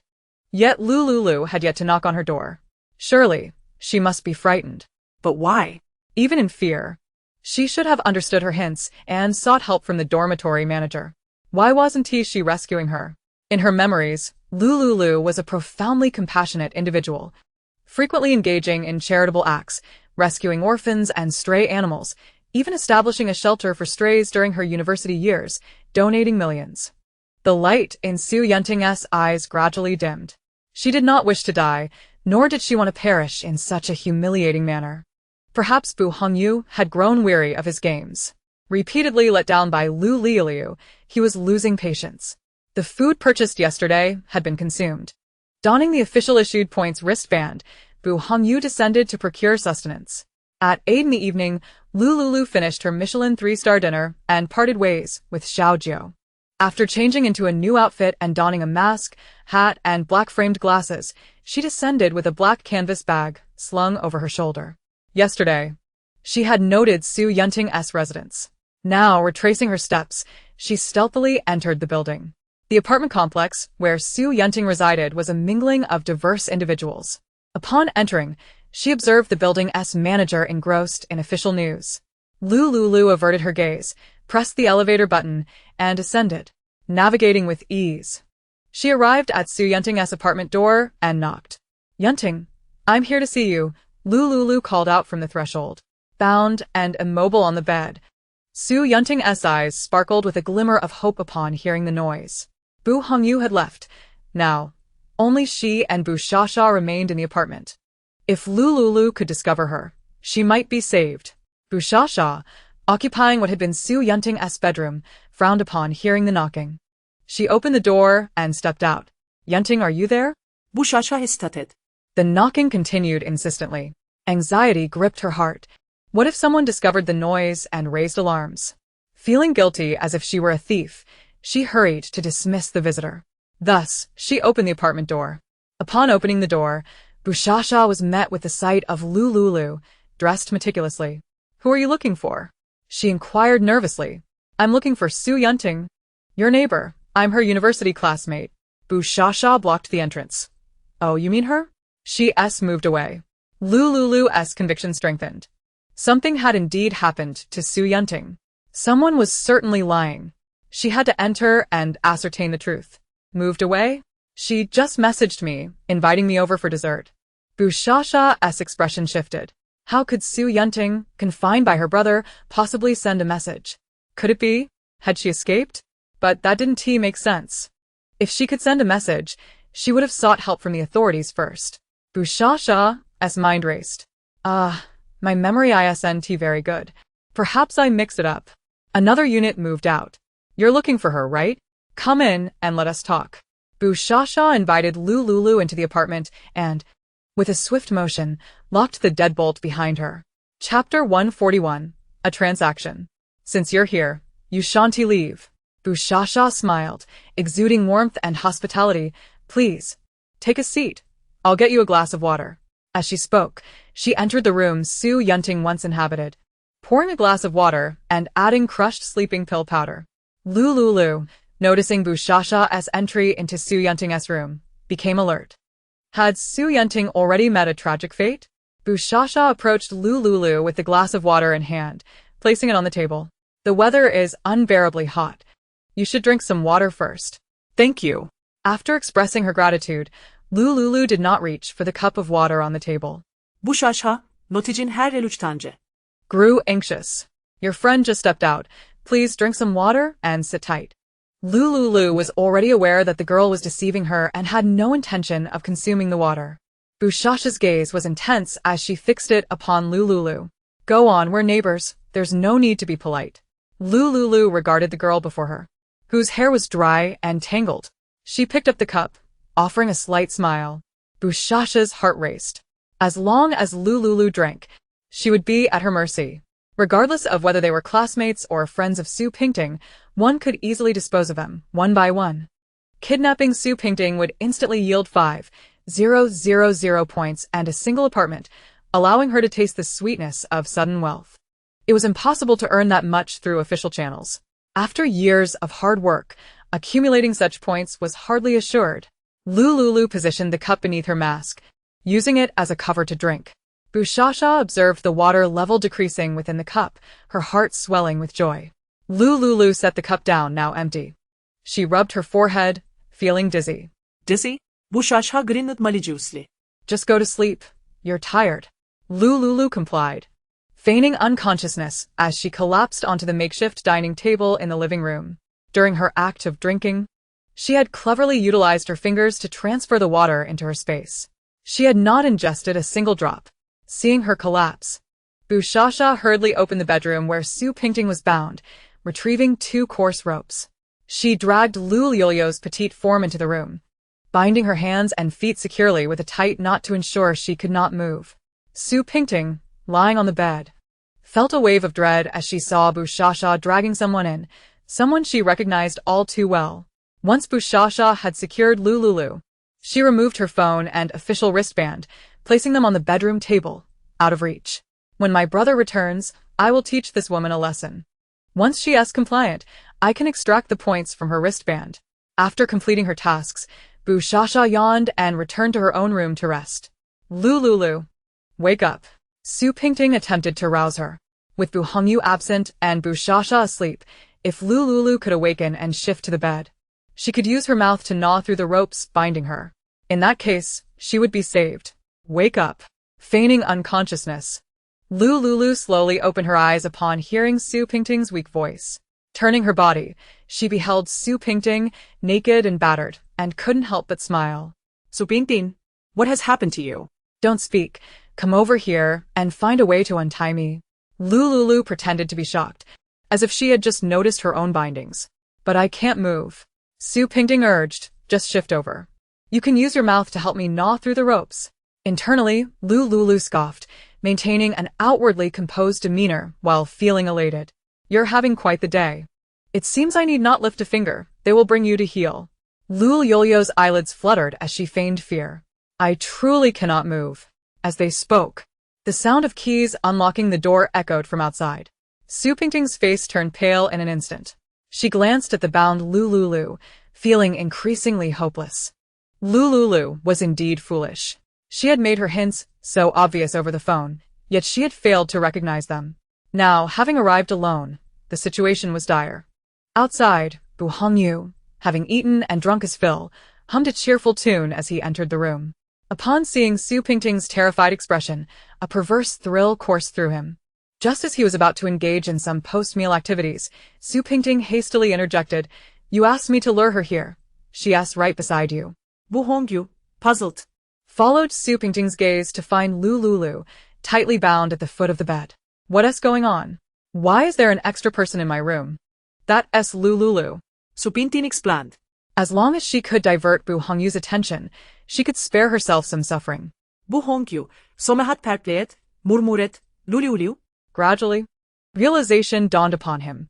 Earlier, after returning from the public bath, his sister Bu Shasha had messaged him about a surprise she had prepared, requesting him to share half of his points after he was satisfied. It seemed the surprise was none other than Lu Liuliu before him. Drawing closer to Lu Liuliu, he reached out to remove her cap. Suddenly, Lu Liuliu spoke. Shall we strike a deal? Bu Hongyu's heart soared at the melodious sound of her voice. It truly was her, the same voice he had heard over the phone. He did not halt his actions upon hearing her words, swiftly yanking off her baseball cap to reveal her lustrous, dark hair. If you kill her, I will give you all my points, Lu Liuliu stated nonchalantly. Bu Hongyu paused momentarily, a gleam of intrigue flickering in his narrow eyes. I have 200,000 points in my wristband. As soon as you eliminate her, I will transfer the points to you. Hearing the mention of 200,000 points filled Bu Hongyu with elation. Such a sum was ample for a lifetime of indulgence. Meanwhile, Su Pingting's eyes widened in disbelief at Lu Liuliu's declaration. Lu Liuliu, how can you say such things? And where did you acquire 200,000 points? Didn't you say you only had a few hundred? Su Pingting found herself utterly bewildered by the Lu Liuliu before her. Initially, she had merely intended for Lu Liuliu to attract Bu Hongyu's attention to aid her escape. Yet here was Lu Liuliu proposing that he kill her. Do you truly possess 200,000 points? Lu Liuliu smiled faintly. I'm bound. There's no need for deceit. You are in my grasp now. You lack the standing to negotiate.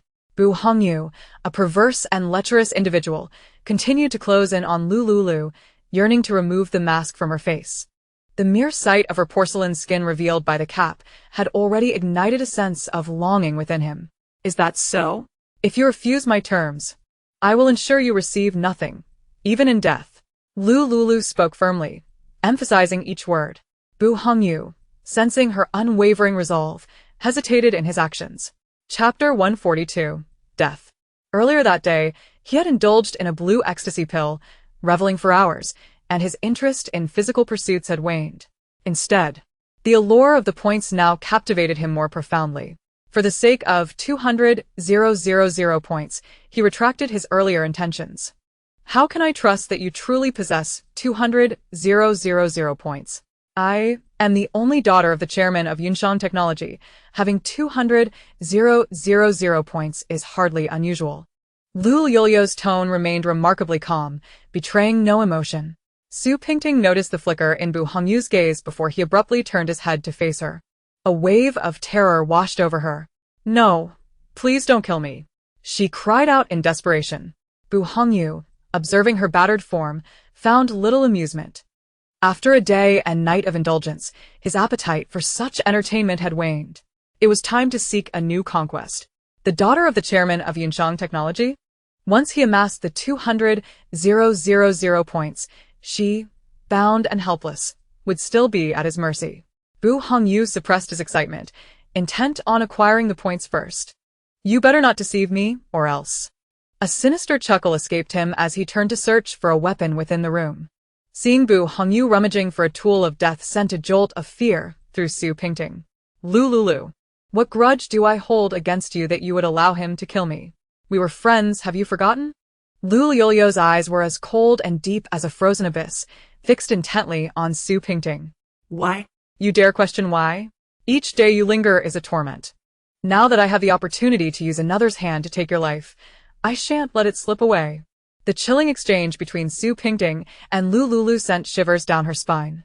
Bu Hongyu unearthed a fruit knife from a drawer, brandishing it as he approached Su Pingting. In a panic, she thrashed against her restraints, crying out for help. "Save me. Help." Someone. Annoyed by her pleas, Bu Hongyu seized some duct tape and silenced her cries once more. Tears streamed down Su Pingting's face as muffled sobs escaped her lips. "Wait," Lu Liuliu interjected with a twisted sense of humor.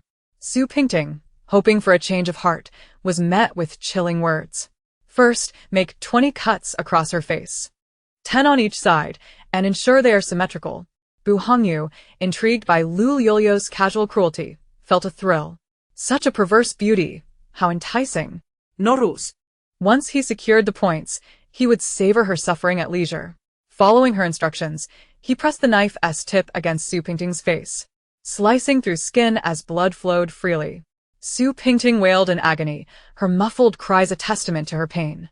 Bu Hongyu reveled in her expressions of anguish, each cut a source of pleasure for him. Lu Liuliu silently counted the strokes. 20 cuts in total. In a previous life, she had marked her face with 10. In this life, she would exact her due with 20, collecting interest. "Now, stab her thighs 5 times each," Lu Liuliu commanded. Bu Hongyu, growing impatient, thought it excessive. Why drag out the process? A single thrust could end it. Yet, the allure of points outweighed his sadistic tendencies. With a suppressed fury, he complied, plunging the knife into Su Pingting's thighs, delivering 5 precise strikes to each side. She writhed in agony, her muffled cries echoing in the room. Lu Liuliu, witnessing her suffering, smiled radiantly beneath her mask. Su Pingting, perished. Minutes later, the room was painted in crimson, the fruit knife splattered with the remnants of her life. Lu Liuliu glanced at the knife, noting the imprints of Bu Hongyu's filthy fingerprints. She had arrived with gloves, ensuring no trace of her presence would be found.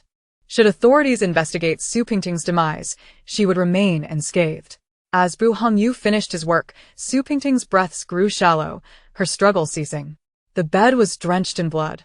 At that moment, as Bu Hongyu turned to leave, Lu Liuliu retrieved a sharp dagger from her concealed space, slicing through her bindings. Alarmet, bu Hongyu noticet her freedom. "Not good," he gasped, panic setting in. Lu Liuliu smiled faintly, gripping the laser gun gifted by Xiaojiu, aiming it at him and pulling the trigger. A white beam of light pierced through, leaving a gaping wound in Bu Hongyu's skull. Within mere seconds, he collapsed, lifeless. This was Lu Liuliu's first act of killing, and contrary to her expectations, she felt no fear or remorse. With a stoic expression, she cut the ropes binding her feet and stood, moving to the bed. There lay Su Pingting, limbs bound, bloodied and lifeless, her hair matted red with blood. Lu Liuliu reached for a strand of Su Pingting's fallen hair, placing it near her nose. Moments passed, and the hair remained still. It appeared she was indeed dead. A weight lifted from Lu Liuliu's heart, a burden finally released. She adjusted her clothing for authenticity, deliberately smearing some of Bu Hongyu's blood upon herself. Why not Su Pingting's blood? The grotesque nature of a man's blood was far more repulsive. She deemed Su Pingting's blood even filthier. Quietly, she exited apartment 1801, closing the door behind her before stumbling into the elevator. Several seconds later, the elevator reached the first floor. "Help! I've witnessed a murder," she cried out. The duty manager, hearing her voice, looked up in alarm to see Lu Liuliu, drenched in dark red blood, pleading for assistance. Losing her footing, Lu Liuliu collapsed against the manager's office window. The manager rushed to her aid. "A murder? Where?" 1801. A murder occurred in 1801. Lu Liuliu's voice trembled with fear. The manager quickly activated the intercom to summon the security team. In the blink of an eye, 5 officials stormed into the building. Check 1801. They commanded, rushing to the elevator for the 18th floor. "Are you injured?" the manager inquired with concern. "Iemme fine," Lu Liuliu replied. The manager led her to the lounge area across from the office, pouring her a glass of water. Soon after, 2 officials accompanied Zhu Shasha downstairs for questioning. The manager confirmed the grim news of a death, hastily contacting her superiors. Minutes passed. Zhou Yining, her expression grave, arrived at the apartment building with several subordinates. Entering, she barked, "What kind of operation is this? A murder occurred on your watch." Zhou Yining's mood was foul, having suffered humiliation in Lu Liuliu's apartment earlier. The manager's failure to maintain order only fueled her ire. "Officer Zhou, this is no ordinary murder. A body with a gaping hole in its head has been discovered.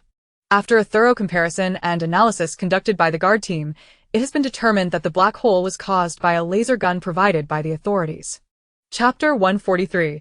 Even self-defense proves ineffectual. Zhou Yining maintained a stern expression. "What about the other residents of the apartment?" The dormitory supervisor pointed towards the resting area and replied. Following the supervisor's gaze, Zhou Yining soon spotted Bu Shasha. Isn't she the relative of Zhouge, the fallen comrade? Zhou Yining had encountered her before. She was quite an eccentric family member. Rather than grieving for her deceased relative, she seemed solely concerned with the compensation and employment benefits. Zhou Yining exchanged glances with her subordinate, and they proceeded towards Bu Shasha. As they drew nearer, she recognized the figure wrapped tightly in layers, Lu Liuliu. The darkness and distance had concealed her identity earlier, but now, as they approached, Zhou Yining felt an unsettling familiarity with the person next to Bu Shasha. "Lu Liuliu?" Zhou Yining inquired, raising her voice slightly. Lu Liuliu looked up, revealing her bright, unblemished eyes beneath the black frames. "It's you." Zhou Yining was taken aback. What on earth was Lu Liuliu doing here, entangled in matters of life and death? Her curiosity piqued.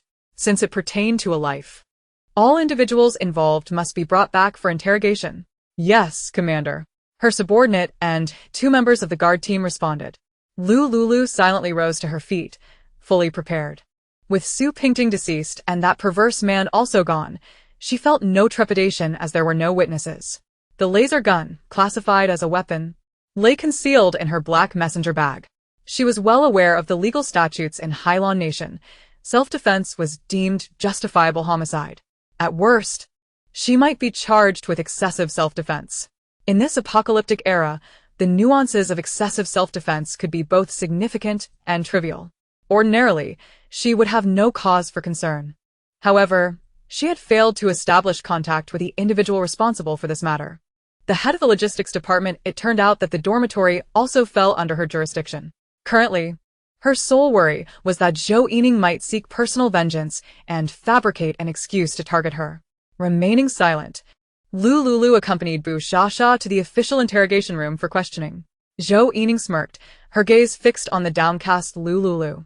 "It is merely your misfortune to find yourself in trouble under my watch so swiftly." Moments later, Zhou Yining led Lu Liuliu into a solitary interrogation room. She approached Lu Liuliu and tossed a pair of handcuffs onto the interrogation table. She then proceeded to cuff her hands. One of Zhou Yining's subordinates opened the side door of the interrogation room and approached Lu Liuliu with the handcuffs. "Wait. What crime have I committed? Why must I be restrained?" The girl executing the orders hesitated, glancing towards Zhou Yining outside the glass door. "What crime?" "Ha, 2 individuals perished in 1801. And you bear traces of blood, dressed in a suspicious manner. We now suspect you to be the perpetrator," Zhou Yining stated coldly. The subordinate beside her froze momentarily. The assertion made by Minister Zhou seemed rather far-fetched. The deceased man had been shot with a laser gun, while the woman had succumbed to excessive blood loss after being assaulted by the man. With the evidence still unclear, she had already shackled Miss Liu as a murder suspect. What are you still waiting for? The girl named pointedly looked at Lu Liuliu with a hint of apology. Miss Liu, please cooperate with our investigation. Lu Liuliu suppressed her anger. Engaging in a confrontation with Zhou Yining at this juncture would bear no fruit. She had executed her actions with utmost precision and was unafraid of scrutiny. Lu Liuliu extended her hands, allowing Zhou Yining's subordinate to place the iron cuffs upon her. Zhou Yining smirked in triumph. What does it matter if Zhou favors you? As long as I have you. Ha! Zhou Yining concealed her scheming beneath a veneer of composure. With others present, being too blatant would not inspire confidence. What were you doing at 1801 tonight? Visiting a friend. You went to visit a friend and then killed her? Lu Liuliu's face remained inscrutable. Why would I kill her? What motive would I have? Zhou Yining faltered momentarily. This Lu Liuliu was quite cunning. She indeed lacked a motive for murder. From the footage her subordinates had sent, the deceased woman had been tortured and killed after being assaulted. The weapon had been a fruit knife from the room. Ah, Miss Lu. Confess honestly, and you may be treated leniently. Resist, and the consequences will be severe. If you did commit murder, voluntarily coming forward now, I can, for Zhou's sake, offer you the opportunity to negotiate with the victim's family. I did not kill her. Why would I confess? What is there for me to disclose? Lu Liuliu replied coolly, her demeanor unyielding. Zhou Yining, sensing her refusal to relent, patiently sat down in a chair and instructed her subordinates in the interrogation room, "Go fetch me a bottle of water." Certainly. One of Zhou Yining's subordinates exited. She studied Lu Liuliu's face, partially obscured by a mask, scrutinizing her closely. Dressed in such a manner, claiming there was nothing amiss? This murder case undoubtedly involved her. As Lu Liuliu felt Zhou Yining's piercing gaze, her inner fury began to rise. Patience is key. She had no evidence against her. There was little she could do. After a few more minutes, Zhou Yining returned, taking a couple of sips from the bottle of mineral water her subordinate had brought. Now, tell me the details surrounding the murder. Lu Liuliu pondered briefly before responding slowly. I went to 1801 to meet a friend. She had invited me for dessert. I was busy until evening before heading to the appointment. Upon my arrival at 1801, a girl informed me that my friend had stepped out and was not present. She poured me a glass of water, and after drinking it, I lost consciousness. When I awoke, I found my hands bound at the foot of the bed. My friend was also tied up on the bed. She woke me and urged me to find a way to escape. Just then, someone arrived at the apartment. A man returned to the room, and while he was assaulting my friend, I secretly untied the ropes and fled. Zhou Yining, upon hearing Lu Liuliu's account, pressed. The gunshot wound on his forehead. Was that your doing? Lu Liuliu did not deny it. Yes, that was indeed my action. You killed him. Zhou Yining seized upon this point to condemn Lu Liuliu. Remaining composed, Lu Liuliu replied, he killed my friend. I witnessed him commit murder. I attempted to escape to seek help, but upon realizing I had freed myself from the ropes, he intended to kill me to silence me. In my panic, I reached for the gun in my bag and shot him. So, you killed him. Had I not done so, I would have been the one to die. Lu Liuliu's voice was clear and steady. I acted in self-defense. A commendable act of self-defense. However, you exceeded the bounds of self-defense, resulting in death. Zhou Yining clung to this loophole tenaciously. No, you cannot simply dismiss it as excessive self-defense. After all, you entered the apartment with a firearm.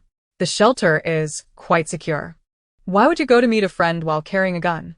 Should I conclude that you deliberately brought the gun with the intent to kill?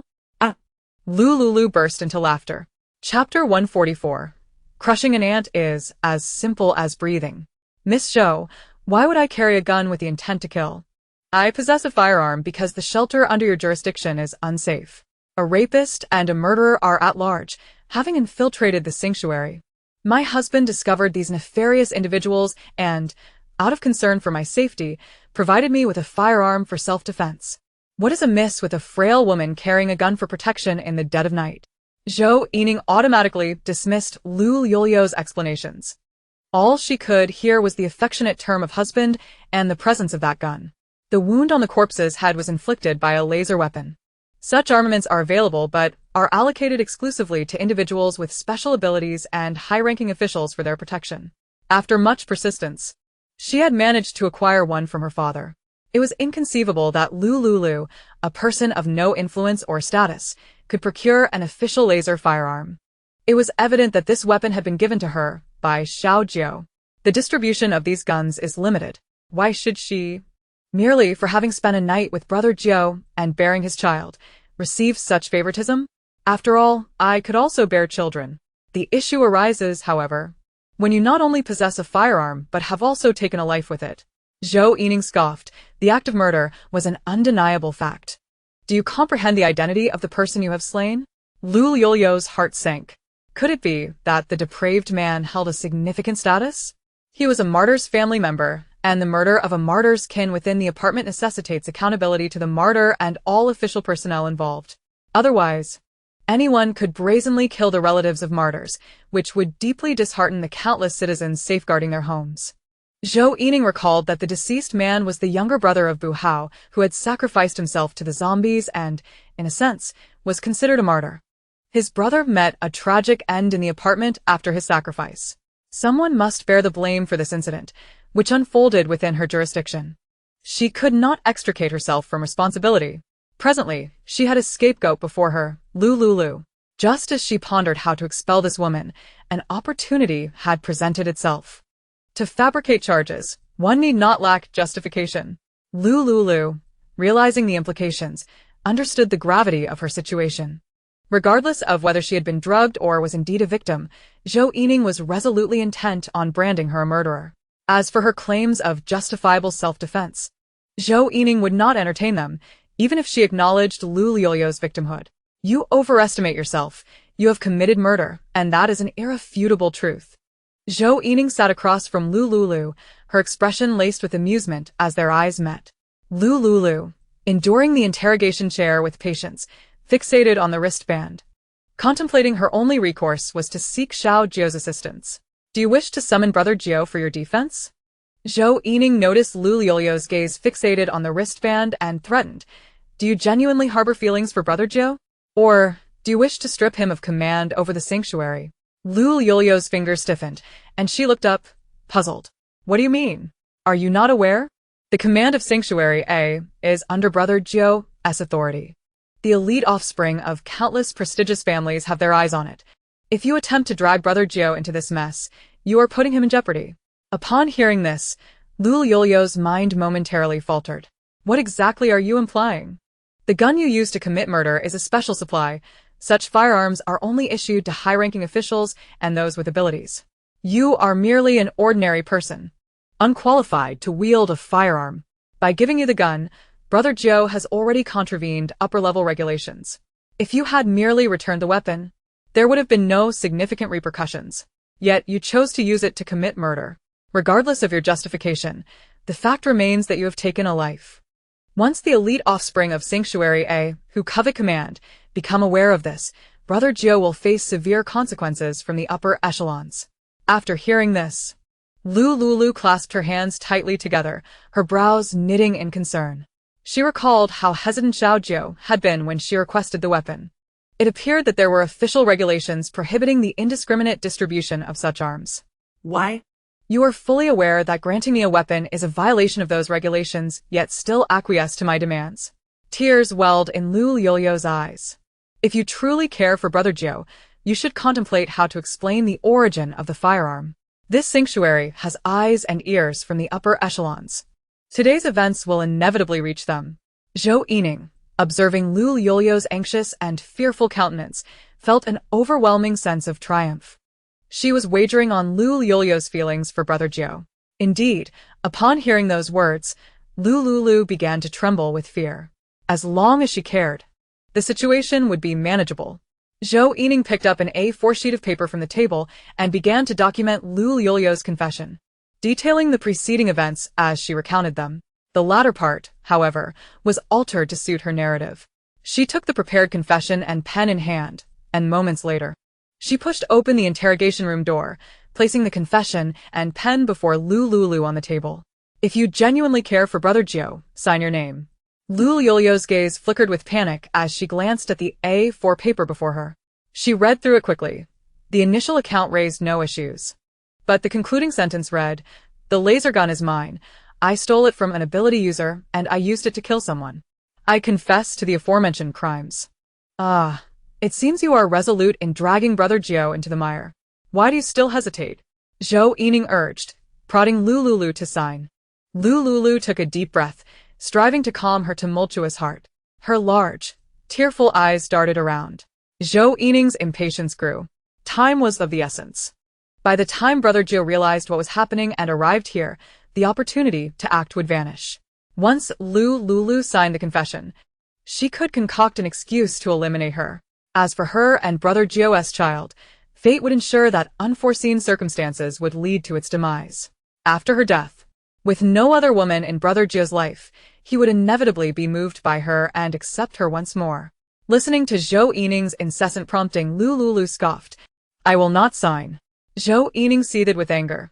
Lu Liuliu had clearly begun to feel guilt. "You're hardly worth it. You have no genuine feelings for Brother Jiao.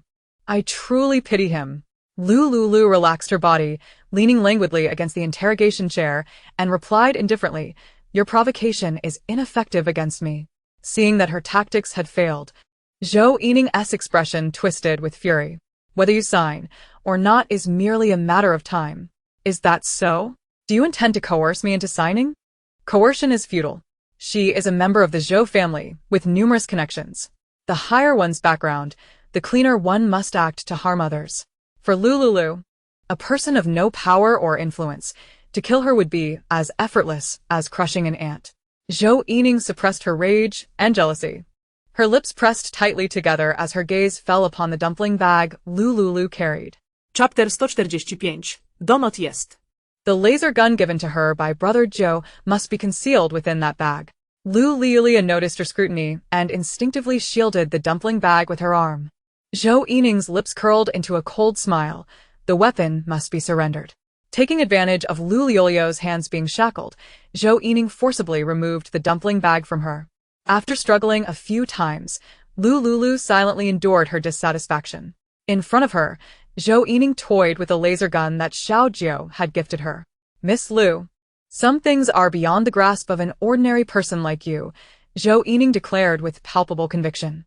Lu Liuliu was perplexed, unsure of where this confidence stemmed from.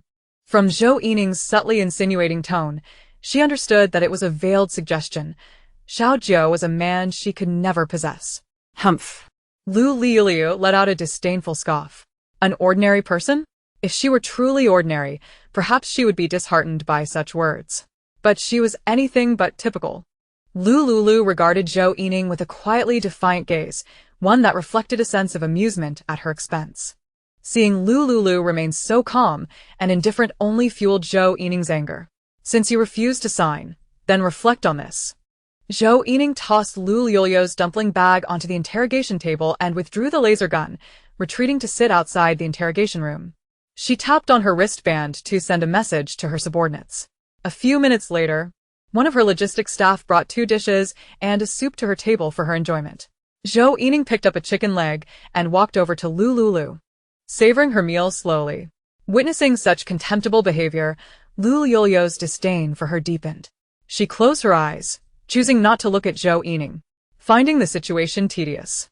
Zhou Yining finished her sumptuous midnight snack, instructing her subordinate to keep watch over Lu Liuliu while she went outside to gather evidence. Thus far, she had only interrogated Lu Liuliu. There was another girl, Bushasha, in the apartment, and as per protocol, they would interrogate her as well. Late at night, at 11:30, Lu Liuliu had already been seated in the interrogation room for 2 hours. She signaled to the guard, "I need to use the restroom." After a moment's hesitation, Zhou Yining's subordinate escorted Lu Liuliu to the nearby public restroom. Lu Liuliu stood up, stretched a bit, and entered the restroom at the end of the interrogation room. This restroom, designed before the apocalypse, was not a newly constructed shell. It appeared to be in decent condition. Standing at the restroom entrance, Lu Liuliu gazed down the corridor, where there were 10 modified interrogation rooms. A few of them had lights on, indicating that there were quite a number of individuals causing trouble in the shelter. She withdrew her gaze and quietly pushed the door open, stepping inside. A quick scan revealed that the restroom was empty. Perhaps it was late at night, or perhaps female offenders were relatively few. This turned out to be convenient for her needs. She walked briskly to the furthest stall and entered. Once the restroom door closed, she surveyed her surroundings, ensuring there were no suspicious surveillance cameras overhead or beneath her feet, nor on the walls behind her. After confirming her privacy, she used the restroom. However, instead of hurrying out, she stared blankly at her wristband. Should she really seek help from Xiaojiu? Zhou Yining was the vice commander of his base, wielding absolute authority. Similarly, if he were to engage in any actions against the rules, others might seize upon his vulnerabilities and bring him down. Ultimately, Lu Liuliu decided to handle the day's events on her own. She activated her wristband to check the privileges and information pertaining to ability users on the official forum. The treatment for ability users: a base salary of 1,000 per month, plus commissions for killing zombies, with a title equivalent to a senior manager. Free accommodation in a 4-person room with a private bathroom, equipped with officially exclusive laser weapons. Ability users who kill are granted a degree of immunity. Lu Liuliu noted the immunity clause and scrolled down for further details. After reading the comprehensive information, she formulated a plan.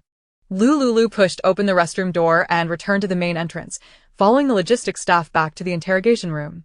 "I wish to see Zhou Yining," she stated flatly. Zhou Yining's subordinate paused briefly, then pulled out her wristband to find Zhou Yining's message box and sent her a note. Shortly thereafter, Zhou Yining, sporting dark circles under her eyes, returned to the interrogation room where Lu Liuliu was. "So? Have you decided to sign?" "Miss Zhou, please return my laser gun," Lu Liuliu replied. A question mark appeared above Zhou Yining's head. She had made it quite clear. Laser guns were only issued to ability users and official personnel.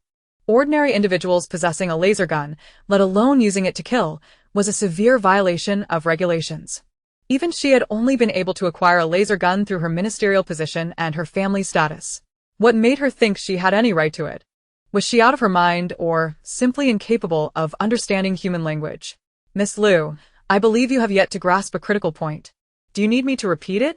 Zhou Yining's subordinate chimed in. "Miss Liu, just sign the document. Otherwise, your continued defiance will implicate Commander Xiao." Zhou Yining's sycophant was well acquainted with her, being a distant relative of the Zhou family, and was fully aware of Zhou Yining's affection for Xiaojiu. She had heard the conversation between Zhou Yining and Lu Liuliu at the door. This woman, for reasons unknown, had entangled herself with Commander Xiao, seemingly attempting to leverage her body and potential offspring to ascend the ranks. She had even used the gun given to her by Commander Xiao to commit murder. This was a matter that could escalate significantly. To protect Commander Xiao, they had no choice but to let this woman take the fall. Moreover, it was the first genuine fatal incident since the establishment of the shelter. Over the past month, the most severe occurrences had merely involved minor infractions and food point thefts. This was the first instance of actual loss of life.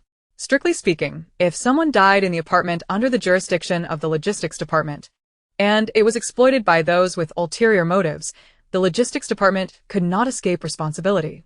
"Why should I sign? Are you jesting?" Lu Liuliu retorted. "I am lawfully in possession of the laser gun. What have I done to warrant such accusations?" Zhou Yining and her sycophant were momentarily stunned. What did she mean by that? Lu Liuliu laughed freely. "Who said I was an ordinary person? I am an ability user." "What?" Zhou Yining's mouth dropped open.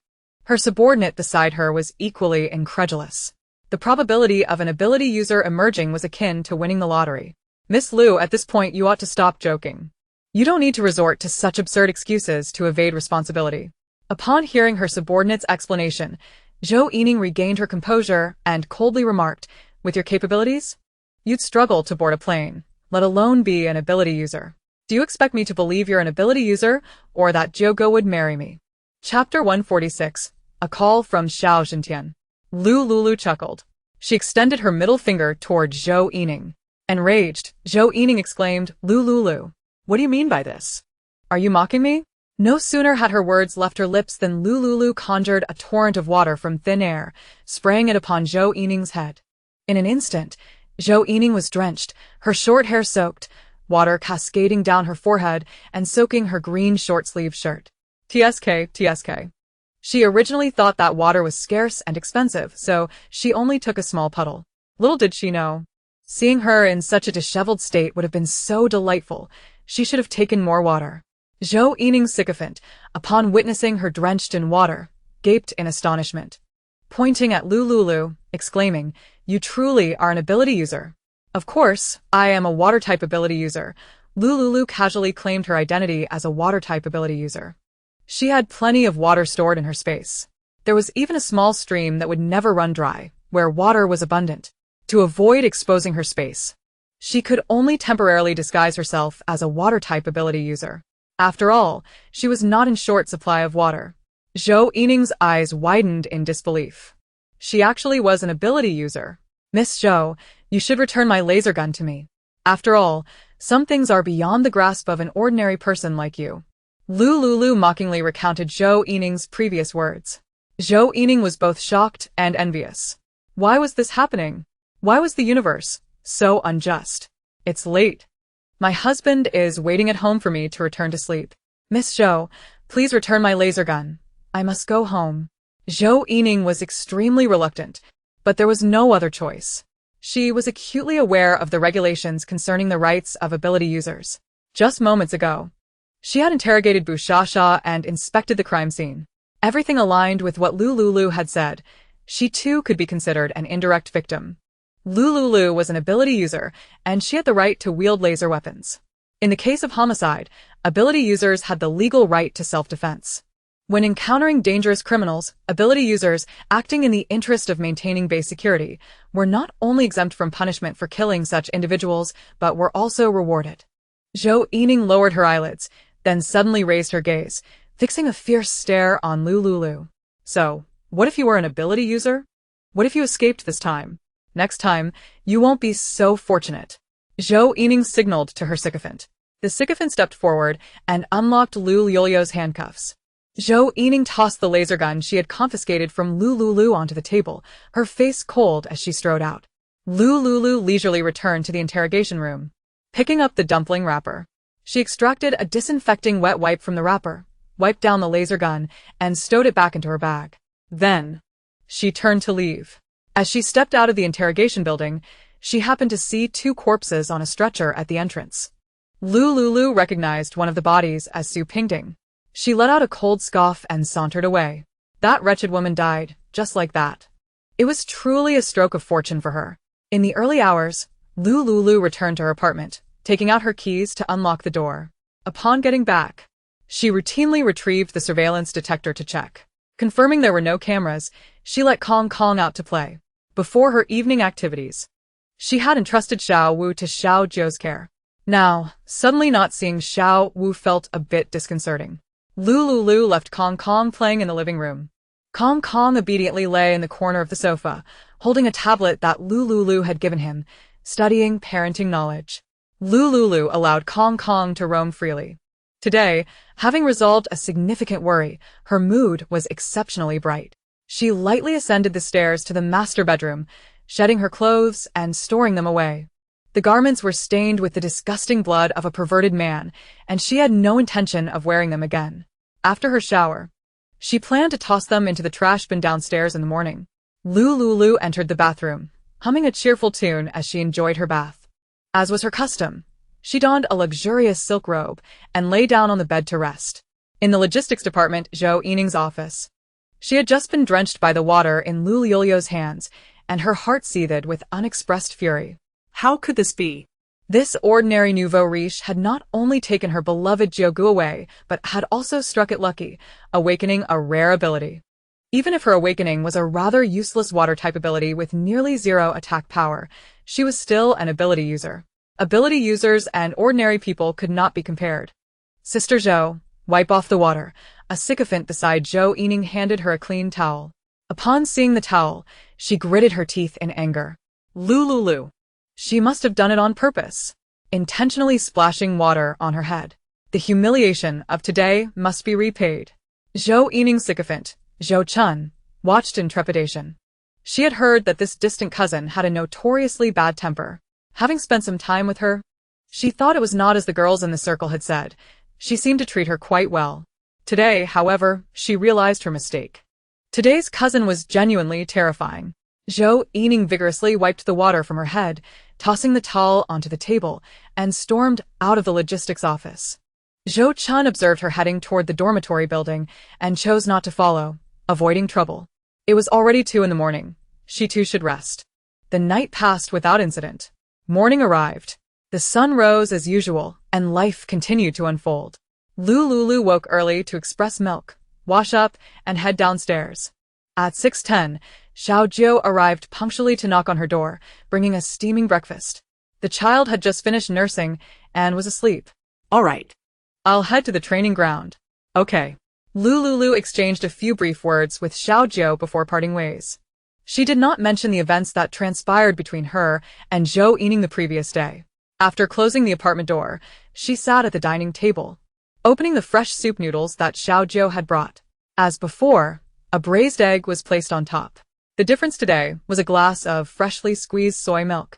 After finishing her breakfast, Lu Liuliu methodically went to the treadmill to conduct her daily essential physical training. At the training ground, Xiao Jiu arrived 5 minutes early. As usual, he supervised the team's training and delivered his instructions. Around 8 in the morning, he received a message from Lin Fei. Ye. A special envoy is coming to our shelter for inspection. Dress neatly and come over. His car has arrived at the commercial street 5 kilometers away. Xiao Jiu was somewhat taken aback. A special envoy? While he was lost in thought, the elder of the Xiao family, Xiao Zhentian, called him. Grandfather. Why are you calling? Xiao Jiu asked, surprised. Suddenly, he recalled Lin Fei's message about the special envoy coming to the shelter. This evoked a faint sense of unease in Xiao Jiu. Chapter 147. The Special Envoy, Nangong Yuran. Is the shelter all right? The steady voice of Xiao Zhentian resonated through Xiao Jiu's wrist communicator. Xiao Jiu snapped back to attention. It's fine. Has anything unusual happened at the shelter recently? Xiao Jiu pondered seriously, unsure where to begin. There had indeed been several unusual occurrences at the shelter lately, but he did not know which one his grandfather was inquiring about. He had just received notification from the leader that the Nangong family would be sending a special envoy down. Remember, regardless of the recent events at the shelter, do not defy any commands or decisions issued by the envoy. Xiao Jiu listened attentively as Xiao Zhentian imparted his instructions before terminating the communication. The arrival of this envoy was indeed peculiar. The Nangong family? It is rumored that the Nangong family is a mysterious lineage directly subordinate to the highest leader of the Hailan Kingdom. With a furrowed brow, Xiao Jiu exchanged greetings with Yan Feiyu. At that moment, Zhou Ling also received a notification from the Zhou family, prompting him and Xiao Jiu to exit the training grounds together. They returned to their respective residences, changed into formal camouflage attire, and drove to Villa 5 in Linwan. The research institute, overseen by Lin Fei, was located in Villa 6. Next door, Villa 5 served as the assembly point for all senior administrators of the shelter, where meetings and decisions were convened. This was also the original residence of Lu Liuliu. Had she not vacated this place, stubbornly clinging to it, the radicals from the official side would have resorted to coercive measures to compel her relocation. In this apocalyptic world, should Lu Liuliu have remained entrenched here, the authorities would have employed myriad methods to render her existence unbearable. Unless, of course, her spatial abilities had permitted others to enter, allowing her to conceal herself within, using the villa merely as a facade. Only then could she dare to confront the authorities. Yet, she was unwilling to live in seclusion in her space, isolated with Xiao Wu in this desolate world. In Villa 5. Nearly all high-ranking officials above the ministerial level from a city were assembled around a modified conference table in the lobby. They awaited the arrival of the Nangong family envoy in silence. Present were Xiao Jiu from the Xiao family, Zhou Lang from the Zhou family, Lin Fei from the Lin family, and other senior administrators dispatched by various families, all sitting upright, holding their breath in anticipation. 10 minutes passed. 20 minutes. 30 minutes. The envoy from the Nangong family, initially expected to arrive within 10 minutes, had yet to make an appearance. The expressions of those present began to shift. The envoy from the Nangong family was indeed audacious, flaunting their connection to the leader of the Hailan Kingdom. At the 3 expansive conference tables, 50 leaders from the A City Linwan shelter, although not as powerful as the Xiao, Zhou, or Lin families, represented formidable local influences. Their anger simmered at the envoy's blatant disregard for time. Xiao Jiu had received prior warnings from Grandpa Xiao. At this moment, however, he felt no discontent. Grandpa Xiao Xintian was a senior administrator under the leader. His words warranted careful consideration. The envoy's commands could not be contested. While he possessed a system that could allow him to disregard the leader and live freely in a picturesque locale, the Xiao family could not afford such liberties. The vast network of relatives, both direct and collateral, tethered him to the family legacy. His grandfather, mother, sister, and other relatives, though infrequently contacted, were undeniably connected to him. He could not allow the Xiao family's centuries-old lineage to falter under his watch. Despite his decade of foresight and comprehensive system, the familial ties would ultimately bind him. The upper echelons of the official hierarchy were acutely aware of the vulnerabilities and lifeblood of these noble families. The envoy's demeanor, in many respects, mirrored the stance of the upper echelons. Xiao Jiu, Zhou Lang, and Lin Fei remained patient in their wait. Another half-hour elapsed. The Nangong family envoy, Nangong Yuran, finally made his delayed entrance.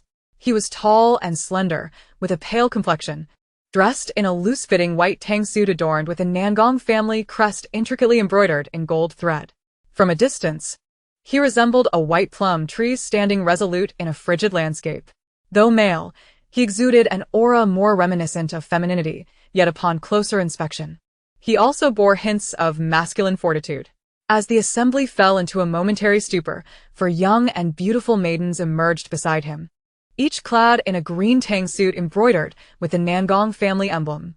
Each girl carried a black cloth bag, also marked with the family crest, bulging with unknown contents. Amidst the assembly's intrigue, Nangong Yuran smiled, his expression imbued with an air of gentility. "Am I late?" Silence hung in the air. Was this a case of feigned ignorance? How amusing. Xiao Jiu, as the head of the Lin Wan shelter, along with Zhou Lang and Lin Fei seated beside him, rose to greet Nangong Yuran. "Welcome to the Lin Wan shelter." The other subordinate leaders, witnessing Xiao Jiu, Zhou Lang, and Lin Fei standing, reluctantly followed suit, rising to honor Nangong Yuran's presence. Nangong Yuran's smile deepened, but it abruptly turned into a fit of coughing. A young maid to his left promptly offered him a pristine white handkerchief. As he accepted it, he coughed heartily. The assembly looked on, astonished. This envoy appeared to be afflicted with a serious ailment. After several bouts of coughing, he lowered the handkerchief, revealing his previously pallid lips now stained with a hint of crimson. Had he coughed up blood? Everyone was momentarily stunned. Xiao Jiu signaled to Lin Fei, who, being not only a senior researcher at the institute but also an accomplished physician, hurried forward to assist. However, as he approached within 3 steps of Nangong Yuran, he was intercepted by a maid clad in green. "What do you intend to do?" "I am the base's doctor. He is coughing up blood. Perhaps I can assist." "No need. My young master's affliction is beyond your understanding." Lin Fei's expression soured. What did she mean? He was a renowned expert in a city, and the Lin family had a long-standing legacy in medicine. How could he possibly be incapable of diagnosing this individual's condition? There was no ailment in existence that he could not comprehend. Another maid at Nangong Yuran's side presented him with a specially formulated capsule, while yet another offered a bottle of mineral water. He swallowed the capsule with the water. Moments later, a hint of color returned to Nangong Yuran's pale visage. "Lan." "You may withdraw." The maid named Lan stepped back a few paces. "You are Lin Fei, Professor Lin, correct?" Nangong Yuran's voice was soft, akin to diluted red wine, lacking robust intensity, yet imbued with fragility. "Nangong envoy, you're familiar with me?" Lin Fei responded, somewhat taken aback. "I have witnessed the experiments and research achievements conducted by Professor Lin. They are truly remarkable." A smile graced Nangong Yuran's lips. "It would be my honor if Professor Lin would care to examine my frail constitution." Lin Fei stood momentarily stunned. Within the conference hall, the other senior administrators were equally bewildered. Chapter 148. The first time is truly significant. This Nangong envoy did not exhibit the haughty demeanor they had anticipated. His politeness in conversation belied the tardiness of his arrival. Could there be unspoken circumstances at play? The assembly speculated quietly. Xiao Jiu remained stoic and expressionless, refraining from uttering a word. "The envoy is jesting. I merely possess a superficial understanding, far inferior to that of your esteemed companion from the lineage of traditional Chinese medicine. Ah, Professor Lin, there is no need for such modesty. Envoy, I shall conduct a comprehensive examination of your physical state shortly. For now, however, it is prudent that we address the matter at hand. Everyone discreetly applauded Lin Fei's initiative. They had been waiting for an hour for the envoy to elucidate the purpose of this gathering. It was crucial to clarify the details swiftly so that they might return to their respective duties. This visit bore no significant issues, primarily revolving around Professor Lin's research findings. Nangong Yuran surveyed the senior leaders dispatched by the various esteemed families and quietly instructed everyone, except for those from the Xiao family and Professor Lin, may disperse. The group of senior leaders exchanged glances, and Xiao Jiu gestured for them to disband. With Xiao Jiu's prompt, the assembled high-ranking officials began to depart. Zhulang, Who stood beside Xiao Jiu, discerned that the envoy preferred a smaller gathering, wishing only to converse with Jiu Ge and Lin Fei, not wanting to appear out of place. He too exited with the other leaders of ministerial rank and above. A minute later, within the conference hall, only Xiao Jiu, Lin Fei, Nangong Yuran, and his 4 young and graceful attendants remained. Professor Lin, shall we take a look at your research findings? Nangong Yuran quietly articulated the purpose of his visit. Lin Fei turned his gaze toward Xiao Jiu, who nodded gently in affirmation. Very well, I shall lead you there, Lin Fei said, proceeding to guide them. Following closely were Nangong Yuran and his 4 attendants, while Xiao Jiu fell into a contemplative silence, bringing up the rear. The laboratory was situated in Building 6, just a stone's throw away. In merely 2 minutes, they arrived at the laboratory on the first floor of Building 6. The 4 maids accompanying Nangong Yuran quickly found a chair. One of them retrieved a compressed folding cushion from her bag and placed it atop the chair. Young master, please have a seat. Nangong Yuran settled into the chair within the laboratory and instructed Lin Fei. Demonstrate your research findings regarding the zombie crystal cores and the abilities of the awakened. Upon hearing the faintness of his voice, Lin Fei furrowed his brow. Though the man lacked an overtly formidable presence, his manner of speaking suggested he was accustomed to commanding others. Suppressing his annoyance, Lin Fei proceeded to a designated area within the laboratory to showcase his abilities.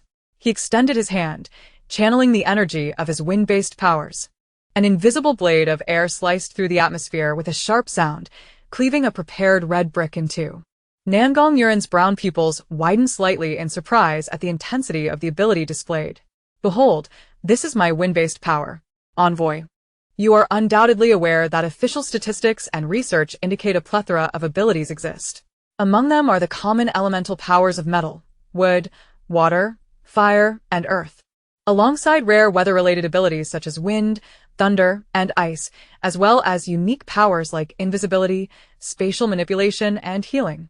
Through my research and personal experimentation, I transitioned from an ordinary individual lacking abilities to an awakened power user after consuming a processed zombie crystal core. Based on the awakening levels of abilities, mine is classified as D rank. Lin Fei spoke with a mix of regret and relief. Initially, he had been unaware that zombies could evolve and that their cores could also enhance. Impulsively consuming a first-tier zombie core, he found himself unable to alter the fact that his innate talent for abilities was confined to D rank. Had he realized sooner that the tier of the consumed zombie core correlated with the awakening of his powers, he would have sought out higher tier cores to attain a more potent ability. Theoretically, the higher the zombie's level, the greater the chance of activating a unique ability. Originally, this was a near impossible feat, reliant on sheer luck. However, with a high-tier zombie core as a foundation, one would at least be guaranteed the activation of a unique ability. Previously, when Xiao Jiu had conducted experiments with high-tier zombie cores, all the resulting rabbits exhibited unique powers, which far surpassed those of ordinary abilities. Although they were all classified as low-tier, the powers activated by high-tier zombies were thrice as potent as regular abilities. To illustrate, if the energy of a low-tier zombie were likened to a glass of water, then the energy of a high-tier zombie, once activated, would equate to 3 glasses. In practical application, while a low-tier core might permit 3 uses of an ability, a high-tier core could yield up to 9 uses. In terms of rarity, energy abundance, and recovery capability, high-tier zombie cores far surpass their lower-tier counterparts.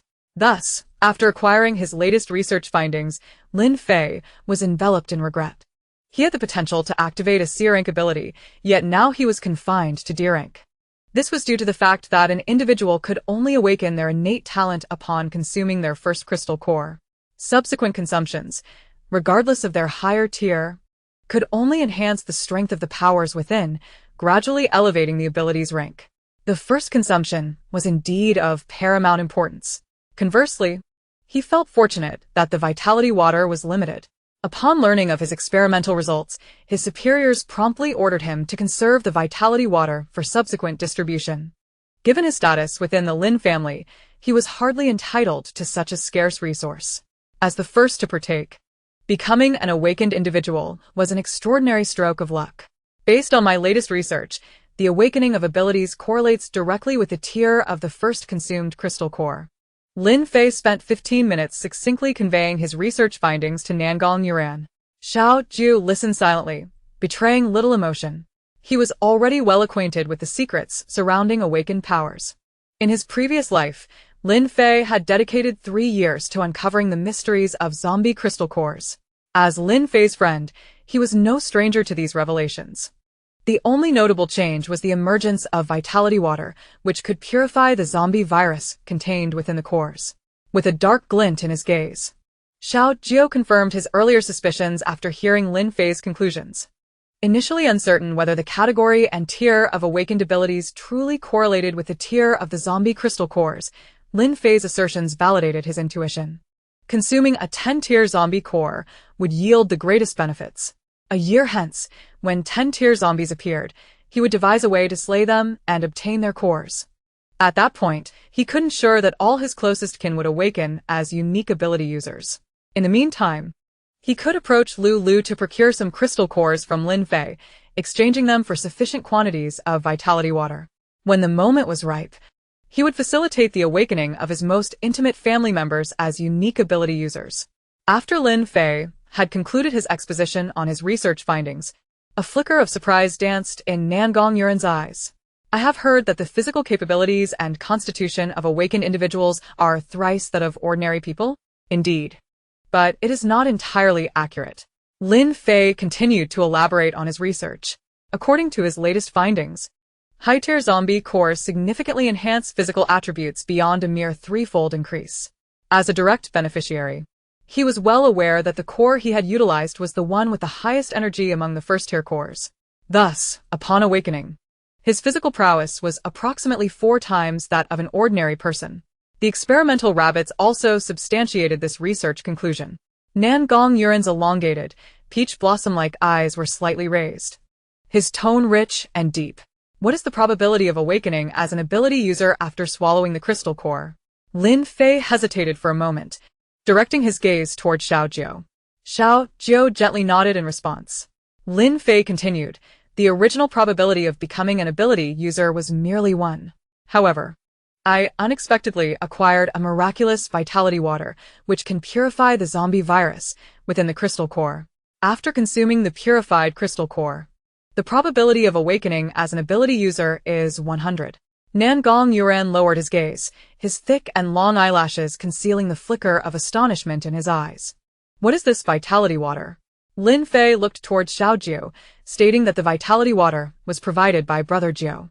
Brother Jiu procured this vitality water from Myeongda in Myanmar. Is that so? Nangong Yuran arched an eyebrow, glancing at Xiao Jiu. Xiao Jiu remained unperturbed, affirming the truth of Lin Fei's words. Where is the vitality water? Lin Fei retrieved the vitality water for the envoy's inspection. Lin Fei turned and approached the experimental cabinet, unlocking it with a key and taking out a PP bottle containing the vitality water. This bottle holds undiluted vitality water. All the vitality water that Xiao Jiu had previously given him is contained here. Lin Fei cautiously presented the vitality water before Nangong Yuran. A maid clad in blue took a white silk handkerchief, wrapped the PP bottle, and handed it to Nangong Yuran. Lin Fei felt a sense of awkwardness. What is wrong with this envoy? When it comes to showing off, he undoubtedly takes the lead, with no one daring to follow. Nangong Yuran raised an eyebrow, holding the approximately 15 milliliters of vitality water in his hand. Is this all? Lin Fei replied, It is all here. Is this everything? Do not underestimate this small amount. A single drop of vitality water can purify a zombie crystal core virus. By extracting a drop and placing it into clean water along with the zombie crystal core, one can obtain a pure, virus-free zombie crystal core in just 1 minute. Nangong Yuran handed the PP bottle to a nearby maid. He stood up leisurely and instructed Xiao Jiu, "The vitality water you acquired in Myeongda?" Indeed. To prevent Lu Liuliu from getting involved, Xiao Jiu chose to conceal the truth. Ahem. Nangong Yuran cleared his throat. "You shall accompany me back to the Pearl Peak for an investigation." "Envoy, do you not trust us?" Lin Fei inquired, displeasure evident in his tone. Lin Fei. Xiao Jiu shook his head at Lin Fei, signaling him to refrain from being impulsive. "Very well. I need time to hand over the training team's task arrangements. You have only 2 hours." Nangong Yuran's low, rich voice carried an authoritative tone that brooked no dissent. Xiao Jiu maintained an expressionless facade, yet his heart surged with tumultuous waves. Initially, he intended to disseminate the vitality water to enhance the ability levels of the ability user team, augmenting its members to forge a formidable force to confront the impending disaster 10 years hence. Yet now, it appeared he had been overly optimistic.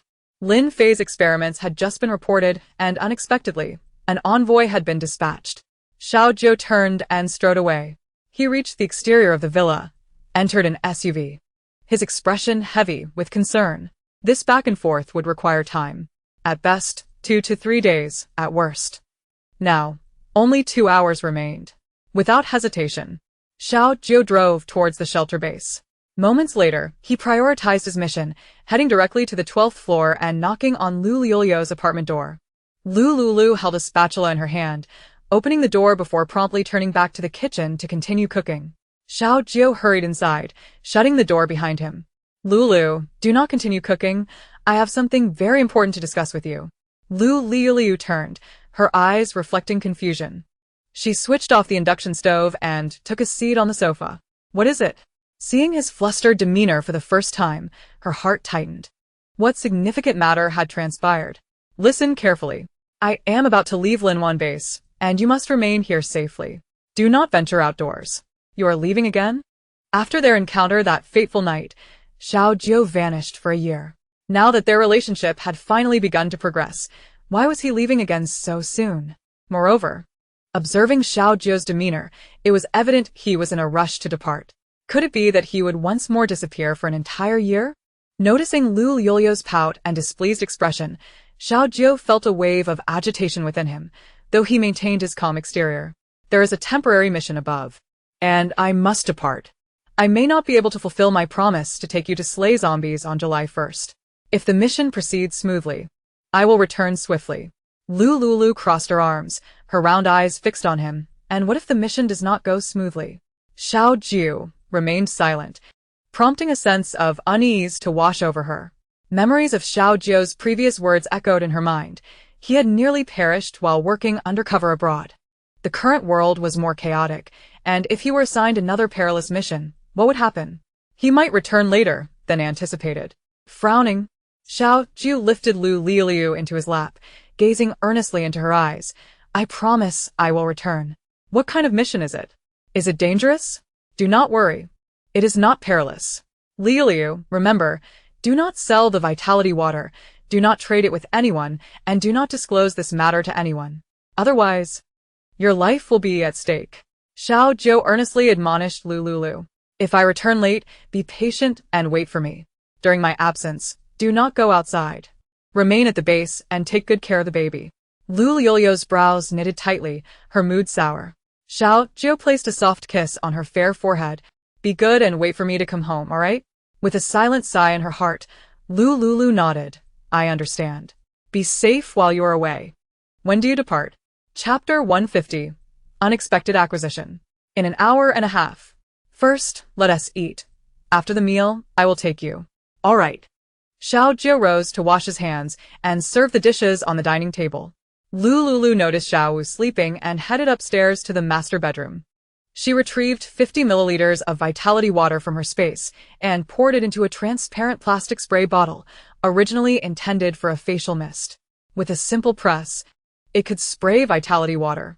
With this, as long as he did not encounter severe injuries during his mission, he should be able to heal. Lu Liuliu descended with the vitality water bottle, sitting beside Xiao Jiao at the dining table. This is for you. Lu Liuliu handed the spray containing the vitality water to Xiao Jiao.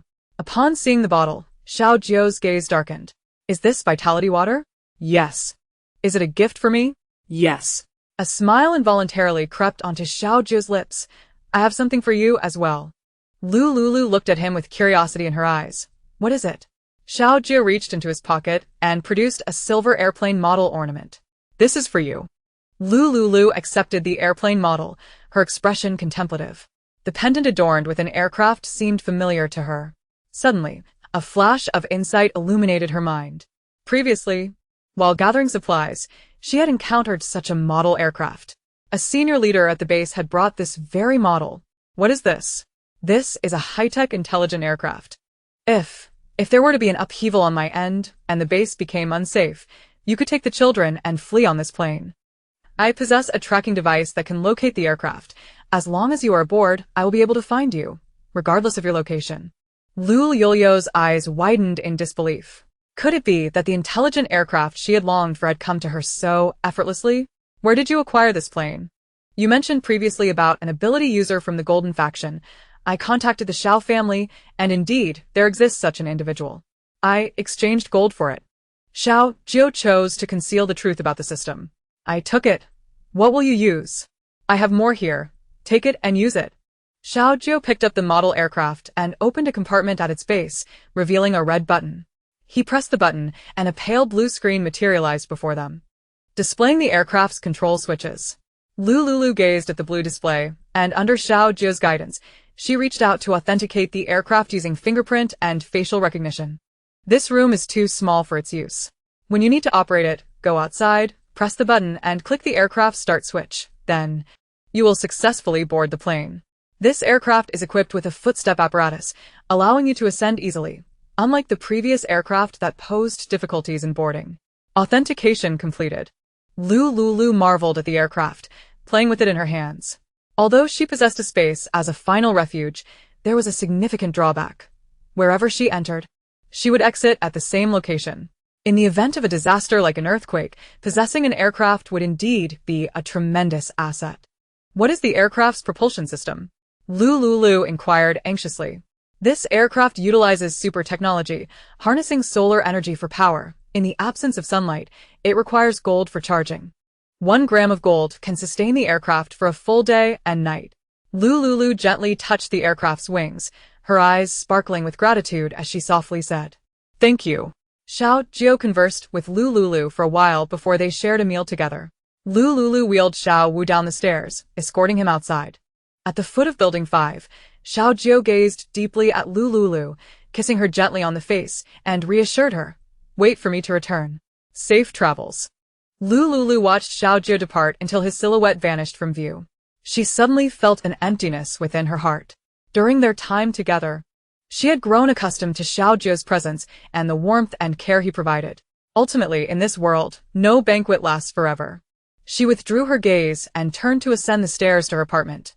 In the corner of a large tree at the base of Building 5, a young girl clad in a blue tang suit memorized the apartment number and captured a frontal photograph of Lu Liuliu with her phone. Like a specter, she glided through the crowd in the square, disappearing into the distance.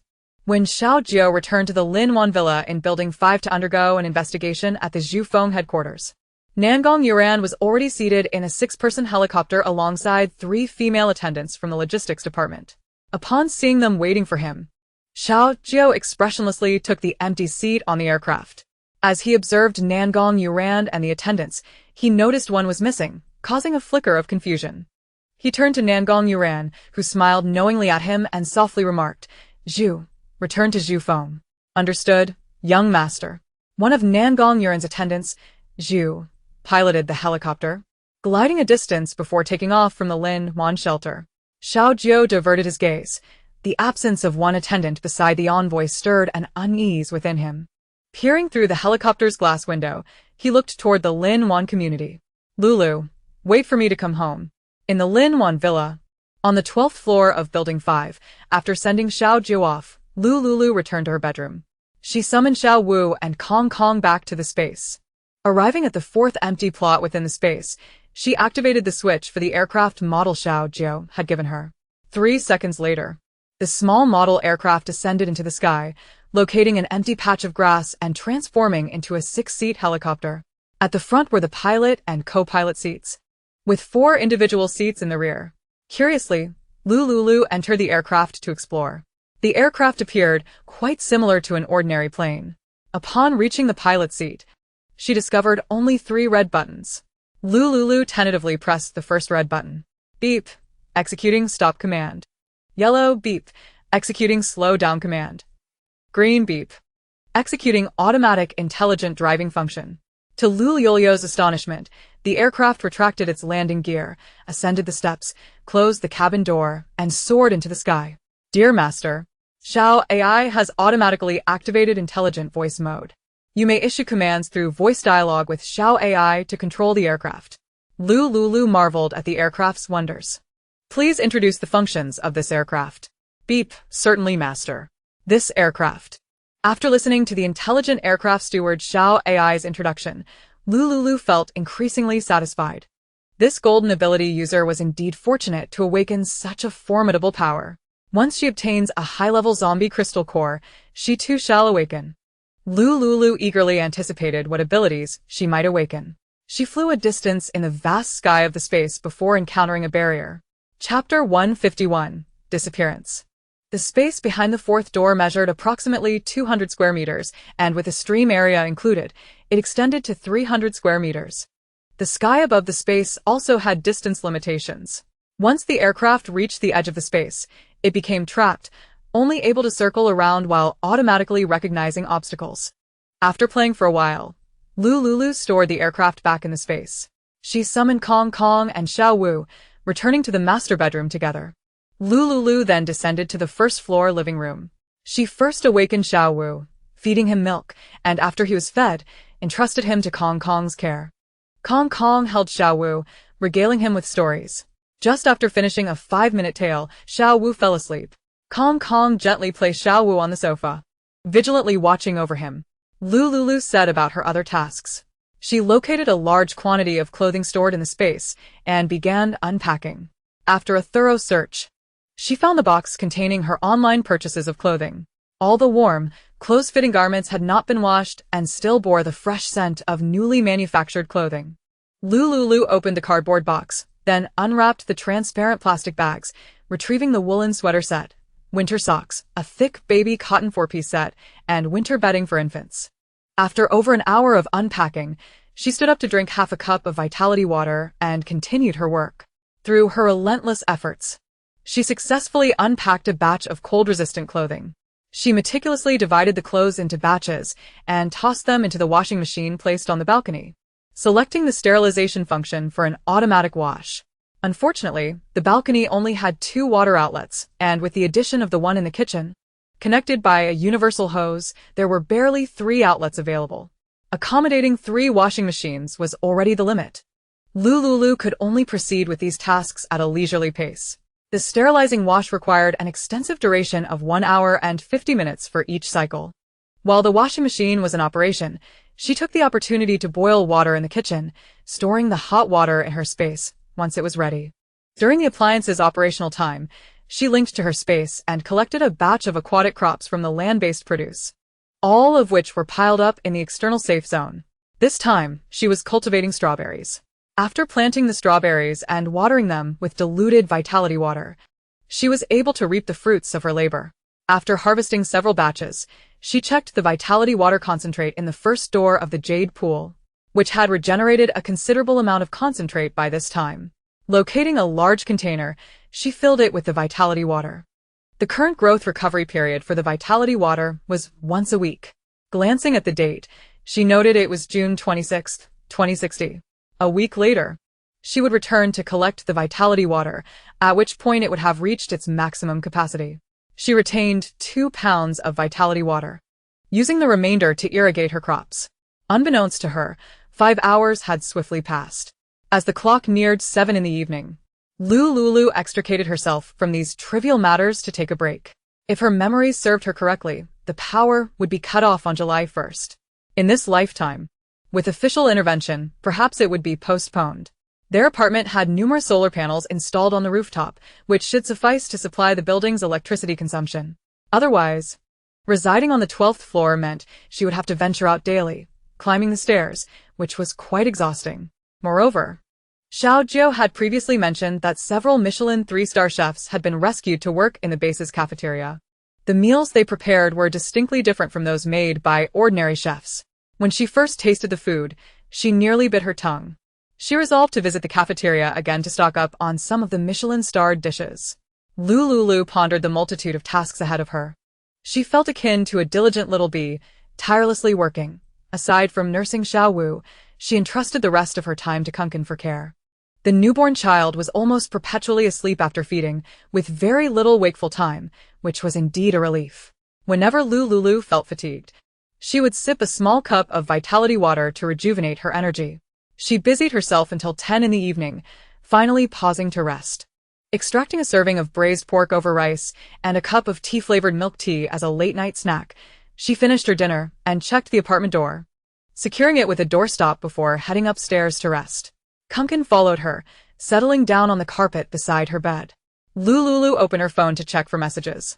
And the first thing that caught her eye was a message from Jiang Yi. Jiang Yi had sent a sweet interaction of her dining with Yan Feiyu and inquired if Lu Liuliu wanted her to bring dinner. Preoccupied with her tasks, Lu Liuliu had not had the chance to reply. Seizing this moment of respite, she responded to Jiang Yi's message. In the future, there's no need to bring me meals. You both should enjoy yourselves. Jiang Yi quickly replied, okay. By the way, Lulu, can I bring Feiyu to live in the neighboring apartment? Lu Liuliu recalled the noise pollution she had previously heard and frowned. No, she promptly rejected. She truly did not wish to hear the clapping sounds again. Jiang Yi shook her head at Yan Feiyu beside her, saying Lulu disagrees. It's all your fault for being so vigorous last time. Yan Feiyu sheepishly scratched his head. It was my first time, so I didn't know how to control it. Since my sister-in-law doesn't want it, then forget it. Jiuge won't let me visit your apartment. If he finds out I'm living there, I'd shudder at the thought. Yan Feiyu instinctively shook his head. All right. Jiang Yi continued to respond, Lulu. You don't need to prepare my meals anymore. I now eat in the cafeteria with Feiyu every day. Good. Lu Liuliu sighed with relief. Jiang Yi had her own feelings and life. She also had her own secrets to uphold. Lulu, I heard from Feiyu that Jiuge has left the shelter. It's inconvenient for you to take care of the child alone, so let me help you with Xiao Wu at night. Lu Liuliu glanced at Kunkin, who was playing with a tablet at the bedside, and sent a video to Jiang Yi. I found a monkey at the plaza. It seems to be mutated. And now it's helping me take care of Xiao Wu. You and Yan Feiyu enjoy yourselves. I can handle things here alone. Jiang Yi was astonished as she opened the video, witnessing Lu Liuliu commanding Kunkin, who obediently picked up Xiao Wu and changed his diaper. What an impressive monkey. Jiang Yi's eyes widened. I want to find one too. After bidding Lu Liuliu goodnight, she pulled Yan Feiyu to the plaza to browse for treasures. After their chat, Lu Liuliu scrolled through some videos before getting up to wash up in the bathroom. She planted a gentle kiss on Xiao Wu's soft, tender cheek and lay down to sleep peacefully. In the middle of the night, she continued the routine of nursing Xiao Wu. After feeding, Kunkin voluntarily suggested changing the diaper. Time flew by in her busy life. During her rare moments of leisure, Lu Liuliu would send messages to Xiao Jiao. In the initial 2 days, Xiao Jiao replied to her daily. However, 3 days later, she no longer received any messages from him, which left her feeling increasingly uneasy. She inquired with Yan Feiyu, who was equally in the dark about the situation, as he too had been unable to contact Xiao Jiao. Chapter 152. Power Outage. She even asked Zhou Lang to reach out to Xiao Jiao, but the messages fell into silence as well. In her growing anxiety, Lu Liuliu busied herself with organizing the supplies in her space to occupy her mind. Only when she was engaged in work did the worry about Xiao Jiao's disappearance lessen. A week later, on July 1st, 2060, at 8 o'clock a.m., Lu Liuliu awoke, completed her morning routine, and habitually turned on the projector, adjusting it to the official channel. However, this time she found the official live broadcast platform shrouded in darkness. A realization struck her, and she immediately checked the information on her wristband forum. Announcement: Due to uncontrollable factors, some apartments are experiencing power and water outages. For those in need of water, please visit the official water and electricity center to purchase supplies. Power supply hours, 5 o'clock p.m., 8 o'clock p.m. Water supply hours, all day. In a hurry, Lu Liuliu jumped up and turned on the tap, only to find it completely dry. She then opened the social media app on her phone, where a message appeared, "Network error, please check your connection and try again." The internet was down. In her previous life, it had also been at this very moment that the internet and water supply abruptly ceased.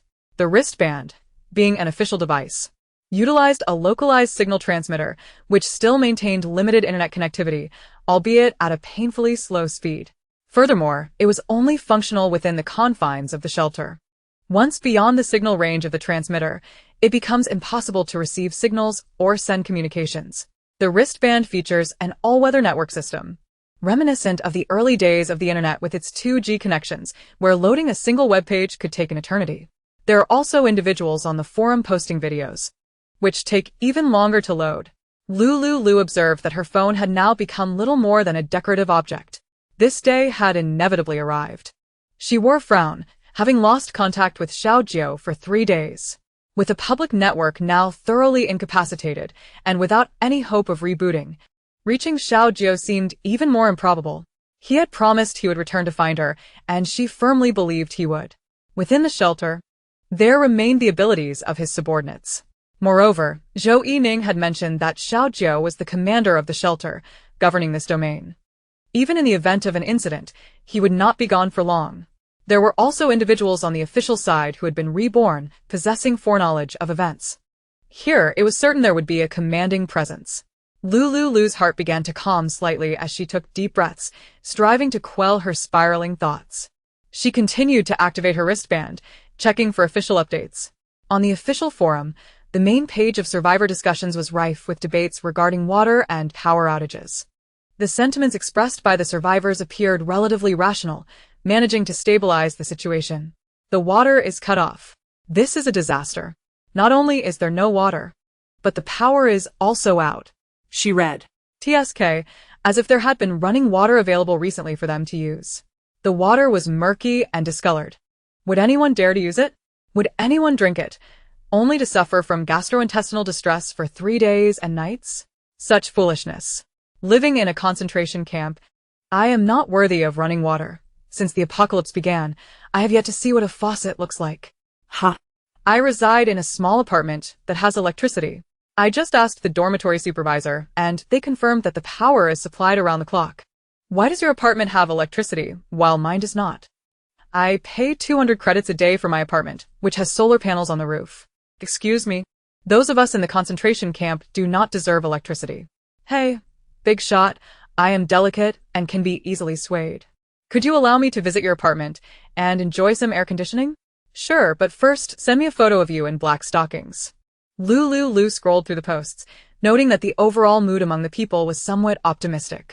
Particularly, some survivors were contemplating how to take advantage of the public cafeteria. Friends, I have discovered a splendid place to cool off. The cafeteria has ceiling fans, and the electricity here is always on. Come here to escape the heat. You fool, I discovered this long ago. The second floor of the cafeteria is heaven. There is free air conditioning. Lu Liuliu silently clicked on her wristband to check the updates. After a while, she decided to venture out to gauge the situation of the survivors. Coincidentally, she would also check the second floor cafeteria to see if the Michelin-starred chef was present and order some meals in advance. Just in case the Michelin chef met an untimely demise, she wanted to ensure there was someone to prepare gourmet meals. Little Wu had grown up, and she must taste such earthly delights. Lu Liuliu tidied herself up slightly, donning a loose and cool outfit made of ice silk, complete with sunglasses, a mask, a fisherman's hat, and sun protection sleeves. She grabbed the black sport-style dumpling bag she had used before. Little Wu and Kong Kong were safely tucked away in the fourth door of her space. Kong Kong stayed behind to watch over Little Wu. And to keep Kong Kong entertained, she had given him a tablet loaded with numerous monkey videos and animated series. Lu Liuliu packed a bottle of diluted energy tonic water to keep hydrated against the blazing sun outside. She removed the label from a certain brand of spring water to make it appear unremarkable and inconspicuous. In the current circumstances, water bottles still bearing labels were a rarity. Most were mere empty vessels repurposed to store water.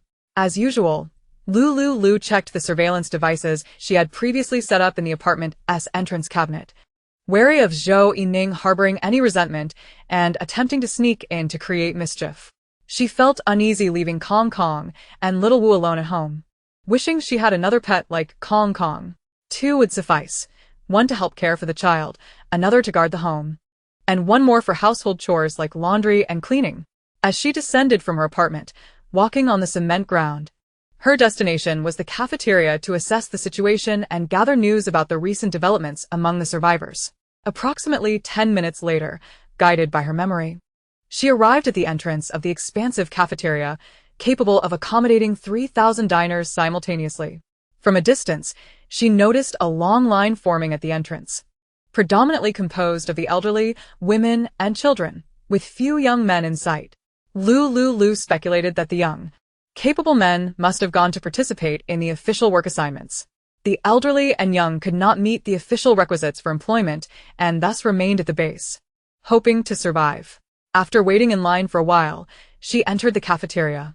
Inside, hundreds of ceiling fans whirred loudly, creating a cacophony of noise.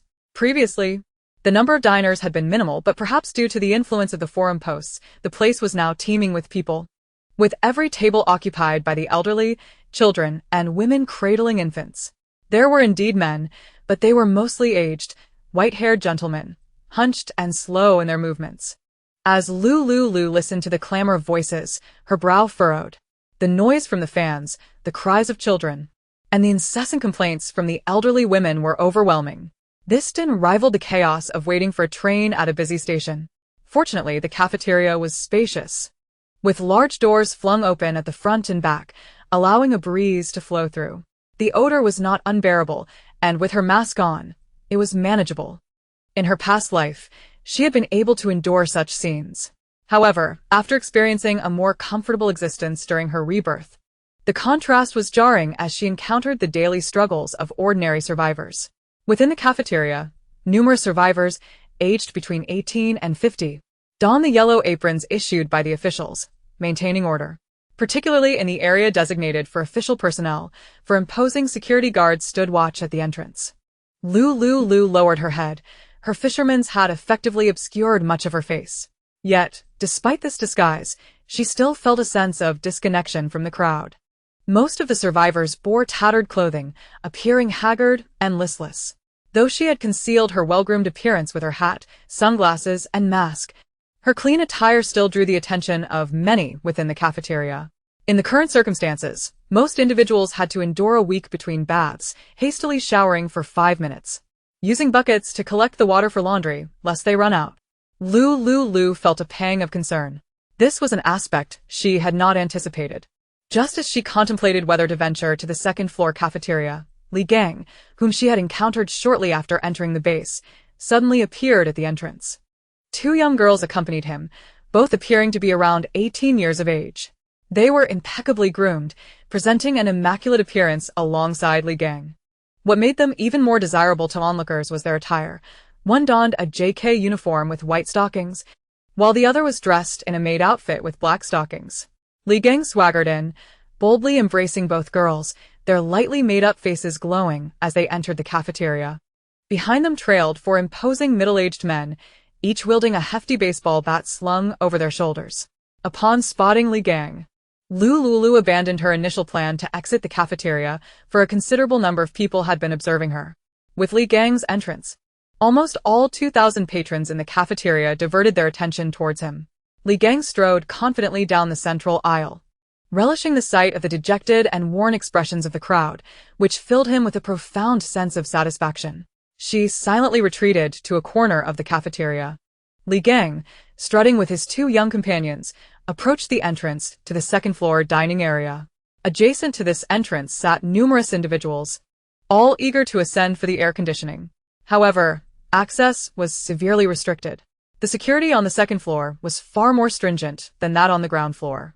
At the corner of the staircase, a male official armed with a firearm kept watch.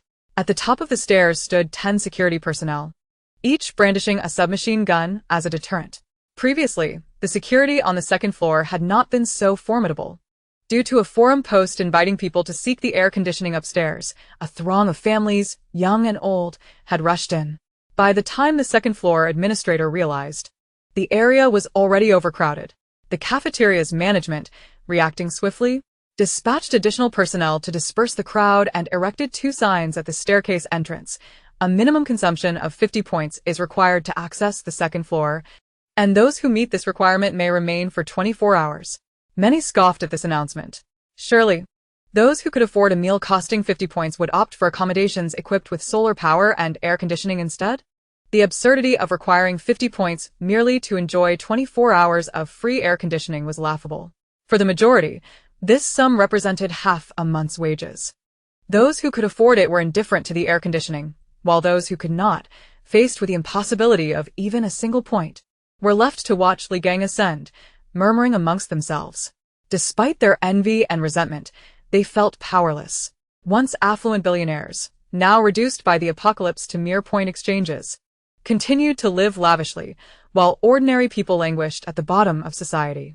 The middle class, once thriving, had seen their assets diminished to insignificance in the wake of the apocalypse. In this new world, the chasm between the wealthy and impoverished had widened, prompting many to take desperate measures. Were it not for Li Gang's 4 bodyguards, he might have been targeted as soon as he stepped outside, vulnerable to a lethal attack. Such occurrences were not uncommon. The authorities faced daily incidents of robbery and murder. Dormitory staff had been increased to 4, working around the clock to conduct regular checks, preventing the emergence of violent crimes within the premises. Lu Liuliu observed as Li Gang ascended the stairs, waiting in vain for anyone else to follow. Attempting to go upstairs now would only draw unwanted attention to herself. She made a concerted effort to diminish her presence and quietly slipped away along the corner. The public cafeteria operated 24 hours, and she planned to return later in the night to order from the Michelin chefs. After her departure, in a secluded corner of the cafeteria, a girl in a green outfit watched her retreating figure. She retrieved an official satellite communication device from her pocket to relay information to someone on the other end. Oblivious to the fact that she was being watched, Lu Liuliu focused solely on remaining inconspicuous. The Nangong family was of an ancient martial lineage, and Nangong Youyen's 4 maids, Mei, Lan, Zhu, and Ju, had been meticulously trained and selected from a multitude of orphans over the years, each possessing a unique skill. The girl in green who was tracking Lu Liuliu happened to be the least experienced, Nangong Ju. Skilled in tracking and concealment, her disguise techniques were exceptionally refined, rendering her indistinguishable from others. Following her master Nangong Youyen's orders, she remained at the shelter to investigate everything related to Xiaojiu, with Lu Liuliu being one of her leads. Lin Fei and those around him were also subjects of particular interest. Armed with a special pass, Nangong Ju could navigate the shelter freely. Upon observing Lu Liuliu returning to her apartment, she stealthily made her way back to Villa 6, residing with Lin Fei and his research team under the pretense of overseeing the experimental process. In truth, she was tasked with uncovering the secret of the vitality water capable of evolving zombie crystal cores, as left by her master. Lu Liuliu entered the apartment elevator. Upon reaching her door, she recalled that it had been a week, and she could once again visit the base supermarket to check on supplies. She first retrieved her keys, opened the apartment door, and intended to collect 2 large canvas bags from her space to store her purchased goods. Before utilizing the space, she habitually checked the monitoring detector placed by the entrance. Though the internet was currently down, the technology of 2060 remained relatively advanced, allowing many surveillance and listening devices to function without it, utilizing special signal receivers. As she rummaged through a pair of old sneakers, she extracted the monitoring detector, upon which a red danger alert suddenly appeared. This indicated that the device had detected an anomalous signal. Lu Liuliu furrowed her brow. Zhou Yining was indeed up to no good. She had anticipated that this woman would not relent easily. Suppressing her inner fury, she discreetly switched to a pair of house slippers, concealing her plan to retrieve items from her space. She first proceeded to the balcony, folding the laundered clothes and placing them on the sofa. Patiently enduring her anger, she activated the projector, feigning nonchalance as she selected a comedic film to watch and attempted to relax. Uncertain whether the surveillance equipment was a listening device or a camera, and how many were installed, she refrained from acting impulsively. After watching the film for a while, her mood lightened somewhat. To avert Zhou Yining's suspicions, she removed her hat, sunglasses, and mask, pretending to be completely oblivious. After the film concluded, it was 11:30, and she went to the kitchen to prepare lunch. Everything appeared perfectly normal. To further lull Zhou Yining into a false sense of security, she refrained from searching for the surveillance devices in her home, understanding that doing so would surely raise alarm.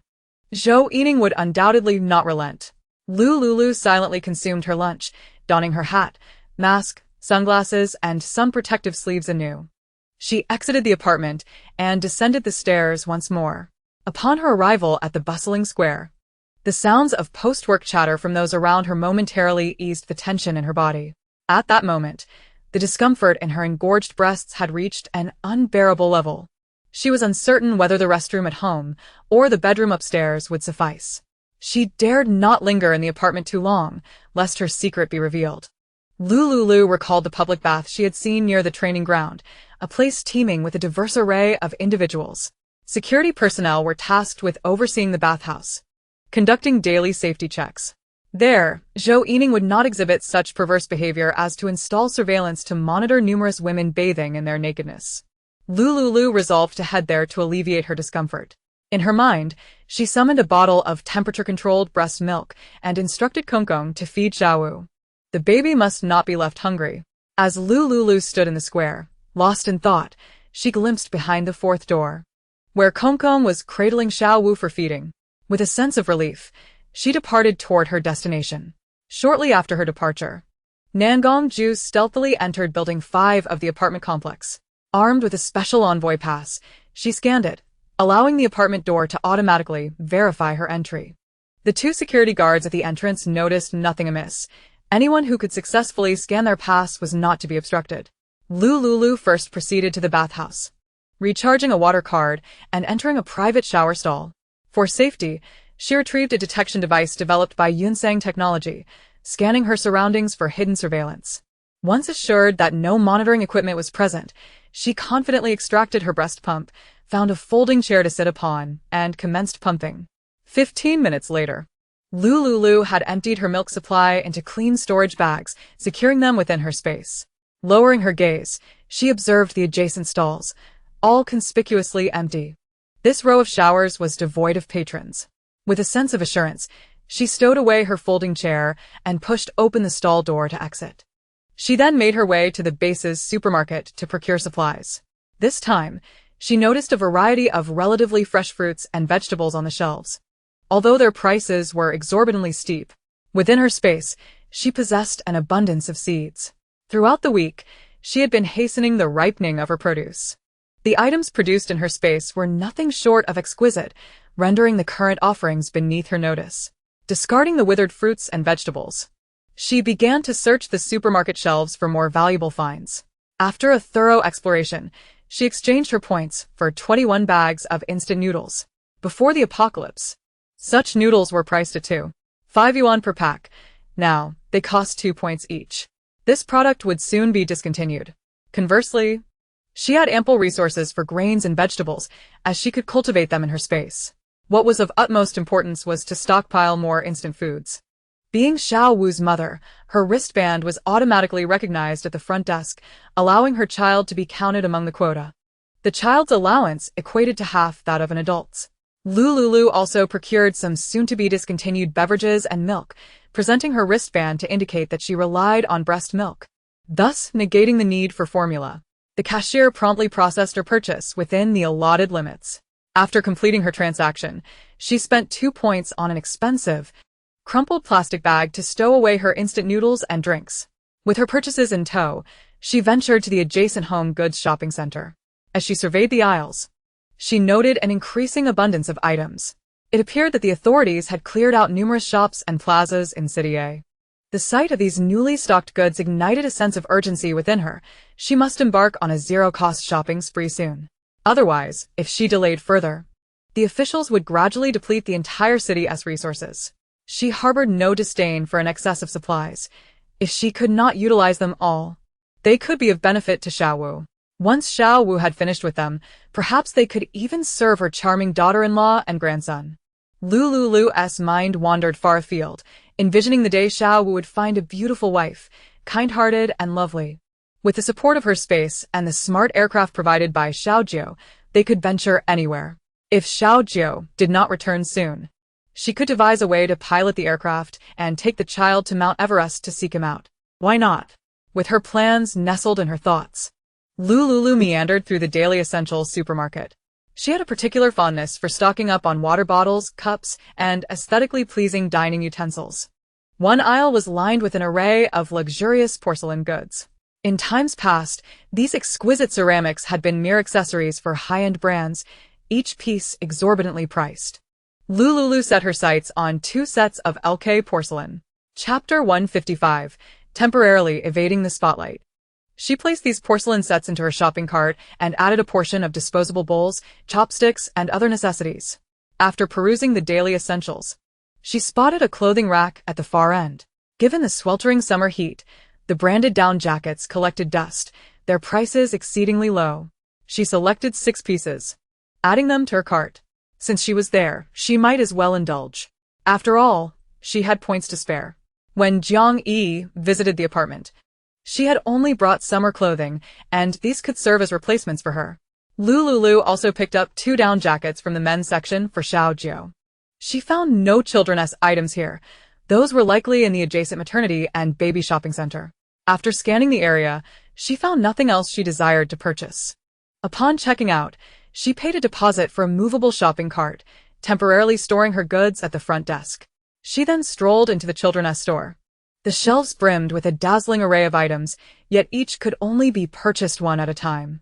Lu Liuliu longed to fill her space with all of them. However, considering the substantial number of items she had already acquired, continuing to shop might draw undue attention. Thus, she relinquished the idea of buying children's goods and opted to push her cart out. Upon returning to her apartment, she set her purchases down and returned the cart to the supermarket, retrieving it from the front desk. She then took the opportunity to select a few sets of winter clothing for boys next door. Carrying the small winter garments for boys, Lu Liuliu walked along the cement path of the shelter under the blazing sun. At this hour, many were engaged in official work, and the heat was oppressive. Just a few minutes outside would leave her drenched in sweat. Few lingered outside. Lu Liuliu hurried back. It was afternoon now, and she held only 2 sets of children's winter clothes, which were unlikely to attract much attention. Slowing her pace, she first ventured to the communal cafeteria. The apartment had been tampered with, rendering it unsafe and uncomfortable. She preferred to roam outside. Ideally, she would take advantage of the sparse crowd to visit the second-floor cafeteria, enjoy the air conditioning, and savor cuisine crafted by Michelin 3-star chefs. Lu Liuliu returned to the cafeteria, deliberately timing her visit around 3 p.m. to avoid the lunch rush. When she returned to the communal dining hall, it was still teeming with people. Lu Liuliu quietly lowered her gaze as she walked along the inner corner, fixated on the second floor. Eventually, she noticed a group of individuals ascending the stairs, approximately 10 in number, clearly strangers to one another. The security personnel stationed at the stairway entrance inquired if they were dining patrons.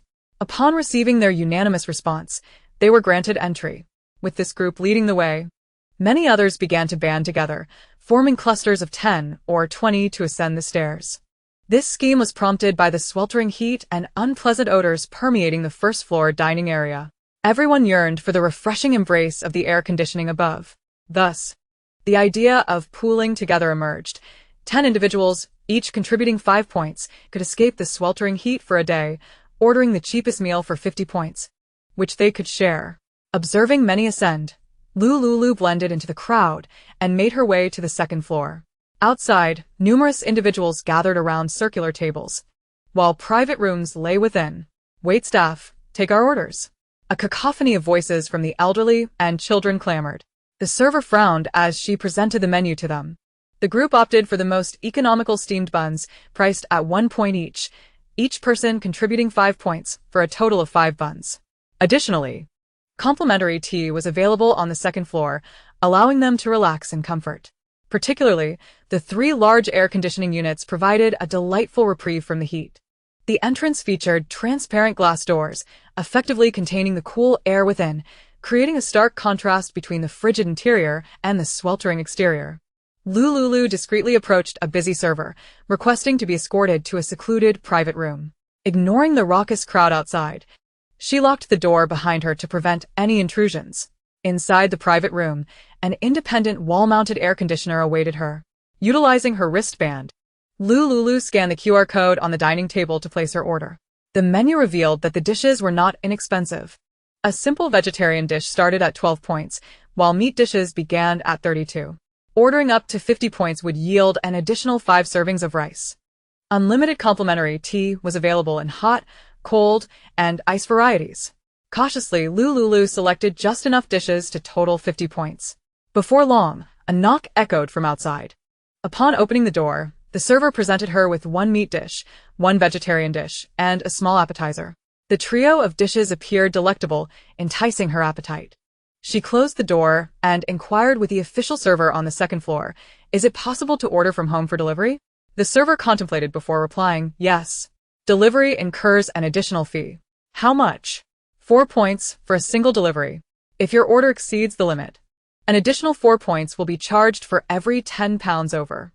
"How should I place an order for delivery?" The server demonstrated how to operate the wristband by scanning the QR code on the table. Lu Liuliu memorized the process and discreetly took a photo of the QR code, saving it in her wristband. Within the confines of the shelter, the wristband was equipped with an official signal transmitter, ensuring its operation remained uninterrupted. Lu Liuliu savored the exquisite Chinese cuisine prepared by a Michelin 3-star chef. It was truly remarkable, not only in terms of ingredient selection but also in flavor and presentation. After finishing her midday meal, she left the private room carrying a bag filled with children's clothing. Upon exiting, the hall was filled with noise. Many patrons were sipping the complimentary cool boiled water while munching on the large steamed buns. Each bun, priced at 1 point, was made from fresh ingredients, and those who ordered 50 points received an additional 5 buns as a bonus. The distribution of these buns sparked quite the commotion among the crowd. Lu Liuliu glanced at the throng, observing their animated debate over the distribution of the complimentary buns, which allowed her to slip away unnoticed. She stepped outside into the square beyond the shelter. As she approached the base of Building 5, she hesitated, contemplating whether to return to her dormitory. The surveillance devices within the dorm offered her no sense of security. Lu Liuliu activated her wristband to contact Jiang Yi. "Are you home?" Yes. "I need to visit you for something." All right.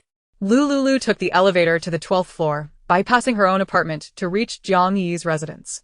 Jiang Yi warmly welcomed her, offering a glass of water. Inside the apartment, the air conditioning was running, providing a refreshing environment devoid of heat. Lu Liuliu gestured for Jiang Yi to remain silent as she unzipped her backpack, revealing a concealed electronic device designed to detect anomalies. The detector indicated that the surrounding area was secure, displaying a green signal. Lu Liuliu stood and moved through the apartment, checking the balcony, kitchen, entrance, stairwell, and both bedrooms, as well as the small independent restroom at the base of the stairs. After a thorough inspection confirming safety, she returned to the living room and signaled to Jiang Yi that she could speak. Noticing Lu Liuliu's tense demeanor, Jiang Yi inquired, "Liuliu, what's wrong?" "My apartment has been infiltrated with surveillance equipment." What? How could that be? Jiang Yi exclaimed in astonishment. "I may need to stay with you for a while. This is your exchanged apartment. Stay as long as you like." Lu Liuliu's expression turned grave. This was not a sustainable solution. "I suspect the surveillance equipment was installed by Zhou Yining." "Zhou Yining? You mean the head of the logistics department?" Jiang Yi was not well acquainted with Zhou Yining, having only heard of her through the whispers of survivors at the base. Yan Feiyu had also mentioned her, warning Jiang Yi to be cautious, as Zhou's family wielded considerable power and she had long harbored feelings for Xiao Jiu. Given Lu Liuliu's relationship with Xiao Jiu, it was likely that Zhou would not let this matter rest easily. "What do you plan to do next?" Jiang Yi asked anxiously. "This shelter, according to Yan Feiyu, has some influence from the Zhou family. With Xiao Jiu currently away, if Zhou Yining intends to harm me, there would be no one to rescue me. At dawn, I plan to join the rescue team within the shelter and participate in their mission." Without hesitation, Jiang Yi replied, "I'll go with you. It's better to have someone to watch your back. It's too dangerous outside." Stay at the base where Yen Feiyu is. The base is secure. Lu Liuliu shook her head in refusal. She estimated that her departure would mean a prolonged absence from the vicinity of the shelter, unless Xiao Zhou managed to contact her. She had no intention of returning any time soon, especially with Zhou Yining's influence looming over her. The thought that Zhou could silently infiltrate her apartment and install surveillance devices was deeply unsettling. If Zhou were to enter her apartment while she was hiding, and if she failed to notice her presence, it would surely raise suspicions. It was only a matter of time before she would take action against her. Zhou Yining was often accompanied by official personnel, and the shelter was rife with surveillance cameras. If Lu Liuliu were to eliminate Zhou Yining, she would find it impossible to survive here. The power wielded by the Zhou family was formidable. Killing Zhou Yining would render her a hunted mouse, unable to escape the dire consequences. However, you are alone, just out of confinement, and still caring for a child. What shall you do? You need not worry about this. Xiao Wu has Kong Kong to look after him, the monkey I showed you in the video before. It is a mutated creature, possessing intelligence comparable to that of an adult. Are you entrusting Xiao Wu to my care? The shelter is safer than the outside world, Jiang Yi proposed. Zhou Yining was already aware that Xiao Wu was the child of Xiao Jiao and me. I cannot leave him at the base. This is not solely for Xiao Wu's sake, but also for your safety. She harbors resentment towards me. If she discovers that you are helping me care for the child, she may take action against you. Lu Liuliu expressed her concerns. Last time, Jiang Yining managed to control her even with justifiable reasons for self-defense. Had she not witnessed her transformation into an ability user, she would have been easily subdued. She planned to leave with the rescue team, to scavenge for supplies at nearby commercial streets, and then find an opportunity to slip away. After much contemplation, Jiang Yi could not devise a better solution. Lulu had lived for a year and a half in the apocalypse during her previous life. She had her own ideas. After this analysis, it truly seemed to be the best course of action. The rescue team typically consisted of 50 survivors, all kinds of people joining together to scour nearby factories and supermarkets for supplies, slaying zombies along the way, venturing out to strike gold. They could exchange their findings at the base for points, improving their quality of life. Such teams had recently become quite popular. With so many people around, it would be relatively safe for Lulu to venture out with them. To alleviate Jiang Yi's worries, Lu Liuliu retrieved a laser gun from her bag. This is the high-tech laser gun Xiao Zhou gave me. You need not concern yourself with safety. Upon seeing the laser gun, Jiang Yi's apprehensions slightly dissipated. Then take care out there on your own. Lulu spent a considerable amount of time at Jiang Yi's home, discussing various matters. Once she had conveyed everything, she informed Jiang Yi that she would check on Xiao Wu next door and bid her farewell. She possessed 2 laser guns. Initially, she had planned to give one to Jiang Yi for self-defense. Last time, due to the laser gun incident, she had nearly fallen into Jiang Yining's hands. This weapon could not be gifted to Jiang Yi. It would not assist her, but rather endanger her. Yen Feiyu was part of Xiao Jiao's team, an ability user who typically ensured Jiang Yi's safety. Furthermore, Jiang Yi had stockpiled ample supplies and water in her apartment, ensuring she would lead a comfortable life. Upon returning to her apartment, Lu Liuliu pretended as if nothing had occurred. She carried bags of children's clothing and supplies up to the master bedroom.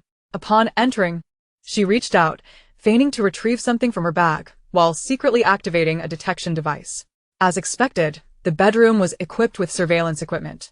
Lu Liuliu was infuriated. Pretending to head to the restroom, she entered the bathroom and closed the frosted glass door for privacy. Inside, she continued to act as if she was rummaging through her bag for tissues, while activating the detection device. The red alarm illuminated. Jiang Yining was utterly deranged. She had even installed surveillance in the bathroom. A chill ran through Lu Liuliu's heart as she retrieved wet tissues from her bag and placed them in the sink. She picked up her electric toothbrush to brush her teeth, rinsed her mouth, washed her face with the wet tissues, and performed her skincare routine. She feigned nonchalance as she settled on the sofa, activating the projector to watch a program. After a while, she rose to prepare and eat dinner.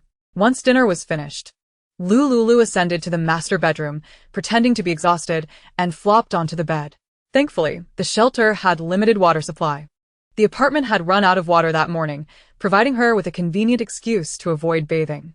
Lu Liuliu turned off the lights and went to sleep early. However, as she closed her eyes, she connected her consciousness with the space to check on Xiao Wu. He was sleeping soundly, well cared for by Kong Kong.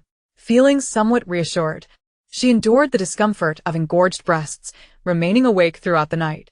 At dawn, she packed a bag with some of Xiao Wu's baby supplies and quietly departed.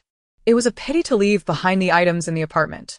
Her previous thoughts of stockpiling meals prepared by Michelin chefs had come to naught. Buying a lot of meals was impossible due to the apartment surveillance, making it unfeasible to transport them to the space. However, she quickly reminded herself that venturing out to scavenge would yield a 1,000-fold return on those items. Chapter 157. 2 People and a Monkey. Meals could be arranged later by hiring a chef solely for her culinary needs. That issue could be resolved. She mustn't let the small details distract her from the bigger picture. Lu Liuliu swiftly made her way to the shelter's communal bathroom, using a breast pump to relieve the painful engorgement. After a night of discomfort, her breasts felt as hard as stone. Luckily, she had vitality water. Taking a sip while pumping instantly relieved the blocked ducts. Having alleviated her physical discomfort, Lu Liuliu sent a message to Jiang Yi via her wristband, transferring most of her points to her as well. She then proceeded to the task hall for the rescue team registration, joining a rescue squad and quietly departing the shelter with its members. By the time Jiang Yi awoke that morning, Lu Liuliu had already set off with the rescue team members, arriving at the commercial trade center near Linwan University, 10 kilometers away. This area had been cleared by ability user teams and was temporarily safe. At the university entrance, logistics vehicles and busy personnel were transporting a large quantity of collected supplies into the university town. Part of these supplies would be sent to the shelter for everyday use by ordinary survivors, while another portion would be airlifted to the Everest shelter base via helicopters from the university's logistics department. Lu Liuliu jumped down from an official truck borrowed from the rescue team. After a period of training, her jumping ability and overall qualities had surpassed those of her peers. Now, she could easily leap over obstacles of 2 meters in height and land steadily. After disembarking, the rescue team began to split into smaller groups, with 10 individuals in each, forming a total of 5 small teams, each collecting supplies from different directions. The gathered supplies could be exchanged for points with official personnel or kept for personal use. They were tasked with searching areas outside the commercial streets of the university town, where zombies still roamed. Lu Liuliu followed her team of 9, along with a captain experienced in previous rescue missions, heading towards the southern commercial street. They had agreed to scavenge for supplies at a small shopping mall, pre-marked on the map. While the others busied themselves, Lu Liuliu discreetly slipped away from the group, jogging along the wall. Since this area had already been searched by earlier rescue teams, the number of zombies nearby was minimal, mostly confined within vehicles and shops. At this time, due to a citywide power outage, many surveillance cameras were rendered inoperative, with only a few battery-powered devices still functioning. To be cautious, Lu Liuliu reached for the laser gun Xiao Jiu had given her, quickly crossing the street adjacent to the shopping mall. Several wandering zombies on the nearby road noticed the sound of her footsteps. As she approached slowly, the grotesque figures of the zombies came into view, their eyes bulging and their facial skin sagging, creating a truly repulsive sight. Many of these undead creatures were coated in vivid crimson blood, adding to the overall horror. However, Lu Liuliu, having previously fought zombies alongside Xiao Jiu, remained unfazed by the sight of these hideous beings. She retrieved her fully charged silver laser weapon and aimed it at the advancing zombies, unleashing a relentless barrage of shots. The automatic targeting system appeared almost supernatural, as each shot found its mark, puncturing the skulls of the low-level zombies with precision. In mere seconds, the horde lay vanquished at her feet. Searching through her bag, she found a pair of disposable gloves and a metal tweezer. She could not overlook the crystal cores nestled within the brains of these zombies. Having effortlessly exchanged cores with Xiao Jiu for substantial rewards, she had grown somewhat disdainful of the smaller crystals. Yet, she mused, even the smallest of morsels still counted. Armed with a tweezer, which was roughly the length of chopsticks, she knelt before the fallen zombies and began to probe their decaying brains in search of the glowing cores. The crystals, shimmering with an enchanting light, stood out starkly against the gray matter, and she swiftly located several, each about the size of a grain of rice. She meticulously scoured the remains of each zombie, her brow furrowed in concentration as she sifted through the putrid, foul-smelling brains. After 10 minutes, she had collected every available crystal core, placing them into a transparent solar bag. The tweezer, now reeking of decomposing flesh, was a testament to her grim task. Suppressing her nausea, and seeing that the area was clear, she pretended to be a water elementalist, channeling a spray of water to cleanse the tweezer before tucking it away in her side bag. She then ventured into a small convenience store, its glass windows revealing a cashier who lay lifeless, a casualty of the chaos. Inside, the shelves were stripped of food, leaving behind only some notebooks, paper, and larger daily necessities like toothbrushes and toothpaste. These items had little value in the wake of the apocalypse, so she gathered them all into her spatial storage, which was vast enough to accommodate the supplies of an entire city. Non-perishable items could be stashed away, but for now, it seemed unnecessary. She filled the last section of her spatial storage with these items, noticing an assortment of alcoholic beverages on the shelves, resources that were not a priority for the officials or survivors. Each expedition yielded limited supplies, resulting in many items being overlooked, which she gladly collected. Moving to the back of the store, she found that the supply room had already been cleared out by the official logistics personnel, a fact she could easily understand given the circumstances. Next door, she observed the fruit shop, where both the staff and the cashier had met similar fates, and not a single piece of fruit remained. This place held no treasures. It had been thoroughly emptied by official teams. The remaining worthless items seemed left for the scavenging survivors. Realizing there was nothing of value left, Lu Liuliu returned to the street, where she had previously dispatched the zombies, and discovered a line of parked cars. Many were in disrepair, smeared with the repulsive remnants of zombie brains and dark red, unidentified blood. After searching for a few minutes, she finally spotted a domestic SUV. The door was ajar, and the keys still dangled from the ignition, but the fuel gauge indicated it was empty. However, Lu Liuliu was not concerned. Her spatial storage contained enough gasoline to circle the globe multiple times. Inspecting the fuel cap, she confirmed that the vehicle required 92-octane gasoline. Surveying her surroundings, she felt a wave of unease wash over her. The area was eerily silent, reminiscent of a ghost town. Hastening her actions, she inserted a finger into the fuel opening, using it as a conduit to siphon gasoline from her spatial storage into the vehicle.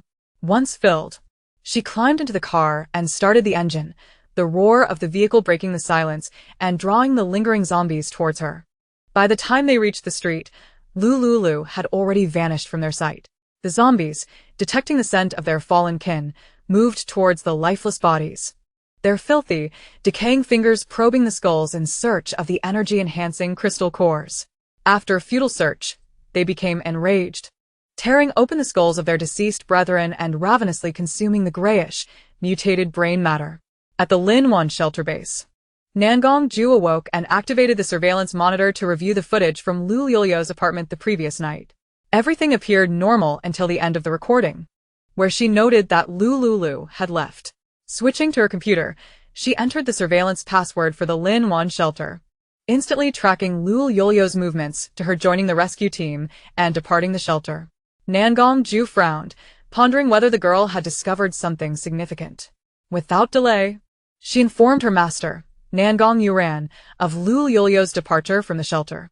At the foot of Mount Everest, Nangong Yuran found himself in a predicament. Xiao Jiu's steadfastness had yielded no information, and the lie detector confirmed her words were true. The vitality water was of utmost importance. After consulting with the renowned healer of the Nangong family, it was revealed that the vitality water had healing properties for his condition.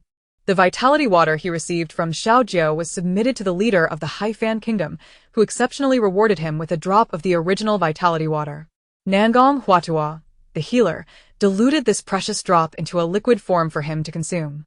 With his alluring, peach blossom eyes cast downward, Nangong Yuran took a sip, feeling its effects far surpassed those of the pills prepared by the healer. While the herbal pills provided relief for merely 2 hours, the diluted vitality water yielded astonishing results. After just one sip, his long-standing coughing blood symptoms began to improve, allowing him to enjoy a day and night free from recurrence. The pallor that had haunted his visage for years began to fade, revealing a hint of color. His coughing ailment had appeared mysteriously in childhood, and for years he had relied on the ancestral practices of the Nangong family, along with the healer's remedies, to maintain his fragile existence. The vitality water was procured from Xiaojiu, and he must not be allowed to leave so easily. The Xiao family, upon discovering that he had taken Xiaojiu without authorization, had been relentlessly pursuing the leader, applying mounting pressure. After consuming the vitality water, the leader experienced an instantaneous rejuvenation, transforming from a man in his 40s to a youthful figure in his early 30s. The effects were undeniably immediate. Not only did he gain formidable abilities, but his physical constitution also tripled in strength. With his endorsement, Nangong Yuran dared to detain Xiaojiu for interrogation. A week elapsed. The Nangong family had exhausted all means at their disposal. However, Xiaojiu's resolve remained steadfast. Even the most advanced lie detectors confirmed the veracity of his statements. The pressure from the Xiao family continued to escalate, with a directive given to the leader that he had only 1 week. If no information was extracted by then, Xiaojiu must be released.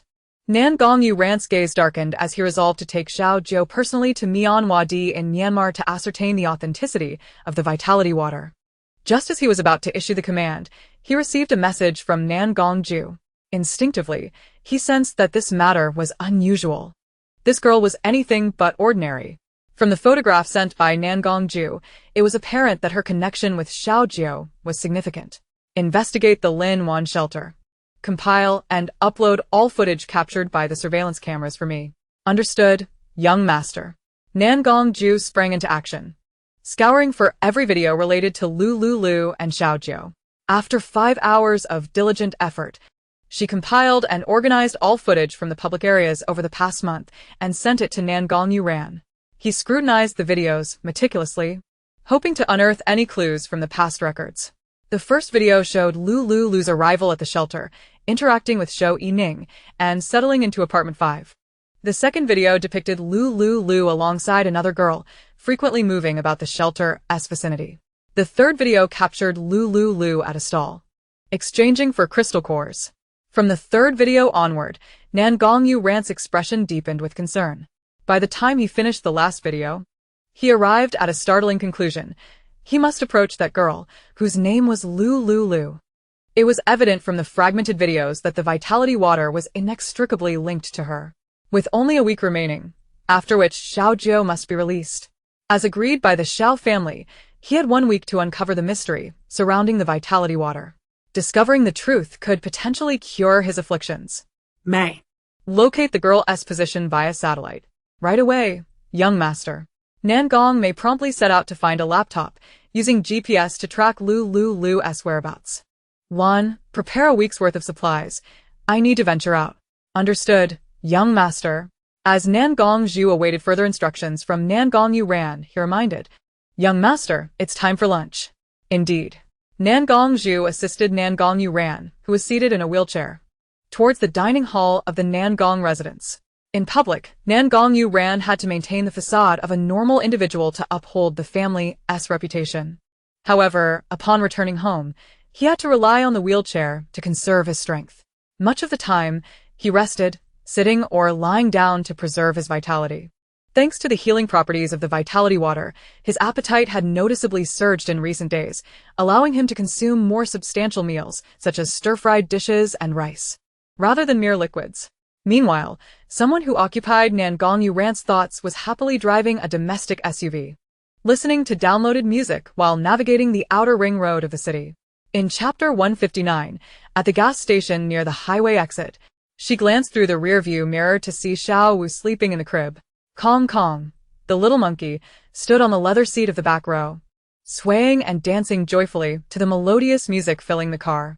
Lu Liuliu couldn't help but laugh heartily at the monkey's antics.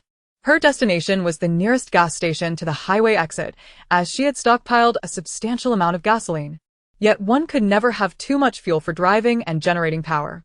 As she hummed a tune, she spotted over 50 zombies ambling along the roadside. She parked the car and instructed Kong Kong to dispose of the creatures, reminding him to collect the crystal cores from their brains. Kong Kong was thrilled. Dealing with monsters was always the most entertaining. Armed with a laser gun that Lu Liuliu had provided, he rolled out of the car and leaped onto the roof. Aiming at the horde of zombies, he struck a series of dazzling poses before unleashing a barrage of fire. Once all the zombies lay vanquished, he requested tools from Lu Liuliu and darted forward to extract the crystal cores from the zombies' brains. Lu Liuliu leaned back in the driver's seat, relishing the sight of Kong Kong diligently working for her, feeling quite pleased. She hadn't anticipated the monkey would prove so useful. Tasking him with rummaging through the zombies' brains for the cores was rather unappetizing. With Kong Kong as her laborer, life was undeniably delightful. She merely needed to relax in the car, enjoying snacks and music while waiting for him to present her with the gathered crystal cores. Half an hour later, the zombies in the vicinity had been dealt with, and Kong Kong, eager to please, approached with a bag full of crystal cores. Master, water. Lu Liuliu splashed a puddle of water, soaking Kong Kong from head to toe. Master, fragrant shower gel. Lu Liuliu picked up a bottle of shower gel, dispensing a generous amount that Kong Kong caught with its paws. It scrubbed itself with the gel, transforming its natural fur into a foaming apparatus. In no time, it was completely covered in bubbles.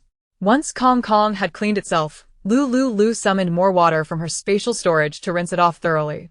Instantly, Kong Kong emerged revitalized, exuding the delightful scent of the shower gel.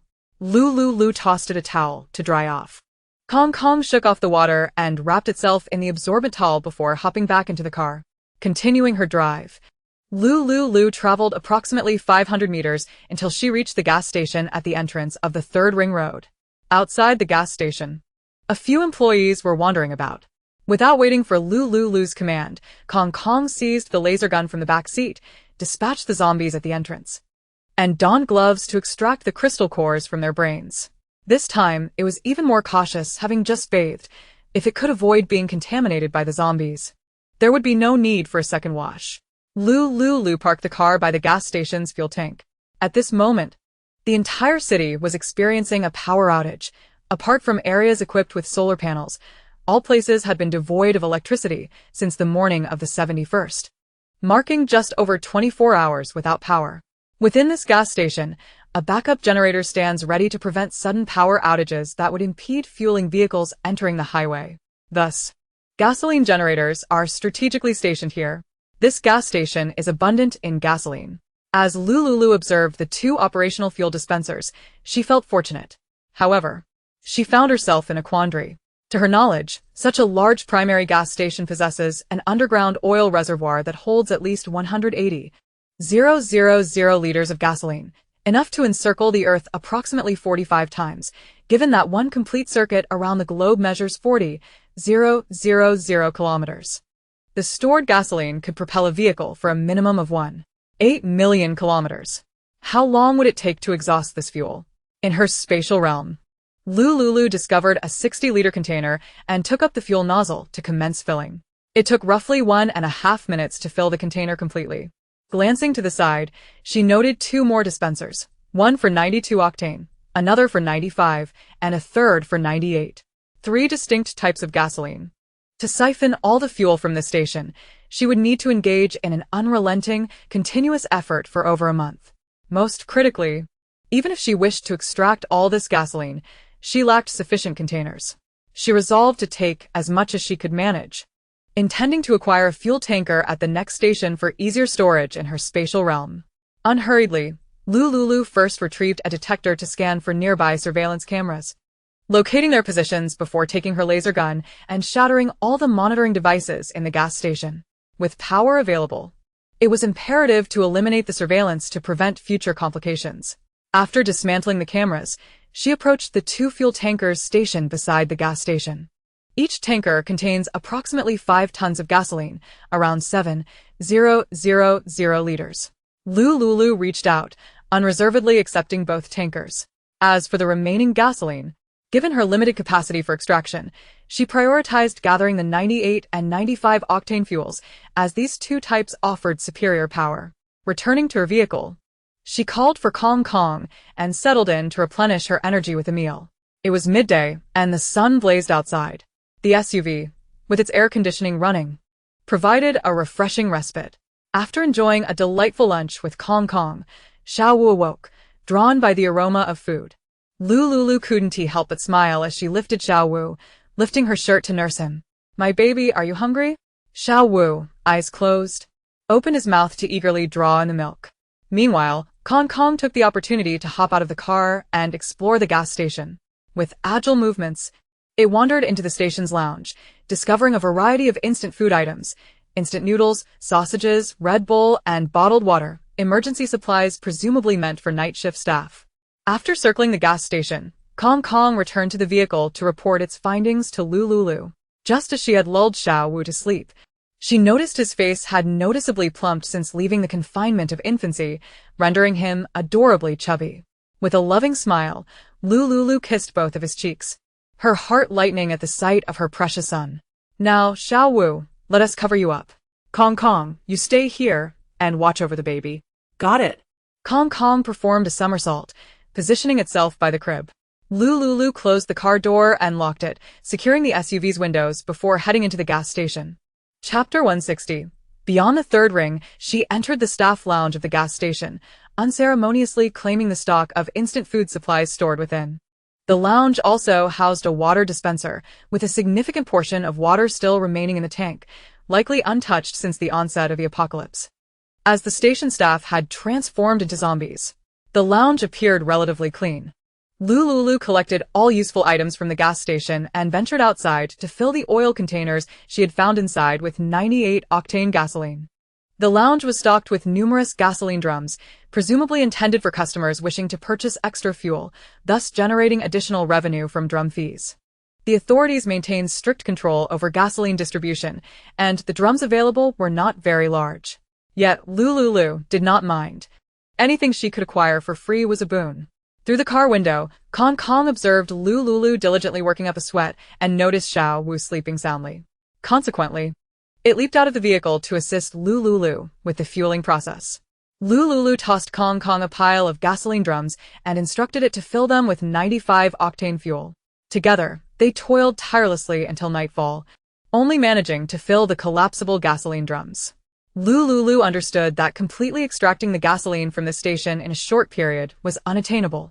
In the future, other survivors might traverse this route, and the authorities would not overlook this gas station. That would suffice for now. As darkness enveloped the sky, Lu Liuliu gathered Xiao Wu and Kong Kong back into her spatial realm. The SUV was temporarily parked on the gas station's vacant lot. Utilizing the gas station's floodlights, she ventured into the staff lounge. With a swift motion, her essence retreated into the safety of her spatial realm for rest. A restful night ensued. Lu Liuliu awoke slowly in her bamboo cottage behind the fourth door. This bamboo dwelling, once rudimentary, had been transformed by her into a luxurious abode, adorned with high-quality silk bedding, soft pillows, and a mattress crafted from ergonomic, massage-infused nano-materials. Outside, the sky was a brilliant blue, dotted with fluffy white clouds, and the sun shone radiantly. Leisurely rising, Lu Liuliu set a four-person dining table and chairs in front of her cottage. From the preservation area of her spatial realm, she retrieved a serving of braised beef rice and a thick latte. Kong Kong clamored for the same meal. Lu Liuliu prepared a serving for it as well. After dining, she instructed Kong Kong to venture out first to scout the surroundings. It was prudent to ensure that no other survivors were present in the lounge when she emerged, as the risk of discovery posed a significant threat to her secret regarding the spatial realm. Fortunately, with Kong Kong's assistance, even if they encountered someone unexpectedly, it could retreat to the nearby woods.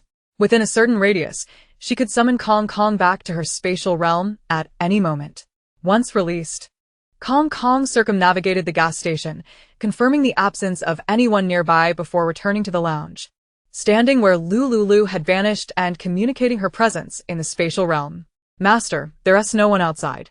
With that assurance, Lu Liuliu felt at ease to emerge from her spatial refuge. Xiao Wu remained within, as the outside heat was unbearable. The temperature within her realm remained a comfortable 26 degrees Celsius, ideal for relaxation. The little monkey, Kong Kong, remained by her side. Little Wu had just finished his milk and would not awaken for a while. Lu Liuliu needed Kong Kong's assistance to siphon gasoline from the gas station. In her spatial realm, she discovered numerous containers to temporarily store the fuel. She designated a specific area for the gasoline received from the tanker at the gas station, along with the supplies procured before the apocalypse, to facilitate future use. Lu Liuliu and Kong Kong toiled for an hour, utilizing all the containers in her space to hold gasoline. Now, there were no more containers available for storage. Lu Liuliu signaled to Kong Kong to join her in the vehicle. The SUV she had acquired from the roadside was also filled to the brim with gasoline. Nearby the gas station, several dilapidated electric scooters caught her disdain. She planned to travel on the highway to procure better means of transportation, favoring motorcycles over the scooters. Her spatial reserves of gasoline were ample enough to circle the globe multiple times. She lacked nothing in this regard. Lu Liuliu drove, instructing Kong Kong to return to the space to care for little Wu while she navigated towards the highway entrance. Upon entering the highway from this access point, a mere 2 kilometers later, she would reach the third ring road. This vicinity was dotted with numerous small residential buildings and accompanying commercial centers. Glancing at the offline map on her phone, she set off towards her destination, which was named Xiancheng. As the name suggests, Xiancheng was named for the legends of immortals that once graced this land. Approximately half an hour later, Lu Liuliu arrived at Xiancheng without incident, cruising along the main thoroughfare. The streets were eerily deserted, inhabited only by groups of aimless zombies wandering about. Lu Liuliu beckoned Kong Kong to leap into the vehicle and directed her aim at the encroaching zombies. The SUV was powered by gasoline, and the laser guns had been charging within the car throughout their journey. Now fully charged, the 2 laser guns, holding a total of 1,000 rounds, were sufficient to clear a small area of zombies on the surrounding streets. Lu Liuliu parked the vehicle at the entrance of Xiancheng, right in front of a grand hotel. This establishment was the tallest and most luxurious on the street, currently besieged by clusters of zombies at its entrance. The hotel harbored significant supplies, particularly in the linen room, which contained clean bed linens, spare blankets and pillows, as well as a substantial stock of bottled water. Such a high-end hotel also featured premium French mineral water. After surveying the hotel, Lu Liuliu's gaze shifted to a large shopping mall adjacent to it, which appeared even more enticing. The first floor of such a mall was typically adorned with gold and jewelry. Lu Liuliu pointed towards the mall, prompting Kong Kong to dart ahead with the laser gun, clearing the path. Although the ammunition for the laser guns was limited, they methodically cleared designated areas as needed. Kong Kong dispatched the dozen or so zombies at the mall entrance with precise headshots and adeptly extracted the crystal cores from their brains using a pair of tweezers. Lu Liuliu followed closely, delivering finishing blows where necessary. Together, they pushed through the bulletproof glass doors of the mall and stepped inside. Upon entry, they were met with numerous wandering zombies on the first floor, some still clad in the mall's standard uniforms. Without waiting for Lu Liuliu to speak, Kong Kong fired at the approaching zombies. Before long, all the zombies on the first floor were dispatched. Lu Liuliu did not rush to collect the supplies within the supermarket. Such large-scale supermarkets were equipped with backup generators, and the premises were under surveillance, necessitating a visit to the control room to disable the cameras. Even amidst the power outage, the cameras would operate on battery. Hastening to the first floor, she located a small hidden security room.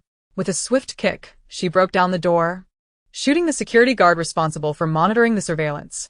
Upon entering the control room, she was greeted by a plethora of surveillance feeds. The mall boasted 6 floors, the first floor for beauty and skincare, the second for women's apparel, the third for children's clothing, the fourth for menswear, the fifth for leisure and entertainment, and the sixth for dining. The basement housed the supermarket.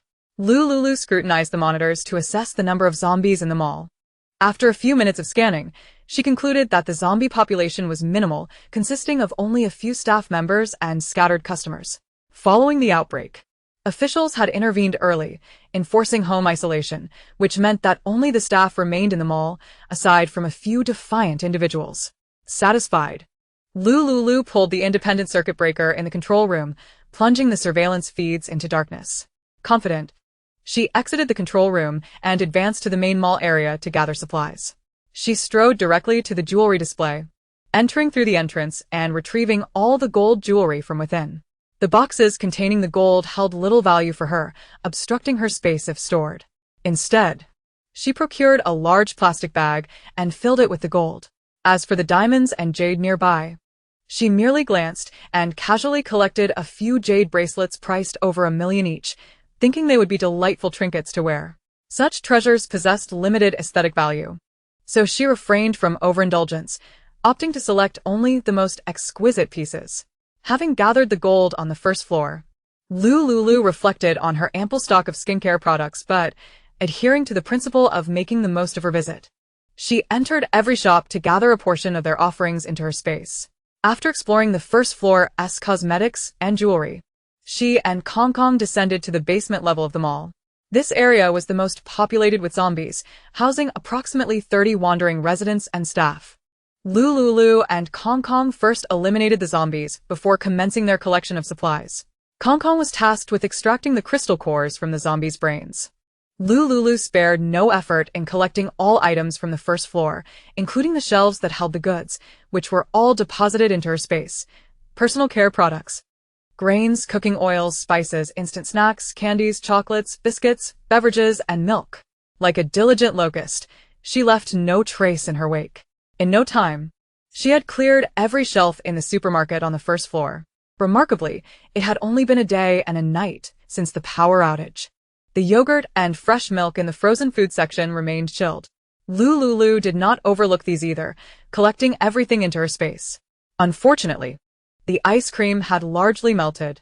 Nonetheless, she salvaged what she could, knowing that the impending cold would provide a natural refrigeration solution outside.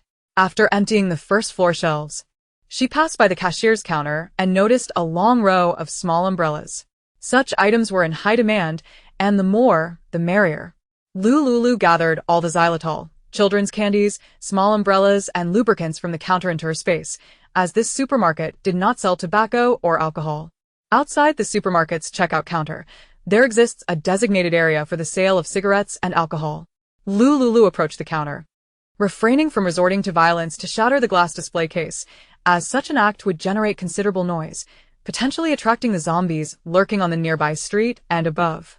Instead, she instructed Kong Kong to locate the key from the attendant, donning gloves to unlock the glass door of the cigarette cabinet. Within the counter, all the cigarettes and alcohol on the shelves were swiftly collected into her space. Adjacent to the alcoholic beverages was a small children's playground, featuring activities such as crafting figurines, fishing for small goldfish, and 3D gaming machines. At that moment, the goldfish were as lifeless as could be, utterly useless. However, the gaming machine presented a worthwhile opportunity. She decided to take one for when little Wu grows older. Lu Liuliu discreetly appropriated a large gaming machine and, accompanied by Kong Kong, made her way to the second floor. The second floor was dedicated to women's clothing, and her space was already filled with a considerable amount of it, though it didn't appear overwhelming. The expansive space could comfortably accommodate all these items. She extended her finger to touch the garments hanging on the racks, and in the blink of an eye, all the clothing vanished into her space. Lu Liuliu jogged lightly, breathlessly emptying the second floor. She and Kong Kong proceeded to the third floor, clearing it entirely. They continued this pattern on the fourth floor, and then onto the fifth.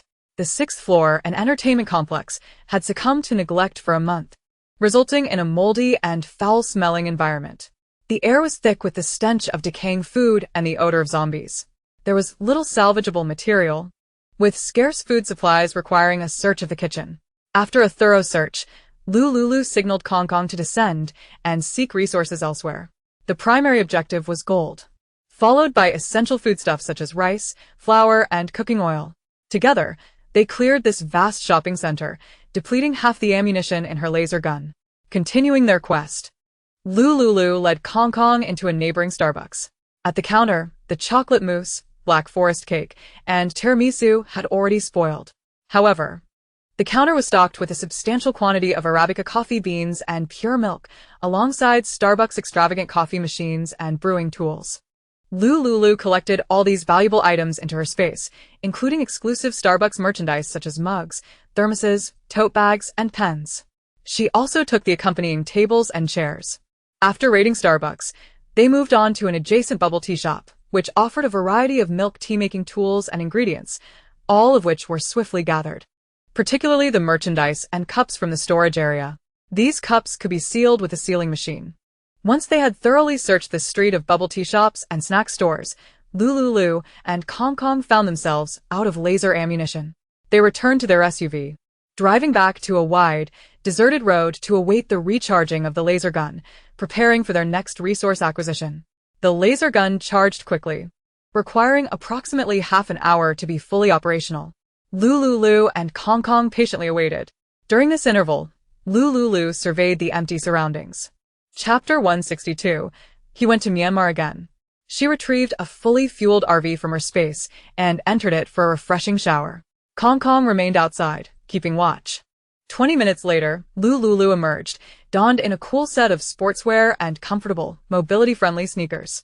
After tidying up, she returned the RV to her space and used the water from her space to give Kong Kong a shower as well.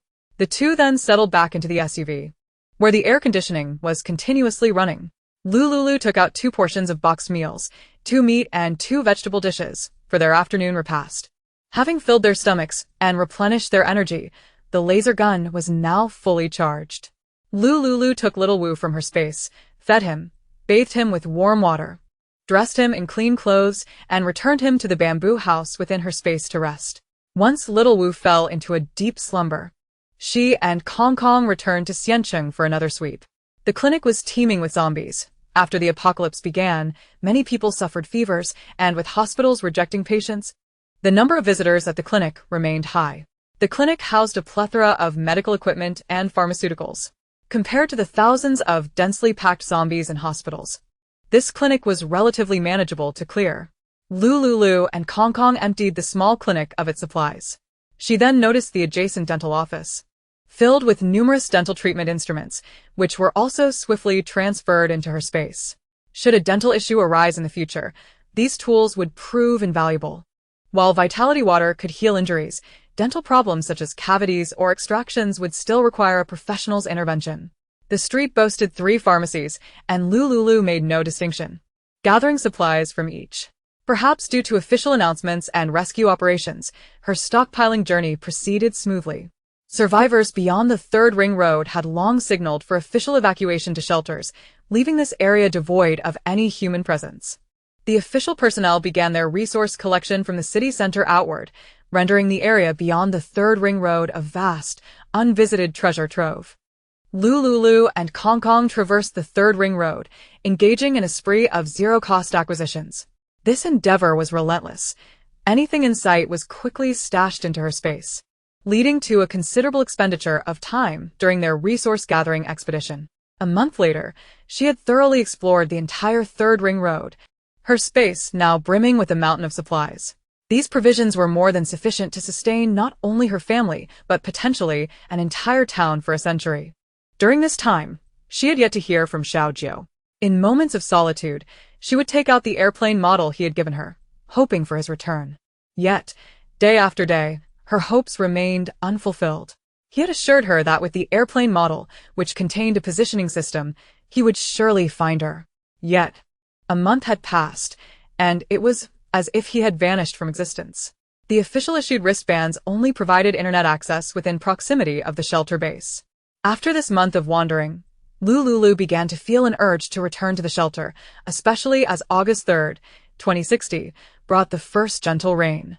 Lu Liuliu and Kong Kong sat in the SUV, gazing at the curtain of rain, lost in thought. Raindrops incessantly tapped against the car windows. It dawned on Lu Liuliu that the relentless month-long downpour from her past life was about to commence.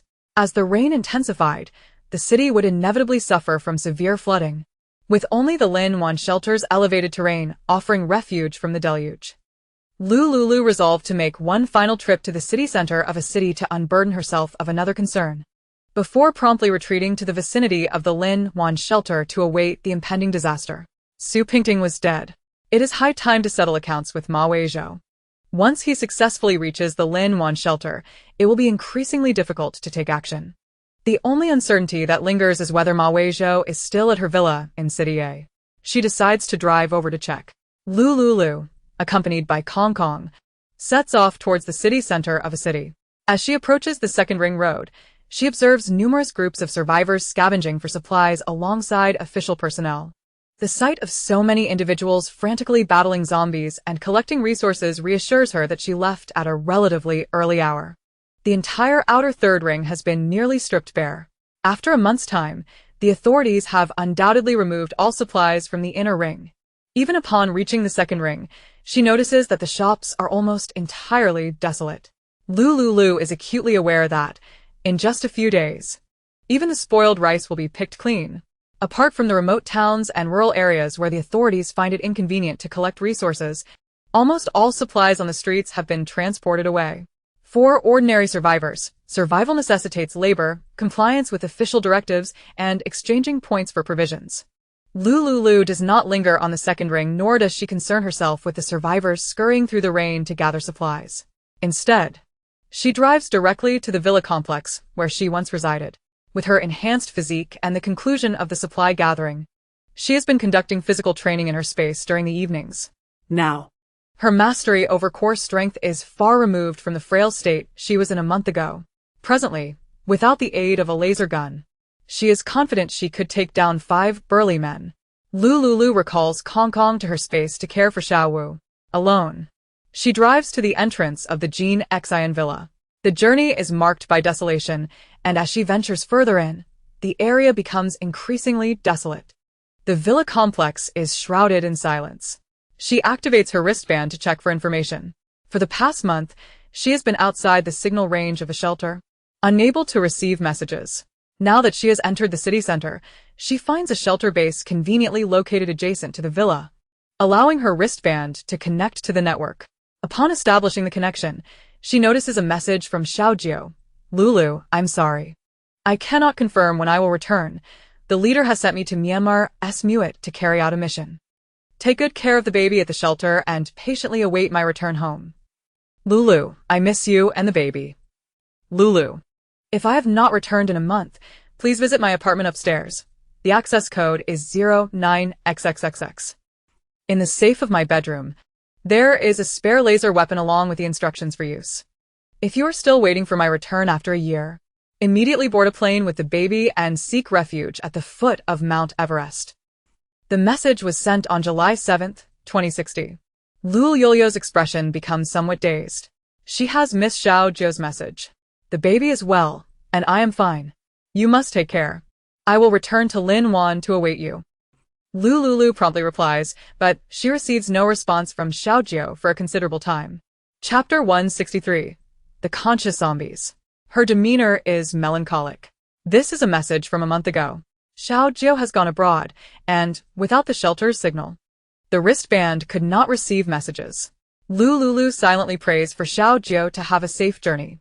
After taking a few minutes to gather her composure, she exits the vehicle and stands at the entrance of the Jean Xian villa, staring at the password lock on the gate, momentarily taken aback. Taking a deep breath, she inputs the password and opens the villa door. The gate slowly swings open, revealing a familiar tent at the entrance, one that Ma Weizhou had once occupied. Disgusting. A man who would sleep with any woman for profit. He and that wretched Su Pingting are truly a match made in heaven. Lu Liuliu narrows her eyes. Not rushing forward, she fixates on the open door of the Jean Xian villa, scanning the courtyard and spotting several zombies wandering about. Lu Liuliu draws her laser gun and aims at the zombies, firing until they all lie lifeless. After ensuring their demise, she approaches for a closer inspection. Among the 6 zombies, there is no sign of Ma Weizhou. Lu Liuliu summons Kong Kong, instructing it to extract the crystal cores from the zombies' brains. She finds a long stick in the courtyard and uses it to pry open the tent's entrance. Inside, it is utterly vacant. Lu Liuliu steps into the villa. Just as she enters, she spots a 2-meter-tall mutated zombie rushing toward her. Lu Liuliu's expression shifts. This zombie has mutated. While it may not be as outrageous as the one she encountered at Lin Wan University, it is still quite repulsive. Lu Liuliu attempts to use her laser gun on the mutated zombie. Lower-tier zombies can be dispatched with a single shot from the laser gun. However, after firing 3 consecutive rounds at this zombie, it merely appears to walk awkwardly, reminiscent of an elderly woman slowly crossing the street with a cane. Lu Liuliu continues firing at the mutated zombie while retreating towards the villa entrance. Observing the pursuing mutated zombie, Kong Kong raises its laser gun to shoot at the mid-level mutated zombie. After both the human and the monkey unleash 30 laser shots, the mutated zombie finally collapses. Lu Liuliu exhales a sigh of relief, her heart still racing. Just moments ago, She nearly considered retreating into her space for safety. It seems that such mutated zombies can indeed be dealt with using a laser gun. Of course, if she were to encounter a monstrous creature standing 5 meters tall, there would be no question. She would immediately seek refuge in her space. Such an absurd zombie, one that 50 superpowered individuals couldn't defeat with fire even after burning it for half a day, sends a shiver down her spine as she recalls the scene. Kong Kong, upon confirming the mid-level mutated zombie is dead, promptly approaches to extract a crystal core from its brain, placing it into its transparent collection bag. These cores must be cleaned and preserved for its master. The master provided it with a small bag that can be slung across its body, specifically for storing crystal cores. Lu Liuliu observes Kong Kong collecting the crystal cores from the zombie's brains and allows it to proceed. Cautiously, she walks back into the villa, pushing open the grand door. She finds the interior barren. The once familiar chandelier hangs overhead, and the warm-toned latex paint on the walls evokes a sense of nostalgia, as if she has crossed into another world. Reining in her emotions, she approaches the first room in the villa, extends her hand to turn the doorknob, and pushes the door open, stepping back a few paces. Inside, she is confronted by a male zombie with a chest riddled with numerous knife wounds. A deep gash across its neck indicates the immense suffering it endured in life, even in its undead state. The neck wound appears to be fatal, and the multitude of knife marks on its chest likely resulted from a struggle with another person. Judging by the degree of blood coagulation on the walls and the state of the zombie, it seems to have died not long ago. Not long ago, a tragic incident occurred here. A wounded zombie charged towards Lu Liuliu. Without hesitation, she raised her laser gun, prepared to eliminate it. Just as she was about to pull the trigger, a sudden dizziness washed over her, accompanied by a voice that echoed in her mind. "Please, kind and beautiful young lady, do not kill me." After a brief moment of bewilderment, Lu Liuliu was taken aback. Goodness! This zombie possessed its own consciousness and could communicate with her telepathically? "Beautiful young lady, I am willing to serve you faithfully as long as you spare my life." Spare you? Does that mean you would kill me? One must understand. Those infected by the zombie virus meet their demise. A mere brush with you could lead to my tears of despair. Unmoved, Lu Liuliu continued to aim her laser gun at the zombie. Kring, sobi. Pretty beautiful lady, I am quite useful. I have awakened a special power of the zombies. A psychic ability. I can control other zombies. Spare me, and I shall rally all zombies to help you avert disaster. Is it truly that miraculous? Nevertheless, the zombie tide would cease in a year, and it seemed she had no need for such a companion. Still, the creature's flattery was exceptional. In a past life, he must have been a salesman, perhaps even a top seller with a sweet tongue. The tragic zombie, Zhang Lang, had been backstabbed by Ma Weizhou and met a grim fate. He was elated to have awakened the rare leader skill among zombies, only to discover a zombie of higher rank within the house. His powers could only control zombies of the same level. Those of a higher rank eluded his complete control. Thus, he had to hide there, waiting for an opportunity to escape, hoping to obtain zombie cores to evolve by consuming his kind, and then seek revenge on the traitor Ma Weizhou. However, unexpectedly, a harbinger of death arrived at the villa, accompanied by a mutated monkey, wreaking havoc among the zombies and collecting a plethora of cores. He was greatly tempted by those cores, but dared not venture out, intending to wait until they departed before making his escape. Yet, Lu Liuliu kept her laser gun raised, coldly inquiring, "Do you know Ma Weizhou? The man who previously resided in this villa?" Zhang Lang, accustomed to assessing situations through his work with criminals, sensed the underlying hatred in her tone. With a mix of anger and performance, he roared, "Ma Weizhou. Aha! I know him. He conspired with one of my subordinates to betray me. Together, they killed me and fled." Quite a tragic tale, fitting for the kind of despicable act Ma Weizhou could commit. Considering that you were harmed by my enemy, I might contemplate sparing your life. After all mutated zombie hordes will perish in a year. Given your pitiable state, your eloquence, and your deep-seated hatred for Ma Weizhou, I shall allow you to live for another year. Lu Liuliu turned and closed the door, leaving the zombie to remain there. Zombie Zhang Lang. Chapter 164. Acquiring a little brother. This zombie claimed that Ma Weizhou had fled. So long as he was in City A, they would inevitably cross paths. This villa held nothing more of value, having been thoroughly emptied by her. Lu Liuliu exited the villa, finding Kong Kong, and beckoning it to leave with her. Just as she reached the entrance, a zombie she had left beside the villa suddenly dashed out. "Beautiful and lovely young lady, wait for me." Was this fellow not afraid of death? Did he truly believe she was as kind and beautiful as he claimed? Kong Kong, upon seeing the zombie, instinctively picked up the laser gun and fired. Zhang Lang, quick on his feet, dodged behind a column at the villa's entrance. He observed a large hole appear in the column, causing his bulging eyes to bulge even more. Crying, "Beautiful lady, please take me with you. I beg you. Let your pet not kill me. I haven't avenged myself on Ma Weizhou yet.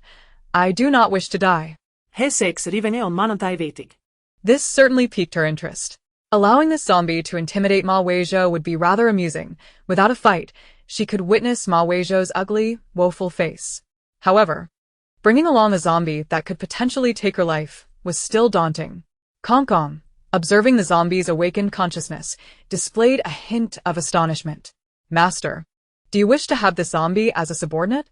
In my memory, there exists a contract that can control conscious monsters, allowing them to recognize you as their master. Once the contract is established, they shall never harm you, nor harbor such thoughts. Even in the event of accidental harm, you would be immune to all damage inflicted by them. Ah? Lu Liuliu was utterly astounded. One must understand that being bitten by a zombie carries a 1 in 100,000 chance of awakening powers. If she took this zombie as her little brother and trained him to bite her, then she wouldn't even need vitality water. Although she did not lack vitality water and possessed a surefire method to become a power wielder, she simply could not resist the allure of this sycophantess praise. Having an extra ally wouldn't be amiss. "Did you hear that? Are you willing to become my little brother?" Lu Liuliu inquired nonchalantly. Zhang Ling opened his mouth wide, nodding in a daze. "I am willing. My celestial fairy master, you are truly a goddess descended from the heavens. Your beauty and kindness make it the greatest fortune of my life to serve you." The corners of Lu Liuliu's lips involuntarily curled, her mood lightened somewhat. "Kong Kong, how is this contract established?" "Please wait, master, I require a drop of your blood." Lu Liuliu conjured a needle out of thin air and pricked her finger. Using a disposable blood collection tube, she squeezed a few drops of blood and handed it to Kong Kong. Kong Kong leaped to Zhang Lang's side. "Give me a drop of your blood." Zhang Lang, looking at his bruised hand, lacking the sense of pain, opened his mouth and bit down on his finger. The thick, white, mutated blood flowed freely, covering his hand. Kong Kong disdainfully took the straw and drew a few drops of Zhang Lang's blood. "You must swear with sincerity, saying, 'I am willing to recognize Lu Liuliu as my master, becoming her most loyal servant, never betraying her for eternity. If she tells me to go east, I shall not go west.'" Zhang Lang, surprised that Kong Kong could speak, immediately complied, not only to preserve his own life, but also to seek revenge on Ma Weizhou, to transform into a powerful zombie king. He understood clearly that this girl and this monkey were no ordinary beings. Joining their ranks would undoubtedly benefit him. In his heart, Zhang Lang thought, "I choose Master Lu Liuliu, for she is undoubtedly the author's cherished daughter." High-tech weapons, mutated pets, the ability to conjure items out of thin air. As Zhang Lang uttered his vow, the tube containing both his and Lu Liuliu's blood emitted a faint white light, their blood gradually merging and flying towards them. "Master, If you accept this drop of blood, you may place it on any part of your body, thus signifying the establishment of the contract." Lu Liuliu instinctively extended her middle finger, accepting the drop of pale red blood. In an instant, she felt a warmth emanating from her middle finger, and moments later, a small circular mark reappeared. Zhang Lang extended his palm, and the contract mark perfectly settled in the center of his hand. Without any lingering attachments, Lu Liuliu stepped out of the apartment and into the car waiting at the entrance. Zhang Lang hurriedly followed. Peering through the car window, he implored Lu Liuliu, "Master, I am so hungry. Could you possibly spare me something to eat?" "You're a zombie. Do you still need to eat?" She replied incredulously. "Yes," he insisted. "Zombies must eat to grow stronger. Without sustenance, we become famished. Prolonged starvation leads to a loss of our energy source, and ultimately, we could perish. Is that so? What do you wish to eat?" I survive by consuming zombie cores. Lu Liuliu felt a pang of sympathy, yet after all, he was her own creation. She instructed Kong Kong. Give him 3 low-tier cores. Kong Kong tossed 3 cores to Zhang Lang.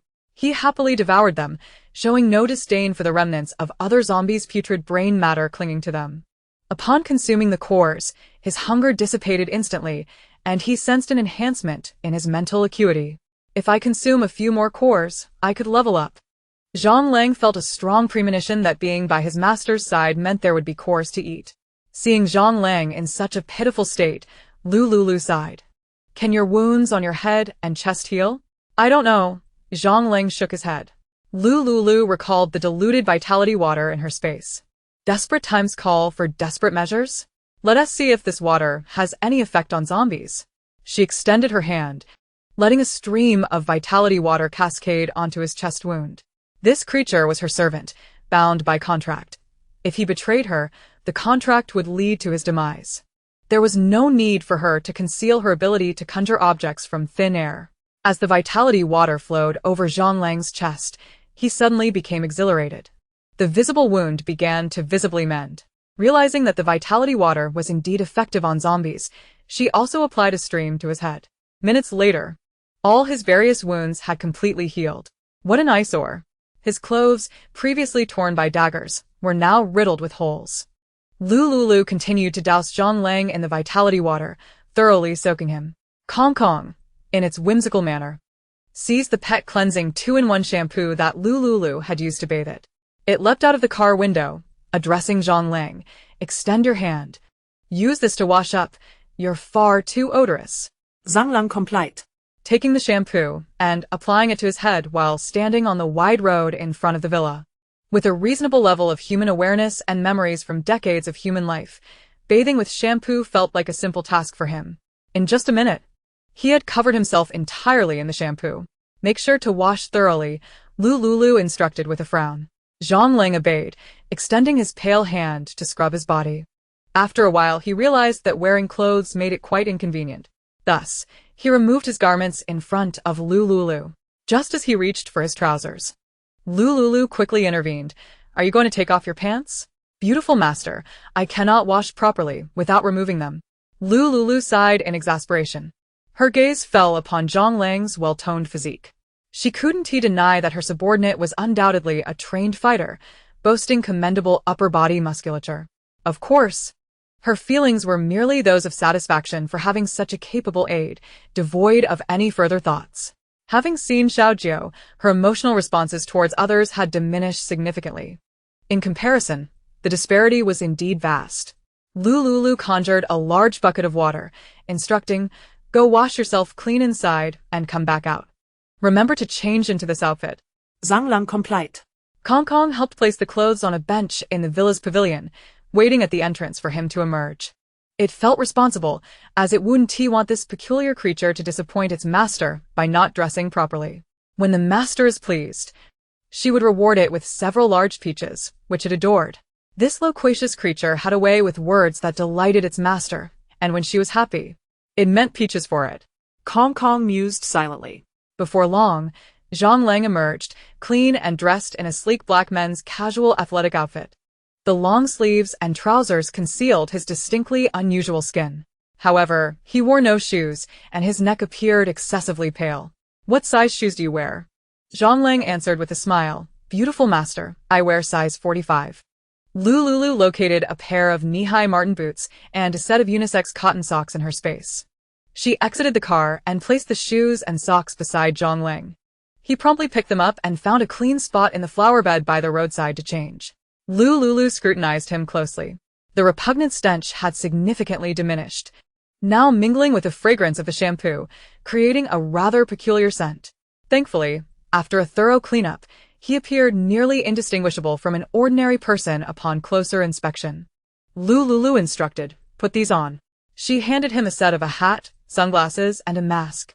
Zhang Lang donned each item in succession. Upon looking again, Lu Liuliu noted that Zhang Lang's abnormal white pupils were obscured by the sunglasses, while the mask and hat covered most of his pallid face. His neck still appeared somewhat unsettling. After rummaging through her space for a while, she found a complimentary men's scarf. Put this on too. Zhang Lang accepted the scarf, deftly avoiding Lu Liuliu's hand as he wrapped it around his neck. In that moment, Lu Liuliu caught sight of his eerily pale hands. This was not merely a case of cold white skin, it was undeniably the ghastly pallor of a corpse. It absolutely needed to be concealed. She then produced a pair of black gloves and handed them to Zhang Lang. After careful consideration, he appeared as a socially anxious individual, reluctant to expose his privacy. Wrapping himself up tightly, Lu Liuliu gazed at Zhang Lang, nodding in satisfaction. With all these layers, you shouldn't be too hot, right? She inquired curiously, uncertain if zombies experienced hunger as well as temperature sensations. Beautiful master, it's not a particularly warm temperature. I feel nothing.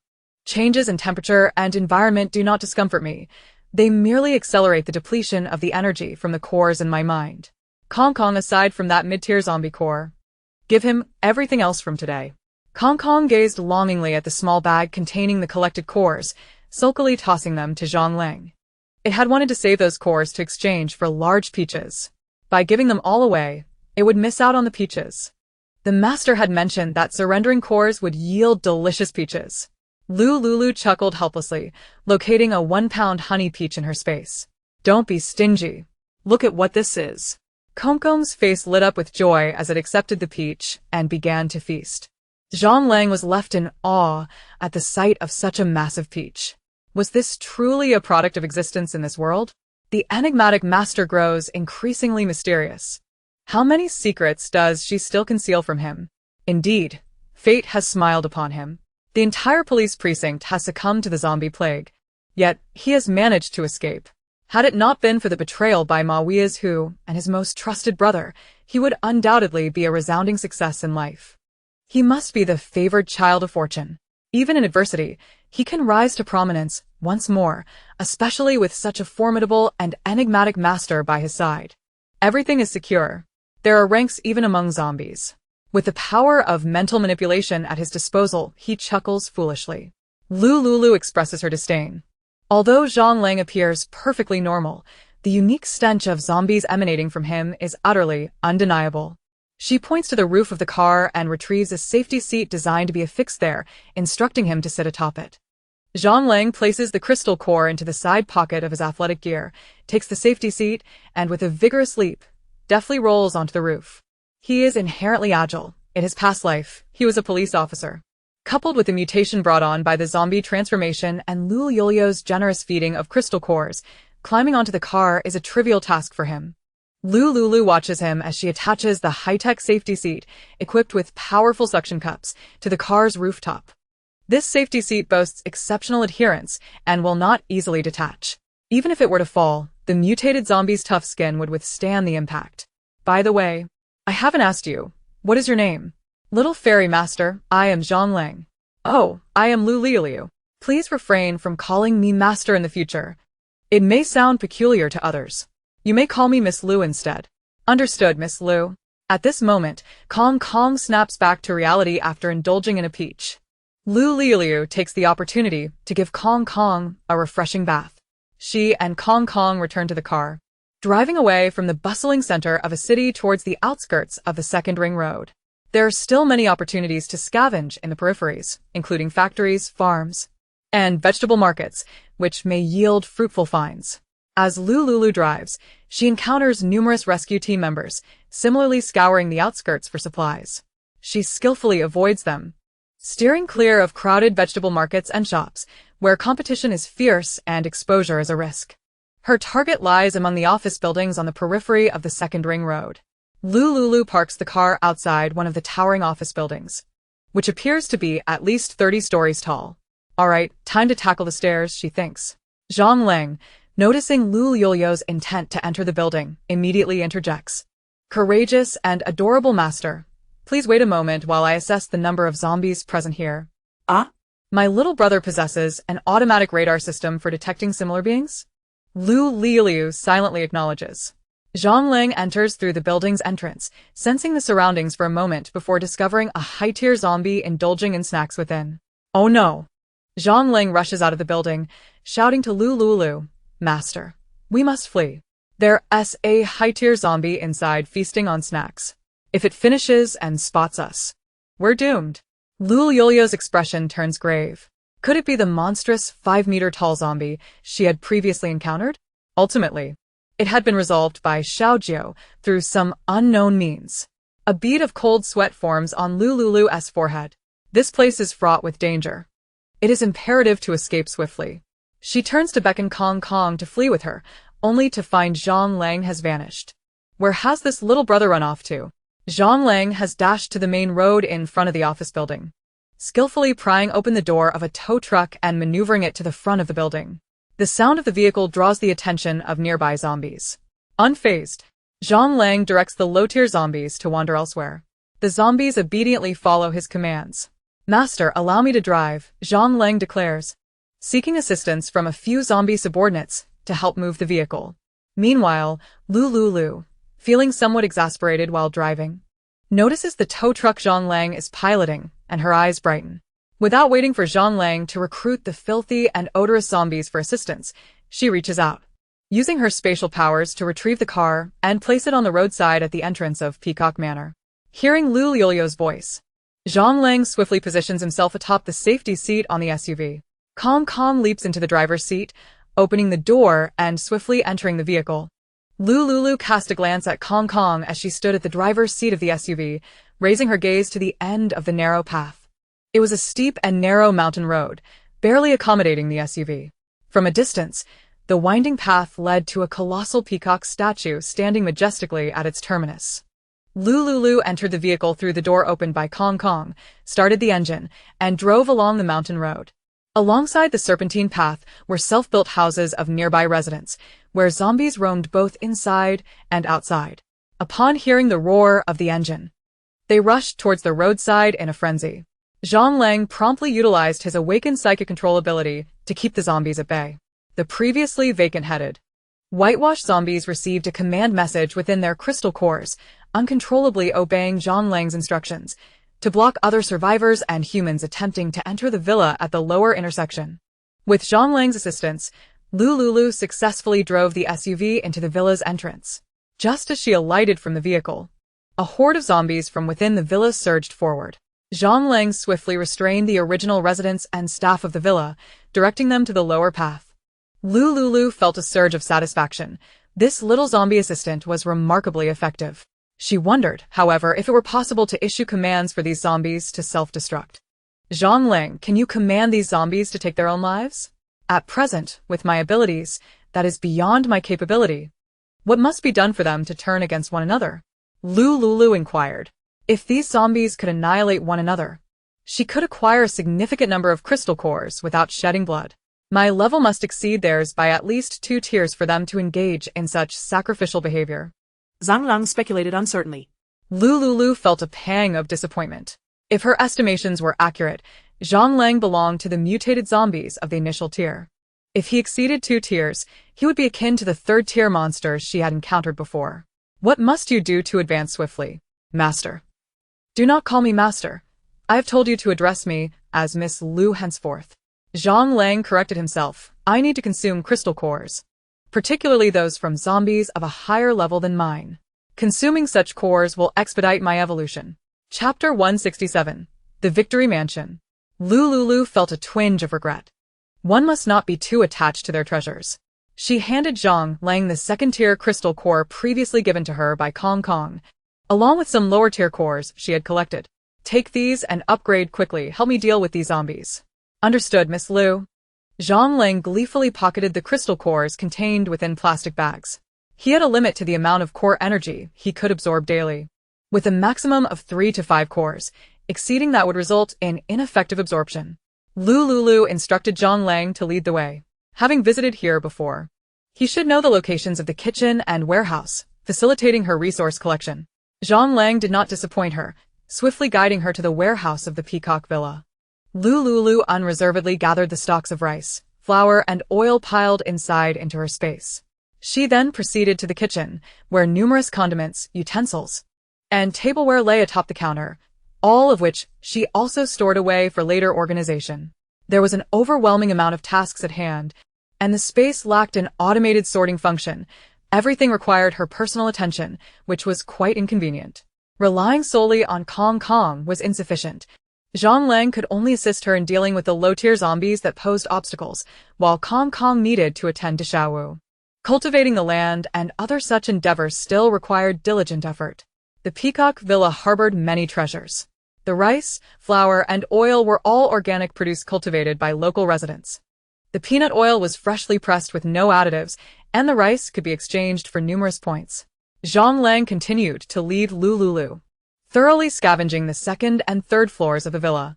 This time, they reaped a bountiful harvest with relative ease. By the time Lu Liuliu and Zhang Lang had emptied the Peacock Villa, the sky was gradually darkening. A gentle drizzle began to fall. Initially light, but intensifying into a torrential downpour accompanied by blinding lightning. Kong Kong, frightened by the electric flashes in the sky, cowered behind Lu Liuliu. Heavenly thunder. How terrifying. The lightning in the sky instinctively instilled fear in Kong Kong.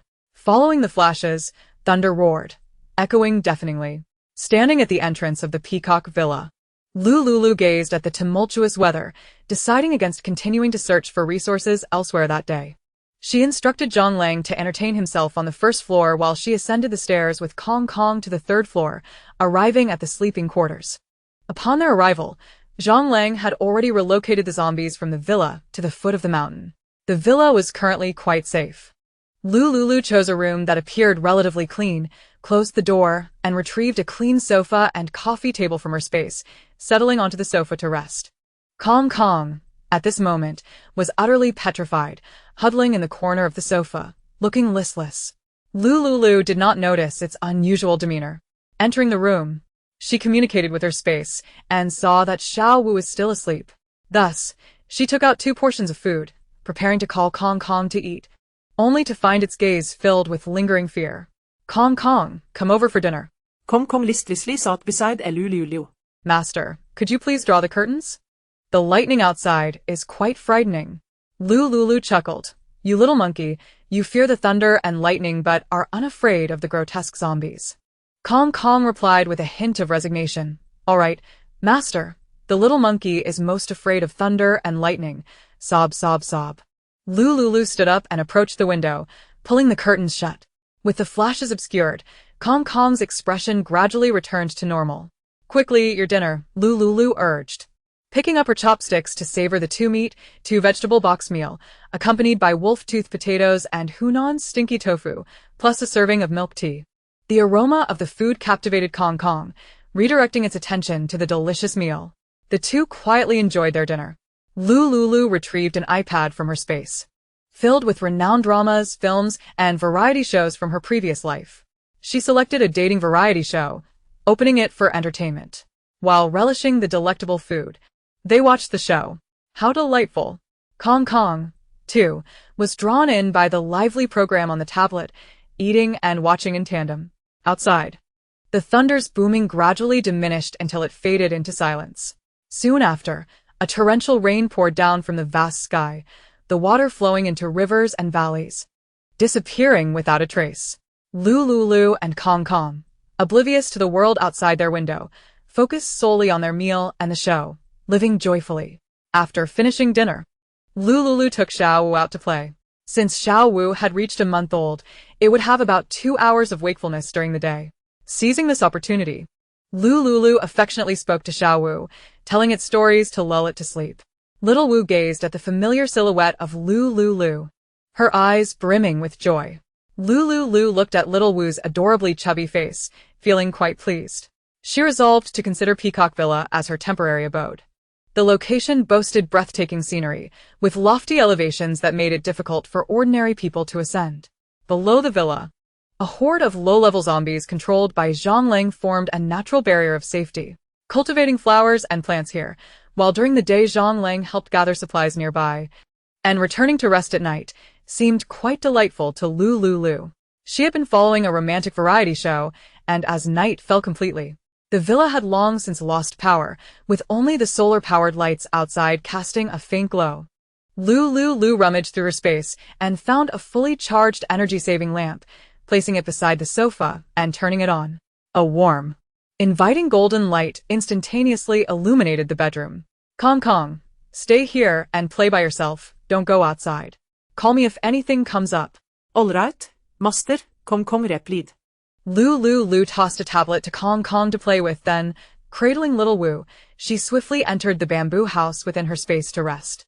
Here, they enjoyed a tranquil existence, while far away at Mount Everest, the chaos stirred by Xiaojiao and vitality water raged on. At the foot of Mount Everest, in a small villa belonging to the Nangong family, Nangong Yuran had been feeling increasingly well over the past few days, having not coughed up blood for 3 consecutive days. Master, Xiao Zhu has located Miss Lu's position. Additionally, due to the leader's current situation, the Xiao family is willing to wait another week. What are your plans next? Nangong Zhu inquired cautiously. Nangong Yuran smiled gently. Take me to her location. But young master, it's very dangerous there, teeming with zombies. Nangong Zhu expressed her concerns. Your health. Just do as I say. Don't worry about what doesn't concern you. Feeling somewhat hurt, Nangong Zhu lowered her head and replied, Yes, young master. A subtle smile played on Nangong Yuran's lips as he noted the intelligence indicating the emergence of a high-level zombie at Victory Building in City A. Arrange it. Make it seem natural, he murmured. Nangong Zhu bowed her head in acknowledgement. Yes, young master. She then slowly exited the room. On July 4th, 2060, Lu Liuliu lay in her space with a soft little Wu, not rising until midday. After a brief wash, she stepped out of her space.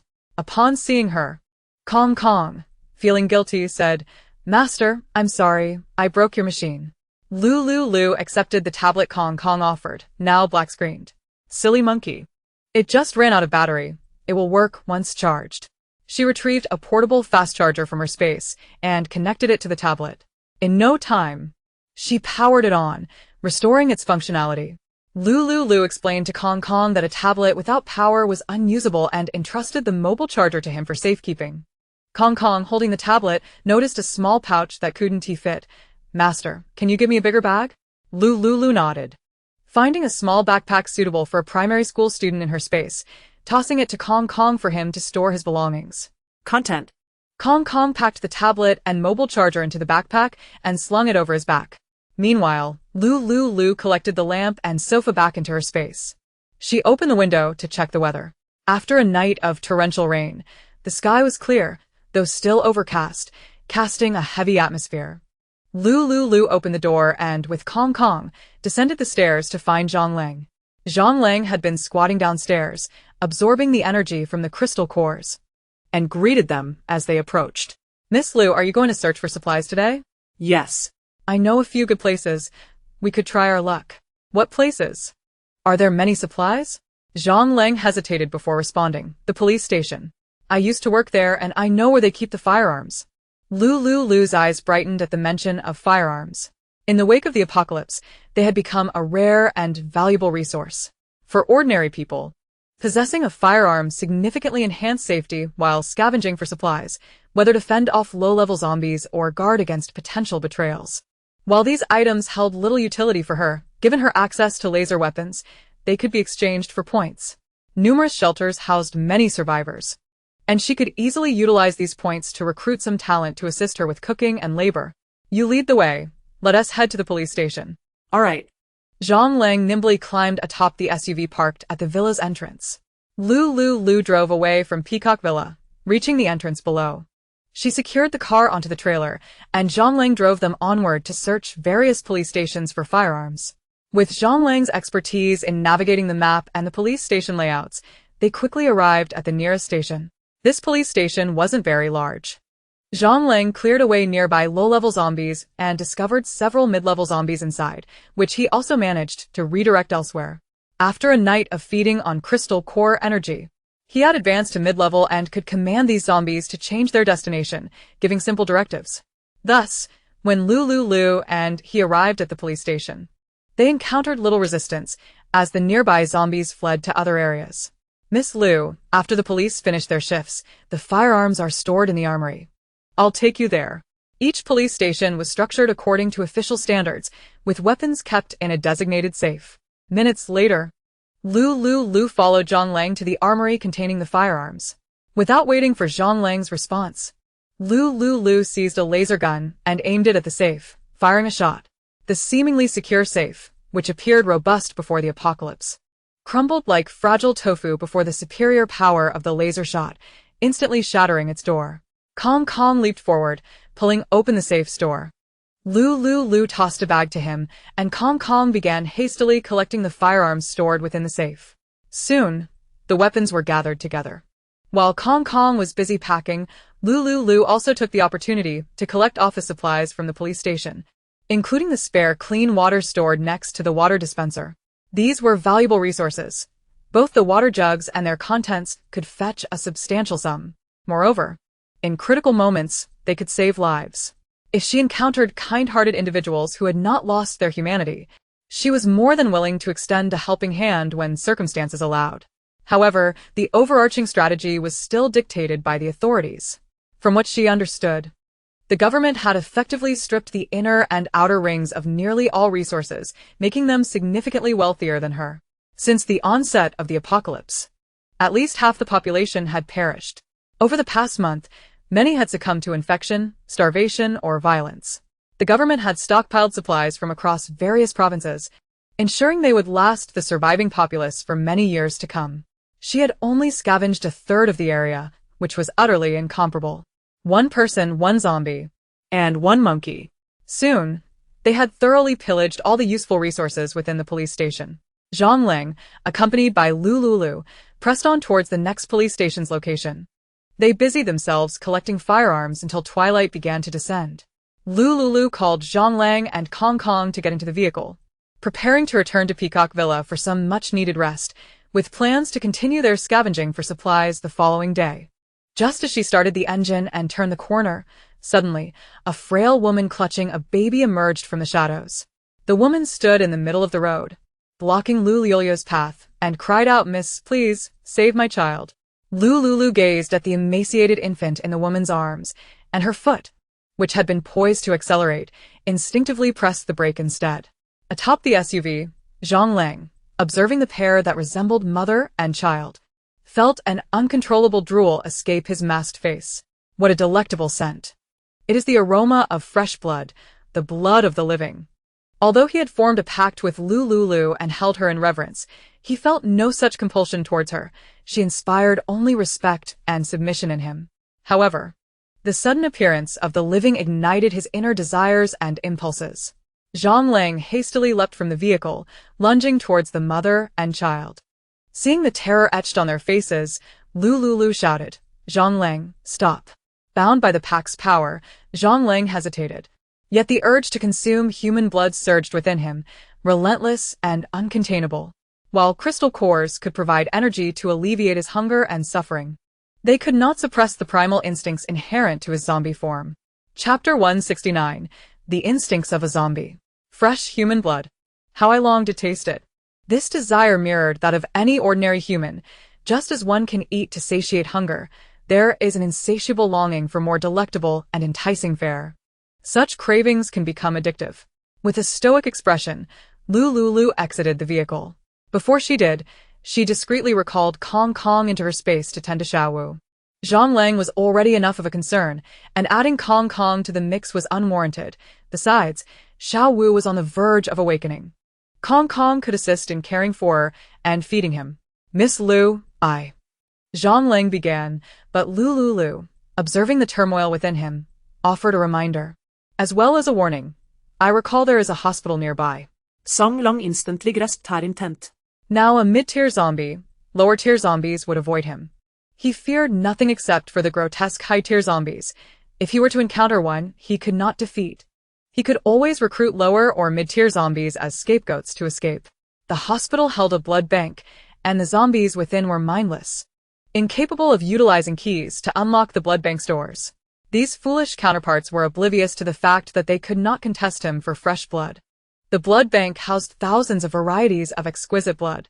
Though its freshness might be compromised, the differing blood types imbued each with a unique aroma.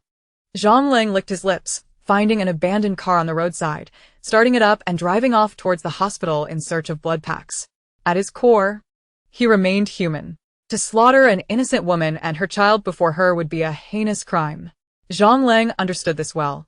As long as he could drink fresh blood without taking lives, he could maintain control.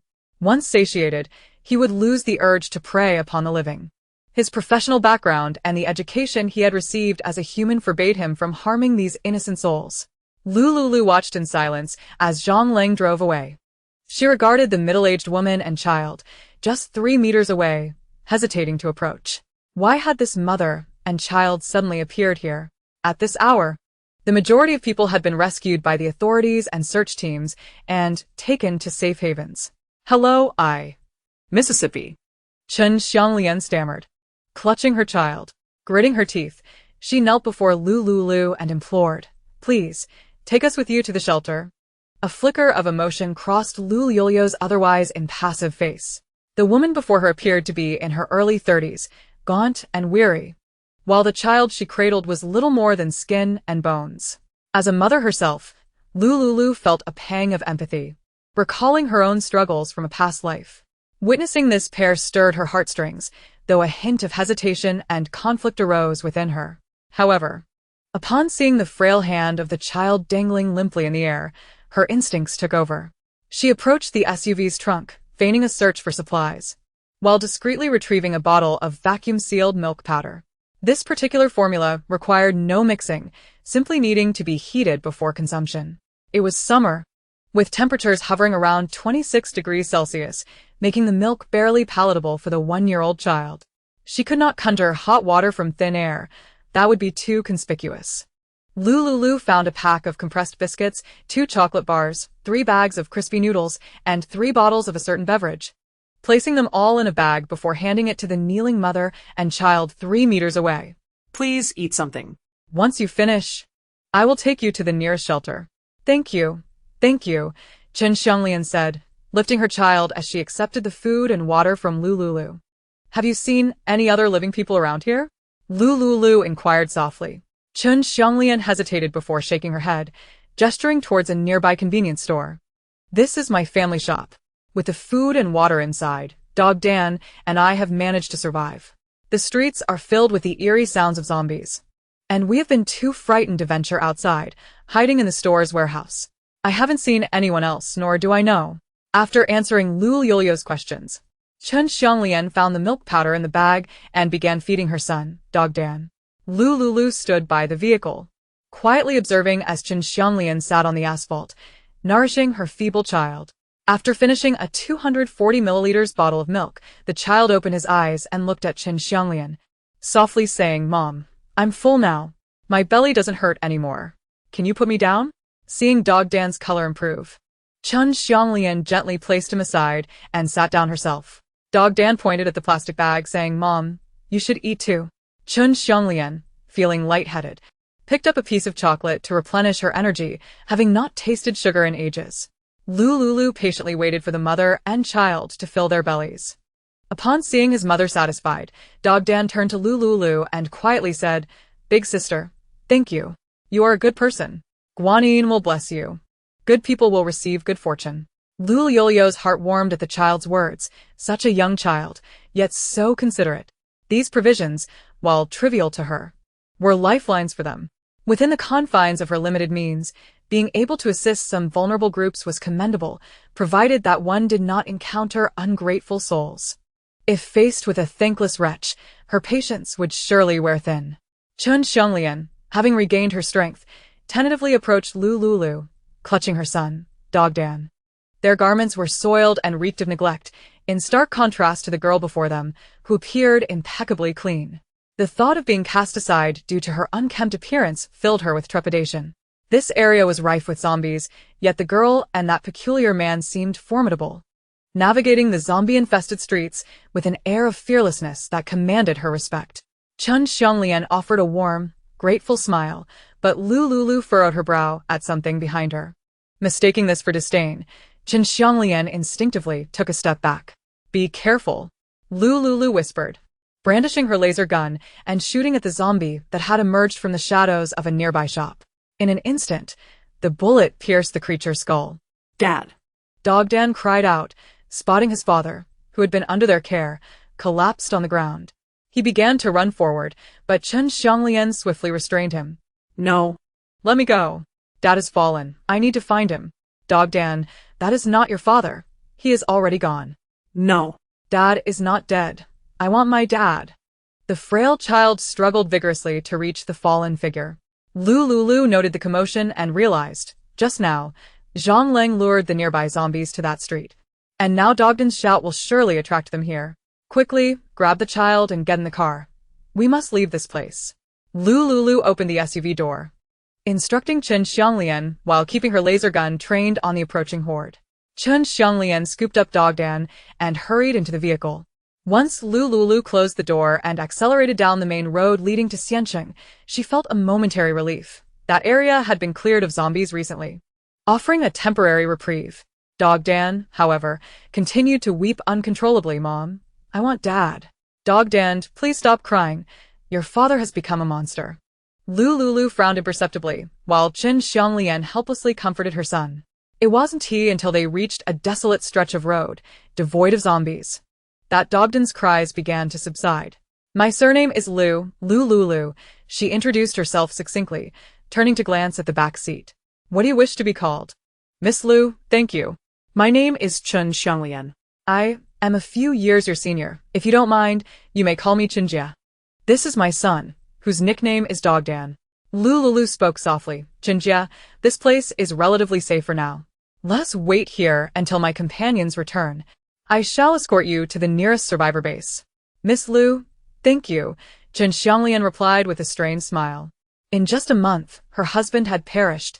Their once happy home lay in ruins, and the world was overrun with terrifying zombies. The sole reason she clung to life was her son, Dogdan. Yeah. Everything will be all right, Lu Liuliu reassured her gently, once we reach the shelter. Sighing inwardly, she thought, for a widow like Chenjia, survival at the shelter will be an arduous endeavor. She refrained from voicing these thoughts, not wishing to dampen Chenjia's spirits. Yet, Chen Xianglian could sense the unspoken truth in Lu Liuliu's expression. The authorities had yet to come to Xiancheng's aid. Entering the shelter would likely not be straightforward. Lu Liuliu observed Chen Xianglian and her son's emaciated forms, sighing in resignation. It was unrealistic to think she could assist every unfortunate soul she encountered. However, if fate had intertwined their paths, she would lend what support she could. Glancing at the official bracelet on her wrist, she noted the absence of a signal. Checking the time revealed it was 5:30 p.m. on July 4th, 2060. Silently, Lu Liuliu, Chen Xianglian, and Dogdan waited on the roadside. After approximately 30 minutes, the sun began its descent. A black Mercedes sped towards them, coming to a stop at the curb with Zhang Leng leaning out the window. Miss Lu, nightfall approaches. Indeed. And the night zombies are far more terrifying than those of the day. The entire city is in darkness. Only faint outlines of the mountains are visible from afar. Driving to the shelter at this hour would be unwise. Chenjia, it's too late today. Traveling at night is perilous.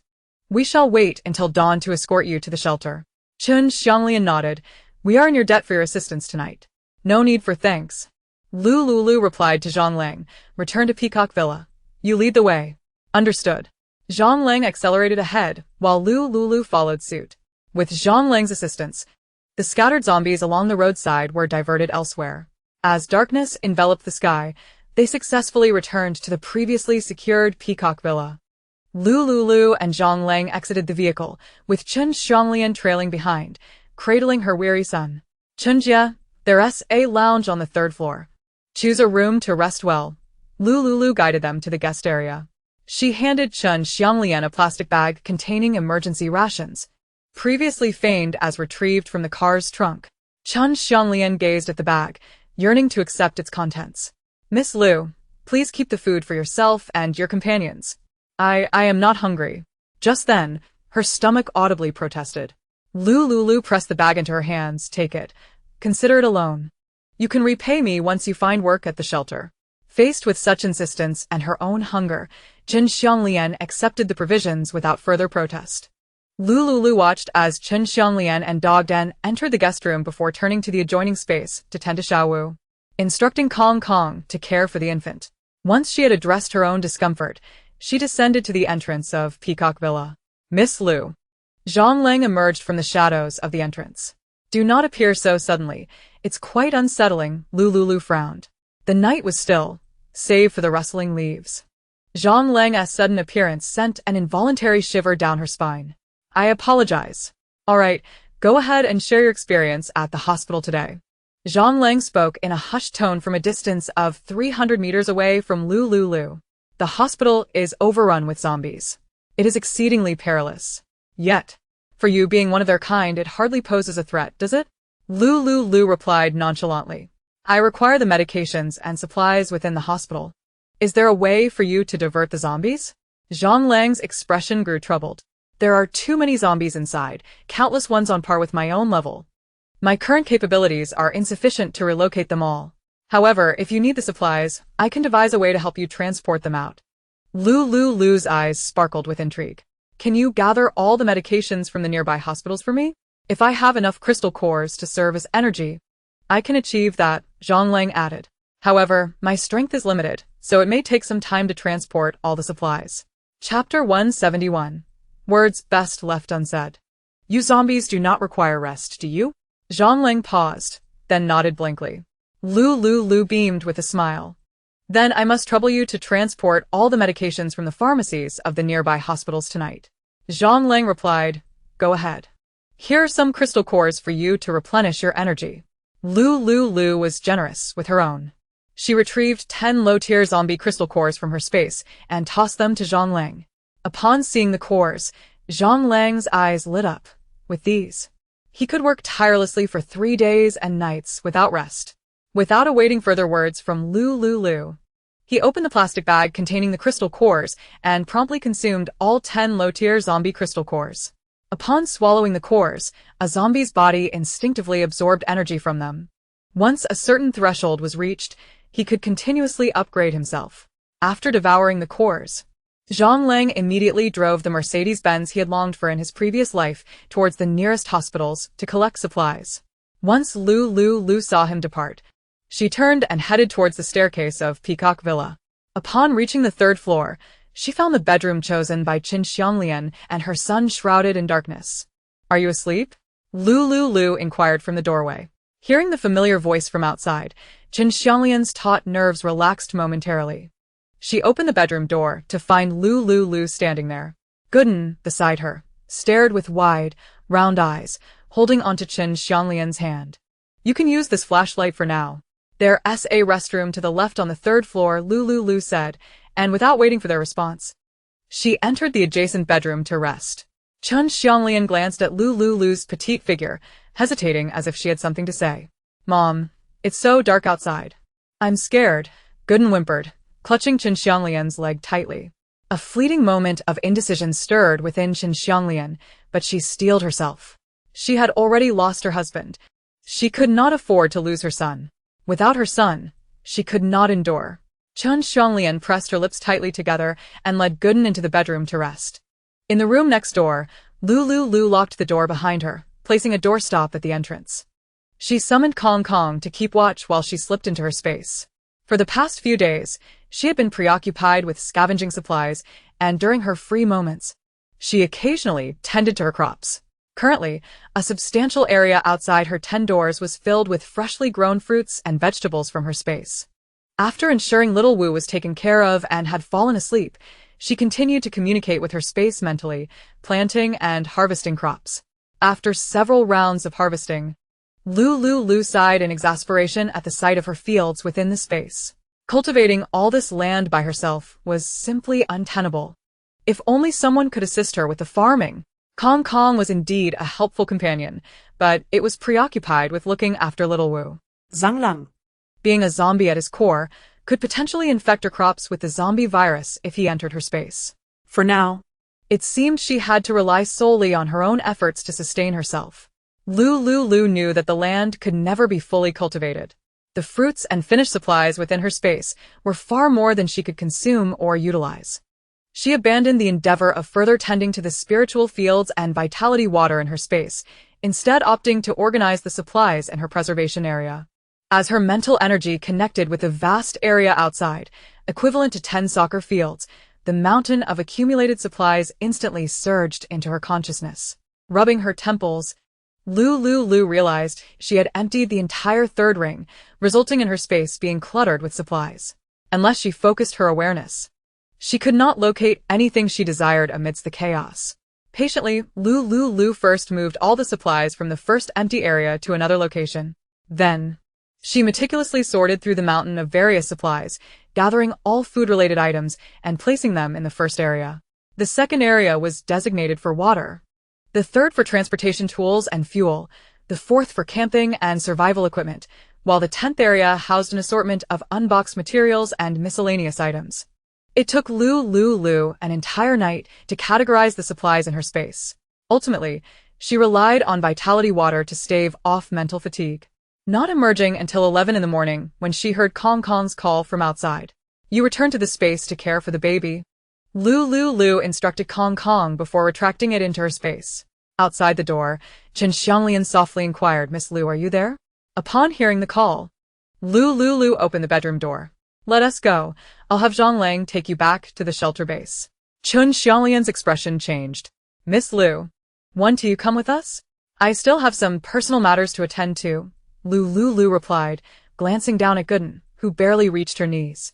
She retrieved a strawberry-flavored lollipop from her pocket and offered it to Gooden. "Here." Gooden's eyes widened with longing and hesitation as he gazed at the lollipop. "Don't you want to thank your sister?" Gooden accepted the lollipop with his dirty little hands and softly said, "Thank you, sister." Lu Liuliu smiled gently and walked downstairs, with Chen Xianglian trailing behind her. Outside Peacock Villa, 3 large trucks were parked, piled high with numerous cardboard boxes. Zhang Lang emerged from a corner. "Miss Lu, everything is on the truck." Lu Liuliu glanced at the trucks and commanded, "First, take Sister Chen and her baby back to the shelter." Zhang Lang understood that Lu Liuliu intended to clear the area for the retrieval of the supplies in the truck. After finishing his tasks the previous day, he had waited downstairs until noon, not daring to disturb Lu Liuliu's rest. He turned to Chen Xianglian and her son, saying, "Let us go. I'll take you to the shelter in City A." Chen Xianglian looked at the 3 trucks at the entrance, her eyes flickering before she suddenly clutched her stomach. "Miss Lu, I'm feeling a bit unwell. Please wait for me." With that, she hurriedly took Gooden's hand and rushed towards the restroom on the first floor of Peacock Villa. Gooden stood bewildered at the restroom door. "I'm just going to use the restroom. Stay here and be good. Don't wander off." "Okay." Once inside the restroom, Chen Xianglian rummaged through the interior of a bag she carried, retrieving a communicator. Target location: Peacock Villa on the outskirts of City A's second ring. In the dead of night, 3 imposing trucks appeared at the entrance, their contents shrouded in mystery. Beside her stood an enigmatic man, exuding an unsettling odor reminiscent of decay, his features obscured from view. After sending the message, Chen Xianglian anxiously awaited a response, which finally arrived a few minutes later. "Find a way to persuade her to accompany you to the A city shelter." She replied that she had matters to attend to and instructed the man beside her to escort me to the shelter. "You must leave with the individual by her side. Remember, discretion is paramount." "Understood."